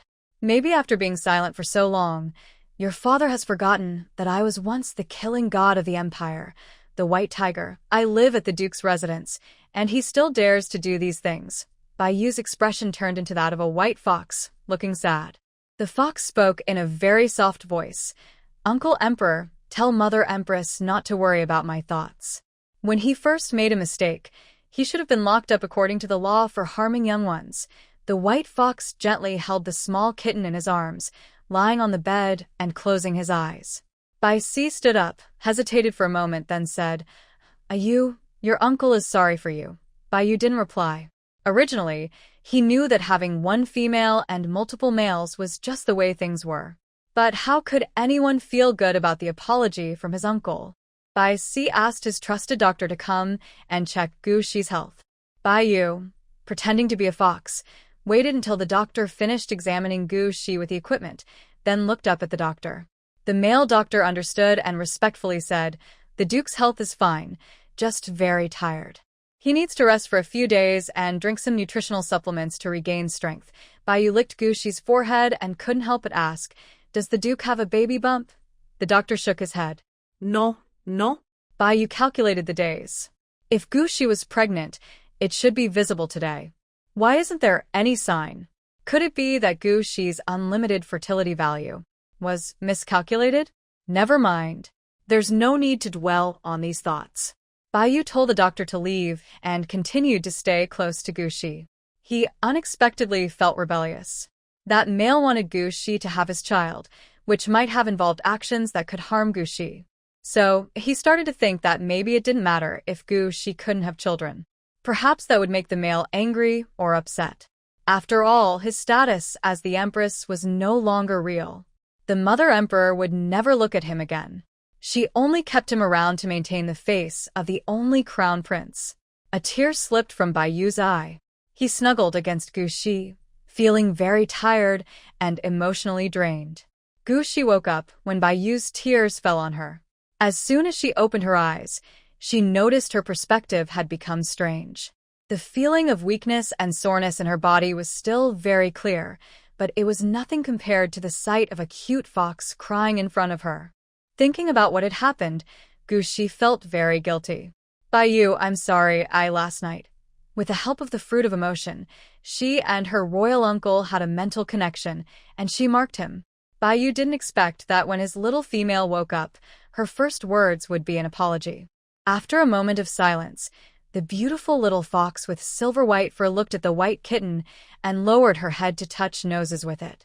Cece doesn't need to say sorry. It's not your fault. If they had all been awake, this would never have happened. But Cece couldn't be only his. Bai Yu had now accepted this, but what made him sad wasn't that. Gu Shi also rubbed her head against Bai Yu's, tilting her cute little kitten head and looking at Bai Yu for a long time. Then she asked carefully, Ayu, do you have conflicts with your father and stepmother? The little kitten's eyes were round and full of worry and unease. That pink little nose was very close, moist, making Bai Yu can't help but lick it. The sensitive nose was licked, and the little white cat squinted its eyes, rolling over to reveal its soft little belly. It itches, Ayu. The small fox finally showed a smile, reached out its paw to gently touch the soft-looking belly of the cat, then hugged the cat and rolled on the bed, transforming into a human form. Suddenly, the fox's fur turned into strong male chest muscles, and its face was pressed into a large male hand. Gushi couldn't help but quietly protest. Even if you don't want to tell me, don't keep me pressed against your chest. Her beast form was very small, probably because she was exhausted from yesterday. Thinking about the source of her tiredness, Gushi's heart slowed for a moment. In an instant, her face turned red and her ears flushed. Fortunately, her cat face made it hard to see her blushing. As Gushi was feeling relieved, Bayu's voice, full of pain and frustration, came through. My father. He killed my brother. The shy feeling from last night's intimacy suddenly changed in Gushi's heart. She tilted the little cat's head up, supporting its upper body with her hands on Bayu's chest. 2 deep indentations appeared. Gushi didn't notice and only looked at Bayu with concern, comforting her. Maybe that wasn't his true intention. Indeed, everyone in the empire knew that the queen had 2 male offspring. Actually, such a situation was strange for a female with a level 3S reproductive ability. But it was related to the bloodline of the Silver Fox tribe. It is said that in ancient times, the ancestors of the Silver Fox clan were truly 9-tailed celestial foxes. Because the bloodline of the celestial fox was very rare and hard to pass on, they only had 2 offspring. Given this, every child of the Empress should be extremely precious. As the Empire's queen, she should understand this truth. No, that was his true intention. Bayu spoke about a secret from 20 years ago in the royal family. The prince born before him was the son of a black, mutated giant eagle. He was not a beast man of the newer empire, but a star thief captured by the Empress when she traveled to other planets. Bayu didn't know exactly what happened back then.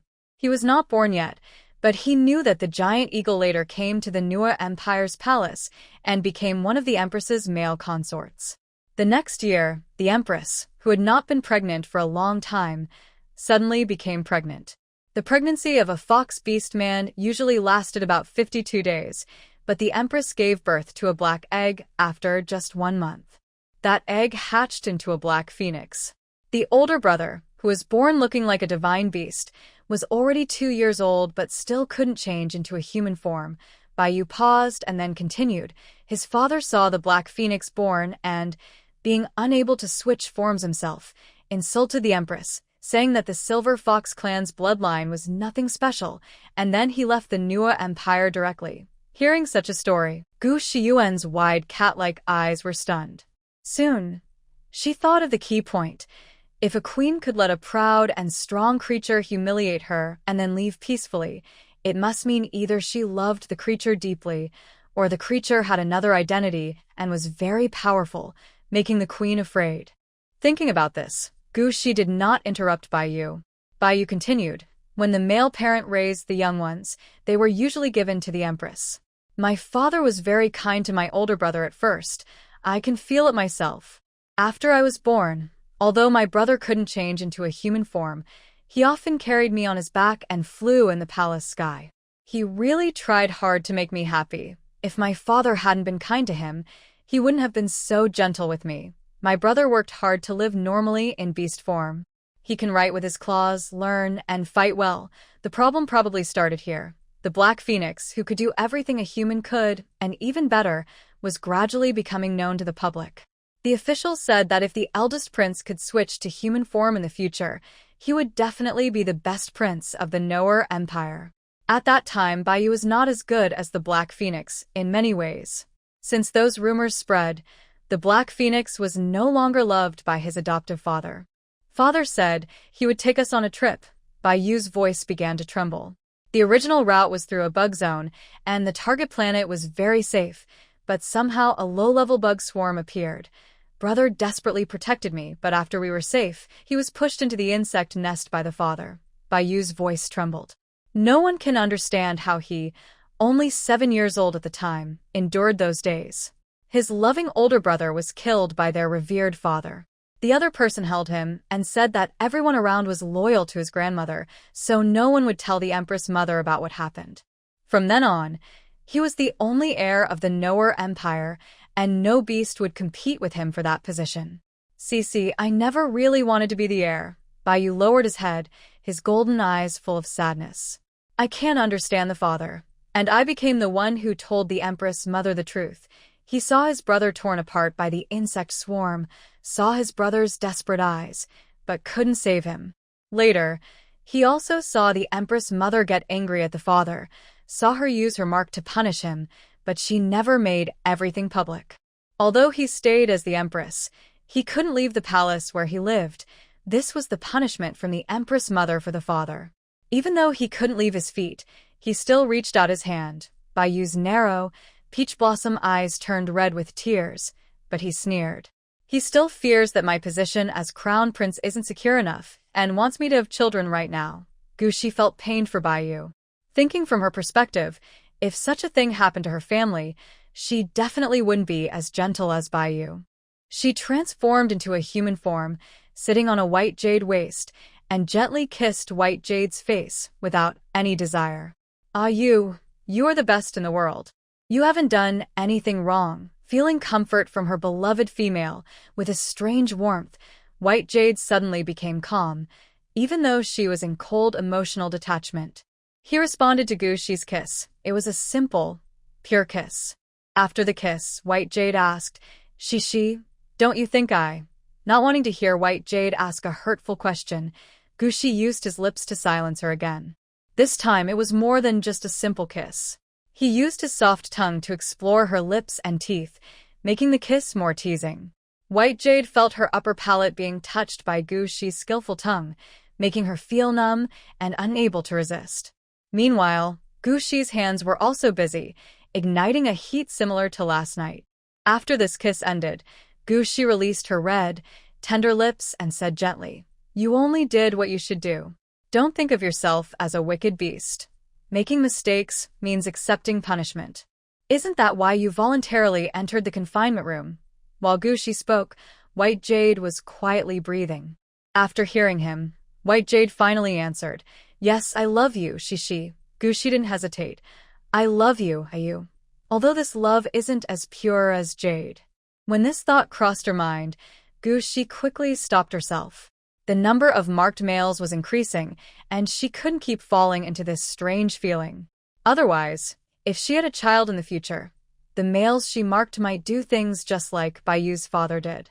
Suddenly, Gushi remembered her past management training at the company. Some subordinates are not actually liked by their managers, but they have to pretend to like them. Because only by pretending to give genuine feelings and acting on them can subordinates develop a sense of belonging to the company, out of love for their boss. A company like this can grow well. Otherwise, frequent employee changes would cause the company's profits to decline. She certainly liked Bayu very much. In her original world, she was a survivor with special abilities. If she met Bayu, they might have become the most loving couple like parents. But this is an orc world, where families have many males and many offspring. Males might even harm other offspring out of jealousy. Loving Bayu is fine, but she can't love only Bayu. Bayu's father might try to harm the Black Phoenix. Who knows if there is jealousy towards the Black Phoenix's biological father? The queen gave birth to a child at over 300 years old, but the child was from an unknown male. This was an insult to Bayu's biological father, who held the title of Empress. No wonder. Gushi suddenly understood the key point. No wonder the Empress would have Hans secretly add love fruit to the food. Logically and emotionally, Bayu's status was the most noble. If she was to give birth, she should have a child with Bayu. Otherwise, the Empress would see their father and son as a joke in front of females. Seeing Gushi suddenly fall silent, Bayu asked curiously, Shishi, what's wrong? All of a sudden, Gushi smiled gently like a blooming flower. Bayu, when I was unconscious, I heard you ask the doctor if I was pregnant? Bayu nodded. Yes, I don't understand why. If you had a miscarriage last night, the doctor should be able to tell. He was worried Gushi might think the child from Chi and was lost because of what happened last night. It's okay. We didn't get pregnant before, but now we can try again, Gushi said. Maybe after we have our first child, your father and others will also. Gushi didn't finish her sentence. She kissed Bayu's lips, then his eyes, and finally his constantly moving Adam's apple. Bayu didn't expect Gushi to truly want to make love again. He tried to push her away, but accidentally touched her soft, white pride. That pride trembled slightly, and beneath it was Gushi's pounding heart. Cece, You were very tired last night. Gushi heard this and blushed, mumbling vaguely. It was you who worked hard. I'm not really tired. After a good sleep, she felt especially refreshed. It seemed that those things actually gave her a lot of strength. Plus, Gushi had something she wanted to test. In the previous hive cave, she knew the insect race wanted her to get pregnant, but she wasn't willing. Getting pregnant and giving birth was just a backup plan. Children born that way wouldn't be loved at all. But this time, Gushi wanted to have a little fox with Baiyu. Baiyu, who had experienced big changes in childhood, might slowly heal his emotional scars while caring for that little fox. And Baiyu, turned into a fox and crying softly, was really adorable. This kind of cuteness Baiyu couldn't show all the time, but the little fox could. Or, do you not want a little one? Gushi paused again, her hand resting on Baiyu's chest, pressing into his white muscles and leaving a few indentations. Baiyu looked at Gushi, thinking about how cute she looked with her big eyes and pink nose like a little cat. What I want? CC. I want to have a daughter who is as adorable as you. Gushi. Anything is fine. She was so eager to have a child now that her unlimited fertility points should probably be useful, right? At this moment in the palace belonging to the Empress, Hans, who should have already escaped to another planet belonging to a different country, is being kicked to the ground by C. Wearing a prince's uniform, C still has a single lens glasses with a gold chain. Behind the lens, his golden tiger eyes are filled with a coldness that Gushi has never seen before. Brother-in-law, C looks down at the helpless white canine beast sitting on the ground. I suggested back then that the Empress send you straight to prison, but you strongly opposed it. Now you are interfering in Ayu's affairs at will. Do you want Ayu to be unable to lift his head in front of his mistress? The Empress of the Empire looks very sad after hearing this. He has long been unable to lift his head. Do you think I don't know? That female might be pregnant with a low-ranking male's cub. The first cub in the Duke's mansion isn't the Crown Prince's, but a male without any official title. When the little lion cub was born, my Ayu truly lost face in the Empire, just like I did back then. Why? Why is it that the first to be born is a phoenix that can't transform, and why does Lily want that phoenix to be the Crown Prince? Phoenixes are divine beasts, that's true. Ayu is a silver fox tribe and also has the blood of divine beasts. Bai Si frowns. Who told you that the Empress wanted Bai Yi to inherit the throne? My mother. The Empress lowers her eyes. If you go and dig up my mother, just like hitting Hans, give her a good beating. The Empress's dismissive tone made Bai Si's eyes grow colder. He looked at the Empress, who had been silent and only called out, "Sister." The Empress, leaning back in her chair and letting the court lady massage her temples, opened her eyes at her younger brother's call. She knew it was time to make a decision. After all, even her child couldn't tolerate the behavior of the man who had abandoned her this time. Since you admit to giving drugs to the Duke and the Crown Prince of the Empire, according to the law, you should be imprisoned in the Imperial Jail for 3 years. As for killing my eldest son, you should. The Empress hesitated, unwilling to take her first husband's life, and change her words. Life imprisonment.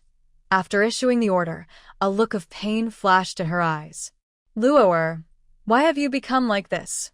Empress Lin Luo was confused by the Empress's question. Why had he become like this? He didn't know either. Male members who entered the Empress's harem could no longer hold any official position, to prevent them from developing selfish motives or attempting treason. With nothing left to do, he spent his days hoping the Empress would come to favor him, and then hoping he could make the Empress pregnant and have a child together. But even though the Silver Fox clan's females are high-ranking, it's hard for them to conceive. It was bad enough that the child was never born, and now the Empress had given birth to a mysterious male child. When that male left, Lin Luo felt very happy. He could openly raise the other's child, but he didn't expect that he also made the queen pregnant. Later on, Lin Luo lowered his eyes and said sadly, "Before going to prison, can I see you?" I haven't met his female owner either. At least let me apologize to the 2 children. A male wanting to see his own children isn't a strange request. After a lifetime of imprisonment, no one can visit, and at most they can be told some news from outside. Bai Si looked coldly at the Empress as she contacted Baiyu. The call went through, but no one answered for a long time. When it finally connected, Bayu's voice sounded a bit hoarse and strange. "Mother, your father wants to see you." Bayu fell into a long silence, until Gushi's voice suddenly rang out. "Okay, Mother, we will go now." After the call ended, Bayu didn't want to get out of bed. He was shirtless, with his fox ears drooping, looking lazily at Gushi. "Cece, I don't want to see him." Gushi quickly covered Bayu's mouth with his hand, pinching it into a duck shape. "Listen to me, just see him once. If you go now, you won't regret it later when you think about it." This time, the punishment for the Empress probably wouldn't be to make her pay for the death of the Black Phoenix. Most likely, it would be lifelong imprisonment. After lifelong imprisonment, Bayu wouldn't be able to see his biological father even if he wanted to. This would be their last meeting. Gushi insisted on going, so Bayu had no choice but to compromise. "Let me hug you. Then I'll go. Not enough hugs just now." Gushi's soft voice carried a real hint of complaint. The passionate male truly was crazy, acting so fiercely as if he wanted to hold her down with his strong waist. Fortunately, she held on, or she might have fallen asleep again. Bayu knew why Gushi was upset. There were scratch marks on his chest and back from Gushi. They were heavy, but they made Bayu feel very happy inside, because they were the best proof of his male strength. "Being with Shishi, of course, I can't get enough," Bayu said as he stood up. His perfect muscular body was on display, the only flaw being the scratch marks. Gushi glanced at him, blushing and turning away. After a quick shower, she dressed and hurried with Bayu to the palace. A male in a light blue royal uniform sat at the table, smiling as he looked at her and Bayu. Seeing this male's smile, Bayu tightened his grip on Gushi's hand, standing silently in front of her. He was fully in a protective stance. This action immediately made the male sitting at the table look sad. "Ayu, do you really have to treat your father like this?" he asked. Bayu remained cold. "Your actions make me cautious. After causing the death of the emperor brother, you also gave my mistress a love potion. You know my mistress might be pregnant, yet you still do this. I want to ask you, must you treat your beloved beastman this way? You still don't understand me," Lin Luo said sadly. "The emperor father was afraid you would end up in a difficult situation like himself, so he gave you and your mistress the love potion. Your mistress will be the first to carry your child. As the crown prince, you won't be mocked by the people." Lin Luo's words directly confirmed Gushi's suspicions. She sighed and took a step forward. "You just don't understand, Ayu. Ayu is a kind fox beast man. He will fight for what he wants himself, not by hurting others. You impose your ideas on Ayu because you're selfish, not because you love him." Lin Luo frowned. Gushi continued, "I support Ayu coming to see you, to say goodbye, and to tell you that your actions have caused him deep, lasting pain. He will never forgive you. I hope you reflect well in prison." Gushi's words stunned Bayu. He thought Gushi was encouraging him to reconcile with the emperor father, saying that since he was an elder, he shouldn't leave regrets. But instead, Gushi said he should reflect on his actions. Thinking this, Bayu suddenly smiled faintly. He was mistaken. His little female was determined not to acknowledge her abandoned mother. How could she be the kind of beast that forgets all the hurt caused by someone simply because they are an elder? "Yes," Bayu looked up. "My female is right. You should reflect well in prison and think about how many times the emperor called you father. I will never forgive you," he said. After saying this, Bayu suddenly felt relieved. Even when he had hesitated for a long time before telling the empress about the true cause of the emperor's death, he had never felt this relaxed in front of the emperor before. Making a mistake is just that, a mistake. Why hesitate because of blood relations about whether it's right to treat someone that way? Thinking this, Bayu and Gushi exchanged smiles. Gushi said, "I haven't been outside to shop yet. Shall we go shopping?" Bayu nodded. Yes. The two young beasts held hands and walked away, ignoring the furious empress of the empire. The empress sat there in a daze, murmuring to herself, "Did I really do something wrong?" No one answered her. Bayu and Gushi arrived at the largest shopping mall in the empire. The mall was similar to those Gushi used to visit in his old world. Many females were holding hands and shopping together. Could females really get along peacefully? Gushi thought this, then wondered if he was overthinking. Of course, females can be friends with each other. They don't always have to compete over males. Perhaps here, she might also meet a female friend. Who knows? With this thought, Gushi held Bayu's hand and looked from shop to shop. Behind her and Bayu, there was a tall, beautiful woman in a long dress standing at a moderate distance. Gushi still had the 10 million star coins bonus she received earlier for successfully helping ABIs. While shopping, Bayu looked at some things, and Gushi bought them for her. Bayu was surprised. Shishi, are you spending money to make me happy? Bayu said honestly, which made Gushi feel a little embarrassed.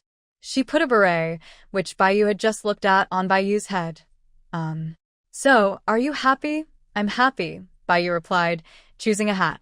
It was a light yellow sun hat with colorful small flowers on the strap. When Gushi wore the hat, she looked in the mirror and spun around. She looked like a young lady on vacation by the sea. She looks good like that. Gushi stood in front of the mirror, wearing the hat, and turned around.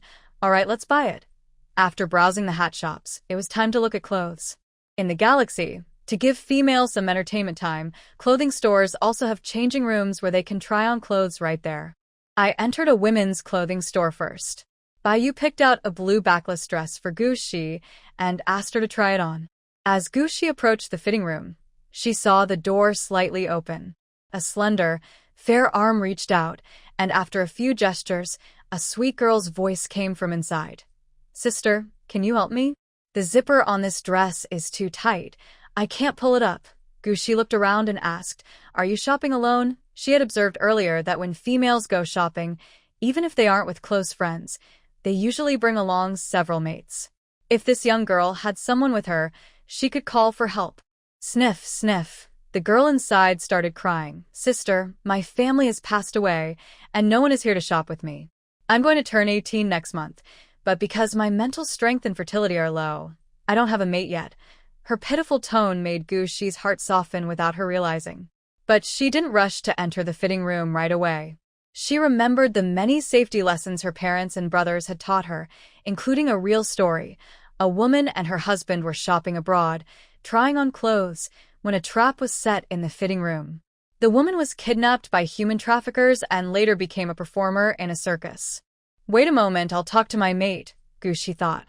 Gushi called Bayu nearby and explained the situation. Then she quietly used her mental energy to scan the mental space of the female inside. This female in beast form was actually a plush cat. Her mental space was small, matching what she had said. Gushi felt relieved and said, I have come in. Okay, sister. The female's voice sounded a bit hoarse, like she had just cried. The shop was quite large, with a cloakroom big enough for 3 people. Gushi stood behind the small female and helped her zip up her dress. Thank you, sister. The small female happily turned around. My name is Su Mian. Hello. Gushi paused for a moment. My name is Gushi. Su Mian's big, round eyes widened even more. Gushi? You are our empire's holy female, Gushi. I really like you. I watched your live stream yesterday, but I didn't win the steamed meat pie you made. Su Mian's affection seemed genuine. Gushi smiled generously. Thank you for liking me. I need to try on some clothes now, so I'll go out first. Sister, you can change here. I see your dress zipper is quite tight. I can help you pull it up later. Gushi shook her head to refuse. No need to trouble you. I came with my beast partner. Su Mian pouted, her adorable doll-like face showing her disappointment at being rejected. Fortunately, after a moment, she smiled again. Then I'll change inside and you can go out.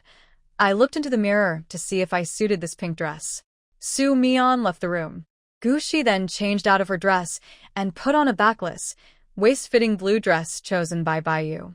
The dress had a halter neck with crisscrossing straps on top and an invisible zipper on the side. She dressed herself and came out to look in the mirror. Not to brag, but Bayu's taste was really good. This dress not only showed off her figure, but also revealed some skin on her back, making her look more charming. Bayu also thought Gushi looked very beautiful. The only thing was the halter design, which exposed too much skin on the front and back. Seeing the male sales assistant nearby look at her with admiration, Bai handed her the long dress in her hand. Cece, try this one. It was a large floral dress with a big skirt. After She put it on, she found she couldn't zip up the back of the dress, so she called Bai outside. Bai came in, helped her zip up the dress, and said softly, "That female customer hasn't left yet. I picked out a dress for you." Bai's voice was very quiet. She also lowered her voice. I looked at her mental aura. She's a female from the plush cat tribe. She said her name is Su Mian and she has no parents. After hearing She mention Su Mian's identity, Bai opened her wristband and started to operate it. I have indeed found information about Su Mian. She is a young female living in District D's orphanage. Her mother died in a plane crash, and her father has no other children. After her mark automatically disappeared, everyone else left that home, leaving only her and her father together.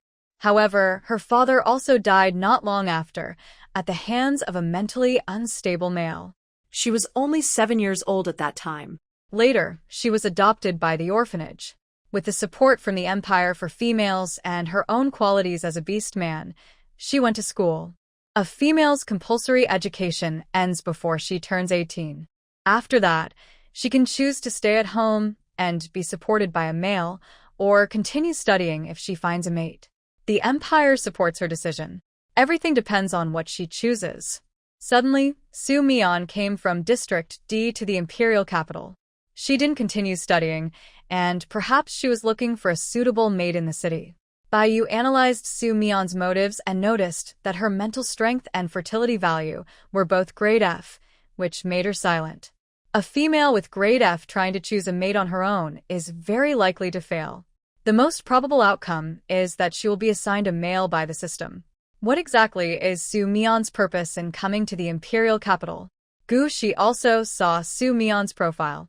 Once she confirmed that the other person was indeed registered in the Empire's database with a real name, her last doubts disappeared. She put on her dress and walked out of the fitting room. Sure enough, Su Mian was still waiting outside. Su Mian was holding a red dress in her hands. "Sister, wear this. The red color complements your skin tone, and you'll look very beautiful in it." In the bright yellow eyes of the cat, there was full of admiration and affection for Shi. The cute young girl looked at herself with joy. This scene reminded Shi of her thoughts when she was shopping. A good female friend. Isn't that just perfect? Maybe I should give it a try. In her past life, she also had good sisters, but she often had to stay in the hospital to recover, so she couldn't stay outside for long. As a result, her close friendships didn't last long. There were always other girls who were closer. Now that she was healthy, she could do more activities without restrictions. Perhaps she could try to make another good friend? Thinking this, Shi accepted the dress that Su Mian picked out. "Thank you, I'll try it on." She took the dress back to the fitting room. After trying it on and coming out, Su Mian's eyes sparkled as she praised, "As expected of my sister, your skin is so fair. Wearing this dress makes you look like a fairy descending from the sky." A fairy descending from the sky. This compliment made Shi smile. It reminded her of her past life as a human, and she heard a strange name from the beast world again. "How about trying this outfit, sister?" Seeing Shi smile, Su Mian picked out a playful strapless top and a short skirt. "This set also shows off your figure, and wearing it will definitely give you a different feeling." "This might not be very suitable." Shi, sorry. "My outfit today doesn't quite match what I'm wearing." In this world, clothes are made from a special mineral compound. The clothes inside are also made this way, and their style looks similar to what Shi used to wear. Today, she's wearing a strapless dress, with the straps exposed, which looks a bit strange.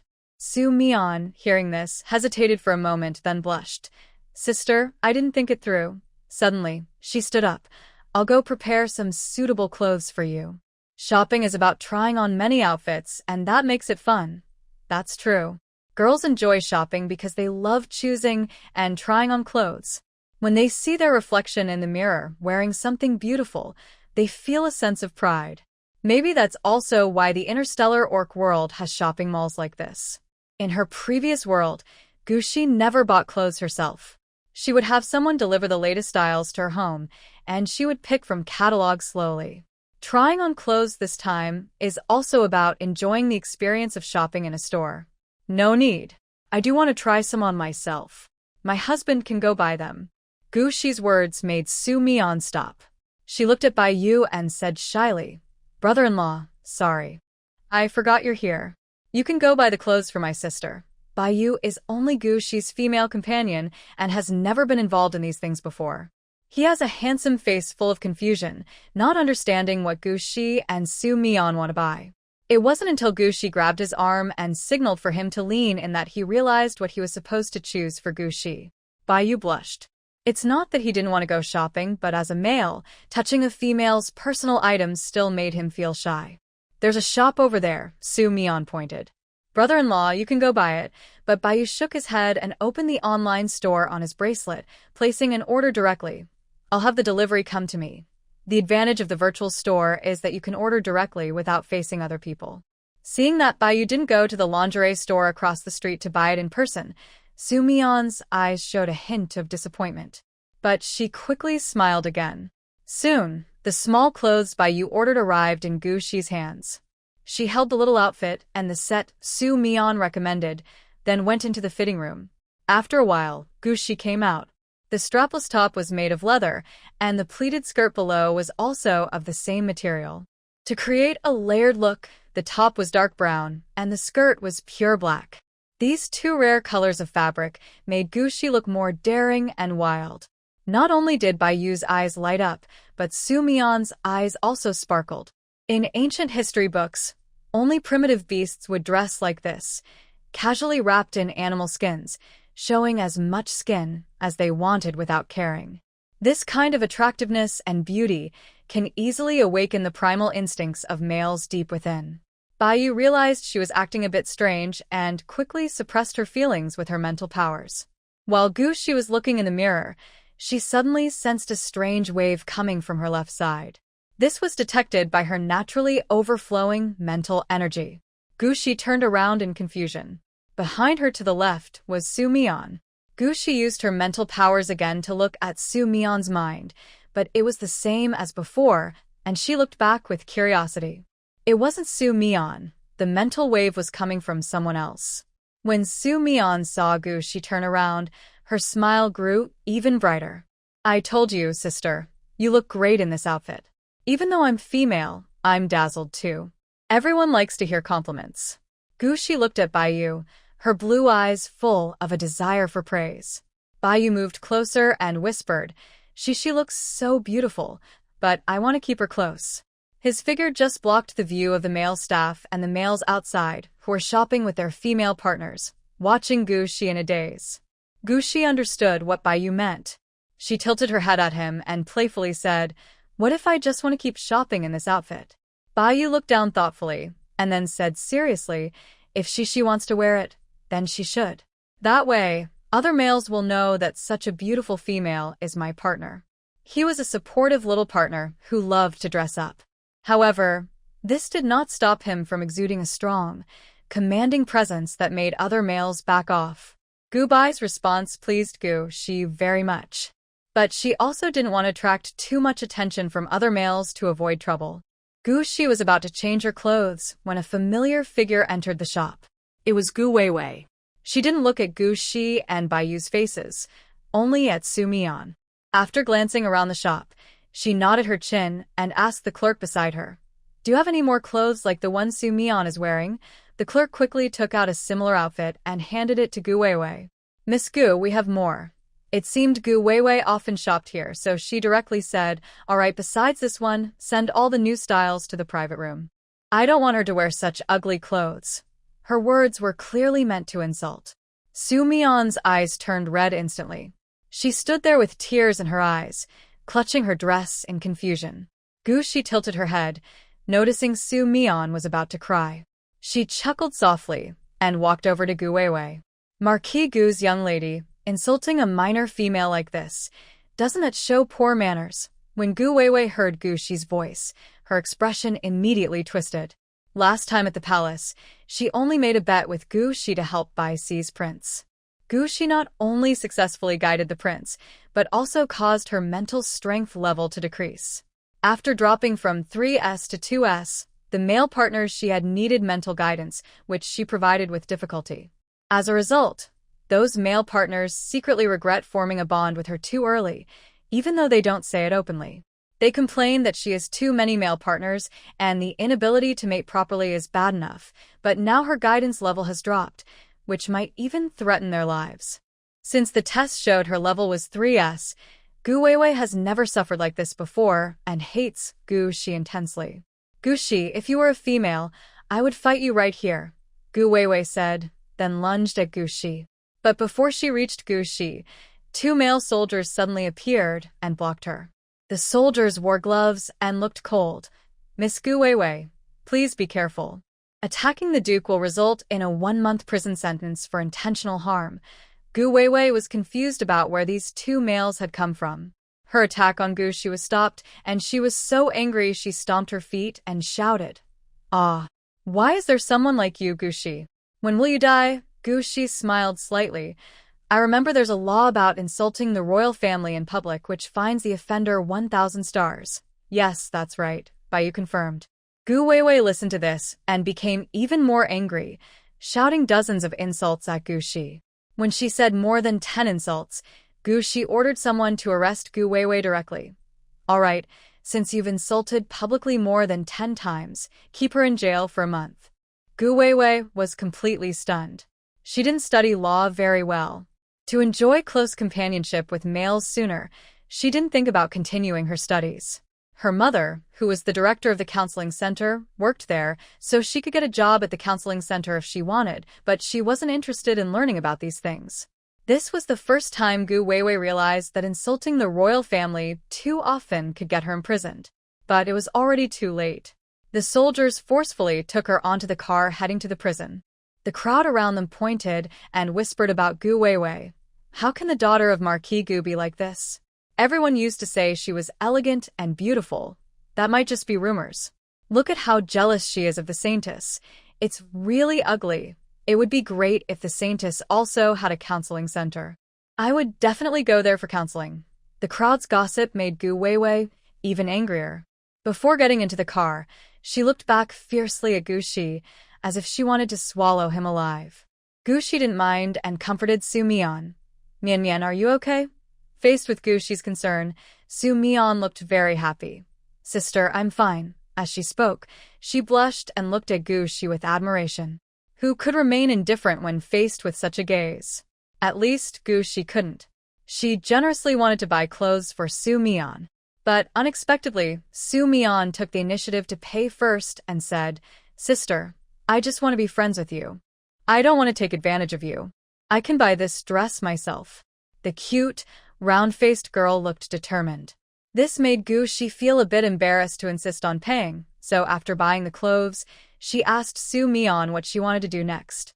Su Mian said, "I want to find a job in the capital. But I looked around this morning, and it seems I haven't found anything suitable." Gu Shi thought for a moment and asked Su Mian what kind of job she dreamed of. Shyly, Su Mian looked at Gu Shi and asked, "Sister Xingxi, can I work for you? Being a waitress is fine too. I will work hard to learn. I just want to stay close to you." Of course, Gu Shi agreed quickly. Since they had already finished shopping, it was a good time to head back. She held Baiyu's hand, thought for a moment, then also took Su Mian's hand, and together they boarded the Phoenix ship.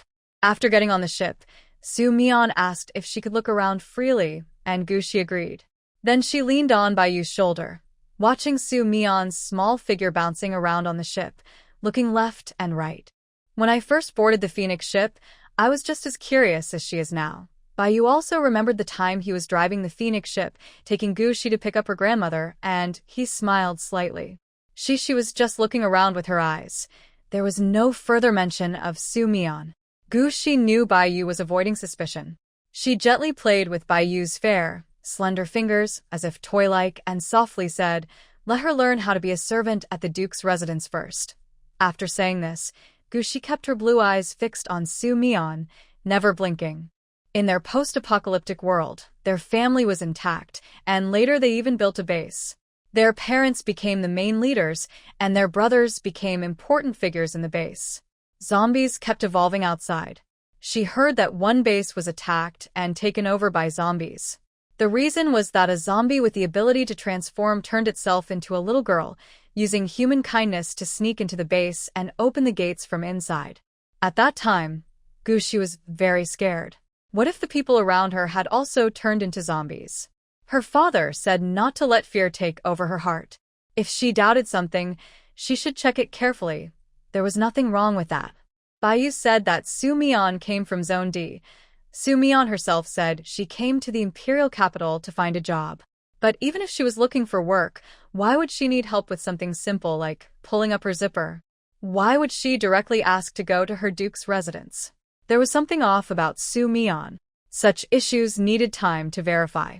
Keeping her under watch might be better than letting her stay in the dark, so they could see her true purpose.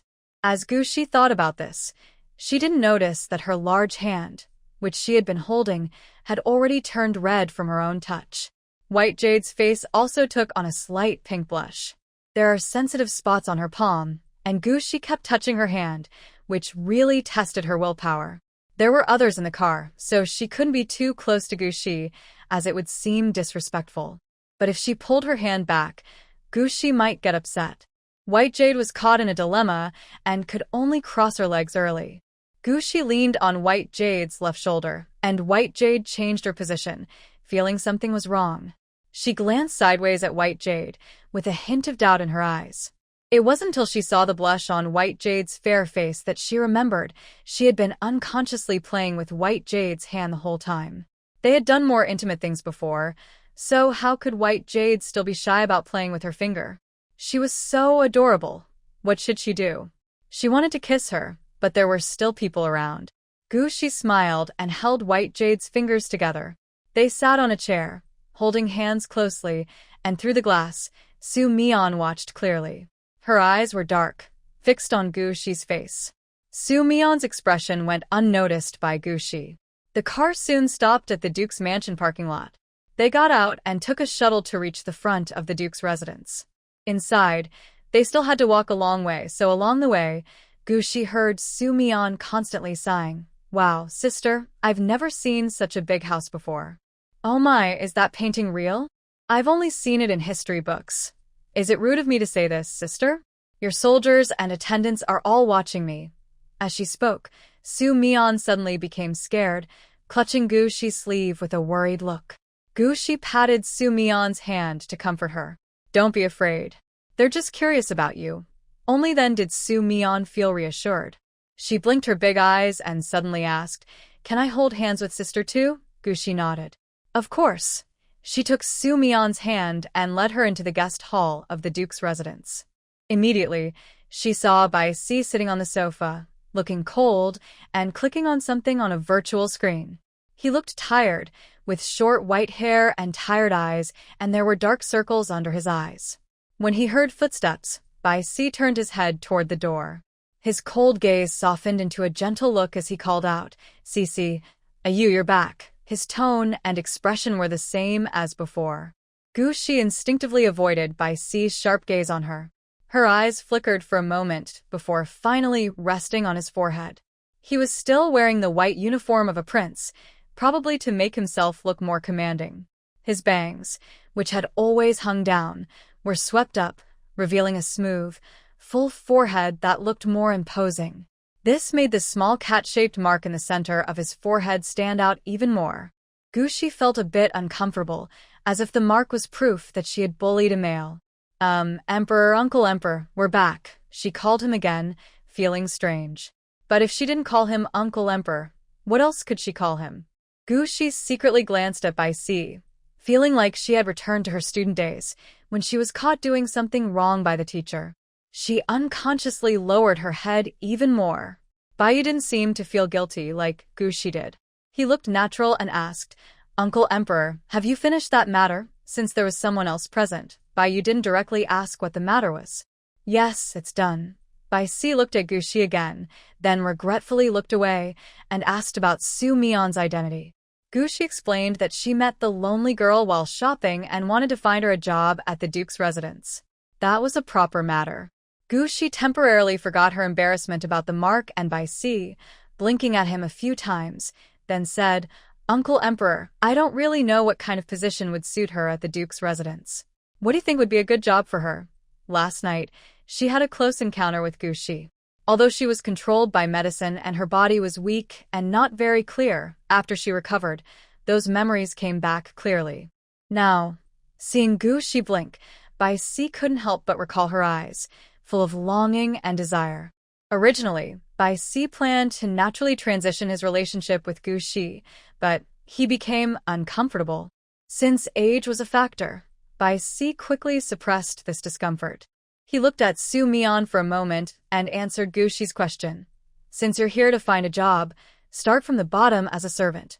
After saying this, Bai Si directly asked someone to take Su Mian downstairs.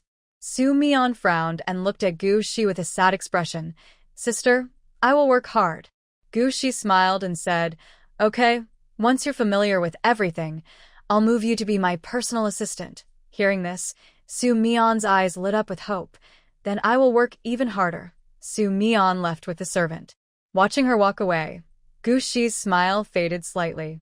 She patted her face and said, "Fake smiles are also a skill." After muttering this, Gu Shi forced out a slightly stiff smile. Uncle Emperor, you and I are going upstairs first."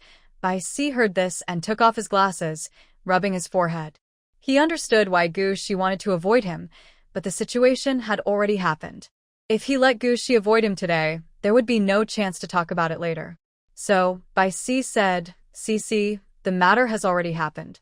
Why don't we try to act like a couple?" This direct approach made it impossible for Gu Shi to continue avoiding peacefully. She was still holding Bai Yu's hand. Under Bai Si's slightly aggressive gaze, she was unsure whether to let go or keep holding on. Both Bai Yu and Bai Si noticed Gu Shi's discomfort. They guessed that if there was a crack on the ground, Gu Shi would have already slipped into it and hidden away without hesitation.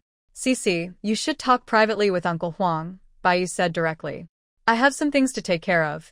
After saying this, Bai Yu held Gu Shi's hand and made him stand closer to Bai Si. Bai Yu's actions made Gu Shi feel even more uneasy. At first, she was forced into the situation and marked Qi Yan, but she could tell Bai Yu was angry. Why does Bai Yu seem so calm now? Bai Yu looked at Gu Shi with a confused expression, as if questioning his attitude. He smiled softly, his golden eyes full of tenderness, and gently bit Gu Shi's lip. It didn't hurt, just a little ticklish. "Follow your heart, Cici," Bai Yu whispered in Gu Shi's ear.